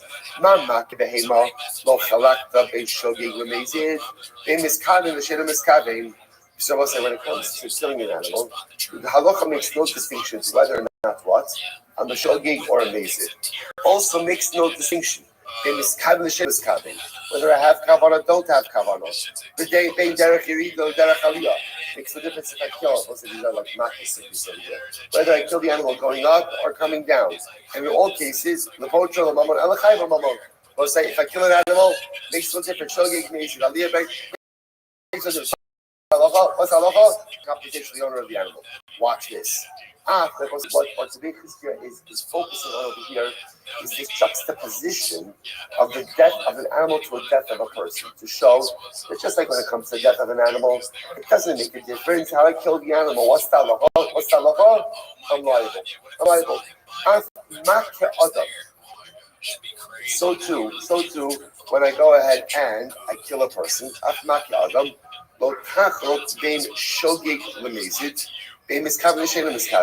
there is no distinction about say whether I kill someone b'shogig or I kill someone. Now let's do it in sentence. Or I kill b'mezid, right? Shogig b'mezid.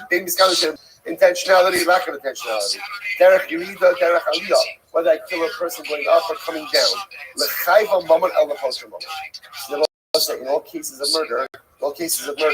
Now the variable is sometimes you're chayiv death for killing someone, something else. But one thing is clear, which is in all cases of murder, I'm not chayiv mammon. So this is the Chizkiya shita. That anytime you kill a person, you chayiv financially. Now, whether or not you're liable to be put to death, that's going to depend on how the murder occurred. But one thing is clear, which is you're never chayiv mammon, and that's the juxtaposition. When you kill an animal, it doesn't matter how you kill the animal. One thing is, which is what? You're chayiv mammon. When you kill a person, one thing is clear, here, you're never chayiv mamon. Whether you're chayiv misa or not is a different discussion, but never chayiv mamon. So Gemara says, "My shem is kavim." So what does it mean if you don't have kavanah? Even made my shem is kavim klal and a shogeg. So when we say, so we'll say, what does it mean in the case where it says I'm not miskavim? So if not miskavim means it means I didn't have kavanah to kill someone at all. That's called shogeg. That's called shogeg. Ela pshita shem miskavim lazeh ela lazeh. Rather, what I shogeg means I killed someone accidentally. And miskavim means I had intentional ruvain and I ended up killing Shimon. V'katani l'chayv b'mamon el l'pochro mamon. What do you see? But yet, nevertheless, in that case, I'm not chayiv mamon. V'ibar katol.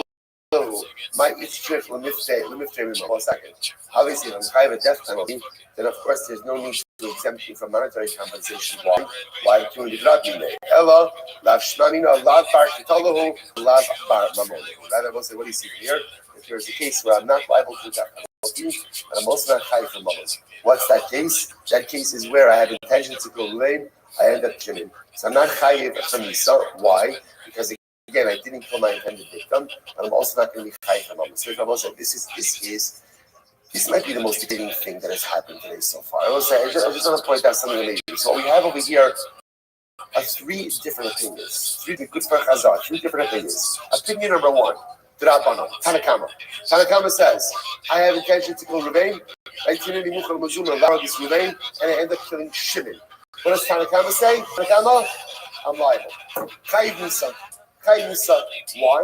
Because ultimately, again, at the end of the day, you had intention to kill someone, and your intention materialized upon someone in the same category. As long as you're in the same category, you're going to notice, obviously, you have intention to kill an Akhir, and you kill a Yehudi, you're not going to be chayiv. You have intention to kill a Behima, you go and you kill an Adam, you're not going to be chayiv. Neifel, Bar Kayam, okay, but assuming your intention materializes in the same category, halacha l'maisa, you are chayiv Nisa. Rabbi Shimon, I have intention to kill Ruvain. I ended up killing Shimon. What's the halacha? What's the halacha? Potter. Now, what it sounds like is Potter, but chayiv for monetary compensation, like Rebbe. Then third category, turn to the Chizkiah. You have intention to kill Ruvain and end up killing Shimon. What's the halacha? Potter Gamliel. Not chayiv Nisa and not chayiv Mother. How do we paskin? The suspense is key. Right? How do we paskin? So I say, listen to this. Maybe that was the moment. Right, but you understand. I was listen to this. Ramba, Hilchos Rotzeach, Perek Dalin Halacha Aleph. Here it is. I'm miskavim Naro Gezer V'Hara Gezer. I have intention to kill Ruvain, and I end up killing Shimon. Hotter Minisas Bezdin, Umina Tashlumin, Umina Galos. How's like the Chizkiah? How's everything? Now again, I will say. I just want to be clear. It's bad, right? It's bad. And I'm saying, Shmaya, in the eyes of HaKadosh Baruch Hu, there's also going to be some level of liability. But halacha l'maaseh can have intention to kill Ruvain. I end up killing Shimon. I'm not chayiv death, right? No death penalty. Not chayiv tashlumin, and not even chayiv galus. Now, what's galus? What's galus? Remember, I can't wait to get to the second mark. It's so exciting, right? But l'maaseh, again, when does galus come about? Shogeg. So, you can't call it a shogeg. You can't call it a shogeg because halacha l'maaseh, again, it wasn't accidental. There was intentionality over here, right? Not chayiv tashlumin, because as the Chizkiah said, apparently in any case with this bloodshed, it's not monetary compensation, and also again, not chayiv because it's incredible. It goes on. Now, by the way, the way the Rambam illustrates this is Hazorich Evan L'Sof Edom Yisrael Harak Echle and Pakirus as basic. So the Rambam illustrates in an interesting way.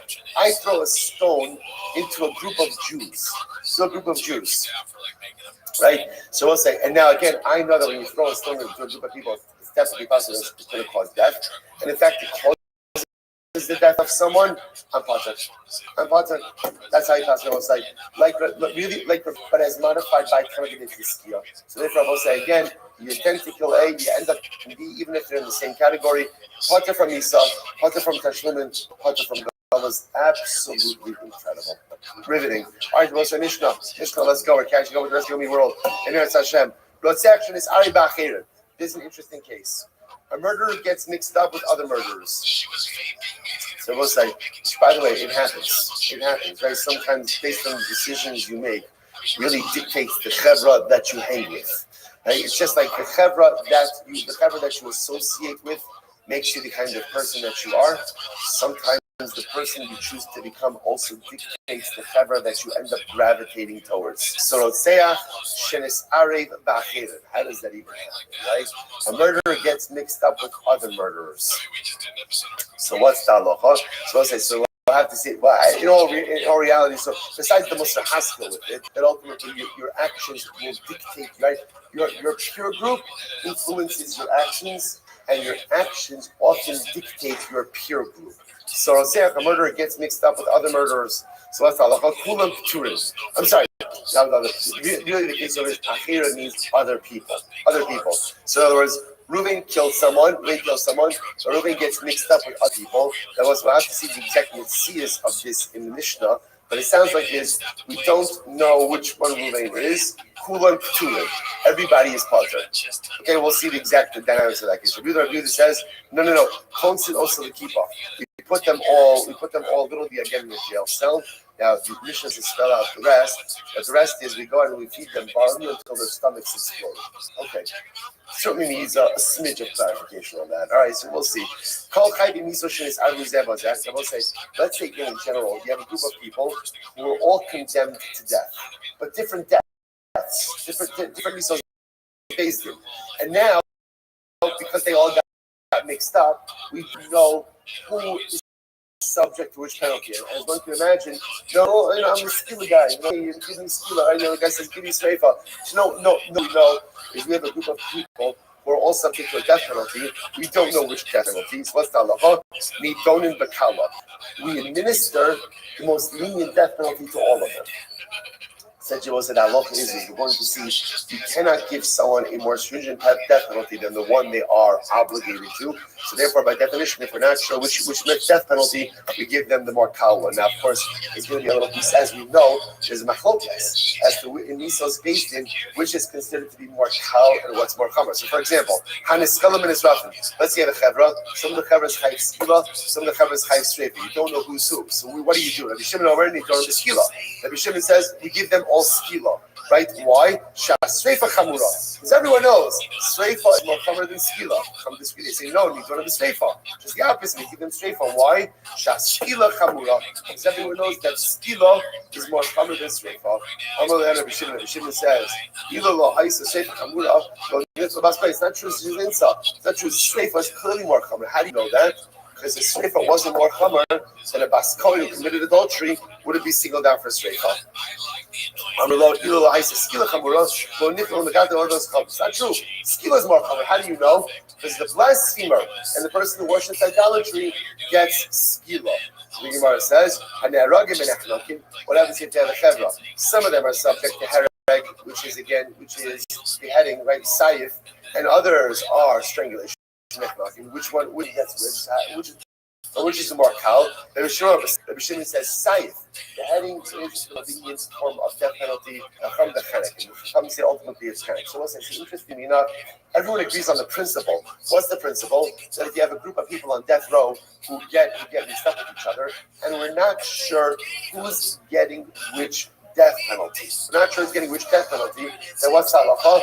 You can only administer the most lenient of death penalties. What's the problem? So there's a machlokes again in two categories between skila and sreifa, which is kal, which is chamor, and between chenek and hereg, which is kal and which is machamor. Incredible. We'll stop here for today. We are all caught up. Tremendous stuff. Great job.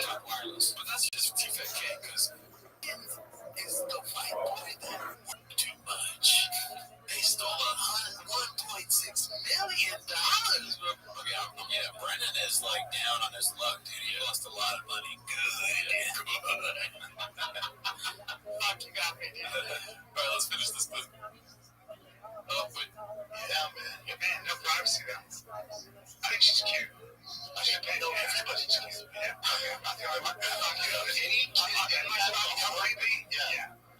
Yeah, she's hot. Yeah, she's hot. That's what I'm saying. Straight in her views, I think, but she's hot. Oh, dude, I convert to whatever view she is. Yeah, I agree. Yeah, I vote for Biden. I agree with you. All right, I will say good morning. Let us begin. Really? Oh, Giving out thank you all of our sponsors for this morning's Restream. Our annual Talmud sponsor for Takshin Kano 5785 and Tosin Baba. We're dedicating all the Shurim and Drushos this year and the Schus of the Soros Tavos for all of Am Yisrael.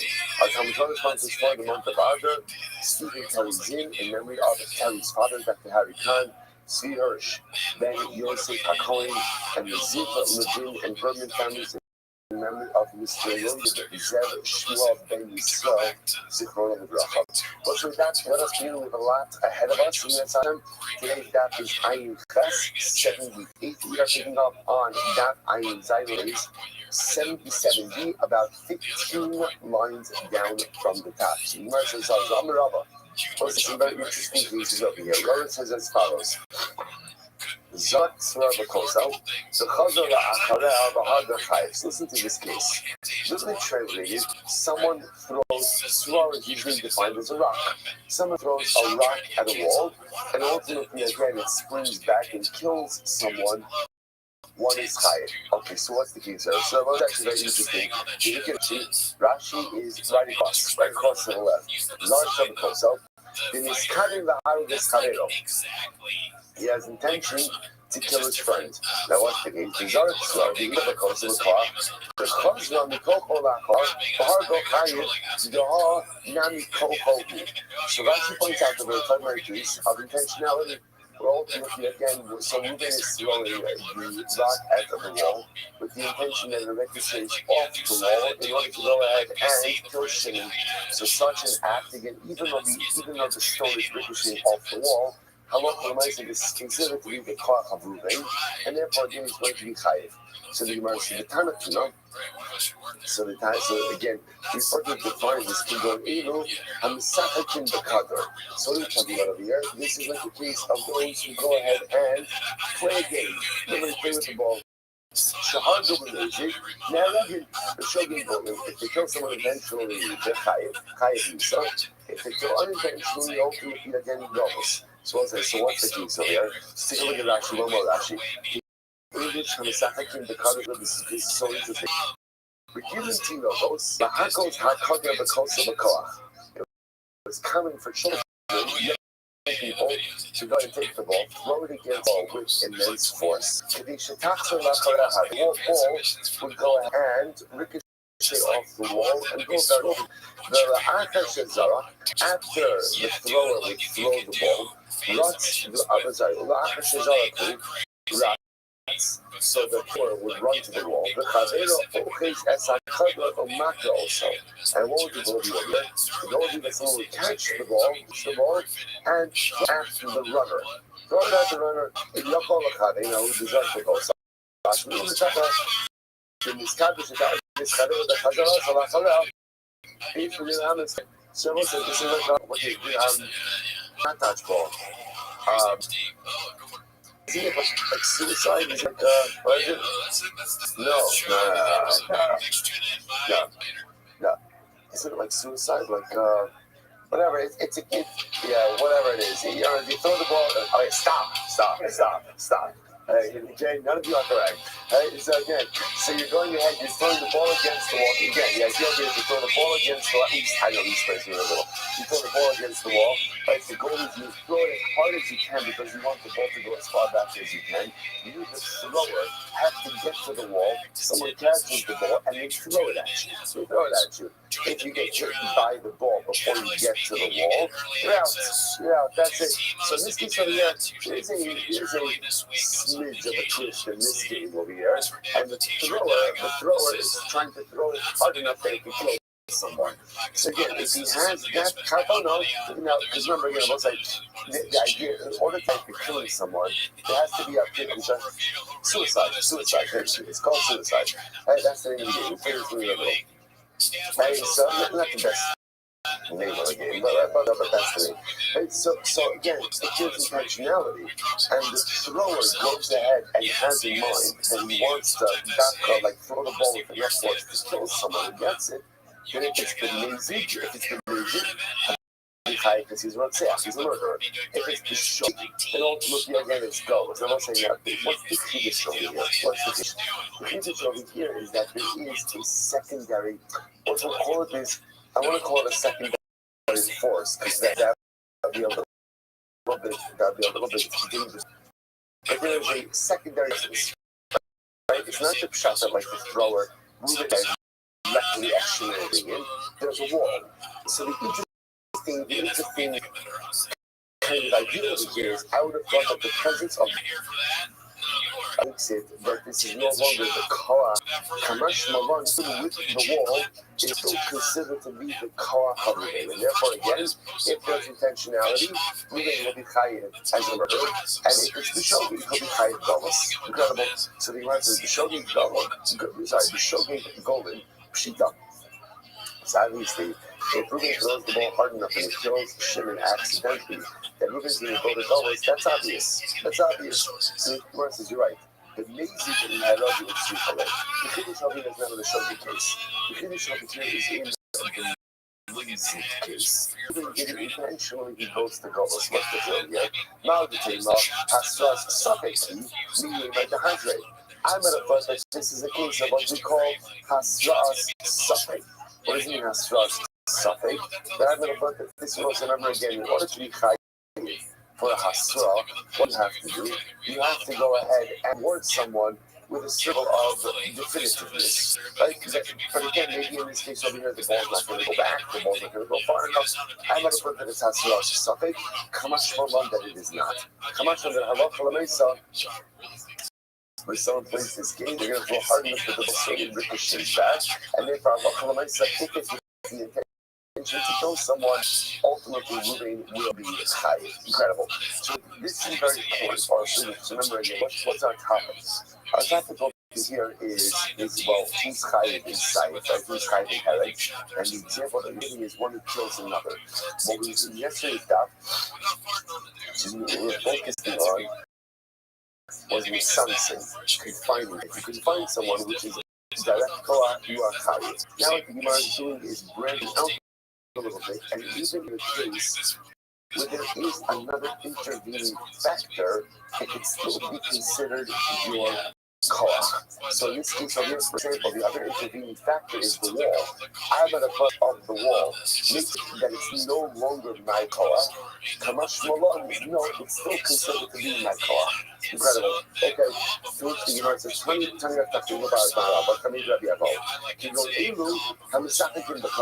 again, we're focused on this ball-playing case. Shahargu Toch Arba Amos Potters, push the Arba Amos Hayes, leaving interest rate. So now, Ruben throwing the ball against the wall. So if Ruben throws the ball against the wall, and again, remember, intentionality is everything. If his intention is to kill Shimon, now the US says like this. If he goes ahead and he kills Shimon within Dalet Amos of the wall, also again, he's going to be Potter. Outside of Dalet Amos, he's going to be Hayes. So what's the shot over here? First of all, take a look at Rashi. Rashi again is right across to the left. Rashi says, "Tell me something." Because Shahari told down Amos to read, and Haya Hamu only the soul Arba Amos also. When we speak a lot to down Amos, Asher Masasa Bahagasa Potter Hazorek Nikos. So again, this is talking about what we have shown you. So if reminds. So if Shimon was standing Dalet Amos of the wall, Ruben will be Potter. More than Dalet Amos of the wall, Ruben will be chayiv. What's going on over here? Actually, what's the case? If at the end of the day, Ruben did not want the ball to go further than Dalet Amos. He didn't want it to go further, right? I think it's pointing at me. And even if the ball was less than Dalet Amos and killed Shimon, ultimately Ruben should be chayiv. But again, if at the end of the day, Ruben did not want the ball to go farther at all, wanted to push it all, I feel it to be enemy. And even if we're learning about Amos, what's the case here? The Gemara says, Amar le stam zachakim bekador kamo minach necholei. In general, when people play this game, right? Halacha l'maisa, the goal is what? The goal is to throw the ball. And what does the thrower want? What does the thrower want? wants the ball to ricochet back as far as possible. So therefore, the Gemara suggestion is like this: if the ball only goes less than Dalaramas, then that's again that is not the fulfillment of the desire of the thrower, and therefore, if something happens, ultimately again the thrower will be kosher. If the ball, however, ricochets Dalet Amas or more, that is a manifestation of the intent of the thrower, and therefore, halacha l'maisa, he will be chayiv. Okay, that was it. And now we get to the course of this, to which the Gemara says, sorry, good. Remember, did you hear how God now, what's the half of all this? What's the takeaway of all this? The takeaway of all this is that Reuben throws the ball against the wall with intent, and that ball goes and kills Shimon. Ultimately, why? Because you actually throwing the ball against the wall. The ball is the shame against also the wall. Is considered to be Reuben's koach. Because also remember again, if you have one, you can only be chayim someone if what? If it's your force. That's like, for example, again, we'll see this more today. All of those other cases we had in the Mishnah. For example, right? I go ahead and I tie Shimon up at night, even though the sons will rise the next morning and kill Shimon because of heat stroke. Reuben's not chayiv. Why? Because the death force is not there. It's not his koach. It's not his koach. He incites the dog against Shimon. Not chayiv. It's not his koach. The takeaway from all of this is throwing a ball against the wall. The ball ricocheting against the wall and killing Shimon is considered to be Reuben's koach. Which the Gemara says, really? Is that really considered to be Reuben's koach?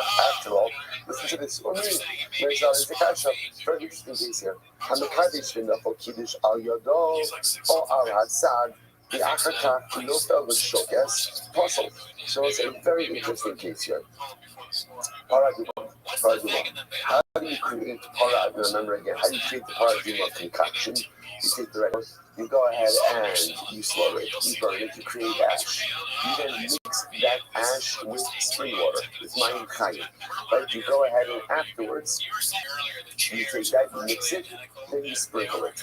Now, what's interesting enough, the halacha is the ash has to be applied or has to be added with the koach of the individual.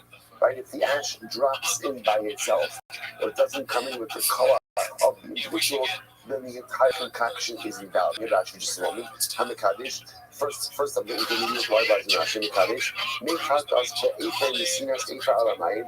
Kari kiddush kizam sex good. So now what happened in this case over here? In this case, right, what call Reuben is the ash. The ash goes ahead and falls out of his hand. What happens? It hits against his hand and falls into the water. Or for that matter, again, it falls on the side of the utensil with the water and then falls in afterwards. What's the halacha? Puzzle. The concoction is puzzle. Why? Because apparently this is considered to be a lack of cocoa. So what is it here? That when something comes out of your hand, into something else, and then goes into the final destination, that's not your koach. That's not your koach. Therefore, using that logic, if Reuben throws the ball against the wall, the ball ricochets against off the wall and kills Shimon, what should be the halacha? That also should not be his koach. That shouldn't be his koach. To which the Gemara says, what's the case over here? The show says. If you look at Rashi, that says over here, the show says, first white line, and the first white line, when he tells me koach, which is really shown up, element asim of Shasas, Miyot Shokes, Shoses, Kimo, Maim Shoshi. What's the case over here? You can imagine the case over here where the ash falls out of the hands, falls onto the sides of the cleat, stops. Then, a moment or two later, slips in. Okay, that's a very different case.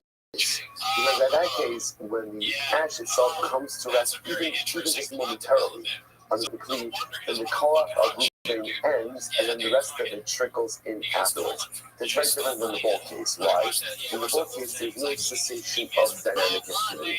The ball leaves Reuben's hand, it hits the wall, and ricochets immediately. So Reuben's koach never stops. So it's a very interesting distinction. So even though there's an intervening wall, the fact that there's never a cessation of dynamic activity makes it my koach. Makes it my koach. The moment that there's cessation of dynamic activity, i.e. the ash sits on the side of the utensil, even if it's used for a moment, right? You see it, falls on the utensil, and then just like a second or slips in, that's no longer my koach. That's no longer my koach. Also, a tremendous hospital in that also, the whole avoda of life. This is why perpetual growth and perpetual movement is always necessary, even if it slows down a little bit. Because as long as I'm always going, it's my koach. It's my koach. Right? So even if it's a little bit slower at times, a little bit faster at times, but as long as I'm always growing, I'm always moving, it's my initial koach. The moment kind of you stop for a moment, that's the moment where your koach ends. The moment where your koach ends, so stuff moves this way, stuff moves that way, but it's no longer your koach. Incredible. Someone goes like this. Yeah. So the Gemara says, good. Which is Tashma, love a case. Machot Shahayu Neshina ala Cheres. Very interesting case. You have a needle. Now the needle is ritually impure. Let's say it came in contact with a mace, right? So now you want to go ahead and purify it. How do you purify it? You pour out the sprinkle it from the water of Para Adina. Okay. So now what happens? My Shahayu Neshina ala Cheres. So what do you have? So interesting because there's a tiny needle that is sitting on an earthenware vessel. So now what happens? You sprinkle the waters of the paraduma on the needle. Safek ala mechat, hiza, safek ala chares, hiza, right? Umitza ala haza also. So I sprinkle the water. Now we're not sure again, did the water go on the needle? Or perhaps the water hit the cleaner utensil and then splashed back on the needle. What's that? Puzzle. Ultimately, your name is puzzle. Now, based on what we learned, that actually should work. Why?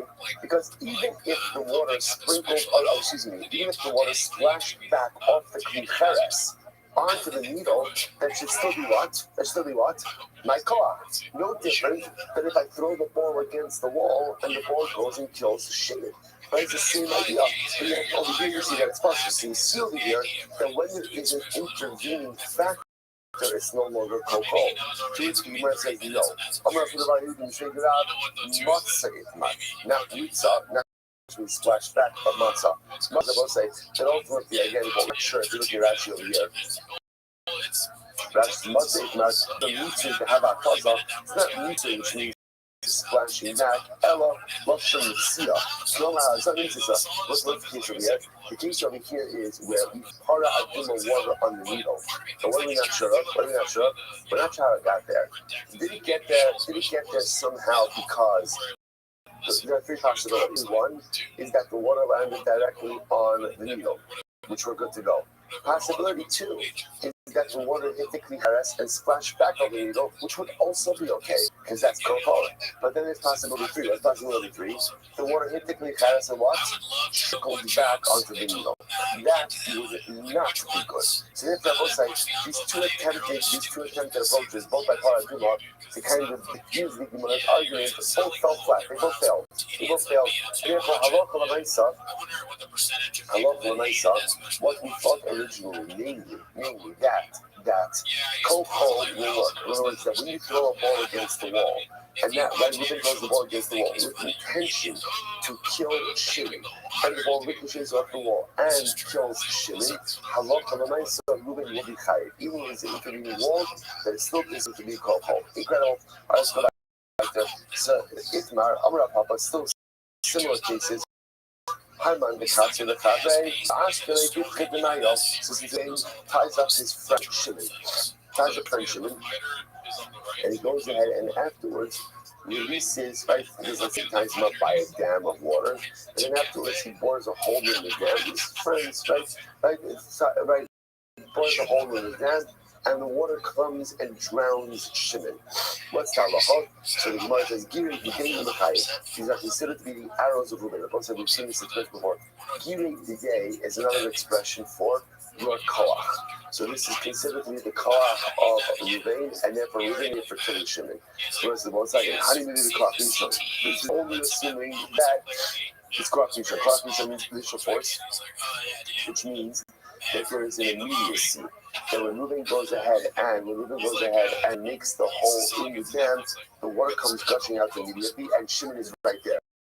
Shimon is right there. However, Koach Shini, let's say again, Reuben ties Shimon up, he's away half a mile away from the dam.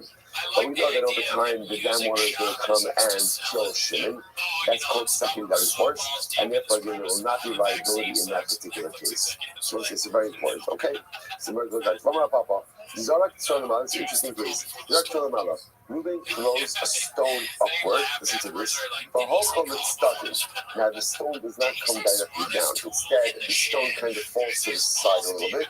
The harga. It kills Shimon. What's the halacha? Chayiv. Shimon is chayiv. Sorry, Reuben is chayiv. Reuben is chayiv. Now listen, this is very interesting. Let's say now, what do you see from this case? Reuben is chayiv. Listen to this case. Well, explain for me. What is Reuben chayiv?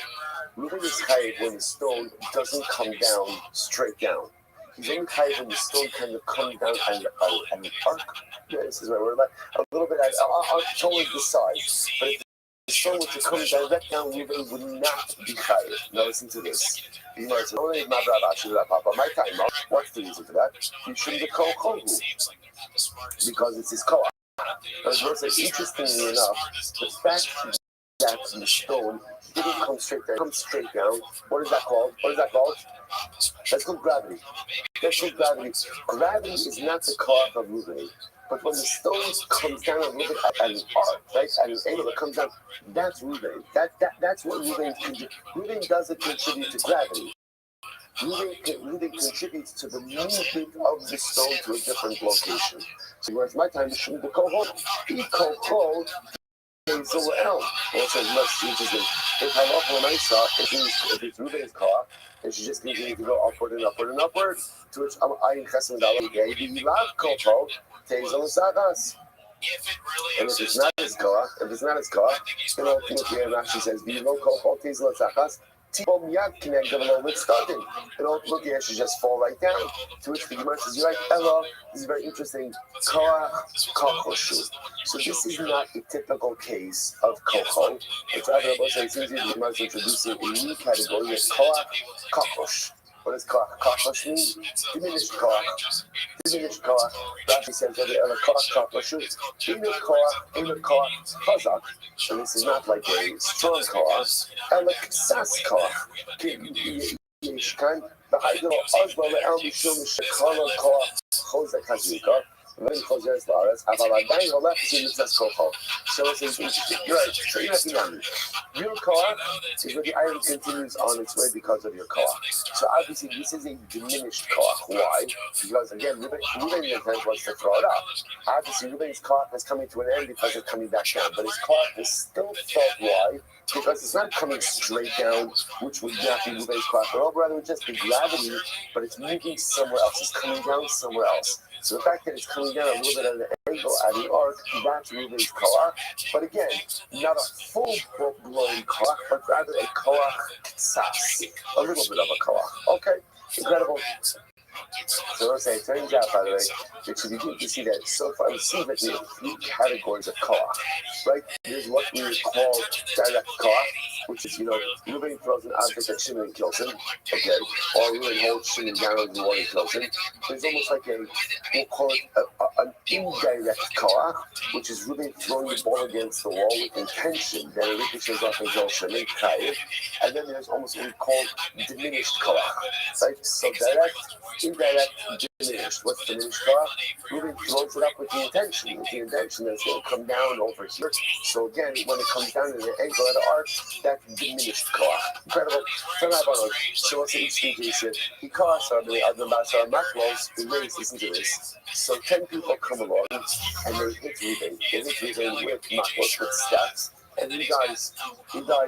Now, whether they did this game of Asaka's game is so ultimately, again, whether they hit him at once, or they hit him at once, or they did it one after the other, they are putter. That you did the Messiah, you did the Messiah like this. They are going to do the Omer. So again, so kind of hold that I'm not going to myself, whether they go ahead and whether they all hit together or they hit one after the other, ultimately again they're going to be putter. because there's joint responsibility over here. You can't point the finger at one particular individual. And the Sarah says, no, it depends. If they go out and they do it together, ultimately, I one after the other, the last guy who hits Ruvain, he's going to be hired. Why? Because the thing is clear. He's the one who actively hastened the death of Ruvain. So once this, remember, again in halacha, there's culpability for hastening death. Hastening death is tantamount to bloodshed itself. So therefore, the last guy who goes ahead and hits Ruvain, he's going to be hired for going ahead and killing Ruvain. Already open them. This is very interesting. We stand in the Echadashu. Both the Tanakama and the Sira, that's in the same passage. So this is fascinating. Listen to this. This is fascinating. The passage is if a person listens to the Lashon man, kiyake kol nefesh adam. I would say that kol seems to be a little bit extraneous. If a person will kill the entirety of a nefesh. So what does that mean? So the Gemara says, Rabban Savi, kol nefesh, adi kol nefesh. The only responsibility of what? If you took the entire life. In order for that to be responsibility, one person has to take the entire life. So in this case over here, where you have 10 people involved, one person is not taking the entire life, therefore there can't be responsibility. But because of the same Saba, Kol Nefesh, Kol B'Zu Nefesh. And then the Sarah says, no, Kol Nefesh means any amount of Nefesh. If you take any amount of Nefesh, then it's also this. So isn't that fascinating? So that Rabbanon, Kol Nefesh means only Chayim. If you take a life in totality, but you're only one of many, you're not Chayim. That you have to say, Kol Nefesh, even any amount of Nefesh that you take, you are responsible for. Incredible. Rabbi says, this is very interesting. Let's talk about our terms over here. Everyone agrees that if you kill a treifa, you're potter. You kill a treifa, you're potter. Now, again, who's a treifa? Now, if you look at Rashi, this is what Rashi says over here. Hakomodi mahoriges a treifa, kidon nekav haveshet or kolas hamor. What's like a treifa is someone who has some type of fatal internal, or some type of internal injury from which he will definitely die. Okay, it's very clear when it comes up with different terms. So that's a treifa. So that's an example is, his esophagus or his windpipe is cut. Or he has some type of hole in the brain, some type of fatal injury from which he's really going to die. So listen to this. So the Rabbi says, everyone agrees, if you get treifa, you touch it. And let's say, why are you touching to a treifa? Right? Because in halacha, a treifa is considered to be dead already. That's halacha with the treifa. So if you kill a treifa, there's no liability for that. The goal says Bidu Shemayim, the goal says Shemayim, Shuchayim. So let's say then we have a goal says Bidu Shemayim. Now what's a goal says Shemayim? What's a goal says? A goal says is someone who is dying. But if goal says doesn't have to be that someone has an internal injury. Not goal says. What's the typical case of a goal says Bidu Shemayim? Someone who's very old, he's just dying.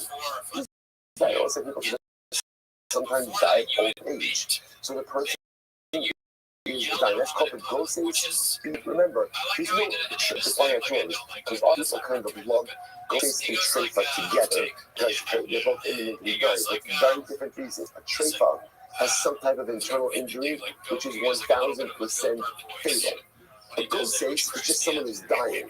There may or may not be some noise. Maybe there's not an injury. It could be just old age, or it could be just some type of illness, something else. But a treifa, again, is an internal injury. So if you go ahead and everyone agrees that if you kill a ghost in Shekhai, the most is very important. Why? Because a ghost is considered to be fully alive in every way. A treifa is halachically considered to be dead. A ghost is fully alive. These are topics in end-of-life issues. So if you go ahead and you make end-of-life decisions that actively accelerate the death of a ghost, one can be liable for that. So the Gemara says, well, so what's the point of contention over here? What's Gosei B'di Adam? It's very interesting. Rashi says over here,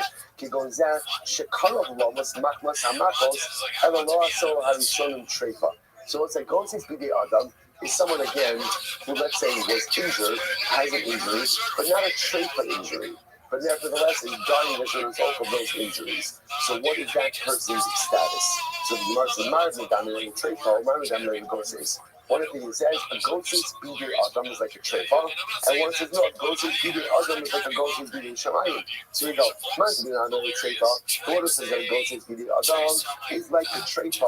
My time, what's the reason? My time, I'm dominating the Goses Bidei Shamayim. Why does he not compare to the Goses Bidei Shamayim? Goses Bidei Shamayim was obviously nicer.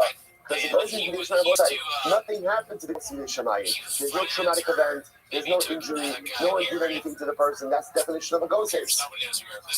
The Gemara says, hi, is Abidei Maisa. But that Goses Bidei Adam, something happened to him. Someone did something to him. The one who compares a Goses Bidei Adam to a Goses Bidei Shamayim. Why is he not compared to a Treifa? Because a Treifa is something very specific. Treifa is someone who is injured in a fatal way. Something happened to this man, something happened to this individual. There's a very specific injury that has occurred, and that's why again there's liability. Tiny kind of negotiations. Let's say you're kind of ultimately again. The type of negotiations is Adam. The person will go as we put before. The person will go ahead and literally another nefesh Adam. Havi hamake es chaviro. Ve'im bo kidei lahamis. Upo achar ve'eniso shechayik. So we'll say, this is very interesting. Ruben goes ahead and hits Shimon. But he hits him in a non-fatal way. And then what happens?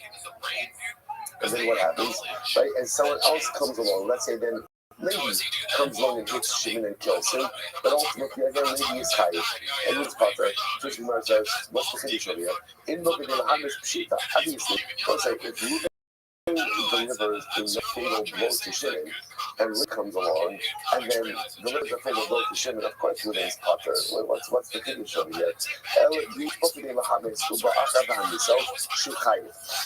what is it talking about? Very interesting. Let's say Ruben delivers a fatal blow to Shimon, but Shimon didn't die yet. And then Levi comes along and delivers another fatal blow to Shimon. That's what? Levi's chayiv and Ruben is not. Whose opinion is this? Ustama, Rabbi Yehuda ben Beseira. Like I also Rabbi Yehuda ben Beseira, it's very true. Rabbi Yehuda ben Beseira, Shita is kol nefesh. What's kol nefesh? In order to be chayiv for taking life, you have to perform the totality of the act. If you do not perform the totality of the act, only part of it, ultimately, again, you are not going to be chayiv. Incredible. But I'm about Hori is a Treifa Potter, so it's just as before. If you kill a Treifa, you're Potter. So it's like, this is pretty amazing. A Treifa is considered to be halachically dead. And therefore, if you go out and you kill him, there's not liability for that. The Treifa shot with me days in Chayyim. So if they do the Potter, oh, I'll say, watch this. What happens if a Treifa kills someone? See, if you kill a Treifa, you're Potter, fine. What happens if a Treifa kills? What's that like? Notice it today. If the Treifa killed someone in the presence of Bezdin, according to that, if he didn't kill in the presence of Bezdin, the Treifa will be Potter. What's the shot? Listen to this. If Bezdin, my time, will be out. So if the Treifa kills in the presence of Bezdin, essentially, how can Bezdin not act? How can they not act? They have to do something. Right? Bezdin saw moving the Treifa. He's dead. But how can Bezdin not act when they go ahead and they see someone going ahead and something terrible? So on the other hand, what do you see from this? When you see something wrong, you have to act. So, you know what I'm saying? Like, sometimes we see things that are wrong. And when I see things that are wrong, it could be I see someone doing something wrong, or I see something that is broken, or I see someone that needs help, or something you see myself, you know what? Not my problem. If you see it, it is your problem. If you see it, you have to try to do something about it. You have to try to help. In this case over here, Bezdin see someone doing something terrible. The guy's a Treifa. He's halachically good as dead. I got it. You still have to do something. You know what I'm saying? If you see something, do something. Not just say something. If you see something, do something. Something about Kodesh says, that everything that we see in this world, we only see it because HaKadosh Baruch Hu wanted me to see it. And if He wanted me to see it, it's because He wants me to do something about it. Now, it's true, I can't necessarily fix every single problem, but I can somehow be involved in some way. If you see it, or if you hear it, it means HaKadosh Baruch Hu wants you to do something about it. You saw this guy who's a treifa, killed Shimon, he's a treifa. You still have to try to do something incredible. But listen to this. Shimon is let's say Shimon. So Reuben killed Shimon outside of Beis Din. So now what happens? Reuben the treifa. Reuben the David the Beis Din. So what's the halacha? Reuben really potter. But you know why he's potter? Listen to this. It's an English shata yachala azima. Because of us, remember again, in order for witnesses to be believed, you have to be heard if you native to Adam Zolman. Now, what happens ultimately again with Adam Zolman? Reciprocal punishment. It's not going to work over here. Why? Because they're testifying about a man who's already dead. So because they're testifying about a dead man, therefore, again, the witnesses themselves are not subject to Hazama. For any testimony that is not subject to Hazama, by definition, is never believed. Fascinating. So there's no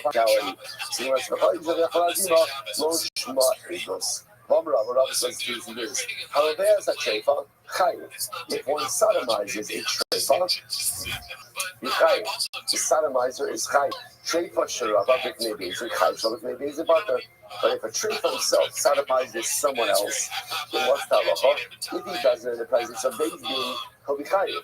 Not in the presence of Beis Din. He's potter. First of all, I'm going to say, b'knei Beis Din chayiv. It's the matter of making a hecha.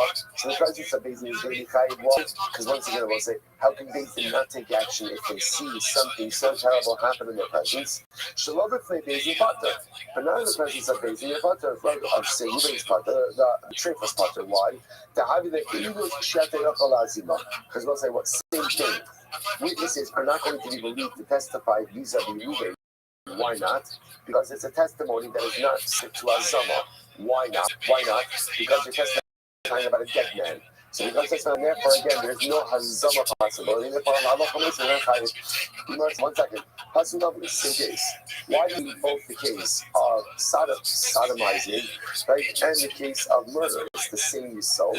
This murder is Hainlach.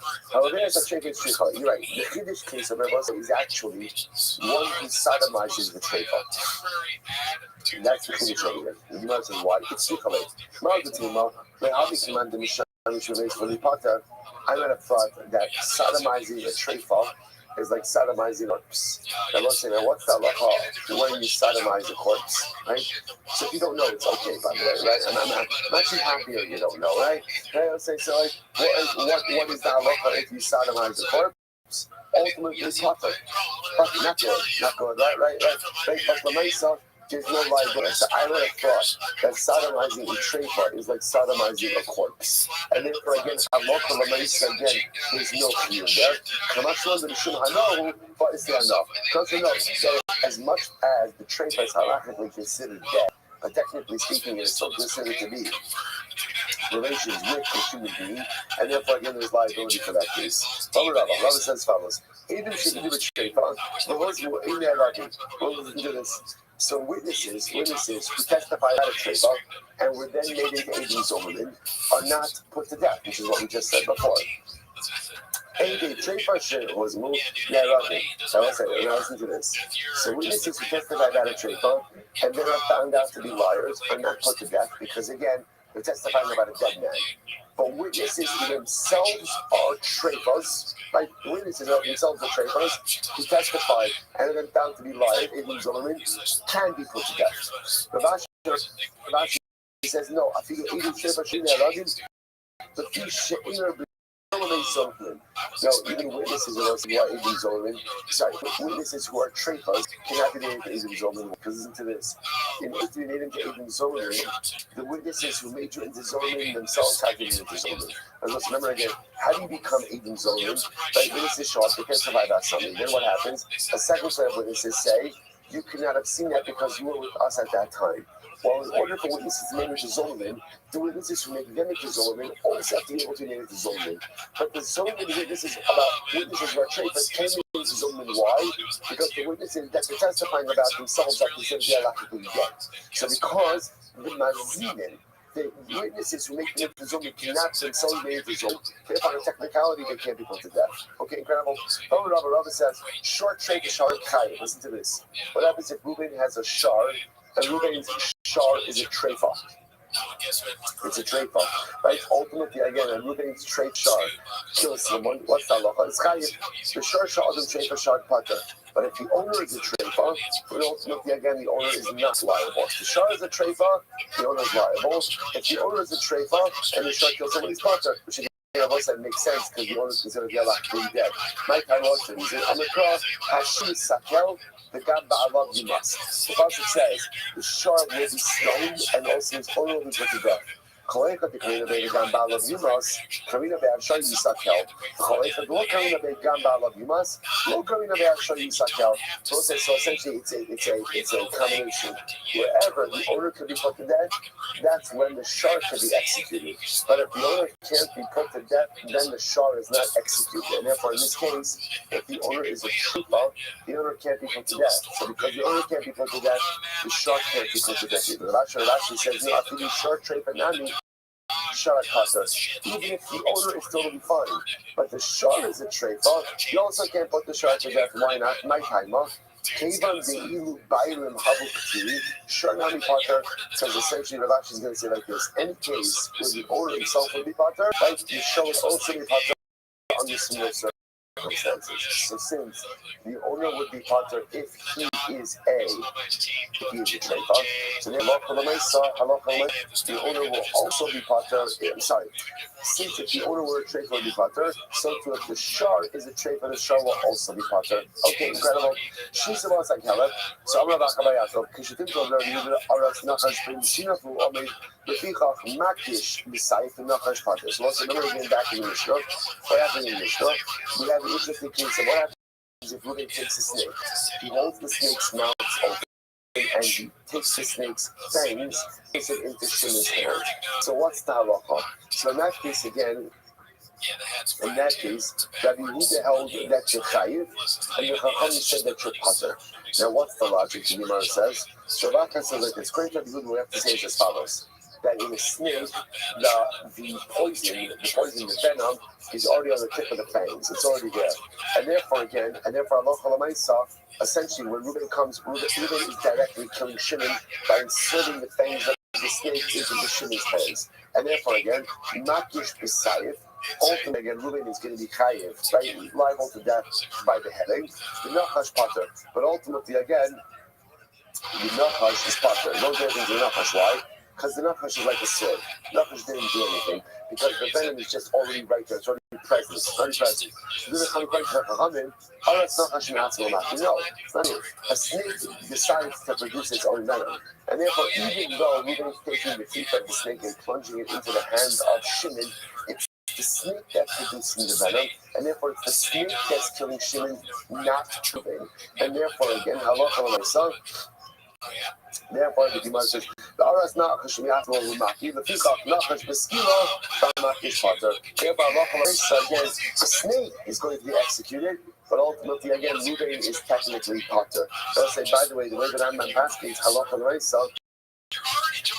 Ultimately, like the Chachamim, that we don't view the venom as being there on the tips of the fangs of the snake, and therefore we view this case, even though Reuben himself is taking the snake and putting it into the hands of Shimon, we view that as the snake killing Shimon, not Reuben, and therefore technically speaking, the snake is lying not, and therefore Shimon will not be executed again, or gives up on a technicality. You know what I'm saying? Obviously very bad, but when I say again, that's the halacha. Mishnah. Hamakis Chavero, being the Evan, being the Egrot, Bamdul, and Nisa. What's the interesting case over here?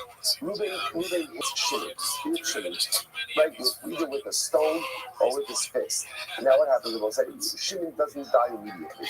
But Bezin says, okay, Reuben definitely delivered a death blow. In other words, he definitely injured him enough that he's going to die as a result of this injury. Okay?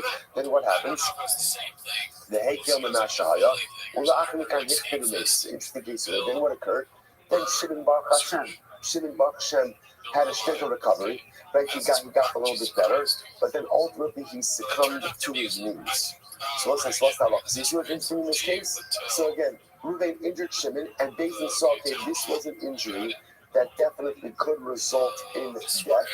Then what ends up happening?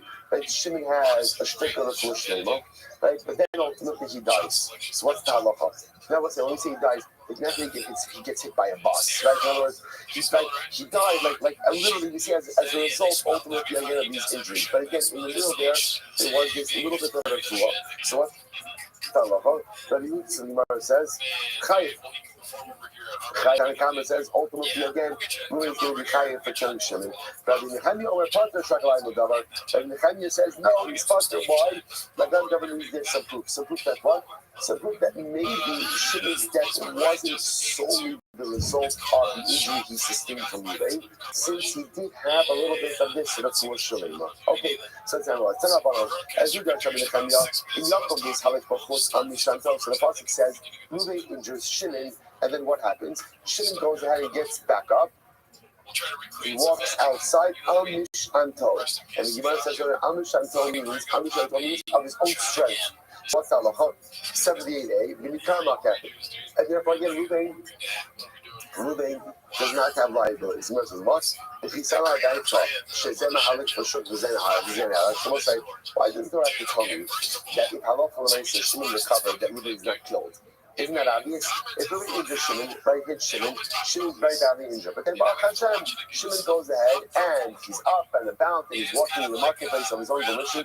So the king don't execute Ruvain. How does he execute? If Shimon's there walking around in the marketplace, of course he don't execute Ruvain. What's going on? Well, so here we go. Elo, Zesh Shamdu Misa, the heck of the Mashaya, or the Achar hit the Unays Shabu Potter.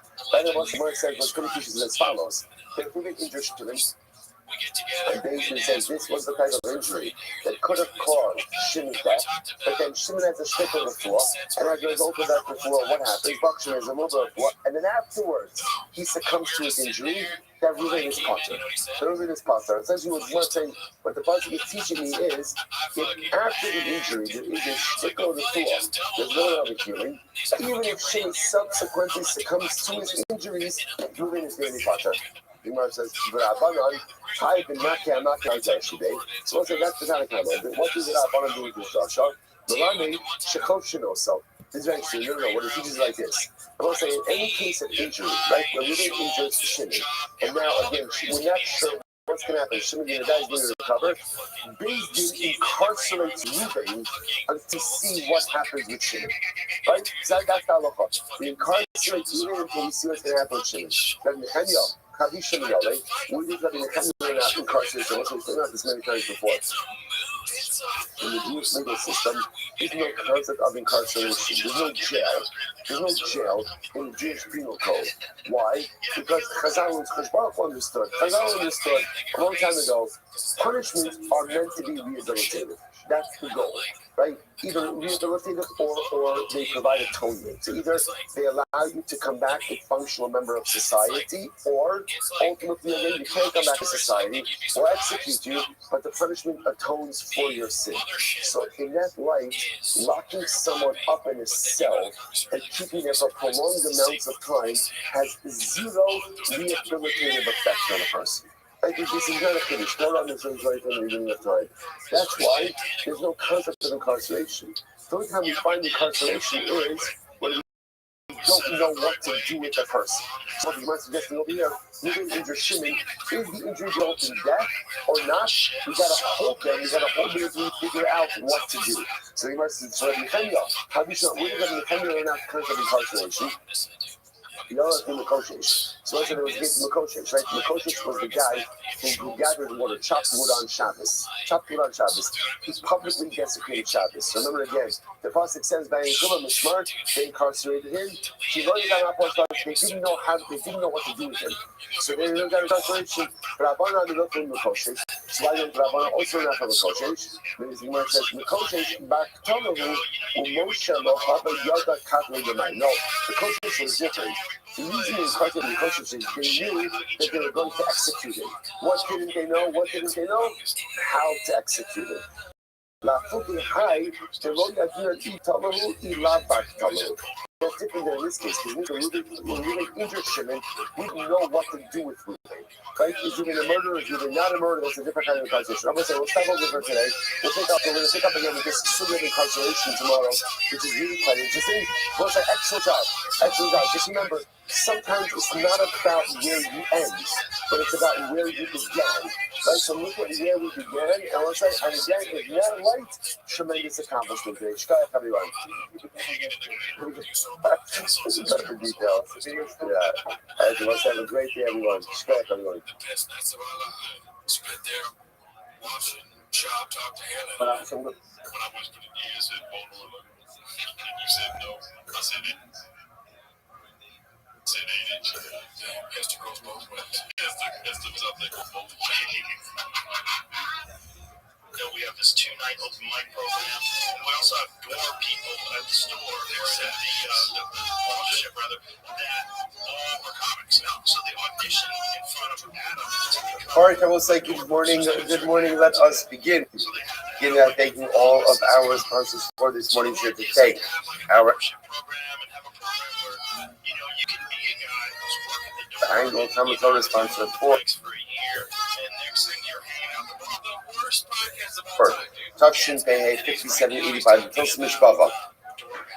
We're dedicating all the Shiurim and Drashos this year in the schus of the Soros Tavos for all of Am Yisrael. Our Talmud Torah sponsors for the month of Adar, Stephen Terry's in memory of Terry's father, Dr. Harry Khan, Zvi Hirsch, Ben Yosef HaKohen, and the Ziv, Levin, and Berman families in memory of Mr. William Ziv, Zev Shmuel Ben Yisrael, Zichron Livracha. So with that, let us begin. We have a lot ahead of us in this Hashem. Today's daf is Ayin Ches 78. We are picking up on daf Ayin Zayin base 77b, about 15 lines down from the top. Gemara says, we'll say some very interesting cases over here. Notice as follows. Zarak Tzrar B'Kosel, V'Chazor La'achareh V'Harga Chayes. Listen to this case. Literally translated, someone throws, Tzrar is usually defined as a rock. Someone throws a rock at a wall, and ultimately, again, it springs back and kills someone. One is higher. Okay, so what's the case here? So this is actually very interesting. If you look at Rashi, Rashi is right across the left. Zarak Tzrar B'Kosel, V'Niskavin L'Hargas Chavero. The intention to kill his friend. Now what's the case? The Zarak Tzrar, the Ika B'Kosel B'Koach, the Chazra Mikol Chol Achoreha, V'Har Go Chayiv, Daha Nami Kol Chogu. So Rashi points out that we're talking about a case of intentionality, but ultimately, again, so Reuben is throwing the rock at the wall with the intention that it ricochets off the wall in order to go ahead and kill Shimon. So such an act, again, even though the stone is ricocheting off the wall, halacha l'maaseh is considered to be the koach of Reuven, and therefore again he's going to be chayiv. So the Gemara says the Tanatuna. So again, we further define this. We go in Ilu hamasachakim b'kadar. So what are we talking about over here? This is like a case of those who go ahead and play a game, literally play with the ball. Shahar go amazing. Neharagim, the shogeg bowling. If they kill someone intentionally, they're chayiv. So if they kill unintentionally, ultimately they go. So what's the case over here? Take a look at Rashi. One more Rashi. We go English hamisachakim b'kadar shahar go. This is so interesting. Regilan tinogos hakos hakadar b'kosa b'koach. It was common for children, young people, to go ahead and take the ball, throw it against the wall with immense force. In order that the ball would go ahead and ricochet off the wall and go very. After the thrower would the ball, so the thrower would run to the wall. And what would the goal be over here? The goal would be that someone would catch the ball, and throw it at the runner. Throw it at the runner. In Yakol Lachavin, who deserves to go. Sashmi in the Tana, in this Kaddish, the Targis Chaver, the Chazara, so Lachavel, Pish within Hamis Chai. So I will say, this is like not dodgeball. Isn't it like suicide? Isn't it like, what is it? No. Isn't it like suicide? Like, whatever. Yeah, whatever it is. You know, as you throw the ball, okay, stop. Okay, none of you are correct. So again, so you're going ahead, you're throwing the ball against the wall. Again, the idea here is you throw the ball against the wall. I know this plays here, you throw the ball against the wall. Right, the goal is you throw it as hard as you can because you want the ball to go as far back as you can. Use the thrower, have to get to the wall. Someone catches the ball and they throw it at you. If you get hit by the ball before you get to the wall, you're out. That's it. So in this case over here, there's a smidge of a twist in this game over here, and the thrower is trying to throw it hard enough that it can kill someone. So again, if he has that kavana, the idea is to be tied to killing someone. There has to be suicide. Yeah, it's called suicide. Hey, that's the name of the game. We play this in the world. Hey, so not the best name of the game, but that's the name. Hey, so again, if there's intentionality and the thrower goes ahead and has in mind and wants to throw the ball with enough force to kill somebody, that's it. If it's the Nazis, he's a murderer. If it's the shogeg, then ultimately again it's go. It's never saying that. What's the chiddush over here? What's the chiddush? The chiddush over here is that there is a secondary. What we'll call it is, I want to call it a secondary force because that would be a little bit dangerous to use that. But there is a secondary presence, right? It's not the shot that like the thrower. Ruben is throwing the ball directly at Shimon and hitting him. There's a wall. So the interesting kind of idea over here is I would have thought that the presence of the wall essentially makes it that this is no longer the koach of Ruben. Kamash Malan, even with the wall, it is still considered to be the koach of Ruben. And therefore, again, if intentionality, Ruben will be chayiv as a murderer, and if it's the shogeg, he'll be chayiv dollars. Incredible. So the Gemara says the shogeg golem, she died. So obviously, if Reuben throws the ball hard enough and it kills Shimon accidentally, then Reuben's going to go to Golos. That's obvious. So the Gemara says, you're right. The Mazid in Herod, the Chiddush is not in the Shogeg case. The Chiddush over here is in the Mazid case. If Reuben did it intentionally, he goes to Golos. What's the Chiddush over here? Mal Tema Hasras Safeki Miyemar Dahadre.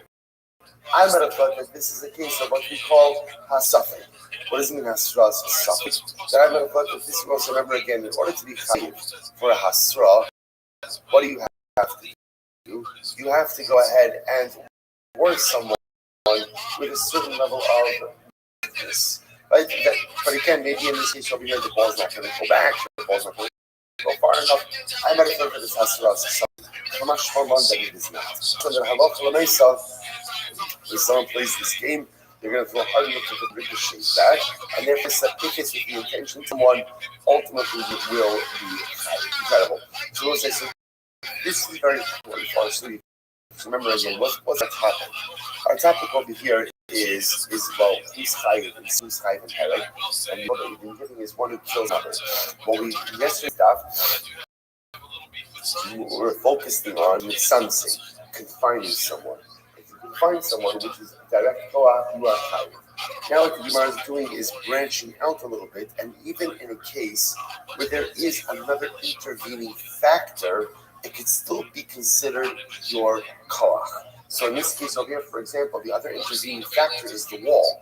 I might have thought that the presence of the wall makes it that it's no longer my koach. Kamash Malan, no, it's still considered to be my koach. Incredible. Okay. First, the Gemara says, "Honey, so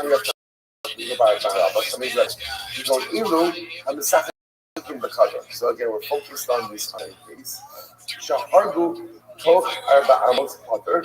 What's the Arba Amos highest? This is interesting. So now, Ruben's throwing the ball against the wall. So if Ruben throws the ball against the wall, and again, remember, intentionality is everything.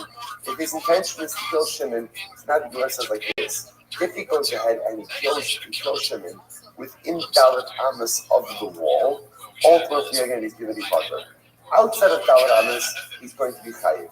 So what's the shot over here? First of all, take a look at Rashi. Rashi again is right across to the left. Rashi says, "Can you go on the side of the Kador? Shahagu Sof Dalam Tzivim, and Haya Hamuka only this so Arba Amos also. But when we speak the last of Dalar Amos Akshem Asasa, Bahagasa, Potter, Hazorek Ligos. So again, this is talking about the Shogi. Say if the Maisa Shimon was standing between Dalar Amos and the wall, Reuben will be Potter. More than Dalar Amos and the wall, Reuben will be Chayiv. What's going on over here? What's the case? Right? If at the end of the day, Reuben did not want the ball to go further than Dalar Amos. He didn't want it to go further. Right? I feel important and even if the ball went less than Dalar Amos and killed Shimon, ultimately Reuben should be chayiv. But again, if at the end of the day, Reuben did not want the ball to go farther at all, wanted to Shimon at all, I feel to be happy.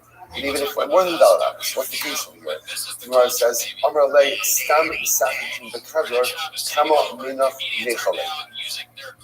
In general, when people play this game, right? Halacha l'maisa, the goal is what? The goal is to throw the ball. And what does the thrower want? What does the thrower want? The thrower wants the ball to ricochet back as far as possible. So therefore, what the Gemara is suggesting is like this. If the ball only goes less than Dalar Amos, then that's, again, that is not the fulfillment of the desire of the thrower. And therefore, if something happens, ultimately, again, the thrower will be putter.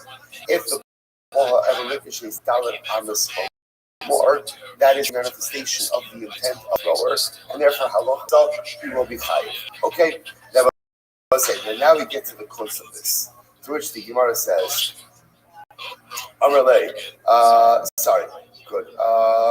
memra, the yechi hai kafno.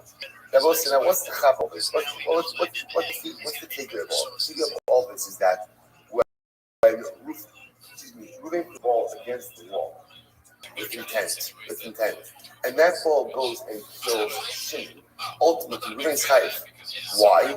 Because the act of throwing the ball against the wall and the ball ricocheting against off the wall is considered to be Reuben's koach. You want to remember again, if you have one rule, you can only be chayiv for killing someone if what? If it's your force. That's why, for example, again, we'll see this today. All of those other cases we had in the Mishnah. For example, I go ahead and Reuben ties Shimon up at night, even though the sun will rise the next morning and kill Shimon because of heat stroke. Reuben's not chayiv. Why? Because the death force is not there. It's not his koach. It's not his koach. He incites the dog against Shimon. Not chayiv. It's not his koach. The takeaway from all of it is throwing a ball against the wall. The ball ricocheting against the wall and killing Shimon is considered to be Reuben's koach, which the Gemara says, really? Is that really Reuben's koach? After all, listen to this. Very interesting case here. Hamakadesh v'nachol kiddush al yado o al hatzad v'achakach nofel v'shokes puzzle. So it's a very interesting case here. Paraduma. How do you create parad? Remember again, how do you create the paraduma concoction? You think the right happens. You go ahead and you slaughter it. You create ash. You then mix that ash with spring water, with mayim chayim.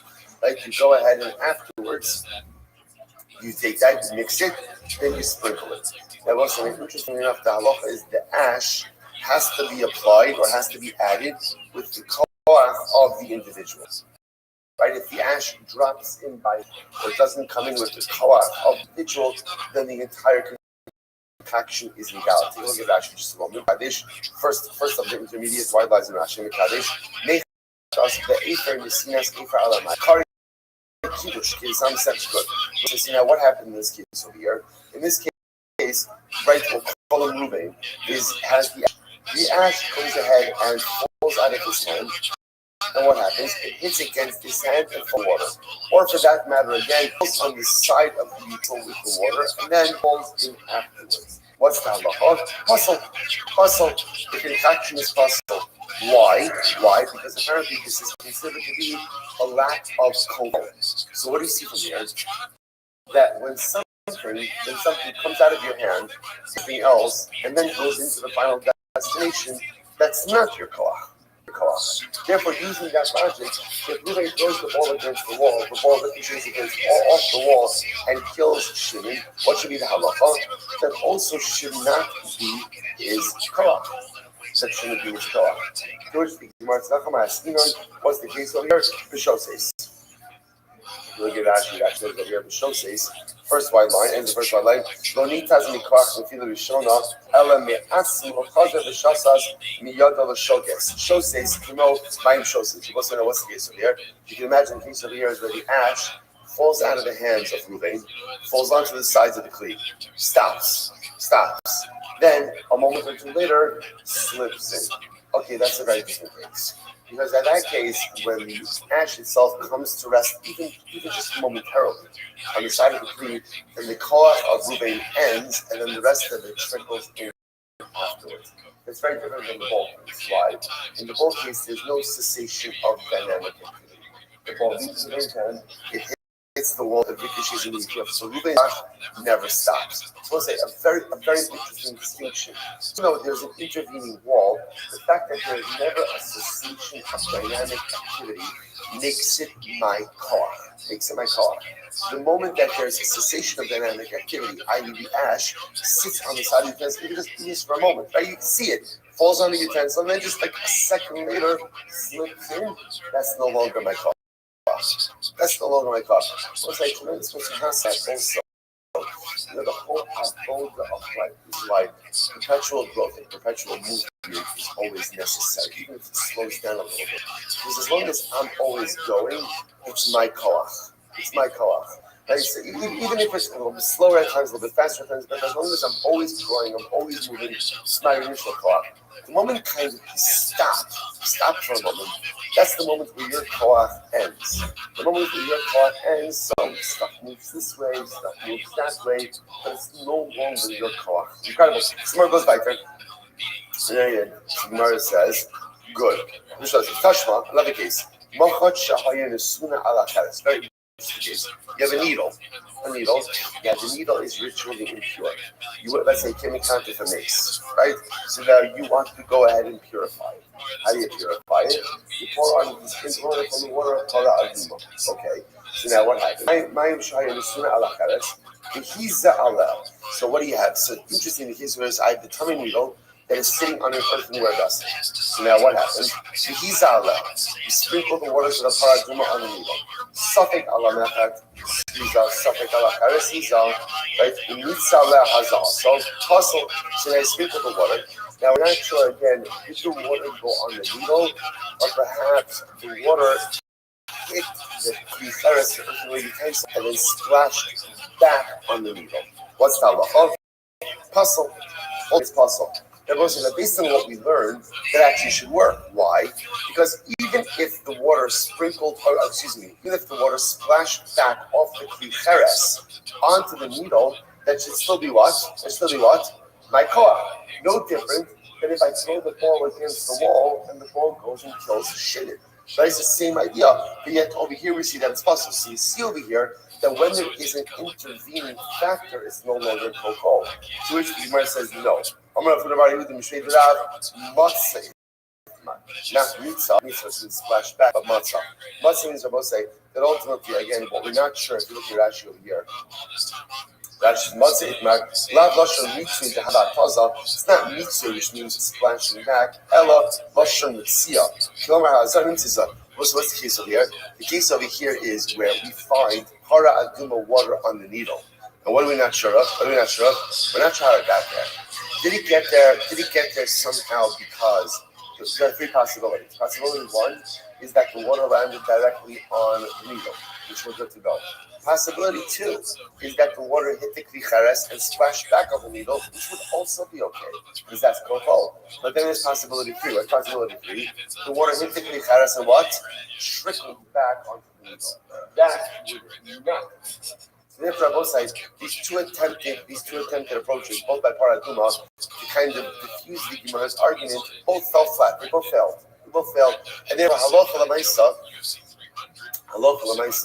what we thought originally, namely that kocho will work. In other words, that when you throw a ball against the wall, and that, right, Nikan throws the ball against the wall with intention to kill Shimon, and the ball ricochets off the wall and kills Shimon, halacha l'maisa, Reuben will be chayav. Even if it's an wall that is still to be Kochol.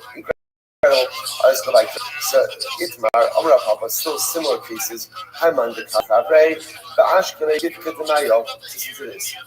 Ties up his friend, and he goes ahead and afterwards releases, right, because they ties him up by a dam of water, and then afterwards he bores a hole in the dam. His friends, right, bores a hole in the dam, and the water comes and drowns Shimon. What's the halacha? So the Gemara says, these are considered to be arrows of Reuben. Also, we've seen this expression before. Girei is another expression for koach. So this is considered to be the koach of Reuben, and therefore Reuben is chayiv for killing Shimon. So let's see, 1 second. Which is only assuming that this koach means initial force, which means that there is an immediacy. That when Reuben goes ahead and makes the hole in him, the water comes out immediately, and Shimon is right there. However, let's say again, Reuben ties Shimon up, away half a mile away from the dam.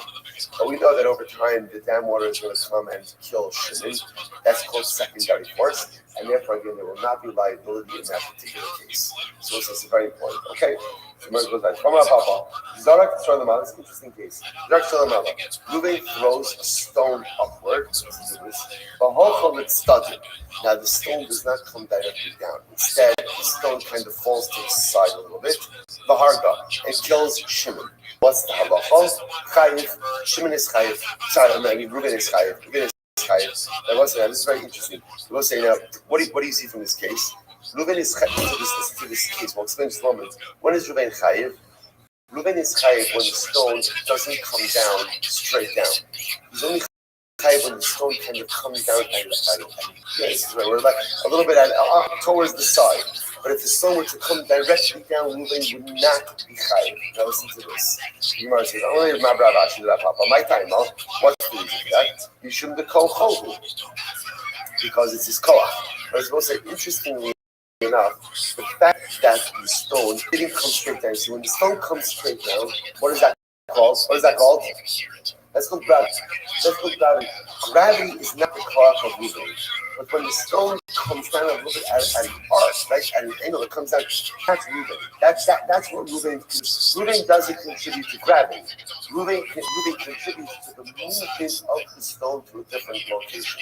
So the rest of my time, shoot the koho. Koho tezel el. What's this? This is interesting. If halach l'maisa, if it's Reuben's koach, it should just continue to go upward and upward and upward. Switch ayin chesed aleph say v'ilav koho tezel esachas. And if it's not his koach, then ultimately Rashi says v'lo koho tezel esachas. Tom yad connected below with studding. And ultimately it should just fall right down. To which the Gemara says, right, Ella, this is very interesting. Koach kochoshu. So this is not a typical case of kocho. It's rather about saying the Gemara is introducing a new category of koach kochosh. What does koach kochosh mean? Diminished koach. Rashi says over here, koach kochoshu. Inu koach chazak. So this is not like a strong koach. Ela ktsas koach. Yeshkan v'haydelo ozla le'el mishum shekhala koach chozek hazrika va'even chozeres la'aretz aval adayin holech zim ktsas kocho. So it's right. So inachinam. Real koach is where the item continues on its way because of your koach. So obviously this is a diminished. Why? Because again, Reuben in the church wants to throw it up. Obviously, Reuben's koach is coming to an end because it's coming back down. But it's still felt right because it's not coming straight down, which would not be Reuben's koach. Well, rather, it would just be gravity, but it's moving somewhere else. It's coming down somewhere else. So the fact that it's coming down a little bit of the arc, that's Reuben's koach. But again, not a full-blown koach, but rather a koach sas, a little bit of a koach. Okay, incredible. So let's say it turns out, by the way, that you begin to see that so far it seems like we have three categories of koach. There's what we would call direct koach, which is, Reuben throws an object at Shimon and kills him. Okay, or rolls Shimon down into the water and kills him. There's almost like call it an indirect koach, which is really throwing the ball against the wall with intention that it ricochets off and kills Shemin Chayiv. And then there's almost what we call diminished koach, right? So direct, indirect, diminished. What's diminished koach?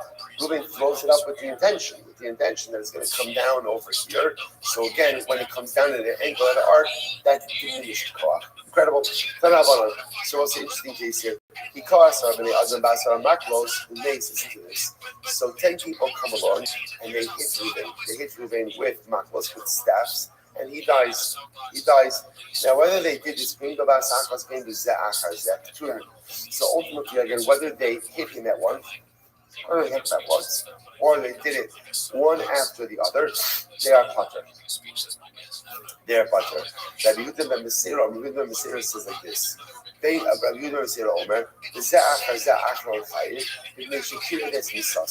so again, so Tanakama holds whether they go ahead and whether they all hit together or they hit one after the other, ultimately again they're going to be pater. There's joint responsibility over here. You can't point the finger at one particular individual. And you know says no.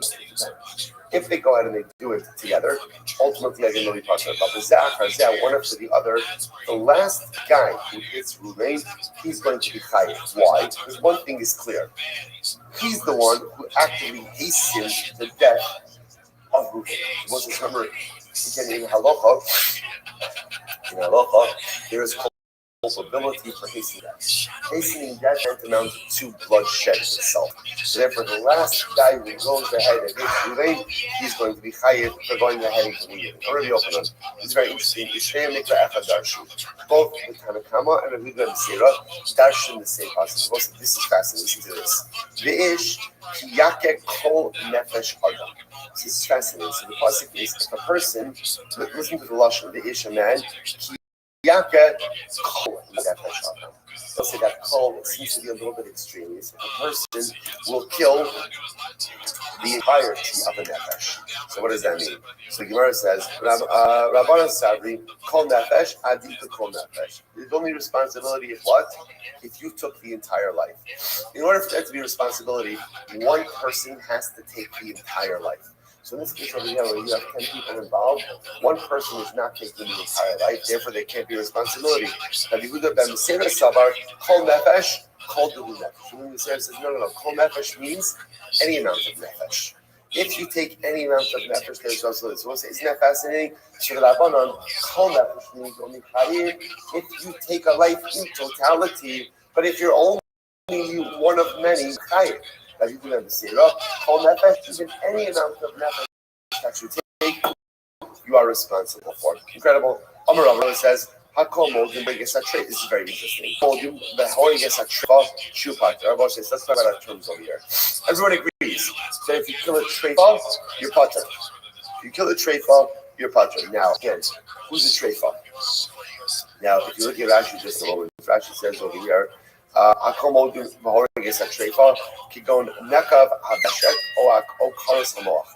say a treifa is someone who has some type of fatal internal or some type of internal injury from which he will definitely die. Okay, very quickly, we're going to come up with different terms. That's a treifa. So Rashi's example is, his esophagus or his windpipe is cut, or he has some type of hole in the brain, some type of fatal injury from which he is imminently going to die. So listen to this. So Rava says, everyone agrees, if you kill a treifa, you're pater. And we'll say, now why are you pater if you kill a treifa? Right? Because in halacha, a treifa is considered to be as if he is dead already. That's halacha with a treifa. So therefore, you kill a treifa, there's no liability for that. The goal says b'dei shamayim, shu chayim. So then we have a goal says b'dei shamayim. Now, what's a goal says b'dei shamayim? What's a goal says? A goal says is someone who is dying. But interestingly enough, goal says doesn't have to be that someone has an internal injury. What's the typical case of ghosts? Someone is very old, very ill. They're just dying. I don't say people just sometimes die of old age.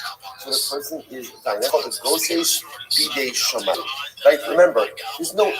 That's what I want to define our terms. Because often people kind of lump goses and treifa together because hey, they're both imminently dying, but for very different reasons. Treifa has some type of internal injury which is 1,000% fatal. But goses is just someone who's dying. There may or may not be some others. Maybe there's actually could just be old age, or it could be just some type of illness, something else. Treifa again is an internal injury. So if you go ahead and everyone agrees, if you kill a ghost, you're chayav. A ghost is very important. Why? Because a ghost is fully alive in every way. A treifa is halachically considered to be dead. A ghost is fully alive. That's why these are major topics in end of life issues. So if you go ahead and you make end of life decisions that actively accelerate the death of a ghost, one would be liable for that. So the Gemara says, so what's the point of contention over here? Goses b'di adam. What's goses b'di adam? It's very interesting. Rashi says over here,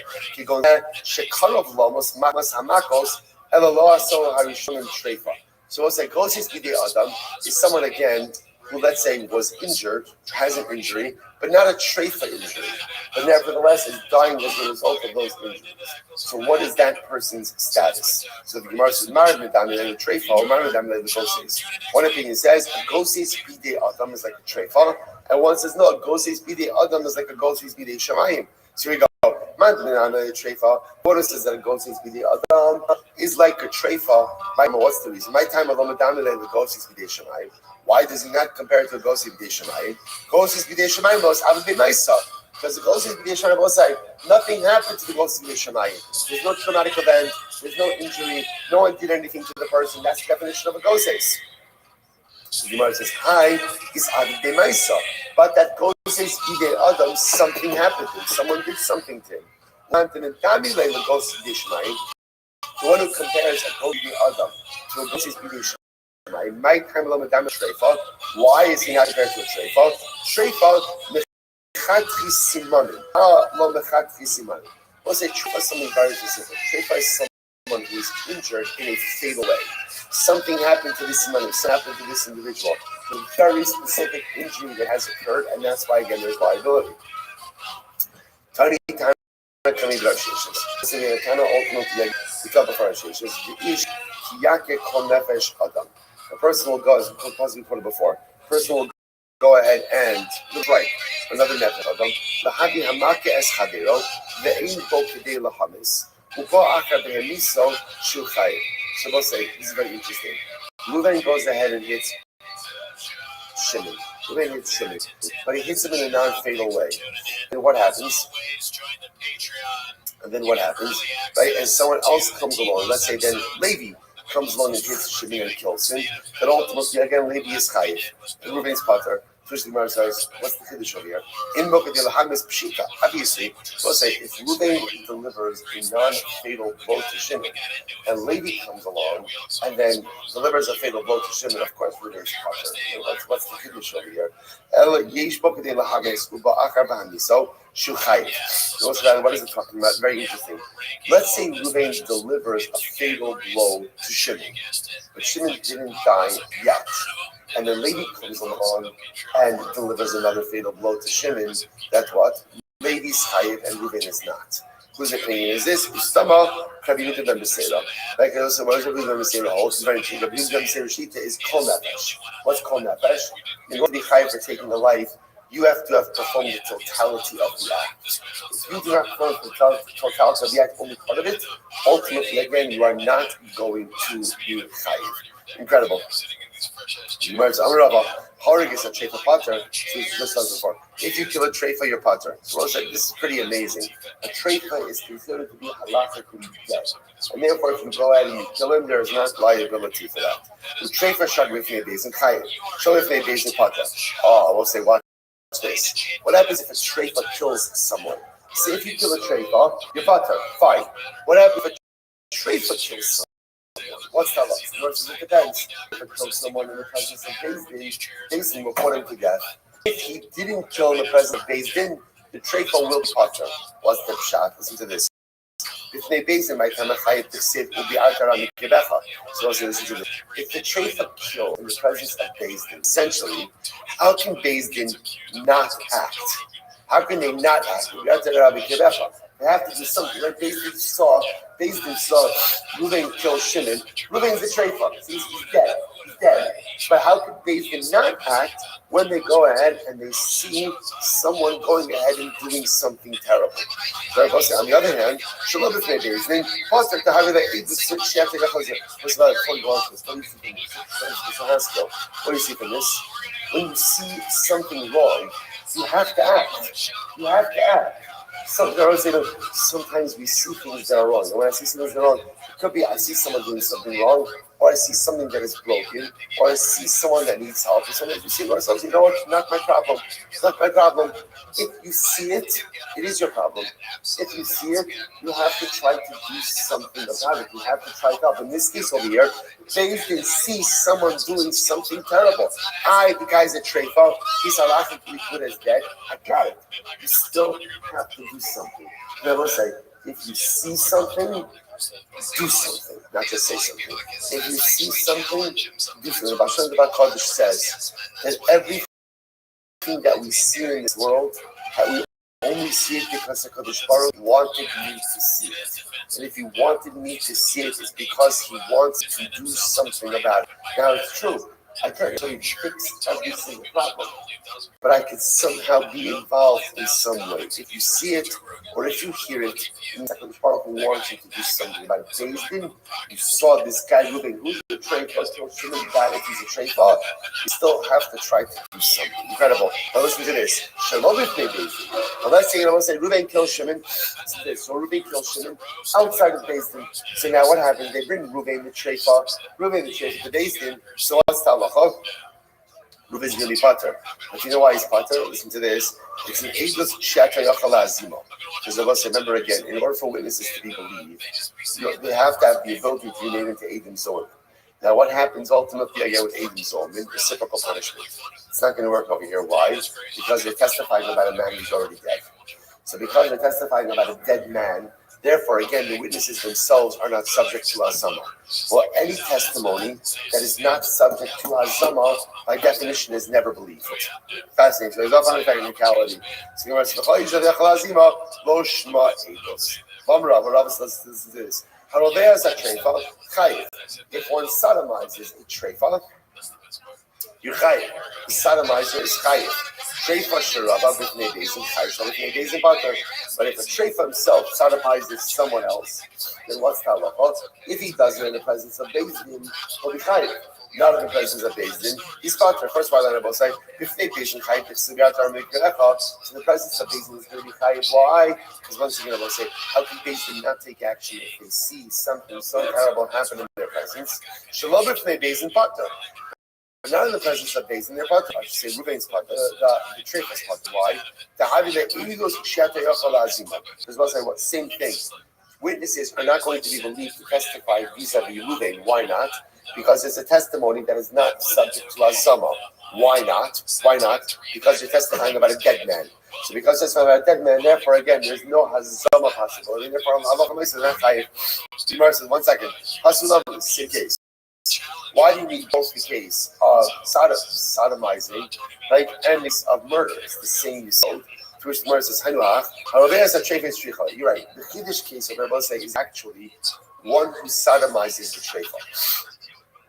That's the Kiddush over here. The Gemara says, why? It's shrichale.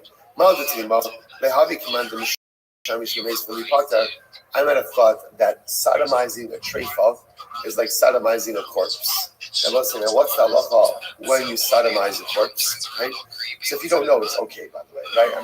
I'm actually happier you don't know, right? I was saying, so what is the halacha if you sodomize a corpse?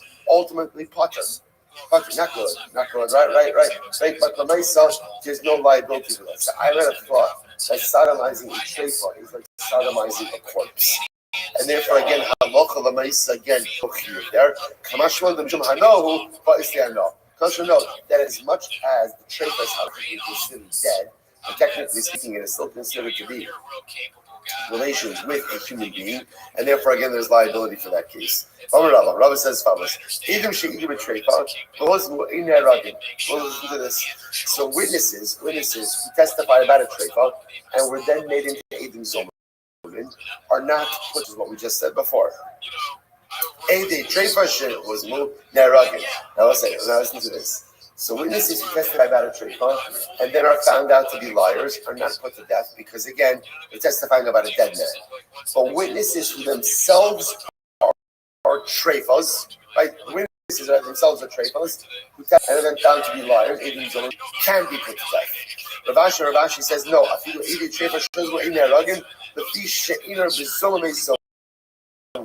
no, even witnesses are like, even witnesses who are treifas cannot be made. Why? Because listen to this. To be made into Eden Zolomim, the witnesses who made you into Zolomim themselves have to be made into Zolomim. Let's remember again, how do you become Eden Zolomim? Right? Witnesses show up, they testify about. So what happens? A second set of witnesses say, you cannot see that because you were with us at that time. In order for witnesses to be made into Zolomim, witnesses who make them into Zolomim also have to be able to be made into Zolomim.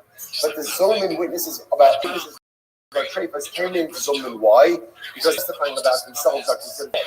So because the Mazimin, the witnesses who make them into Zolomim cannot be themselves made into Zolomim, therefore on a technicality they can't be put to death. Okay, incredible. Rabbi says, short treifa shard chayim. Listen to this. What happens if Reuben has a shard, and Reuben's shard is a treifa? It's a treifa, right? Ultimately, again, a Reuben's treifa shard kills someone. What's the halacha? It's chayiv. The shar sha'adam treifa shard pater. But if the owner is a treifa, then ultimately, again, the owner is not liable. If the shar is a treifa, the owner is liable. If the owner is a treifa and the shar kills somebody's pater, which again, of us that makes sense because the owner is considered to get. My time was the reason. Amikra hashar yisakel v'gam ba'alav yumas. The pasuk says the shar will be stoned and also his owner will be put to death. Kolecha de karina be'v'gam ba'alav yumas. Karina be'ashar yisakel. Kolecha lo karina be'gam ba'alav yumas. Lo karina be'ashar yisakel. So essentially, it's a combination. Wherever the owner could be put to death, that's when the shar could be executed. But if the owner can't be put to death, then the shar is not executed. And therefore, in this case, the owner is a treifa, the owner can't be put to death. So because the owner can't be put to death, the shar can't be put to death either. Rashi says, no, if you do shar treifa nami, sharat pater. Even if the owner is totally fine. But the shar is a treifa, you also can't put the shar to death. Why not? My time off. Kevan de ilu bailen havu p'tili, shar nami pater, because essentially Rav Ashi is going to say like this: any case where the owner himself would be pater, right, the shar would also be pater under similar circumstances. So since the owner would be pater if he is if treifa, so therefore halacha l'maisa, the owner will also be pater. Since if the owner were a treifa, would be pater. So too, if the shar is a treifa, the shar will also be pater. Okay, incredible. Shisa b'asay kalev. Rav Akabar Yaakov. Kishutim zolder Yehuda aras nachash b'shina fu omeid lefichach makish b'sayif nachash pater. So let's remember again back in the Mishnah. What happened in the Mishnah? We had an interesting case of what happens if Reuben takes a snake. He holds the snake's mouth open and he takes the snake's fangs and he plunges it into Shimon's hands. So what's the halacha? So in that case, again, Rabbi held that you're chayiv, and the Chacham said that you're pater. Now, what's the logic? The Gemara says. So Rav Acha says like this. Friends, we have to say as follows: that in a snake, the poison, the venom, is already on the tip of the fangs. It's already there, and therefore, Allah Maisa, essentially, when Reuben is directly killing Shimon by inserting the fangs of the snake into the Shimon's hands. And therefore, again, makish b'sayif. Ultimately, again, Reuben is going to be chayiv, right? Liable to death by beheading. The nachash pater. But ultimately, again, the nachash is pater. Don't do anything to the nachash. Why? Because the nachash is like a sword. The nachash didn't do anything. Because the venom is just already right there. It's already present. No, it's not true. A snake decides to produce its own venom. And therefore, even though Reuben is taking the teeth of the snake and plunging it into the hands of Shimon, it's the snake that's producing the venom. And therefore, it's the snake that's killing Shimon, not Reuben. And therefore, again, halacha l'maisa. Therefore, the Gemara says,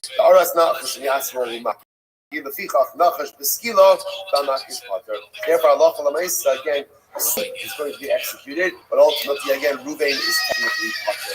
They'll say, by the way, the way that I'm passing is Allah Rambam passing is ultimately like the Chachamim.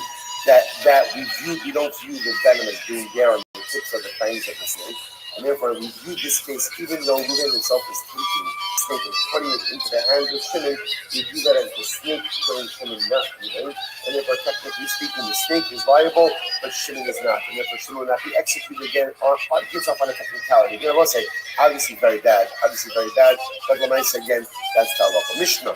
Hamakis Chavero, being the Evan, being the Egro, Vamdur Lamisa. What's the interesting case over there? Ruvain hits Shimon. He hits Shimon, right, with either with a stone or with his fist. Now what happens? We'll say Shimon does die immediately. But based in assessment, Beis Din says, okay, Ruvain definitely delivered a death blow. In other words, he definitely injured him enough that he's going to die as a result of this injury. Okay, then what happens? The Heikel Mamashahaya. Well, the Achmikan Hichted Imes, which is the case here. Then what occurred? Then Shimon Baruch Hashem had a shtickle recovery. Right, he got a little bit better, but then ultimately he succumbed to his wounds. So what's that law? See what we in this case? So again, Ruvain injured Shimon, and Beis Din saw, okay, this was an injury that definitely could result in death. Then what ends up happening? Right, Shimon has a shtickle of Shlema, right? But then ultimately he dies. So what's the halacha? Now, when we say he dies, it's not that he gets hit by a bus, right? In other words, he died like literally we say as a result, ultimately again of these injuries. But again, in the middle there, it was this little bit of a refuah. So what's the halacha? But the Gemara says, chayiv. Tanakama says ultimately again, Ruvain is going to be chayiv for killing Shimon. Rabbi Nechemi Omer Pater Shagalai. But Nechemi says no, it's Pater. Why? Means there's some proof that maybe Shimon's death wasn't solely the result of the injury he sustained, since he did have a little bit of this before Shalema. Okay, so let's analyze. So the pasuk says Ruvain injures Shimon, and then what happens? Shimon goes ahead and gets back up. He walks outside Amish Anto. And the Gemara says that Amish Anto means of his own strength. So what's that? 78a, and therefore again, Ruvain does not have liabilities. The Gemara says, what? So we'll say, why does the Torah have to tell me that if Halacha L'Maisa Shimon recovered, that Ruvain is not killed? Isn't that obvious? If Ruvain injures Shimon, right, hits Shimon, Shimon's very badly injured. But then Baruch Hashem, Shimon goes ahead and he's up and out and he's walking in the marketplace of his own volition. So Torah says, okay, we don't execute Ruvain. How does don't execute? If Shimon's there walking around in the marketplace, of course we don't execute Ruvain. What's going on? Well, so here we go. Elo, Zeh Shamdul Misa, the Hekta Mimashahaya, or the Achar Hit Mace Shehu Pater. Rather, what says, what's coming to us as follows. There's Ruvain injured Shimon, and Beis Din says this was the type of injury that could have caused Shimon's death, but then Shimon has a shtickle refuah, and as a result of that refuah, what happens? Bakshim has a little bit of refuah, and then afterwards, he succumbs to his injury, that Ruvain is Pater. The Ruvain is Pater. Essentially, what Gemara is saying, but the pasuk is teaching me is if after the injury there is a shtickle refuah, there's a little bit of a healing, even if Shimon subsequently succumbs to his injuries, Ruvain is going to be Pater. Gemara says, I've been knocking my darshan today. So we'll say that's the kind of time. What does the Rabbanan do with the darshan? Melame shechoshin also. This is very interesting. No. What it teaches like this. We'll say in any case of injury, right? We're moving into Shimon. And now again, we're not sure what's going to happen. Shimon, the guy is going to recover. Beis Din incarcerates Ruvain until we see what happens with Shimon. Right? So that's the halacha. We incarcerate Ruvain until we see what's going to happen with Shimon. Rabbi Nechemia, Chavi Shimon, where does Rabbi Nechemia learn out incarceration? We've learned this many times before. In the Jewish legal system, there is no concept of incarceration. There's no jail. There's no jail in the Jewish penal code. Why? Because Chazal understood a long time ago, punishments are meant to be rehabilitative. That's the goal, right? Either rehabilitative or they provide atonement. Either they allow you to come back a functional member of society, or ultimately again, you can't come back to society. We'll ask you, but the punishment atones for your. So in that right, locking someone up in a cell and keeping them for prolonged amounts of time has zero rehabilitative effect on a person. Right? This is not a Kiddush. Torah is really going to That's why there's no concept of incarceration. The only time we find incarceration is when we don't know what to do with the person. So, for example, the Gemara suggesting over here, Reuven injured Shimon. Is the injury going to result in death or not? We got to hold them. We got to hold them until we figure out what to do. So, the Gemara says, Rabbi Nechemia, where does Rabbi Nechemia learn out the concept of incarceration? Yellow be Makoshish. So also there was a case of Makoshish, right? Makoshish was the guy who gathered water, chopped wood on Shabbos. He publicly desecrated Shabbos. So remember again, the pasuk says, Mishmar, they incarcerated him. They didn't know what to do with him. So they learned that incarceration. Rabbanan Makoshish. So why does Rabbanan also not from Makoshish? The Gemara says Makoshish back Tolahu. No, the Koshish was different. The reason they incarcerated the Koshish is they knew that they were going to execute him. What didn't they know? How to execute him. That's different than in this case. In this case, when Reuven injured Shimon, we don't know what to do with Reuven. Right? Is Reuven a murderer? Is Reuven not a murderer? That's a different kind of incarceration. We'll stop over for today. We're going to pick up again with this sugya of incarceration tomorrow, which is really quite interesting. Well, it's an excellent job. Just remember, sometimes it's not about where you end, but it's about where you began. Right? So look at where we began, and we'll say, and again, it's not right. Tremendous accomplishment. Shkaya, everyone. Yeah. Thank you, everyone. Shkaya, everyone. This is a product Off the wall.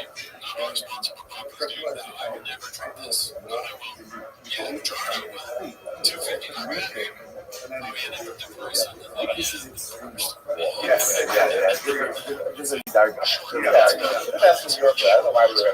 I played this in New York. You know what I'm saying? I remember it's called. Yeah, because the goal was to try to get the person running the ball as really as hard as you can. Basically, a little ball.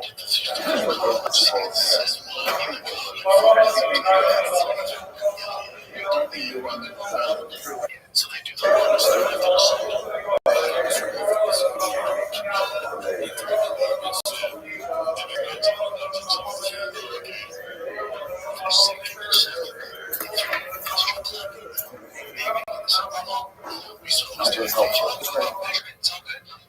George, come on over here and you can measure us.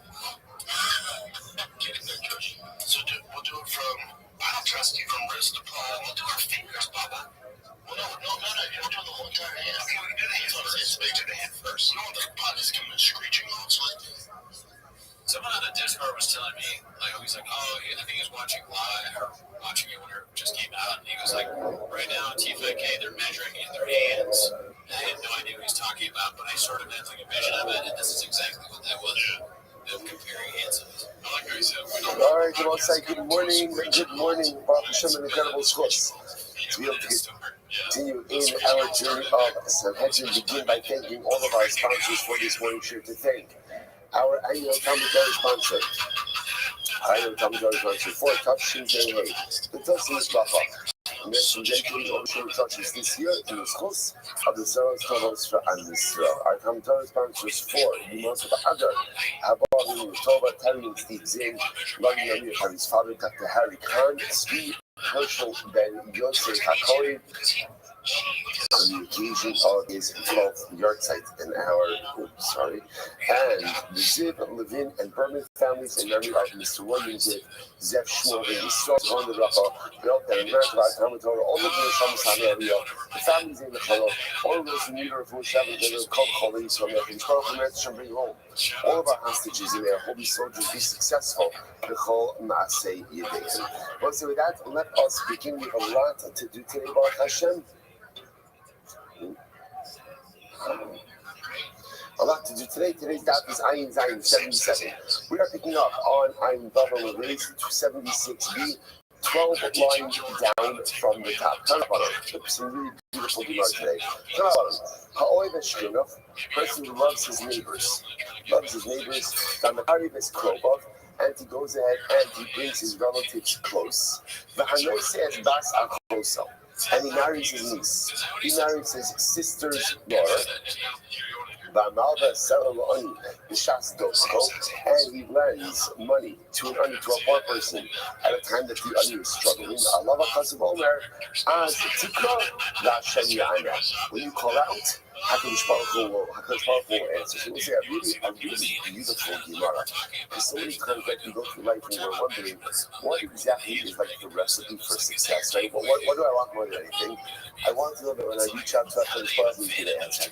Right? I want to know that when I need something, that he's almost going to be there. So what kind of person do I need to be? What is it that I need to do in order to have responsibility? Responsiveness. Right? Responsiveness is not to responsibility, right? What is it that I need to do in order to make sure that HaKadosh Baruch Hu is going to be there for me? And it's so beautiful. It says Chazal give you these formulas. So what's the formula for success? Someone who loves his neighbors. Which means, what's interesting about your neighbors is, although to a certain degree, you could try to choose them, right? Because you could choose where you live. Once you go ahead and you move somewhere, you definitely can't control who lives around you, right? What's after that? What's after you have this kobo? Someone who brings his relatives close. You certainly can't choose your relatives. Maybe certain relatives you do choose, but a lot of relatives you don't choose. So what's the common denominator over here? Common denominator is person is able to get along with other people. Person is able to go to close relationships. You get along with your neighbors. You get along with your relatives. You are an agreeable person. You are an agreeable person. Diagnosis basacho, so it's the same idea. Now let's say now, actually the truth is, this you see comes in Chazal more, but Chazal's almost like focus on marrying one's niece, your sister's daughter, but leaving aside the actual marriage of the niece. If you think about it, it represents really relationships going from, I would say, further out to closer in. There's neighbors, relatives, and a niece. So you know this in life that sometimes the most difficult, sometimes the most challenging relationships are the ones that are closest to you. Like those are the most challenging relationships. You like to think, of course you get along with your family. Right? Of course you get along with your spouse. Of course you get along. No, that's actually sometimes it's the people that are closest to you that you have the most difficult time forging a meaningful relationship with you. So I could be the kind of person and go from outside the circle to inside the circle. Who can get along with my neighbors? Who can get along with my relatives? Who can get along again with my spouse? Right? Which Chazal are terming it as the sister of my relationship. If I could do that, what does it take to build relationships in life? What does it take? What does it take? I quoted this a million occasions. I've taken this. There's no long answer to this because it takes a lot of things. But I think on a most basic level, the primary need that it takes to build relationships in life is vatronis, a willingness to yield. A willingness to yield. As Rabbi Nachman writes, I've quoted this many times, but that's Rabbi Nachman, Tos Lihios Vatron. That's it. It's good to be Nevata. It's good to yield. It's good to yield. It's good not to always have to have everything your way. It's good to be able to know how to sometimes give in to the other because it's just not worth the fight. And if you think about it, in each and every one of these relationships, you need to vasa. You want good neighborly relations? What do you need? You need to try to be Nevata. Why? Because at some point in time, your neighbor, whatever they're going to do, they're going to leave their trash out, or their trash is going to go onto your lawn, or perhaps they have a dog and the dog gets loose and messes itself in the backyard for prolonged amounts of time. It just could happen. Right? So if you want to have relationships with your neighbors, vatron. You want to have relationships with your family, you have to be Nevata. You want to have shalom bayis with your wife, you have to learn how to be Nevata. You have to learn how to yield. Otherwise, all of these relationships become unsustainable. And Gemara says, if you're the kind of person who can create relationships with others, Because what he says, I promise I'll have a relationship with you as well. I'll have a relationship with you as well. How does that relationship manifest itself? So when you call out to me as Tikra, you call out to me, and Hashem will go ahead and listen to you. And of course, that last one is the only. It was like, it's interesting because the way to read that Ani case is so the way it's understood is you're lending money to an Ani at a time that an Ani is having difficulty. So look at this last night, it was just great. You realize, but it doesn't make sense. It's interesting because what does it mean an Ani who's struggling? By definition, if you're an Ani, then what? Then you're struggling. So maybe it means like Hamal that's Ani B'Shas Doko doesn't mean that you lend money to a struggling Ani. What it means is you lend money B'Shas Doko even when you're struggling. It's talking about the lender. It's talking about the lender. It's easy to be about tzedakah, and it's easy to be mevacher, and it's all the same of Hashem. What's tzedakah? Tzedakah is being yielding with your money. It's my money. It's my money. I worked for it. I worked very hard for it. I earned it. Why should I give it away? That's what it means to be mevacher. You have to have emotional vatronis, and you have to have financial vatronis. So if I'm the kind of person who's financially mevakel, financially yielding, and I help another person out even when I'm having a difficult time. The Gemara says, Chazal say you're that kind of person. You're mevakel for people, you're mevakel emotionally, you're mevakel financially, you're yielding, you're giving. Because Baruch says if that's the kind of person you are for others, I promise I'll be there for you as well. Incredible Gemara. All right, let's go back there. No. Also, back to Shrefa. Also, that's the Pasuk says over here, quoting, this is the Isha Shayikach as Isha Les Imo Zion. So this is if a man marries a woman and her mother. So it's right? She's thrown for also the Eshen. So this is interesting. He'll be burned by fire straight off. Also, him, the perpetrator, the Eshen, plural. Now, we'll say, now, the Pashtos, the first time over here is once you're married to Rachel, once you're married to Rachel, you can marry Rachel's mother. And if he does so, it's punishable by Shrefa. Now, once I say who's punishable by Shrefa, it doesn't, Rachel didn't do anything, right? Rachel just married Ruvain legally. The fact that Ruvain goes and marries Rachel's mother, that's on Ruvain and mother. So why does it say that Ruvain and Eshen and them, plural, both women are put to death? That can't be what it means. So the word says as follows. So I'm talking about also the Eshen, also the Eshach was going to get a Shmuel. No, the following means that Ruvain is put to death with one of these women, i.e. the mother-in-law. But the Kiva says, also the Eshen. The Kiva says, no, it means him and both of them. So what's going on over here? What exactly is the machlokes over here? I'm not buying Mashmal's Darshan Ikabayai. What's the machlokes over here? Have a dash in the pasuk. How so? And Yishmael Savar also the Eshen. It says, right, we say that we go ahead and we put to death Ruvain and them plural, also the Eshachas Mehem. The reason is Eshen doesn't mean both of them. Eshen means Achas Mehem. It's a contraction. One of them. One of the women. She came to Lashon Yibani, calling La'achas Hina. Because apparently in Greek, the word for one is Hina. So Eshen, one of them.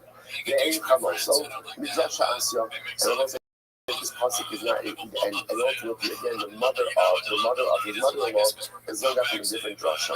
That you keep a supper, also be as hen. What does that mean? Also be as shtehen. So it means him and both of them. What does it mean both of them? The Im Chamos Hasiva. And again, Rabbi Shmuel is learning out the prohibition. Sorry, Rabbi Akiva is learning out the prohibition of mother-in-law, mother-in-law's mother, thank you, mother-in-law's mother from this particular passage. Rava says, no, the point of confession is something else. Machlokes Rabbi says, what is the status of the mother-in-law after the death of the wife? So again, Reuben is married to Rachel passed. So obviously, when Reuben is married to Rachel, so we write Reuben's mother-in-law, Rachel's mother is pregnant to him. What happens when Rachel dies? Right? Does the mother-in-law prohibition still remain? So Shmuel said, so Shmuel says yes. Yes, in fact, the mother of prohibition remains active death right to the point that the relationship is punished by death. Rabbi Akiva Sava Yisur Bakar. The Kira on the other hand holds it's only in Isser. Now we say only in Isser. It's Asr, but it's not Sreifa. Okay, the one side that brings to conclusion our study on Sreifa Shkoyach. Says the Mishnah, Be'er HaRegim, Nag until later. Right, so we go from Sreifa to Herek. Herek, remember again, is decapitation. Right, the sword. So the Idu HaNeharagim. These are the people who are put to death, where the word for Herek is Saif. Saif, but again, it's called Herek, decapitation with the sword. So these are the people who are killed with the sword. Who are they? Number one, Harotzeach. Someone who murdered someone else. Okay, number two, Yanshei Yeridachas. Remember, Yeridachas is a city which worships Avodah Zarah. So Halakha L'maisa, the city is put to death. It's killed by Saif. Rotzeach Sheita Esrei, the Evan over Barzal, or a murderer who killed someone, killed his friend. With a stone or with iron, the Kalash Allah Musokanayim. So we'll say these sugis are going to be very interesting. Now, Kalash also Sokanayim means he holds his friend's head under the water. They say he holds his friend's head under the water, or he holds his friend in the fire. And you're not really friends, crazy. But again, you understand the point. So you always have listen, it always struck me that able could also mean fellow. It doesn't have to be a cover. But it is interesting that how Chazal, the Torah itself also does this. That whenever so many other words you could use for someone else, someone else. Let's say it's fascinating to see in general, like Rabbi Nachman writes that when one commits an Avera, every Avera always has like a twofold component to it. On one hand, there's the Avera, but also the lost opportunity for a mitzvah. Like in the moment that I could have been doing the moment that I'm doing the Avera, I could have been doing something positive that very same moment. So there's like this duality of loss in the of Avera. It's true of the person as well. Like for every person I harm, and for every enemy, they could have been a friend. So it's interesting to see that particular person, see that education is holding his head under the water, and then it calls him the Elu, right? So there's that duality, there's that obvious, that terrible mistreatment, but there's also the loss of perhaps what could have been a friendship. Okay, very good. So cold into the fire. Then you have Allah Misham Umes. Now listen, we're going to see all of this. And Shimon is unable to take his head out of the water, or he's unable to get out of the fire, and therefore he dies. Chayav, ultimately, again, Reuben is going to be chayav for this. That's an act of bloodshed. Another case. What happens if Reuben pushes Shimon into the water, or pushes Shimon into the fire, and ultimately, again, Shimon could have gotten up. He could have gotten up, but he makes and he dies. But in those cases, Reuben had Potter. So this is quite fascinating. Even though Reuben pushed Shimon into the water, and even though Reuben pushed Shimon into the fire, since Shimon could have gotten up but failed to do so, Reuben is not liable. She said, again, Reuben goes ahead and incites a dog to go ahead and bite him. He incites him to bite Shimon. She was like, as I know, Potter, ultimately, it's Potter. Why? Because this is going to be a case of drama. This is causation. Because in these cases over here, Reuben is creating a force, but he's not the direct damager. It's the dog that is damaging it. It's the snake that is damaging. Even though, again, Reuben riled it up. He should force it up. But what happens if Reuben took the snake? Right? Literally held the snake's open and put the snake's fangs into Shimon. Now, listen, interestingly enough, it's the venom that kills Shimon, not Reuben. What's the halacha over here? So you know, so Reuben in that case, and therefore Reuben is going to be chayiv. The Chachamim poetry is going to be Potter. So let's have a lot to talk about on this here. Let's see the Gemara. Amar Shmuel. So this is very interesting. Look at Rashi. First Rashi in the Gemara. Last short line in Rashi. Lo ne'emar yad. Kimash ne'emar be'eben yad or be'kli eitz yad. So we'll say in the Sukkot where it talks about killing someone. The lashon of the pasuk is, if Reuben kills Shimon the Even Yad. Now, what that means is, literally it could be a stone that he's holding in his hand, but what we really need to understand is that a Yad means that you have the ability to kill someone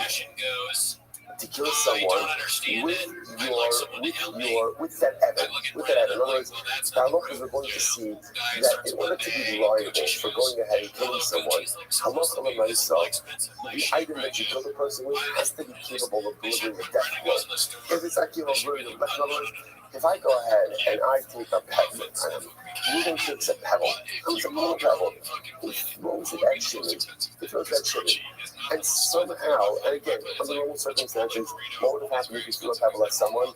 Whatever, they get dings, but it happened to be that it hit Shimon in a way, and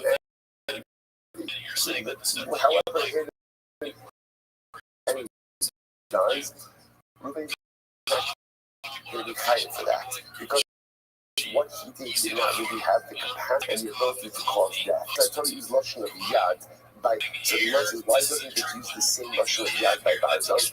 Because ultimately, again, Barzal is different. That when it comes to wood, so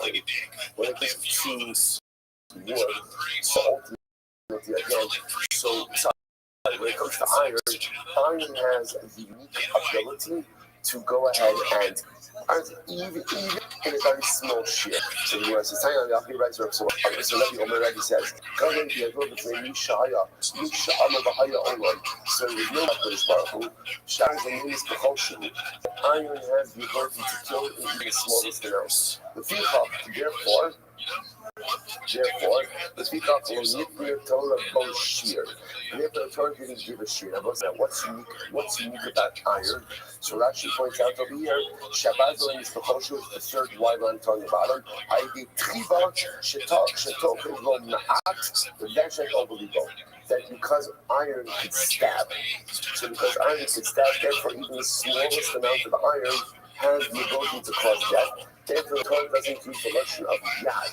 Yad means that normally the item used to kill someone has to have a shield in order to generate liability.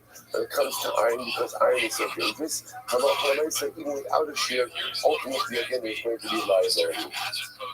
The Hanini did Barzin with us, but this is all assuming that what? This is all assuming that Halacha L'Maisa, one went ahead and pierced an organ that could be fatal. Okay, the Kalvash of a light.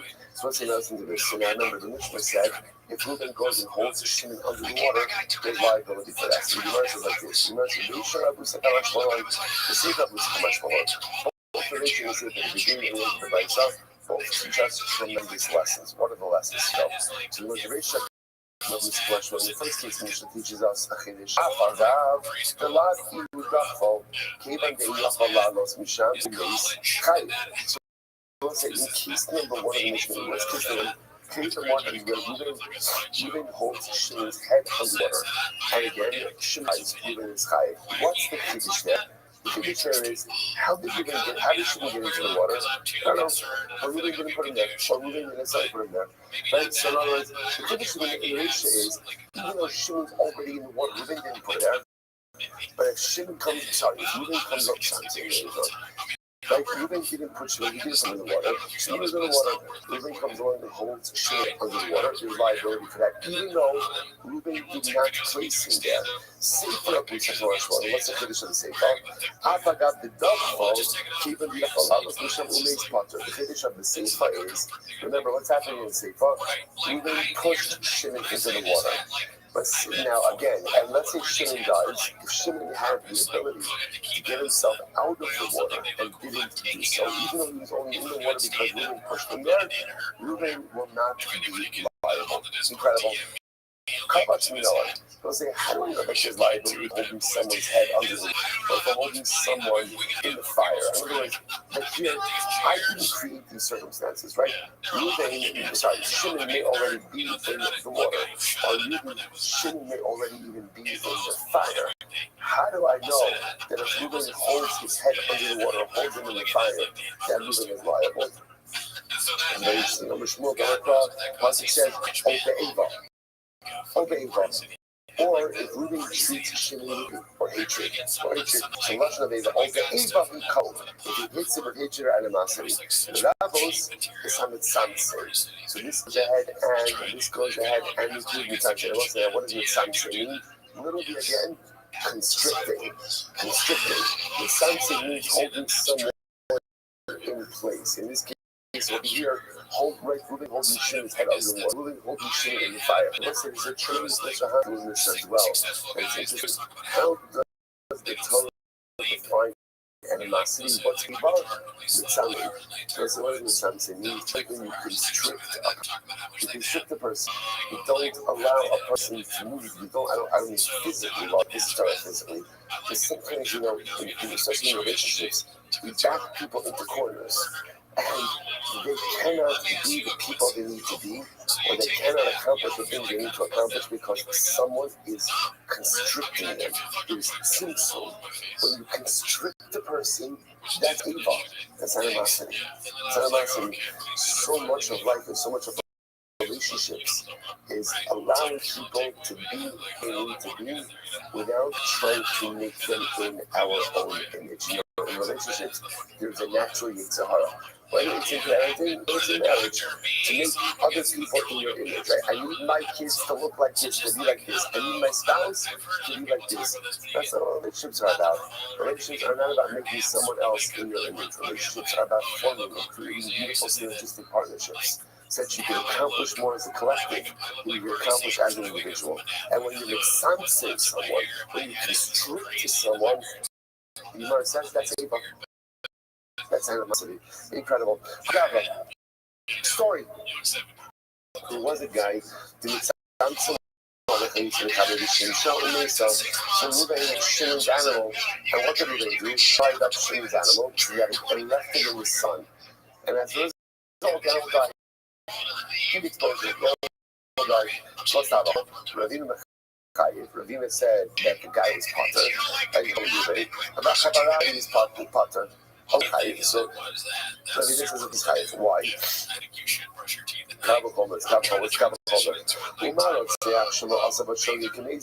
When it comes to murder or an accidental murder, it's not the same thing as an intentional one. But only an extenuating circumstance is not the same thing as premeditated. Yet chayiv was something. I'm supposed to say, so that when it comes to murder, like even though again, accidental killing is not the same thing as intentional. Only same thing as Russell. If you keep a person in place, if Ruben keeps his head under the water, what's Tavaho? He's chayiv. So to again, Ravina wants us to in this case over here, where Ruben tied up Shimon's animals, that Shimon's animal did not move out of the sun, and died as a result of reserve, Ruben's going to be chayiv. So the top of our anxiety and Ezekiel, Sha'asaba Shoni Kamezi, but only Kilatzon. That was, I remember here, when it comes to Ezekiel, when it comes to damages, now what's talking about just enough damages, accident damage is as intentional. Only is the same thing as Russell. Why is that? What's kind of like the operating, not phrase, but the operating concept by Ezekiel? Adam Muadilma. A person is always answerable for his actions. So when it comes to damages, to say, oh, I'm sorry, it was an accident. Okay, I forgive you. I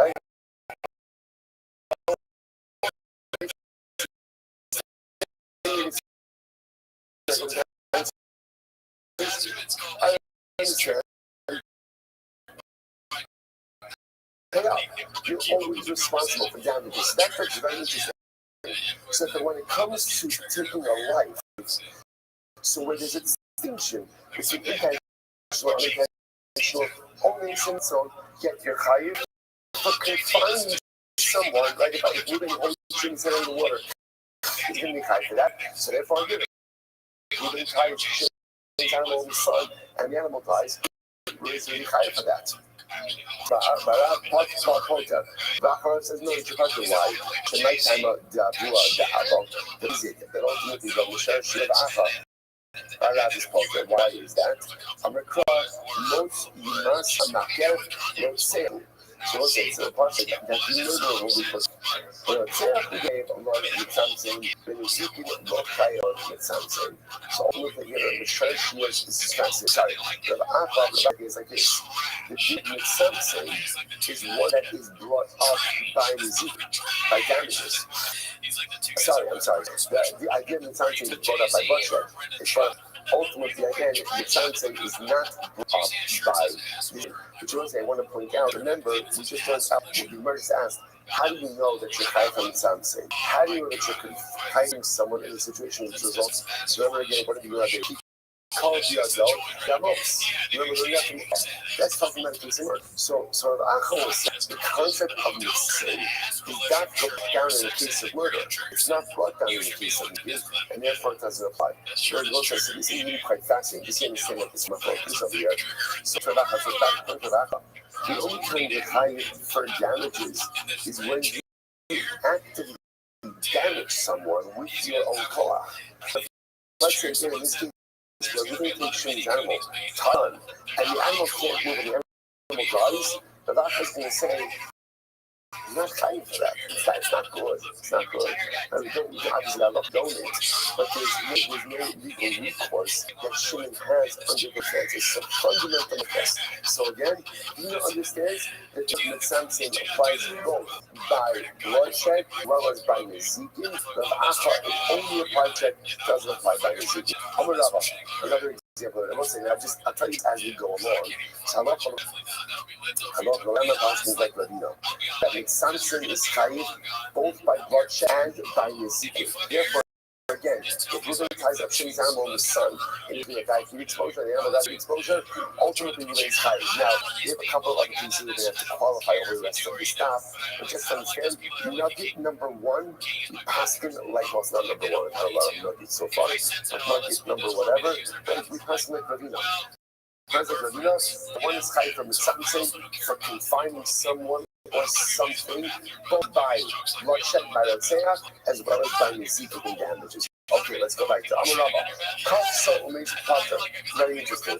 What happens if Reuben ties up Shimon, and Shimon dies of starvation? However, 5 years later, Shimon had no food, no water, I don't know the person because Rabbi had food and water, and Shimon dies. So Rabbi says that Reuben is Potter. Rabbi said, now, why? What sounds very strange to us. What's the Rashi? Without to look at Rashi, Rashi's in the first short line. Kafson is put out. The Gishash of Kafson ain't kind of Divar Hariga.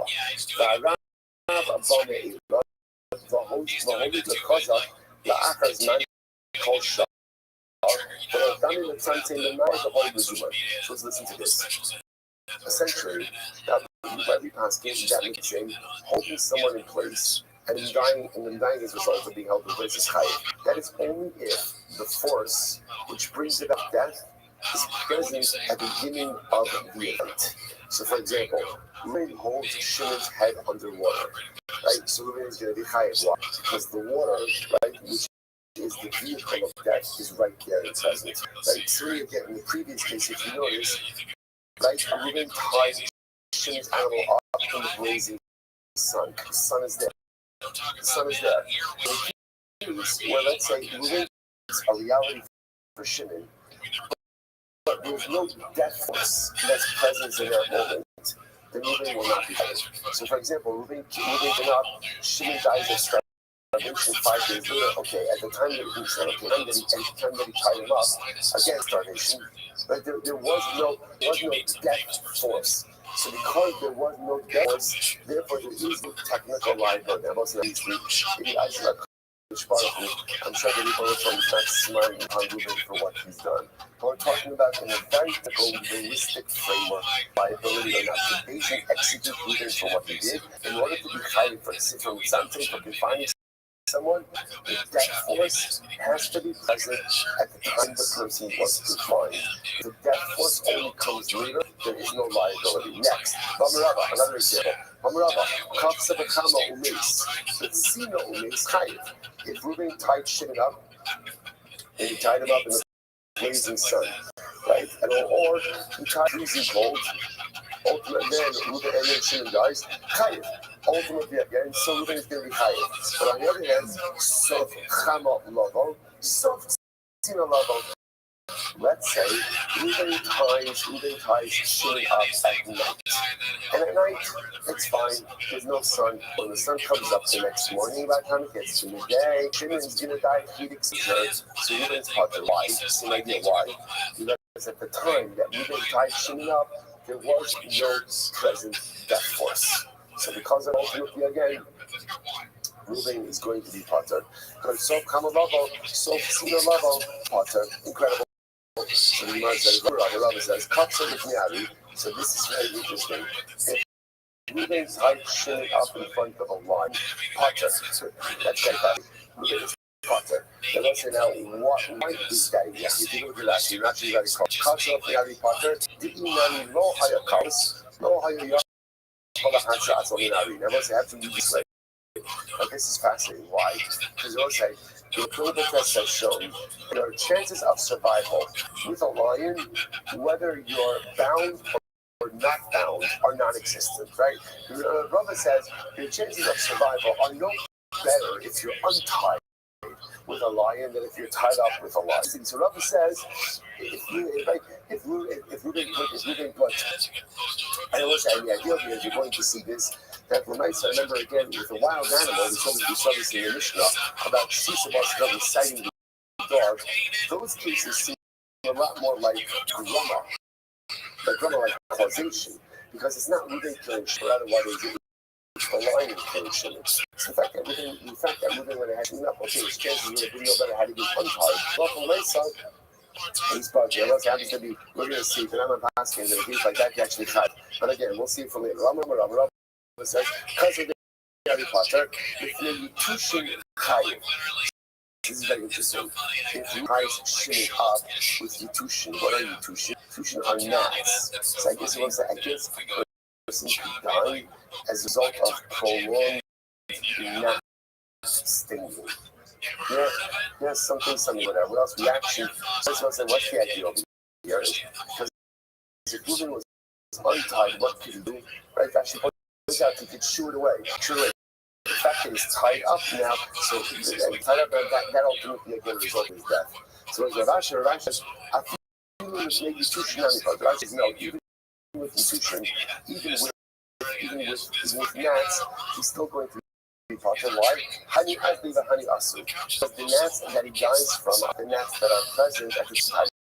Once again, the death force is not present. As we work with the gnats, this gnat chevra comes, this gnat chevra. So again, who causes the collective gnat chevra and causes his death? But again, the death force is not present at the time that he is tied up. Incredible. So let's say, so again, information that we're saying is before. In order to be chayiv from the sun to tell me one, the chayiv from the sun both by Nizik or by Nisa as well as by Nizik. Number two, you're only chayiv with something if the death force is at the time that you are tied up to the individual. Yeah. It's good idea. Says the Gemara. If not, kafar of Gigis is very interesting. If let's say Ruben took a barrel, and he put the barrel over Shimon, right? Not put Shimon over the barrel, right? But he went ahead and he put the barrel over Shimon. It actually says over here, actually right across to the right, Kafal Abdiyis, Umes Bahavla. And ultimately, again, now apparently the issue with going ahead and putting out over someone is they suffocate. Over time, they will suffocate. So it's kind of like or Shimon sleeping. And what does Ruben do? Ruben goes ahead and opens the ceiling so that frigid cold air comes in while Shimon's sleeping and ultimately kills him. Rashi says over here, so he opens up the ceiling and cold air comes in. So let's have a hot, ultimately again, Rava Razira Chat Amachayit the Chat Amapata. So it's my focus. Rava Razira, one says Chayit, one says Pata. What's going on here? To study the Rava is on the Pata. So it's like the Parashtos is the one who says Pata. Why? Because Rava says the Pata. The Rava covenants for that Pata. Remember, Rava who just said that if you can brings Shimon up, and Shimon later dies of starvation, that Reuven is potter because the death force wasn't present at the time of the time up. So again, the consciousness in these cases as well. When Reuven go ahead and puts the barrel over Shimon again, right now there's air. Right now there's air. Or when he opens up the ceiling, right now there's a draft. But Lamais again, one could make the argument the death force is not present, and therefore again you'd be part of this case as well. Tutzimar says not necessarily. This guy is maybe not. Maybe this price is actually Ravizir, how so? How so? The Gemara says, I'm sorry. To stand up zero, he damer potter. Maybe it's Ravizir holds the potter. Why? What Ravizir? So damer Ravizir is this. The idea of the Chavre, the place of the Shisha. If someone takes his friend, right? Reuben takes his friend into a house made of marble. And I will say now again, the Chav over here is actually the base of the Shisha. So it's also the so they have a banner. A house that is made of marble can be made airtight. So Reuben puts Shimon in an airtight home. And then he goes ahead and he lights a candle, and Shimon dies, and Shimon chayiv. This is fascinating. Now, why is that? Why would he chayiv? By lighting the candles, what does Reuben do? What is Reuben doing? He's taking up all the oxygen, right? So he's taking up so because he's taking up all the oxygen, therefore he is responsible for Shimon. Now the Gemara is time down. Now the only reason he's chayiv is because he actually lit the candle. What you can infer from this is how do you not lit the candle? But he just put Shimon airtight home. I say would not be chayiv. Why? Because the death force wasn't present at the time that he did it. To which the Gemara says, "How did the advocate shraga?" So it was chayiv because of the candle. How do advocate shraga low? If he would not have lit the candle, he would not be chayiv. So it's very well be that our vice reflects the view. To which the Gemara says, not necessarily. Amri, shas some. I'm sorry, no Amri. The Gemara says it's not necessarily. I'll tell you why. Hassam, in the case ultimately again, in the case over here, below Shraga Maslo Havla, in the case of the airtight home, the issue of the is apparently the kindling of the candle goes ahead and somehow also tints the air. So apparently the actual act of going ahead and lighting the candle, not with the candle, so Shimon would have been just fine. I mean, for a long amount of time, but what it would have Maslo Havla the Shaykh in the days. Haka, in the case of the excuse me, of the barrel, I'm sorry, the bias, the low shrug and none must still have love shaita. So as I say, interestingly enough, the Gemara says that the cases are not comparable. Hassan below shrug and maschala without the candle, the putrid air will not have started at the right time, but here, the low shrug and still have love shaita. But over here, ultimately, without the candle, putrid air begins. So we should compare both cases. Interesting enough, the way we pass here in this case over here is we pass now. So the comes out over here is machlokes, yes, right? So Reuben puts the barrel on top of Shimon, or right now, Reuben puts the barrel on top of Shimon, or opens up the roof, right then it becomes cold. The halacha. What is halacha? So it's machlokes. Now the only machlokes is ultimately who says what, but it's clear that there's fundamental machlokes as to what, again, there is liability in this particular case. So as I said, in this case, we will have to see exactly what happens, because this case is a little bit different, because on one hand, the death force is present, but the death force is not immediate, prolonged. In other words, at a point in time, Shimon will run, but right now he has enough. At a certain point in time, perhaps the cold will kill Shimon, but right now it's not an impact. So we'll see this case in Eretz Hashem, this case, because this is kind of like a little bit of an in-between, where on one hand the death force is present, but the death force is not necessarily present in its entire full amount. So again, hold on to this case, we're going to look back. The Rambam, Eretz Hashem, put all of this together in a beautiful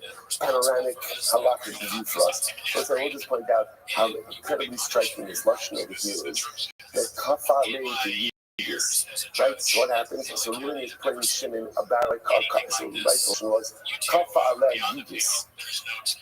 Reuben goes ahead and puts a barrel over Shimon. This lashon is very nice. It's right, why is it reminiscent? It's the same lashon that the second Shabbos uses for her Sinai. Right? That the Gemara is a beautiful Gemara, dramatic Gemara. But we lifted up the mountain over us, and what? Held it over us like this, like a barrel. So apparently, what's fascinating about a barrel? You could don't put it on the inside of a barrel. Why not? It's so in front of you. Apparently, you could suffocate inside of a barrel. So they both were telling us something incredibly amazing. Sometimes a person could feel like they're suffocating in Yiddishkeit. It can happen. It can happen.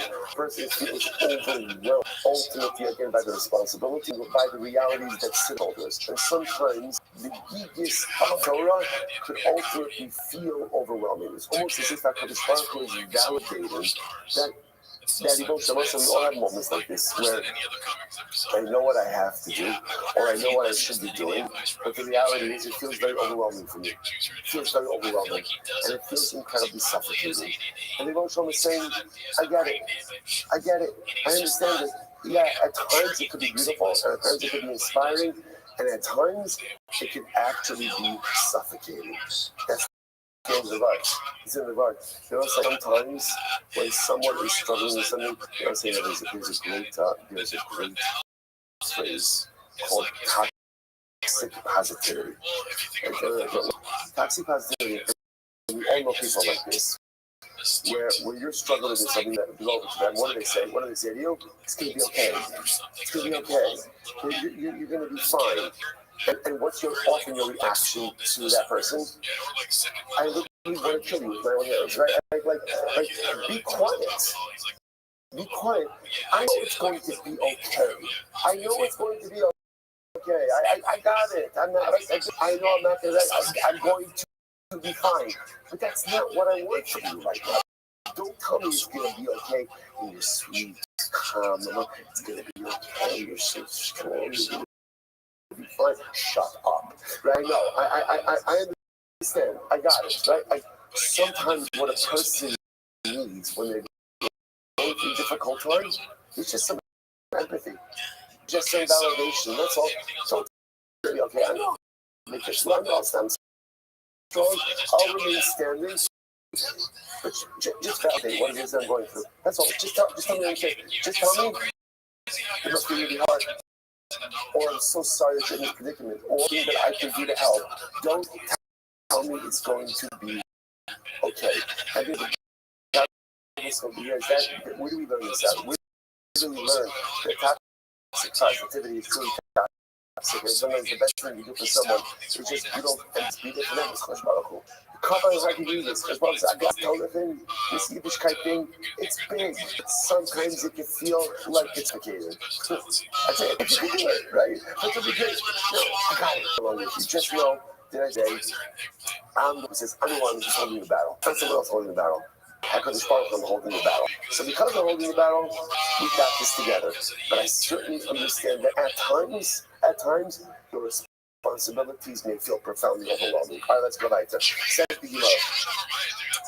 Duck from the bar is a very interesting case. Duck from the bar, the seal of the bar. Listen to this.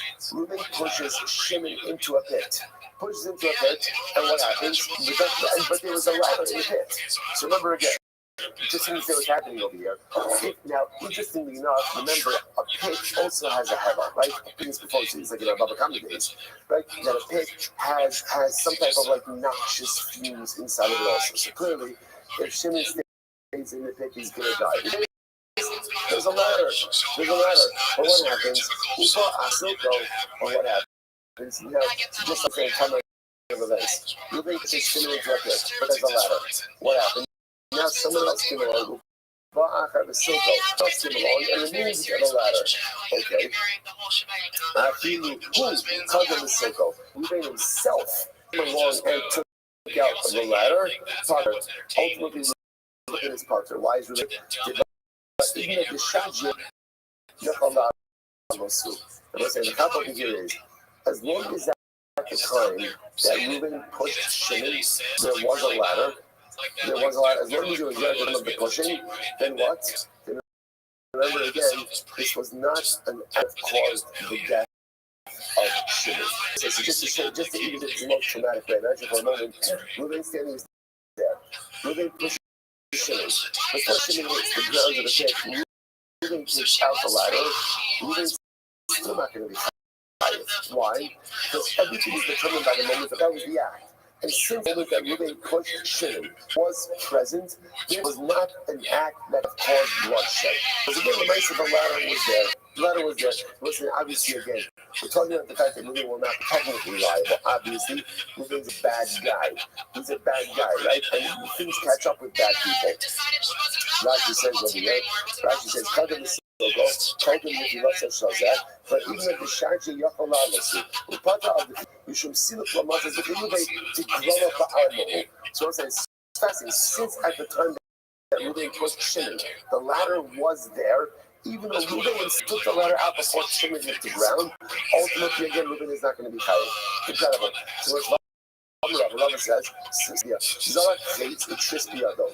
Let's say shot an arrow at Shimon. But good news, Shimon had a shield. Shimon had a shield. Upa Ahanaklo, for someone that after he shot the arrow, someone came and took the shield. After the root part of the knuckle, or even if took the shield, Potter, really Potter, why? But even the shield didn't suck to see delay. But I said there was remember, everything is determined at the moment that we shot the arrow. And at the moment that we shot the arrow, what was the Metzias? What was the Metzias? Shimon cannot be harmed by the arrow. So therefore, this act of shooting the arrow was not an act which could cause bloodshed. Because it couldn't cause bloodshed, therefore, again, Reuben is not going to be fighting. Even as, again, let's say Reuben is fighting fast. He shoots the arrow, and someone after he shoots the arrow, he goes and grabs Shimon's shield. So that now the arrow kills Shimon. Reuben's in Potter, because at the time that he killed Shimon, the arrow could not have killed Shimon. Incredible. So the man says this follows. Another case. But Amrava, Zara case, listen to this. Let's say Reuben shot an arrow at Shimon, the salmon and the adult. But it's okay, because Shimon had the remedy for an arrow. Remedy for an arrow. In other words, yes, the arrow was going to and he had a bandage, he had a order to bandage up the wound, and it would have been just fine. So after the arrow was shot, someone else came along and installed medication. After the rhythm of his run, or even his pain installed the medication. Ultimately, we're going to really about the what? But even the Shagabe, it's all the same thing. In order to be high for bloodshed, it has to be that at the time of the act, the death force was present. But if at the time of the act, the death force was not present. So again, the ladder was in the pit, right? The shield was in the hands of Shimon. Shimon had the remedy for an arrow piercing, even though it was subsequently removed after he was thrown into the pit, or after he released the arrow, or after he went ahead and shot the arrow. And even if Reuben himself removed it, still going to be part of why? Because at the time of the act was not capable of causing the death of Shimon. Incredible. The truth is, even if right, Shimon didn't have the remedy in his hand, but he was readily available at the place, right? So again, even in that kind of case here, the Reuben's act not one which could have caused bloodshed. Only the back of the is done with someone else. What happened is, I left the myself.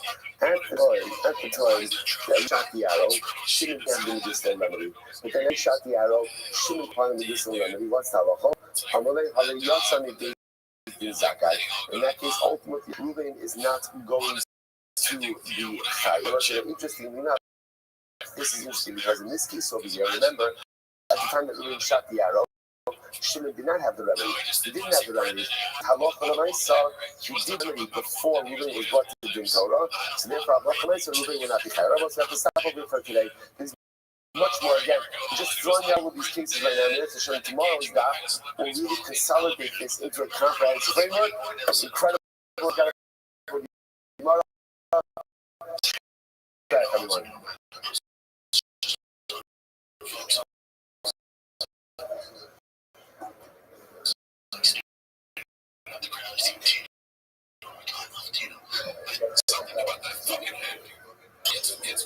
All right, Trevor.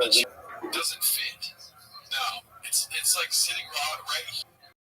You know, measure your hands on your waist.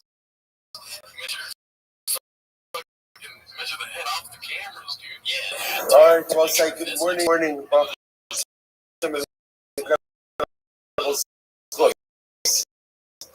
be able to continue in our journey of Sanhedrin. Thanking all of our sponsors for the thing. Our annual Talmud Torah sponsor. Our annual sponsor for Tavshin Pei. The Tilsimus Bava. Nurses this year in the schools. The Soros Tavos from Amis. Our Talmud Torah sponsors for the month of Adar. Habalim Lova, Terry and Steve Zinn. Loving of Terry's father, Dr. Harry Kuhn, Tzvi Herschel Ben Akoin, on the occasion of his 12th yard site in our, and the Ziv, Zev Shmuel Ben Yisrael, on the Racha, Bel Dan, the Matter of our Talmud Torah, all of the Shamas Aliyah, families in the Chalom, all of those who need our Fush Shabbat, that are called Chalei, so Mekh, Shprach, and Mekh, bring home. All of our hostages and our holy soldiers be successful. The Chol Maaseh Yidus.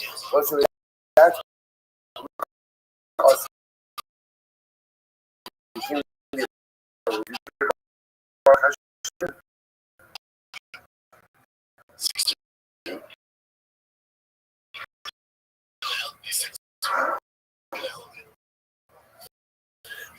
Today is Dr. 77. We are picking up on Baba Mosai's 76b, lines down from the top bottom.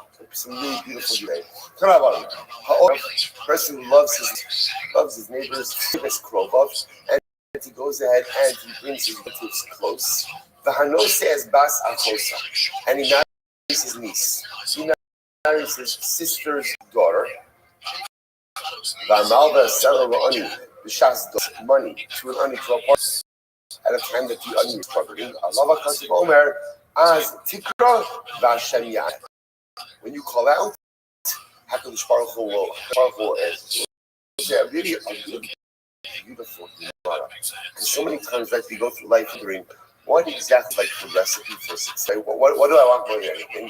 When I reach out to HaKadosh Baruch Hu, right, I want to know that something that Ribono Shel Olam is going to be there. So, what is it that I need to do in order to have responsibility?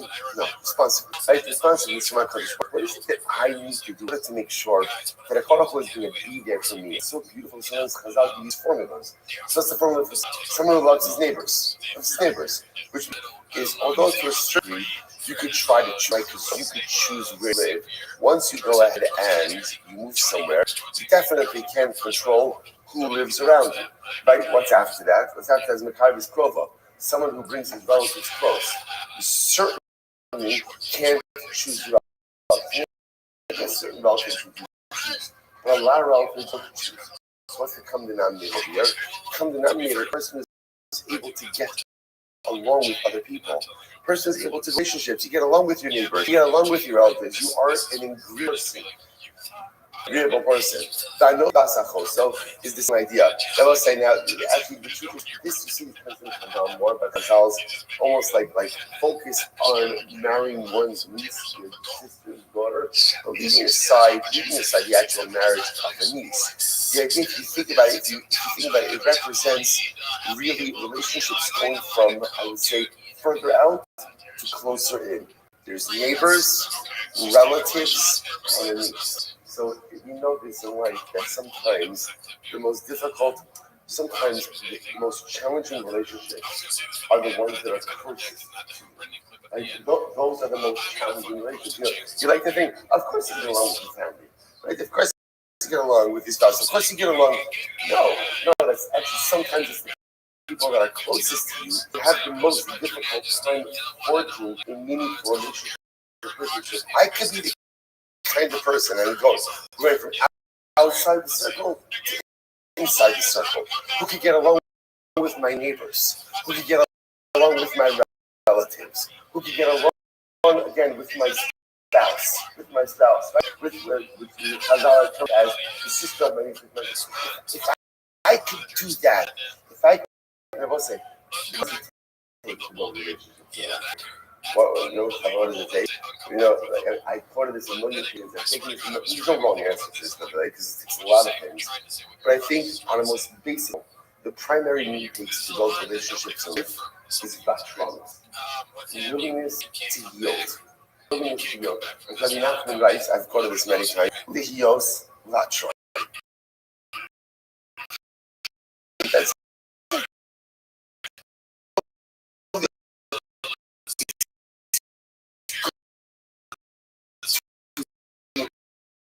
let's be better. It's good to yield. It's good to yield. It's good not to always have to have everything your way. It's how to sometimes give in to the other. It's just the fight. And if you think about it, in every one of these relationships, you should be in the doctor. You want good relations? You want good relations? What do you need? What do you need? You need to have a Mavak. Why? Because at some point in time, your neighbor, whatever they're going to do, they're going to leave their trash out, or they're alone, or perhaps they have a dog, and the dog gets loose and finds itself. Right? So the nice stuff, you want to have relationships with your neighbors.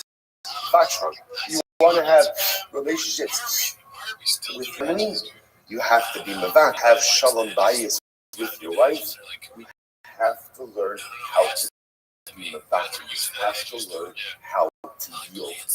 Otherwise, all of these relationships become unsustainable. And the Gemara said, if you're the kind of person who can create relationships with others, Prophet says, I promise I'll have a relationship with you as well. I'll have a relationship with you as well. How does that relationship manifest itself?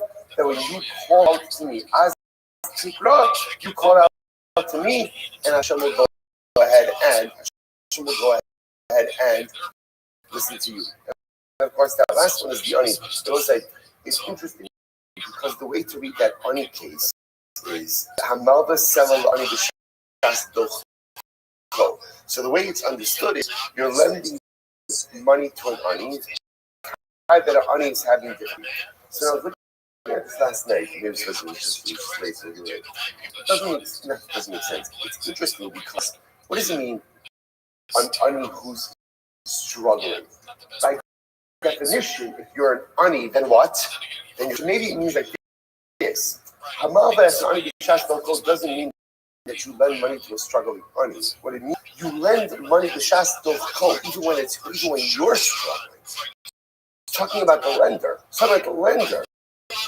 It's easy to be about stuff. It's easy to be mavacher. It's all the midah of vacheres. Because what's tzedakah?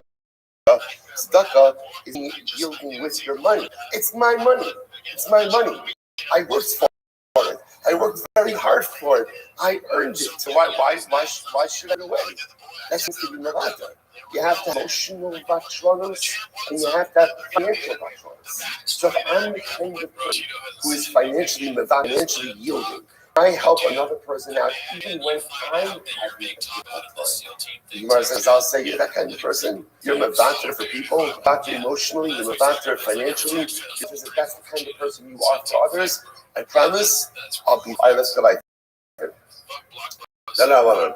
We'll go so let's back to straight. So it says over here, quoting so this is if a man marries a woman and her mother, so it's also the as hen. So she's saying they'll be burned by their sreifa. Also him, the carpenter, the as hen.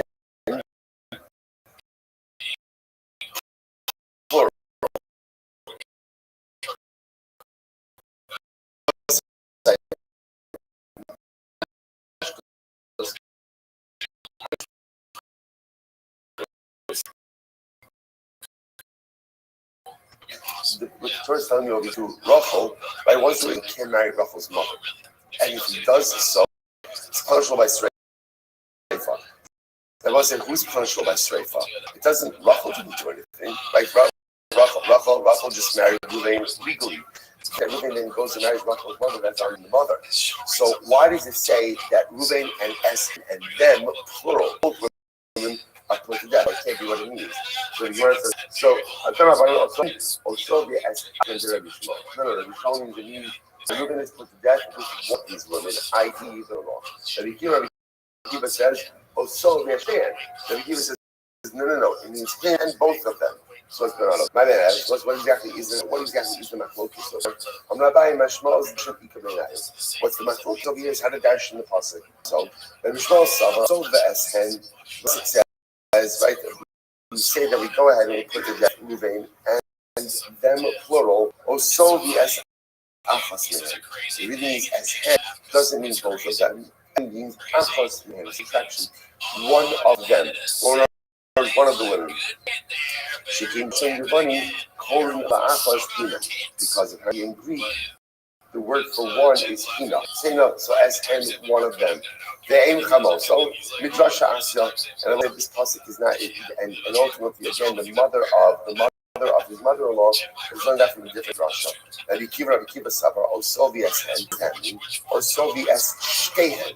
So it means him and the and again, Rabbi Shmuel is learning out the prohibition. Sorry, Rabbi Akiva is learning out mother-in-law's mother from this particular pasuk. Rava Amar Rav, no, the point that contention is something else. After the death of the wife. Reuven is married to Rachel. Right, so obviously, when Reuven is married to Reuven, right, Rachel's mother is prohibited. What happens when Rachel dies? Still remains. Yes. In fact, the mother-in-law prohibition remains even after the death of the wife to the point that the relationship is broken by death. Rabbi Akiva Savar it's only in Isser. Now we say only in Isser. It's Asr, but it's not Sreifa. Okay, it looks like that brings to a conclusion our sugya on Sreifa Shkoyach. Says the Mishnah. Until later topic. So we go from straight to Herek. Herek, remember again, is decapitation. Right? Killing someone with the sword. So these are the people who are put to death. Remember, the other word for Herek is Saif. But again, classically it's called Herek. Decapitation with the sword. So these are the people who are killed with the sword. Who are they? Number one, Harotzeach, someone who murders someone else. Okay, number two, Yanshe Irani Dachas. Remember, Irani Dachas is the city which worship the Zara.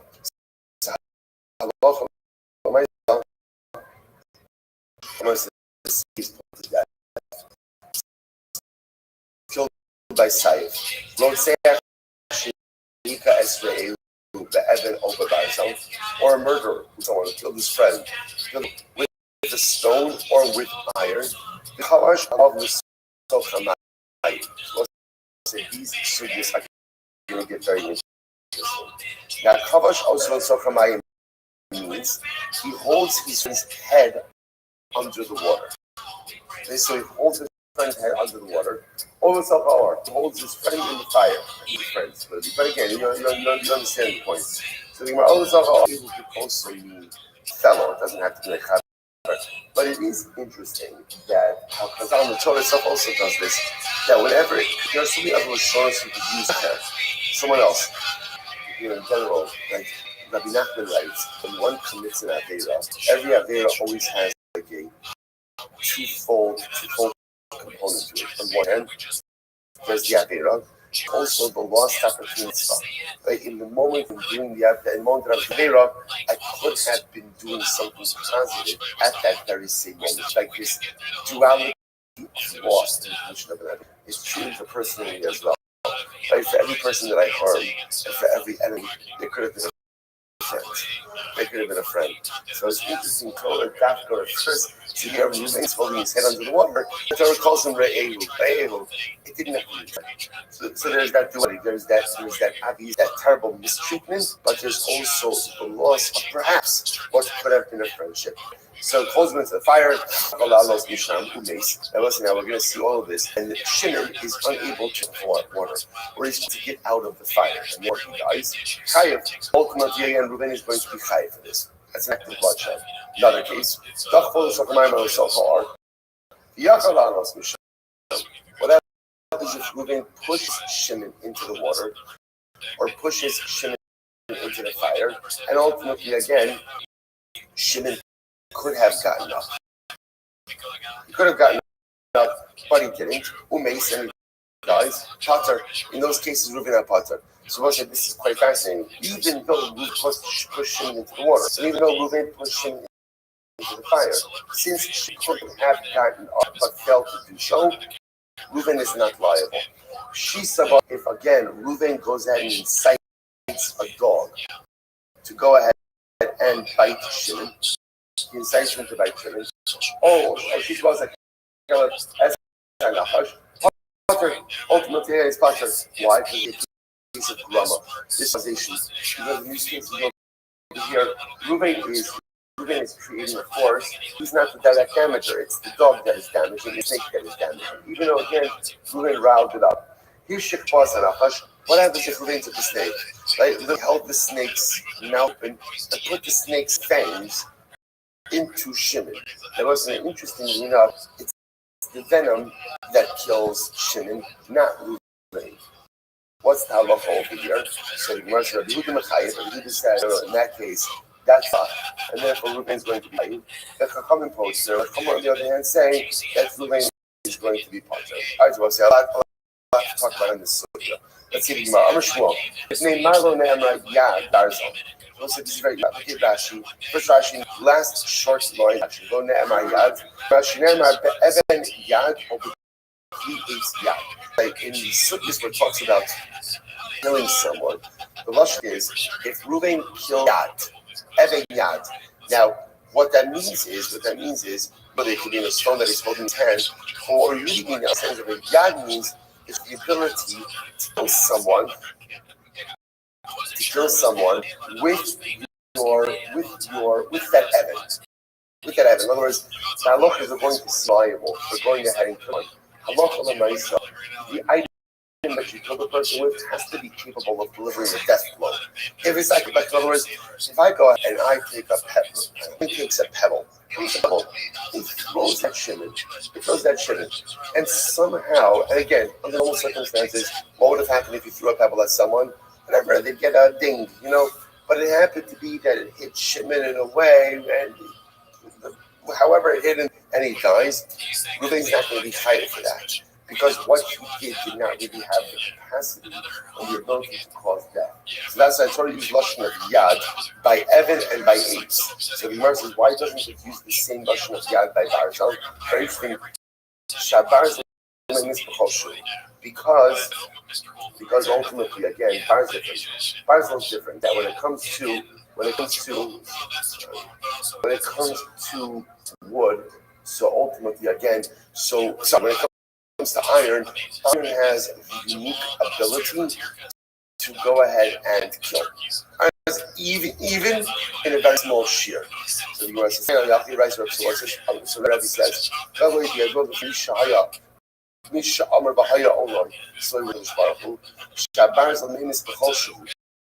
that iron has the ability to kill in even the smallest amount. Therefore, lo nitna Torah bo shear. Therefore, they didn't give a shear. Now, what's unique about iron? So Rashi points out over here, Shabarzal is the third white line from the bottom.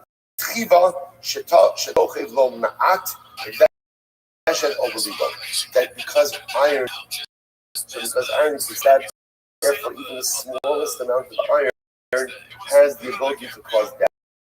Therefore, the Torah doesn't use the lashon of yad. That normally the item used one has to have a shear in order to generate liability. But it comes to iron because iron is so dangerous. Although even without a shear, ultimately again there's going to be liability. The honey the Barzim because so one went ahead and Peter's unfortunately that could be okay. The Talmud told us something like listen to this, and I remember the Mishnah said if Reuven goes and holds Shimon in the water, there's like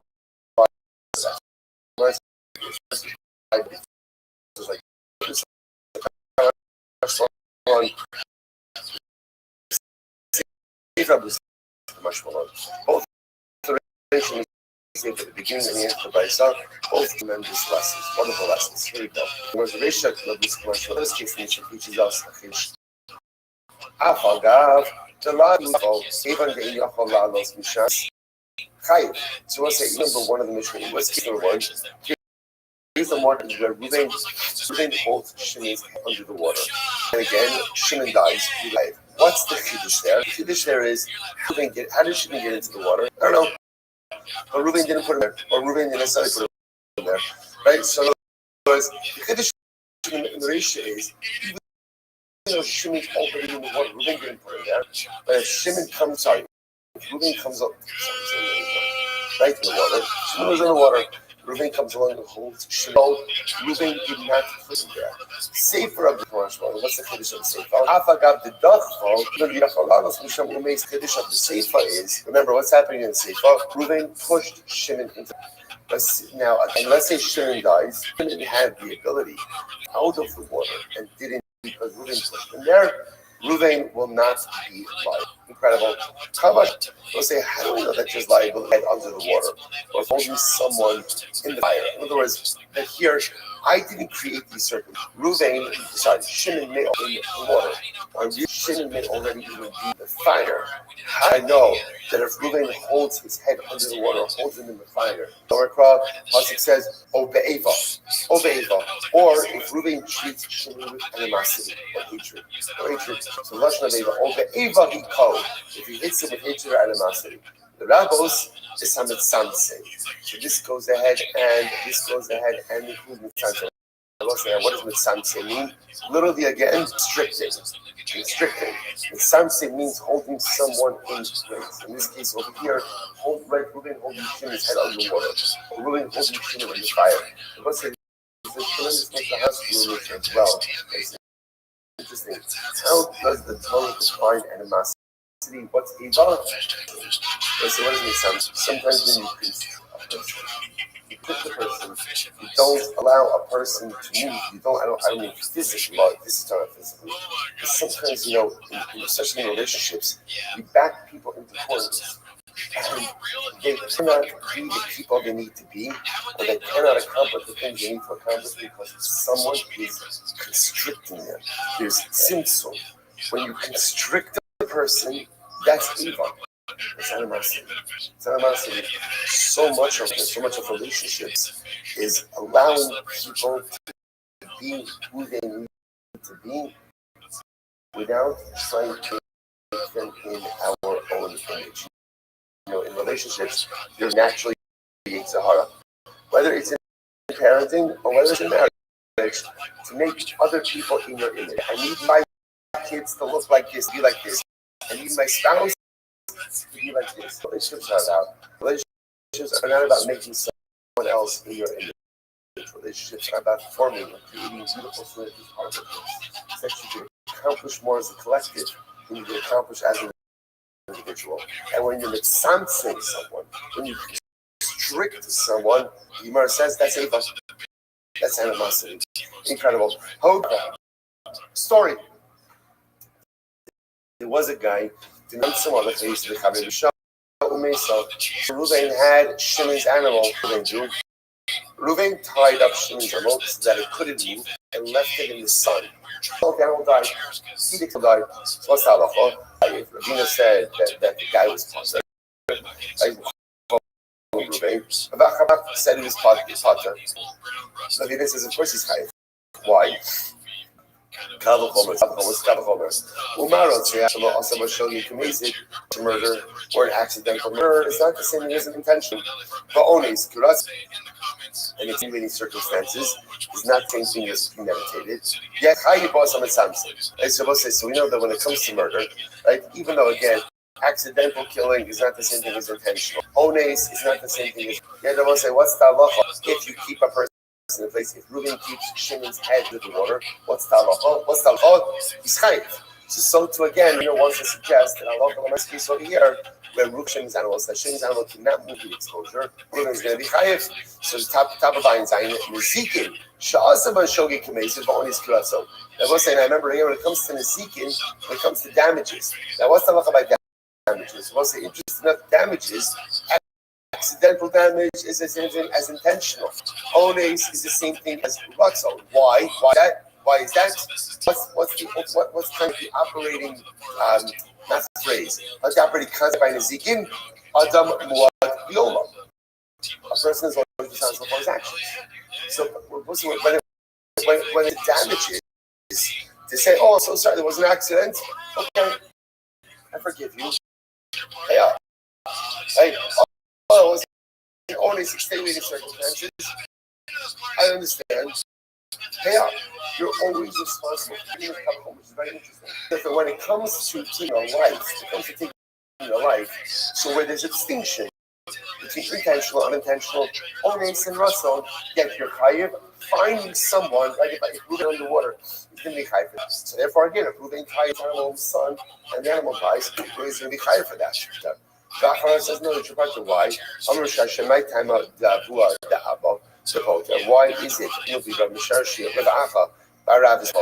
Why is that? Most you must the Pasuk says that the murderer will be put to death. So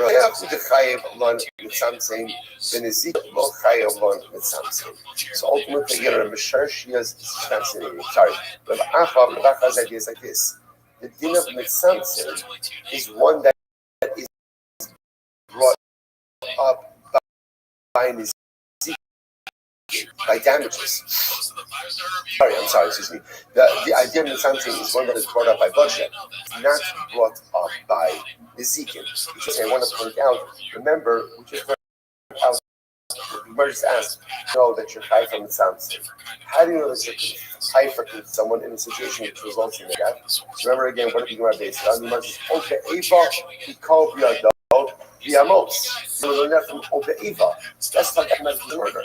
So the Acha will say the concept of mitzamtzim is dafka brought down in a case of murder. It's not brought down in a case of mitzvah, and therefore it doesn't apply. As Moshe said, this is really quite fascinating. Just to understand like it's fundamental focus over here. So according to Rav Acha, the only time you're chayiv for damages is when you actively damage someone with your own koach. But in this case, where Reuben takes Shimon's animal, ties it up in the sun, and the animal carries ice, the Rav is going to say, it's not good. It's not good. We don't, obviously, Allah doesn't condone it, but there's no legal recourse that Shimon has with us. It's a fundamental machlokas. So again, Ravina understands that the din of mitzamtzim applies both by bloodshed as well as by nizikin. Rav Acha, it only applies by bloodshed, doesn't apply by nizikin. Incredible. Amar Rava, another example. I will say now, I'll tell you this as we go along. Halacha l'maisa, the Rambam passes like Ravina, that we hold that mitzamtzim is chayiv both by bloodshed and by nizikin. Again, if Reuben ties up Shimon's animal in the sun in a way that the animal is going to die of heat exposure and the animal dies of heat exposure, ultimately Reuben is chayiv. Now, we have a couple of other pieces we're going to have to qualify over the rest of the stuff, but just understand, nugget number one, we paskin like, well, it's not number one, nugget so far, but nugget number whatever, right? We paskin like Ravina. That one is chayiv from mitzamtzim for confining someone or something, both by bloodshed, as well as by seeking damages. Okay, let's go back to Amar Rabba. Very interesting. When Reuben ties up Shimon, and Shimon dies of starvation, whatever, 5 days later, Shimon had no food, no water, I don't know the person was allowed to have food and water, and Shimon dies. So Rabbi says, Reuben is potter. Rabbi says, now, why? What sounds very strange to us. What's the logic of that? Take a look at Rashi. Rashi's in the first short line. Kafso misparav. If you shash a kafso, in han dvar hariga.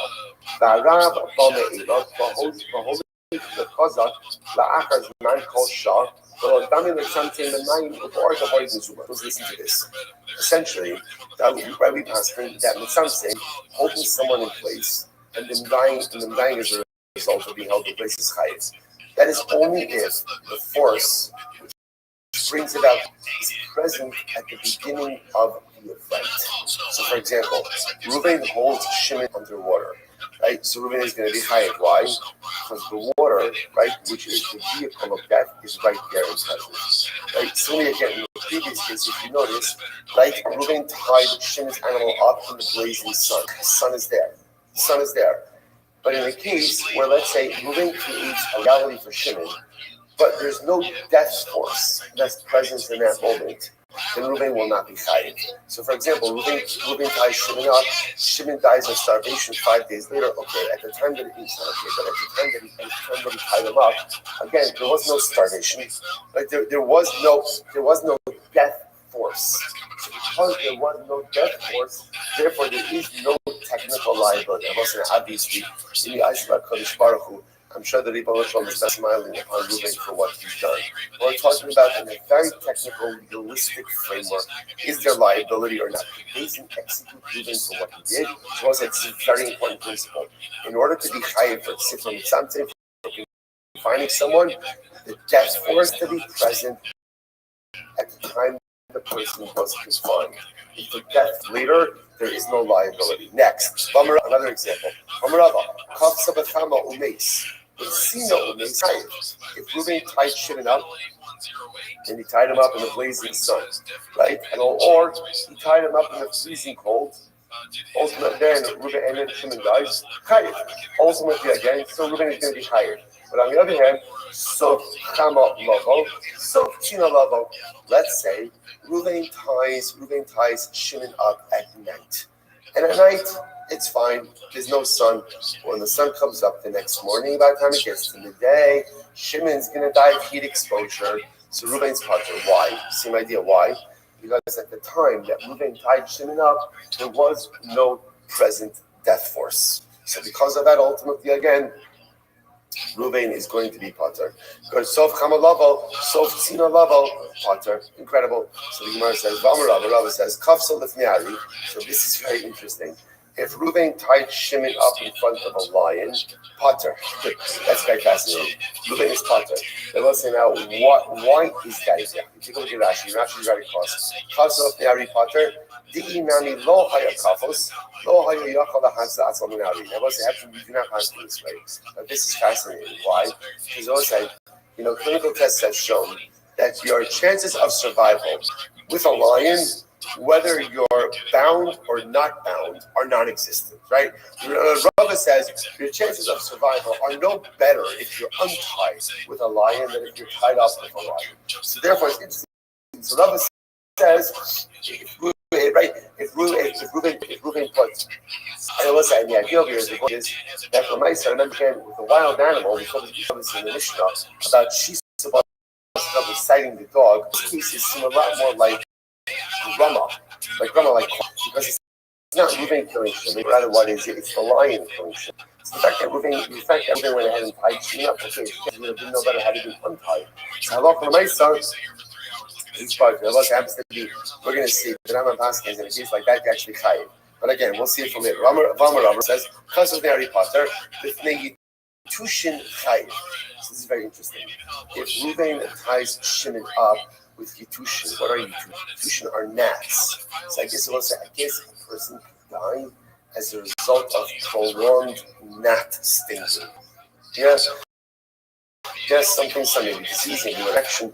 So the nice one said, what's the idea over here? Because if Reuben was untied, what could he do? Right? Actually points out he could shoo it away. The fact that he's tied up now, that ultimately again results in his death. So as Rashi says, Rashi says no, even with Yitushin, even with gnats, he's still going to be potter. Why? Hani asli v'hani asu. Because the gnats that he dies from are not the gnats that are present at the time that he's tied up. Once again, the death force is not present. How does it work with the gnats? This gnat chevra comes, this gnat chevra goes. Right? So again, who causes it? It's the collective gnat chevra that goes ahead and causes his death. But again, the death force is not present at the time that he is tied up. Incredible. So let's say, so again, nugget of information over here, 7 years before. In order to be chayiv from Mitzantzim, so we've established number one, you're chayiv from Mitzantzim both by Nezikin as well as by Misa, by Roseach, as well as by Nezikin.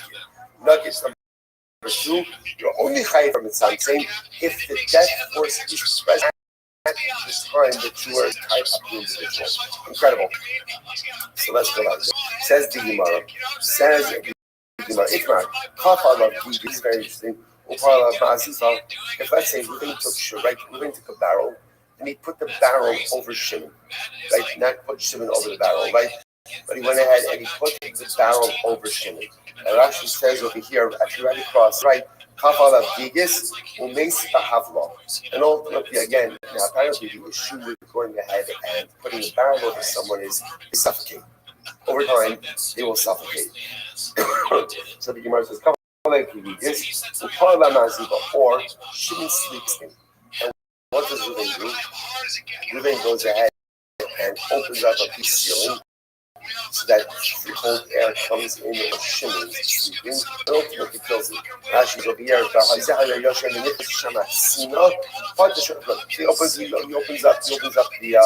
opens up the ceiling, and cold air comes in. So what's the halacha? Ultimately, again, Rabbi Zera, Chag Amar Chayiv, Chag Amar Patra. Machlokes, Rabbi and Rabbi Zera, one says Chayiv, one says Patra. What's going on over here? It's time to Rabbi Amar Patra. So I'll say the Pashtos, Rabbi is the one who says Patra. Why? Because what did Rabbi say before? Damar Rabbi, Chafso of Meis B'La Patra. Remember, Rabbi was one who just said that if Reuven ties Shimon up and Shimon later dies of starvation, that Reuven is Patra. Why? Because the death force wasn't present at the time of the time of. So again, the Pashtus in these cases as well.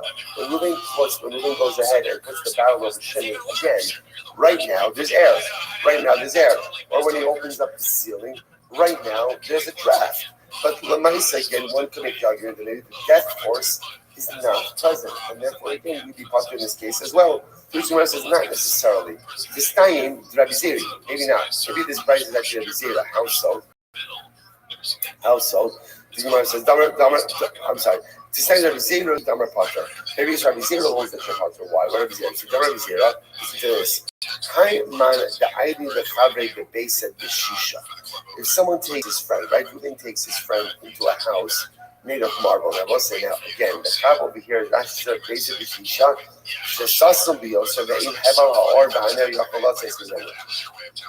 A house that is made of marble can be made airtight. So Reuven puts Shimon in an airtight home. Va'adlik shraga umeis. And then he goes ahead and he lights a candle, right? And Shimon dies. What's the halacha? Chayiv. Who's going to be chayiv? And this is fascinating. Now, why is that? Why is he chayiv? By lighting the candle, what does Reuven do? What is Reuven doing?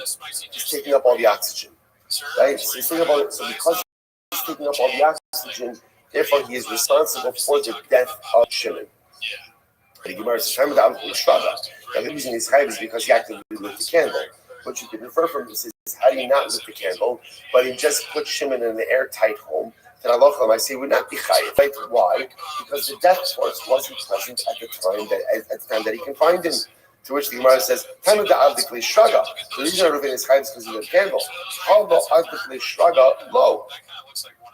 If he would not have lit the candle, he would not be chayiv. So it could very well be that our Bryce reflects with you, Rabbi Zera.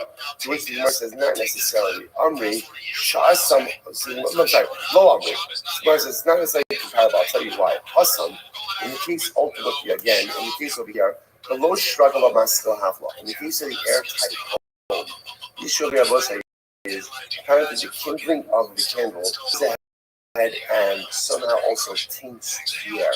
So apparently the actual act of going the candle, had you not lit the candle, Shimon would have been just fine. I mean, for some prolonged amount of time, but would have been fine. Lamaskal havla b'shayta on the base. Hacha, in the case over here, the barrel, the bias, the low straganami maskal havla b'shayta. Suppose I say, interestingly enough, the Gemara says, so the cases are not really comparable. Hasam below struggle maskal, no, without the candle, the putrid air would not have started at the right time. But over here, below struggle nami maskal havla b'shayta. But over here, ultimately, again, without the candle, the putrid air begins. So lav dafka is you could compare both cases. Now, both interestingly enough, the way we pass in this case over here is we pass now. So the interest. What comes out of here is machlokes. Right, so Reuven puts the barrel on top of Shimon, or Reuven puts the barrel on top of Shimon, or opens up the roof, right, and it becomes cold. So what is the halacha? What is the halacha? It's machlokes. Now the only machlokes is ultimately who says what, but it's clear that there is a fundamental machlokes as to whether or not, again, there is liability in this particular case. So as I said, this case, we'll have to see exactly what happens. Because this case is a little bit different because on one hand, the death force is present, but the death force is not immediate. It's prolonged. In other words, at a certain point in time, Shimon will run out of air in the barrel, but right now he has enough. At a certain point in time, perhaps the cold will go shimming, but right now it's not an impact. So we'll see this case in Eretz Hashem, what we do with this case, because this is kind of like a little bit of an in-between, where on one hand the death force is present, but the death force is not necessarily present in its entire full amount. So again, hold on to this case, we'll go back with the Rambam, who in Eretz Hashem put all of this together in a beautiful panoramic halakhic view for us. But I will just point out how incredibly striking the Mishnah over here is that kafa lein kigigis. So what happens? So Levin is putting Shimon. Alright, so the right question was kafa ale gigis. Levin goes ahead and puts a barrel over Shimon. His lashon is very reminiscent, right? Why is it? It's the same lashon that the Gemara Masechet Shabbos uses for Har Sinai, right? That says the beautiful Gemara, dramatic Gemara, who lifted up the mountain over us and what held it over us this, like a barrel. So kind of fascinating about a barrel. It's good information to know. Don't play on the inside of a barrel. Why not? Because if it tips over in front of you, apparently you could suffocate inside of a barrel. Inside of a barrel. The Rebbe Shalom, I think, was telling us something terribly amazing. Sometimes a person could feel like they're suffocating Yiddishkeit. It can happen. It can happen that a person feels overwhelmed, ultimately by the responsibility, overwhelmed by the realities that sit upon our shoulders. And sometimes the gigis of Torah can ultimately feel overwhelming. It's almost as if HaKadosh Baruch Hu is validating that he goes, we all have moments like this where I know what I have to do, or I know what I should be doing, but the reality is it feels very overwhelming for me. It feels very overwhelming, and it feels incredibly suffocating. And the Rosh is saying, I get it, I understand it. Yeah, at times it could be beautiful, and at times it could be inspiring, and at times it could actually be suffocating. That's the end of the art. So the art. Just like, sometimes when someone is struggling with something, I'm saying that there's a great called toxic positivity. What's toxic positivity? Toxic positivity, because we all know people like this, where when you're struggling with something, you go over to them. What do they say? What do they say to you? It's going to be okay. It's going to be okay. You're going to be fine. And what's often your reaction to that person? I literally want to kill you with my own hands. I like, be quiet. Be quiet. I know it's going to be okay. I know it's going to be okay. I got it. I get around. I know I'm not going to. I'm going to be fine. But that's not what I'm saying right now. Don't tell me it's going to be okay. You're sweet, calm, you're so strong. You're going to be fine. Shut up. Right? I know. I understand. I got it. Right? I got it. Sometimes what a person needs when they're going through a difficult time is just some empathy. It's just some validation. That's all. I know it's going to be okay. I know I'll make it. I know I'll stand strong. I'll remain standing. Just validate what it is I'm going through. That's all. Just tell me understand. Just tell me it must be really hard. Or I'm so sorry that you're in this predicament. Or is there something that I can do to help? Don't tell me it's going to be okay. And you know what's the godless over here is that where do we learn this out? Where do we learn that toxic positivity is truly toxic? And sometimes the best thing to do for someone is just build empathy and just be there for them. It's cover your heart, I got it. This Torah thing, this Yiddishkeit thing, it's big. It's big. And I got it. Sometimes it can feel like it's suffocating. That's it. No, but you can do it, right? But it'll be great. No, I got it. Just know, I'm not going to. Just know that at the end of the day, I'm the one that I'm the one who's holding the barrel. It's not someone else holding the barrel. HaKadosh Baruch Hu, I'm holding the barrel. So because I'm holding the barrel, we got this together. But I certainly understand that at times, your responsibilities may feel profoundly overwhelming. All right, let's go back. Said Gemara. That bar is a very interesting case. The Sulam Bavar, listen to this. Reuben pushes Shimon into a pit. And what happens? But there was a ladder in the pit. So remember again, just to see what's happening over here. Now, interestingly enough, remember, a pit also has a header, right? A pit, you've seen this before, it's like Baba commentaries. That a pit has some type of like noxious juice inside of it also. So clearly, if in the stage in the pit, he's going to die. The good news is, there's a ladder. But what happens? or what happens. Now, just understand the timeline of events. Reuven pushes Shimon into a pit, but the pit has a ladder. What happened? Now someone else came along. Someone else came along and removed the ladder. Okay. Who? Maybe even Reuven himself came along and took out the ladder. Potter. Ultimately, Reuven is Potter. Why is Reuven Potter? But even the Shadje Yochalasu. So what's saying the chap over here is, as long as at the time that Reuven pushed Shimon, there was a ladder. There was a ladder. As long as it was there at the time of the pushing, then what? And remember again, this was not an act that could have caused the death of Shimon. So just to show you, just to even illustrate the most dramatic way, imagine for a moment, Reuven standing with Shimon at the edge of the pit, the ladder is there. Reuven pushes Shimon. Before Shimon hits the ground, Reuven takes out the ladder. Reuven's still not going to be high. Why? Because everything is determined by the moment of the pushing, right? Because that was the act. Since at the moment that Reuven pushed it, the ladder was present, therefore this was not an act that could have caused bloodshed.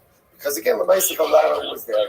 The ladder was there. Listen, again, we're talking about the fact that Reuven will not be technically liable. Obviously, Reuven's a bad guy. He's a bad guy, right? And things catch up with people. Rashi says over here, Kadam is Kivaso Shazat, but even Rashi Yakoralasu. We should see the masses the Kuyuve, the Grota Almo. So I'm stressing, since at the time that Reuven pushed Shimon, the ladder was there, even though Reuven himself then took the ladder out before Shimon hit the ground, ultimately again Reuven is not going to be tired. Incredible. So it's Vamra has similar idea. Zara hates the Tristan. Let's say Reuven shot an arrow at Shimon. But good news. Shimon had a shield. But after Reuven shot the arrow, someone came and took the shield, either or even himself took the shield. Potter, Reuven is going to be provided, but even the Shajide Mitzak for vessel there was others. Remember, everything is determined at the moment that Reuven shot the arrow. And at the moment that Reuven shot the arrow, what was the Metzias? What was the Metzias? Shimon cannot be harmed by the arrow. So therefore, this act of shooting the arrow was not an act which could cause bloodshed. Because it couldn't cause bloodshed, therefore, again, Reuven is not going to be chayiv. Even if Ash, again, let's say Reuven is lightning fast, he shoots the arrow, and someone after he shoots the arrow, he goes and he grabs Shimon's shield. So that now the arrow kills Shimon. Reuven is going to be butter, because at the time that he killed Shimon, the arrow could not have killed Shimon. Incredible. So the Gemara says as follows. Another case. Good. Amrava. Zarek hates. Listen to this. Let's say Reuven shot an arrow at Shimon. The salmon and biado. But it's okay because Shimon had the remedy for an arrow. In other words, I guess the arrow could have pierced him. And he had a bandage, he had a set, whatever he needed in order to bandage up the wound, and he would have been just fine. Okay. So after the arrow was shot, someone else came along and stole his medication. After the Rukadam of his, right? Or Reuven himself came and stole the medication. Potter, ultimately Reuven is going to be Potter. Why? Also, it's all the same theme.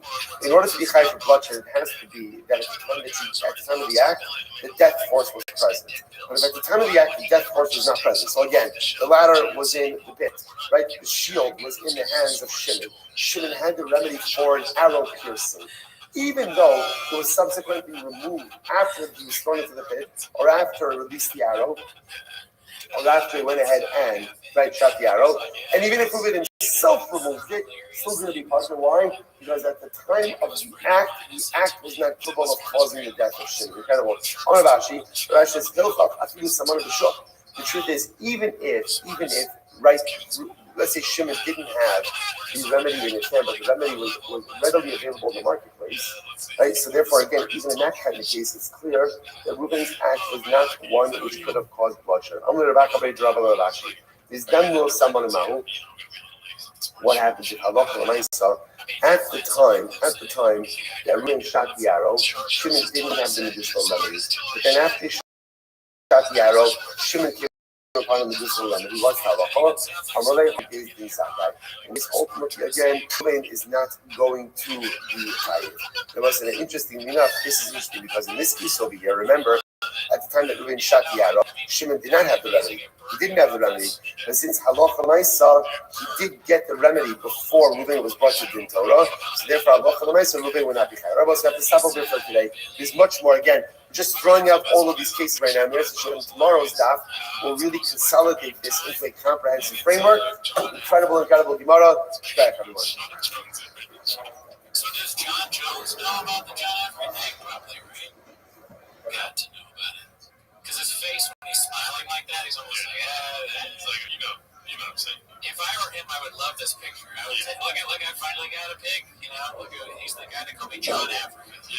You know, to all my friends, everyone's like doing the happy, or I mean, the laughy faces, skull emojis. Yeah, I did. I think he all right, so it's like good morning. Let us begin. Begin by thanking all of our sponsors for this morning's such a thing. Our Talmud Torah sponsors for the month of Adar, our annual Talmud Torah sponsor, Tavshin Pei, Tosin Shvacha, for dedicating all Restream Madrashas this year, wishing a Mazel Tov to Yeshua. On his engagement trouble. Mazel Tov to the Chacham Economy, we built the message to build a Sneman B'Yisrael, which endures at near the Asim Shanim Tova. So Torah sponsors for the month of Adar, Habani Tova, Stevie Terry Zin, Rabbi Terry's father, Dr. Harry Khan, C. Hirsch, Ben Yosef Hakoy, and the Ziv, Levin, and Berman family generally of Mr. William Ziv, Shmuel, Ben Yisrael, Tony Racha. We also recognize our Talmud Torah, all of the Neshama Sanavia, the families and Nechama, all of those who need reflection, have us give a call for Yisrael to 12, Shemina to send them home. All of our hostages, the Shalom and the Karat, and our holy soldiers should be successful. We're all not saying to him. But with that, let us begin about. We have a lot to do today. Some really incredible Gemara ahead of us. Today's daf is Ayin Vav 76. 76, and we are picking up actually on Ayin Vav. We left off Ima, which is on 76A, 1, 2, 3, 4, 5 lines down from the top. Last word on the line. So let's remember again, we're introduced over here to the topic of streifa. Again, which types of relationships are punishable by streifa? And now, by the way, you see that you become the denominator. The types of infractions punishable by streifa, again, are infractions which cause immorality, which becomes the denominator of everything we do this over here. So remember again, as you learned yesterday, Zafar explicitly speaks about tips. A man marrying a white woman and her mother, or a woman and her daughter. Now we're building out the framework from there. So the rest is as follows. So we should say that just as the man is prohibiting his son's wife, so too she prohibited biblically to his wife's son's wife.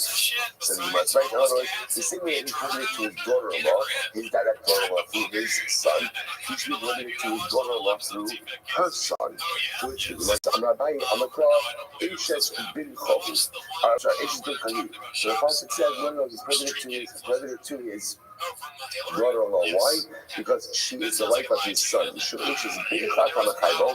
Biat Mission Eshes bin. One is Chayiv ultimately again because a woman is the wife of his son, but not Chayiv because she is wife of his wife's son. So you see what we're doing over here? We're just trying to kind of figure out parallel relationships. So we know that a man is prohibited to his daughter-in-law. What's the definition of a daughter-in-law? Your son's wife. So now the Gemara said, okay, so why do we say the parallel relationship? Again, your wife's son's wife should also be asur here. I want to be clear. All of these relationships are asur. They're asur. The shaila is, are they asur d'Rabbanan or are they asur d'Oraisa? So your daughter-in-law through your son's wife is obviously asur d'Oraisa. So the shaila is your wife's son's daughter, your wife's son's wife also asur d'Oraisa? Which must to say no. It says interesting because Allah says,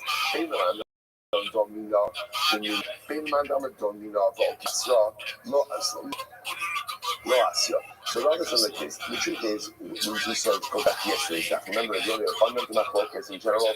How to darshan Gzeres Shabbos? How do you darshan Gzeres Shabbos? Do you say, don't you know? You know, which means you're going to both say, remember that you take it like the context of the Gzeres Shabbos. Actually, the defining definition of the Gzeres Shabbos comes from the source item, or no? Don't you know, but Uki Ba'asra, the result really focuses on the destination of the Gzeres Shabbos, the second half of the Gzeres Shabbos. We'll see inside in just a moment. Third thing, what the Rabbi says, in reality, don't you know, but Uki Ba'asra. Either the Rabbi says it is, you can't really learn out this prohibition ultimately of wife's son's wife. Why? Because the one who says ultimately I will learn Gzeres Shabbos, focus on the initial halacha, and that really determines the defining characteristics and qualities. So he said this, Mafu, Kalasura, just as nice. Let's just go with our typical case, right? Reuven's married to Rachel. Right, so remember again, Reuven's Kala, who says Kala? His Kala is his daughter-in-law. Right, so remember again, his son's wife. Maru Kalas Asura, just as Reuven, his daughter-in-law is Asura to him. After Kalas Asura, so we should say so too, Rachel's son's wife should also be prohibited to Reuven. The Gemara says if that's the case, Mahu Biskila, Atinam Biskila. Then you should say the same way if Reuven has relations with his daughter-in-law, i.e. his son's wife, that is punishable by skila. So to again have relations with his wife's son's wife, his daughter-in-law through his wife, it should also be punishable by skila.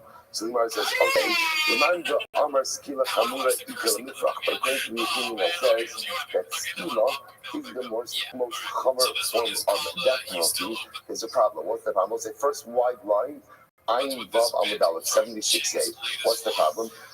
Ma'avim Shikin Skila. Again, I want to say for Reuven himself. So remember again, the relationship with his mother punishable by Skila. Talk about the Yi Shima B'Sreifa. So the problem is, say, see, the relationships don't line up.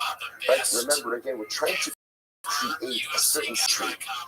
And granted, it's an immoral symmetry, but it's a symmetry nevertheless between immoral, right, public relationships on his side versus her side. So we're trying to line up essentially to say that just like he can't have relations with his daughter-in-law, his son's wife, so to again on his wife's side, he also is pregnant to his wife's son's wife. The problem just is, you see that the symmetry doesn't line up. Why not?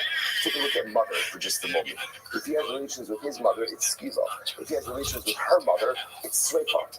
It's sreifa, right? That's one of the explicit sreifa that we saw yesterday. Is that and now you have relations with a woman and her mother. Punishable sreifa. So you see that the symmetry doesn't up. Come on, the issue is furthermore, second line, both beat up the sreifa, the kalas of the skila. Furthermore, again, if this concept would remain true, it means that if we were to have relations with Rachel's daughter, we're punishable by sreifa. Again, that's an explicit pasuk, a woman and her daughter. That's sreifa. And yet, again, kalasa, according to this logic, if you were to have relations with Rachel's son's wife, i.e. his daughter-in-law through his wife, it'd be like skila. So again, just the punishments don't seem to line up. To which Imar says, it's not a problem. The truth is, that's not such a question. Why? We already see that between are asymmetrical. Why? Because if we're going to have relations with his daughter, Trefa, and yet to get into have relations with his daughter-in-law, meaning his son's wife, ultimately that would be skila. Ella hu lo kalaksa bo bein imo la kalasa. The issue just is that, at least from Reuven's perspective, what's symmetrical is the prohibition a generation above and a generation below. Right? So in other words, for example, his mother and his daughter-in-law from his son are symmetrical. They're both the straight father. So Alamahu lo kalakta bo bein imo la kalasa. So just like for Reuven himself, again, I must say, so much of what we're doing in these pregnant relationships is creating the continuity of generations above and generations below. So when you look from Reuven's perspective, so again, when you look at the prohibition regarding his mother and his daughter-in-law, i.e. his son's wife, the punishments are the same. So again, really on her side, it should be the same thing. We should say that it should be the same punishment if Reuben has relations with Rachel's mother or Rachel's brother-in-law to her son. The Gemara says, according to the opinion that says that Seifa is more chamer, ultimately, again, based on this question, we would not be able to dash in this entire thing. Okay, so the Gemara says that's the first side of this. The second side of this was Man Amar. And according to again, this is all lovers construct. It's all lovers construct. So remember, just to keep our eye on the ball over here. So remember, we're trying to figure out over here, you might try to make a suggestion that just as Reuben is not allowed to have relations with his daughter-in-law. In other words, a daughter-in-law is defined by his son's wife, but wants to suggest that there should be a symmetrical to his son's wife. His daughter-in-law through his wife. The Gemara suggesting that lovers in the truth is, whichever way you dance with Zera Shav, it's not going to work. This female is not going to work. So, for example, Man Domer, don't even know what it means to Asra. So, again, according to the opinion that actually is called the Chochem by saying that literally, again, the defining characteristics ultimately of the Zera Shav. Defined by what we'll call the destination of the Zera Shava. So he said this, Mahu Kalasa Asura, just as Reuben is going on credit, so he's not have relations with his son, and Kalasa Asura. So we should say the same thing, he relations with Rachel's son's wife. Maybe Ba'asura. So we want to, okay, let's focus on the destination of Zera Shava. Hassan would be the schema. So remember again, if Reuben were to have relations with Rachel's son's wife, that would be schema. That would be schema. Aval of the Seifa. But over here, he would have relations with his own daughter-in-law, i.e. his son's wife, that's Seifa. To the Ashkichan B'ima. As we find with his mother, because you also remember again, on Reuben's side, things are symmetrical. Because remember, if Reuben has relations with his mother, generation up, or has relations with his daughter-in-law, generation down, same punishment, Sreifa. The Gemara says, Leman Damar, Skila Chamura Del Mitra. So according to the opinion that says that Skila is more Chamur, we ask the following question. Ma'aluhu Shekin Imo B'Skila. Right? So when it comes to Reuben, right? So with his mother, it will be Skila, Tamar Bihi, Shirima B'Sreifa. But yeah, with her, with Rachel's mother, it will be B'Sreifa. Lo, Mahu Chalak Tabo Bein Bita La Kalaso, Ati Tachlok Ba Bein Bita La Kalaso. So we say the same thing that there's a distinction, the prohibition for Reuben between his daughter and his daughter-in-law. So from Rachel's side, there should be a distinction between his daughter and his daughter-in-law. According to the opinion that for ultimately is more common than Skila, based on this question, we can't darshan a par halacha. Therefore, I will say, interestingly enough, the Gemara does not seem able to prove this idea. Right? Remember, let's take the Gemara wanted to say that the same way that Reuben's daughter was from his son, like his son's wife, is partial by Sreifa. So too, again, his daughter-in-law through his wife. Reuben's daughter-in-law, i.e. his son's wife is partial by Sreifa. So there should be a parallel prohibition that his daughter-in-law from his wife, Rachel's son's wife, should also be partial by Sreifa. So remember again, both Abaye and Rava agree that is not halakha. Abaye says it based on a pasuk. Rava says either way, the Gzera Shava is not going to work. Gzera Shava doesn't pan out. Okay, so the Gemara, as I'm supposed to say, once again, it doesn't mean it's not prohibited. It's still awesome. It's awesome. It just means that the Gemara is suggesting that it may not be a prohibition of Sreifa. Okay, so the Gemara goes back there. The Gemara says, what's the interesting case? What happens if Reuben violates Rachel? He violates her. And then what happens? He violates her, and they have a daughter. So how do I know that halacha l'maisa, if Reuben has relations with that daughter, that's punishable by Sreifa? That's called b'dami anasaso. So his daughter, as a result of woman that he violated, having even such a relationship like that is punishable by Sreifa. Which the Gemara says, what's the Kabbal? Abbas bito onish abito l'kol. If Lamaisa, Reuben is held liable for relations with his granddaughter, Bas Bito, then what? Allah has come of the camel old so he is held accountable for relations with his daughter, even if that daughter ultimately again is the result of a violation of violating her mother. So Gemara says, so with the old treatment I didn't want that you can't create once we have this concept that you can't create kavachomers through you can't create capital punishment through a kavachomer. Capital punishment has to be understood directly. So Gemara says, no, you're right. Give me no sabali. No, it's not going to be kavachomer. It's obvious. The Torah holds a man accountable for relations with his daughter. It's controlled by straight thought. It doesn't really make a difference how this woman is his daughter, whether she's his daughter from a legitimate marriage or whether she's his daughter married with her mother. Either way, a daughter is a daughter is a daughter, and therefore there's going to be liability for this relationship.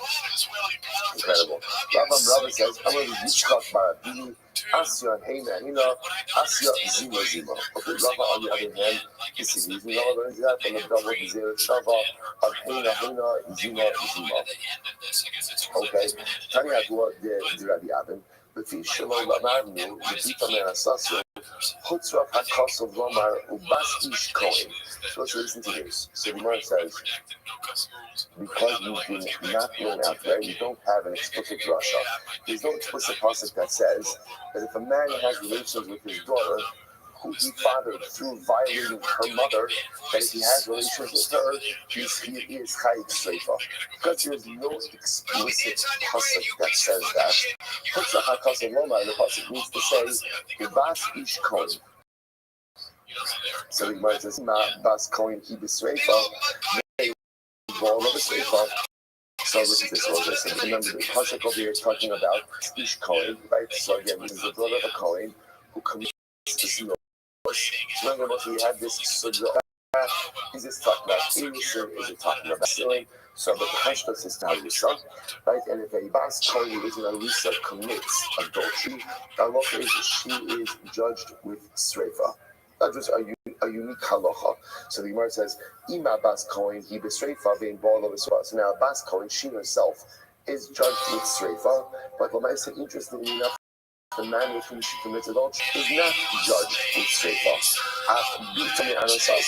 So to again, the daughter that he has from violating her mother, she is Sreifa, she is judged with Sreifa, the only ball of the Sreifa. But ultimately, again, the man with whom she commits adultery is not judged with Sreifa. I'm not by it. It says, only the pasuk says, as Aviha, she mechaloras. She's profaning her father.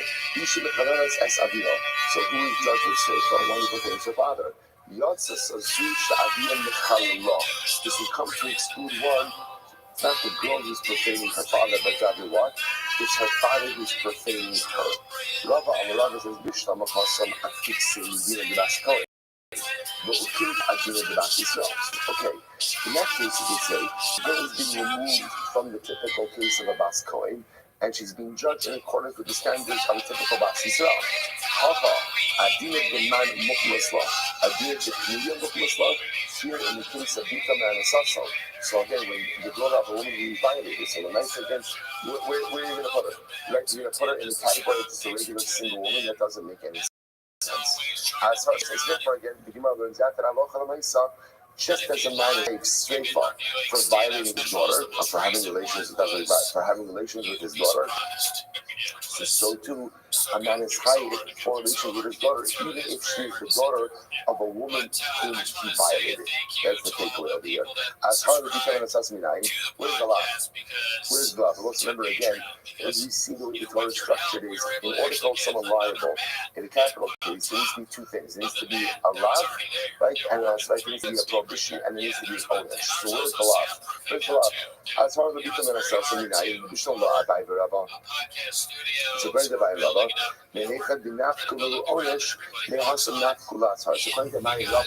The same passage that teaches us the punishment is the very same passage that teaches us the law. Ella, when you're coming to Abod Rabbi Avin, I will say, what about the time now? Abod Rabbi Avin, where is here? I'm a try at the Chalal as Bikha, the has no son. Passage says, do not profane your daughter. and have her commit an act of immorality, or literally against it. It's literally translated, do not profane your daughter that has no son, have her become a harlot. So we'll say, so again, that pasuk is going to teach us that halacha l'maisa, a father can't have relations with his daughter, even if that daughter is not from a legitimate marriage, but even if that daughter herself is from a woman whom he violated. Okay, incredible. So now say for Rabbi Yaakov, Rabbi Acha Bar Yaakov, Hi Al Tekala is Tinkalaz Masalah Yehuda Asa. No, that's not what that pasuk means. They will say that pasuk is for something else. In other words, so now, look what's happening over here. We're trying to figure out, right? We've established that halacha l'maisa, if a man violates his daughter, who he fathered with a woman whom he violated, he's chayiv misa for that. He's chayiv shleita. Where's the law? So according to Abaye Rava, it's the same. The law is the same source as the actual onesh. Okay. According to the other opinions, what's the law? The law is the pasuk of Atakalo is because do not hurt your daughter by having her engage in acts of harlotry. What's the harlotry over here? What's business? Relations with her father. Two months and hold up. We use that pasuk for something totally different. We'll say totally different now. We use the pasuk for something totally different. So the says, "Hi, no, I'm invited to the Sanya. We actually use that pasuk for something dramatically different. What do we go to the Sanya? As we learn, Al-Takhala has no son. Do not have your daughter engage in the act of harlotry. Listen to this. Yaakov the Kohen, Hamasi Bito Lelevi, the Israel Hakas Medara. So what's this is fascinating. One might have thought that the pasuk is talking about that a Kohen is not allowed to have his daughter marry a lady or a Yisrael. Wow, right? Well, that's about the preservation of Yichus. Then maybe again to preserve proper Yichus. Abbas Kohen only marry a Kohen. And marrying a lady or a Yisrael, the Chas V'Shalom be like a harlotry, to which the Gemara says, therefore, the pasuk says the father should not give it to over the son. We're talking about the idea, this is something much understanding over here, that Allah says giving your daughter over into a context where ultimately, again, she's going to be engaged in zilot. So what does this refer to? The Moshe Bito, the Shalom Shem Isha. He is giving over one's daughter, not for the sake of marriage. Not for the sake of marriage. The Allah said again, so it's the prohibition upon a father to give his daughter over to a man, not in the context of marriage, but for smaller purposes. To which the Gemara says, in came, Le Makra al Tachel, in that case, but the pasuk just say al tachal singular, profane your daughter singular by giving her over to a non-marital context. My akachala, what does the plural mean? Shnami nakai. He's going to teach me two things. So I'll say, so number one, you can't go ahead and give your daughter over to a man in a non-marriage context. And number two, also teaches me that's what. Now, a father can't have relations with his daughter, even if they're violating her mother, because such an act of relation will be an act of profanation, right? It will be an act of profanation. Okay, so you must not go to that. Fascinating. Abaye Rava, I out the colors b'chala no sama abdin. I listen. Remember again. Abaye Rava gave her doubt. He told me on a sasso from a totally different source, right? They was that he told me on a sasso from the same place they derived the onesh. So that is what Abaye and Rava do with this pasuk. It's very interesting. So Abaye Rava out the colors b'chala no sama abdin. Fascinating. I'm Rav Money. Zer Hamazi is bito mizakin. Fascinating. This refers to someone who marries off his daughter to an older man. What's wrong with marrying off your daughter to an older man? Can you sign up? Abdichala is bitchala has no son. Do not profane your daughter by giving her off, by giving her over to immorality. Eliezer Omer Zehamasi es bitol zakin. This refers to someone who goes ahead and marries off his daughter to an older man. Now, what's the concern? She says, "Masi, he's not going to about him." We told in the Kabbalah, so Mizana Alavu. Mizana Dialav. What's the concern over here? If she's very old, what's the issue going to be? She's going to be is she's going to have a desire for intimacy. She's not going to have a desire for intimacy. So what's going to happen? She's going to seek fulfillment outside of the marriage. So you're setting up a situation that is destined to put her in a very precarious state. So therefore, again, the Torah says, when marrying off your daughter, do not put her in a situation where she's going to put into suicide. You know, it's fascinating. It's fascinating how there's image out of created us that people crave intimacy. People crave intimacy, and if they can't find it in the context of their marriage, just the way it's going, is they're going to look for it elsewhere. Again, Torah obviously is not condoning that type of, but the Torah is understanding that that is the way people work. So therefore, again, Torah is telling the father to marry your daughter off to an older man, because if you do that, you are setting almost like a little leader.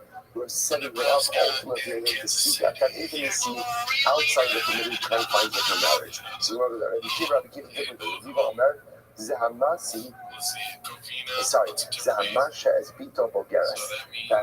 This refers to someone who delayed marrying off his daughter until she's a Bogeres. The idea is to marry off your children early, and if a father purposely delays marrying off his children, then that's ultimately, again, setting them aside for a life of zealous. So this is very interesting. We look at Rashi here as well. Actually, Masha Bito Bogeres. Actually, sorry, not yet. Actually, take a look, 2 lines up from the bottom. Zan Masha Bito Bogeres. So it's actually a fascinating girsa here in Rashi. Rashi says, Shemisada lahafkira umizana. So let's say, so the word in Rashi itself is very strange. What does it mean? Shemisada means desires, lahafkira, to make her hefker, umizana, and yet she commits zinos. What does that mean? So if you look, by the way, at the Hagos, it's mean, they change it by the letter Hey. Close to Rashash, we say Shash, Magia, Lahatijo. So it says, we're going to see over this a little bit. It's fascinating. Why would a father delay marrying off his daughter?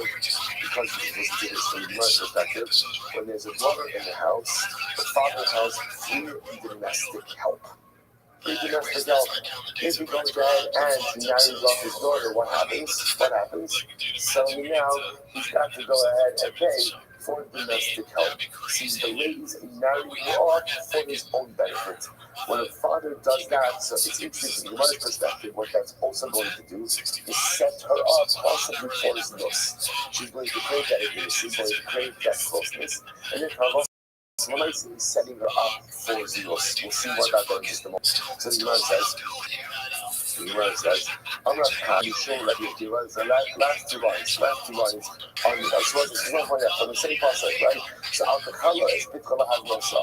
Do not profane your daughter by putting her into a life of zealous. What does it mean? So first opinion, it means don't marry your daughter off to a much older man, because again, their drives are not aligned. And she's going to seek fulfillment outside of the confines of the marriage. Rabbi Akiva, don't delay marrying off your daughter for your own purposes, because you're going to drive her to znos. Incredible. I'm not kind of Rabbi Akiva. Listen to this. In Yisrael, Ella Rasha Arun, Vahamasha Bita Bogeres. So this is fascinating. There is no poor person in Klav Yisrael who is not a Russia Arum, a cunning doer like a cunning Russia, someone who delays his daughter from getting married.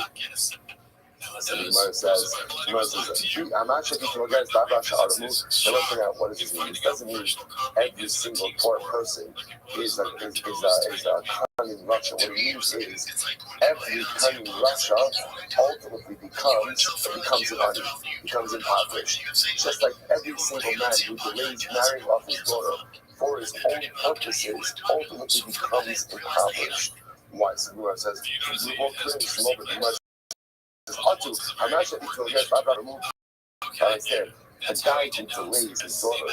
Isn't he in Russia? In other words, we'll say, what are you talking about here? Talking about a guy, the father believes, I haven't found that shit. My daughter's so meanwhile, he's purposely purposely delayed her prospects. Why?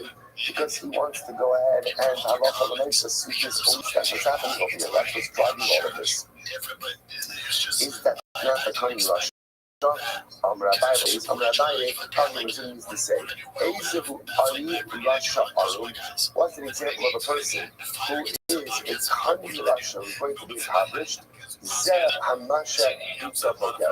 This ultimately is someone who intentionally delays marrying off his daughter to go ahead and satisfy his own needs. So let's say, just like that, just how profound this is.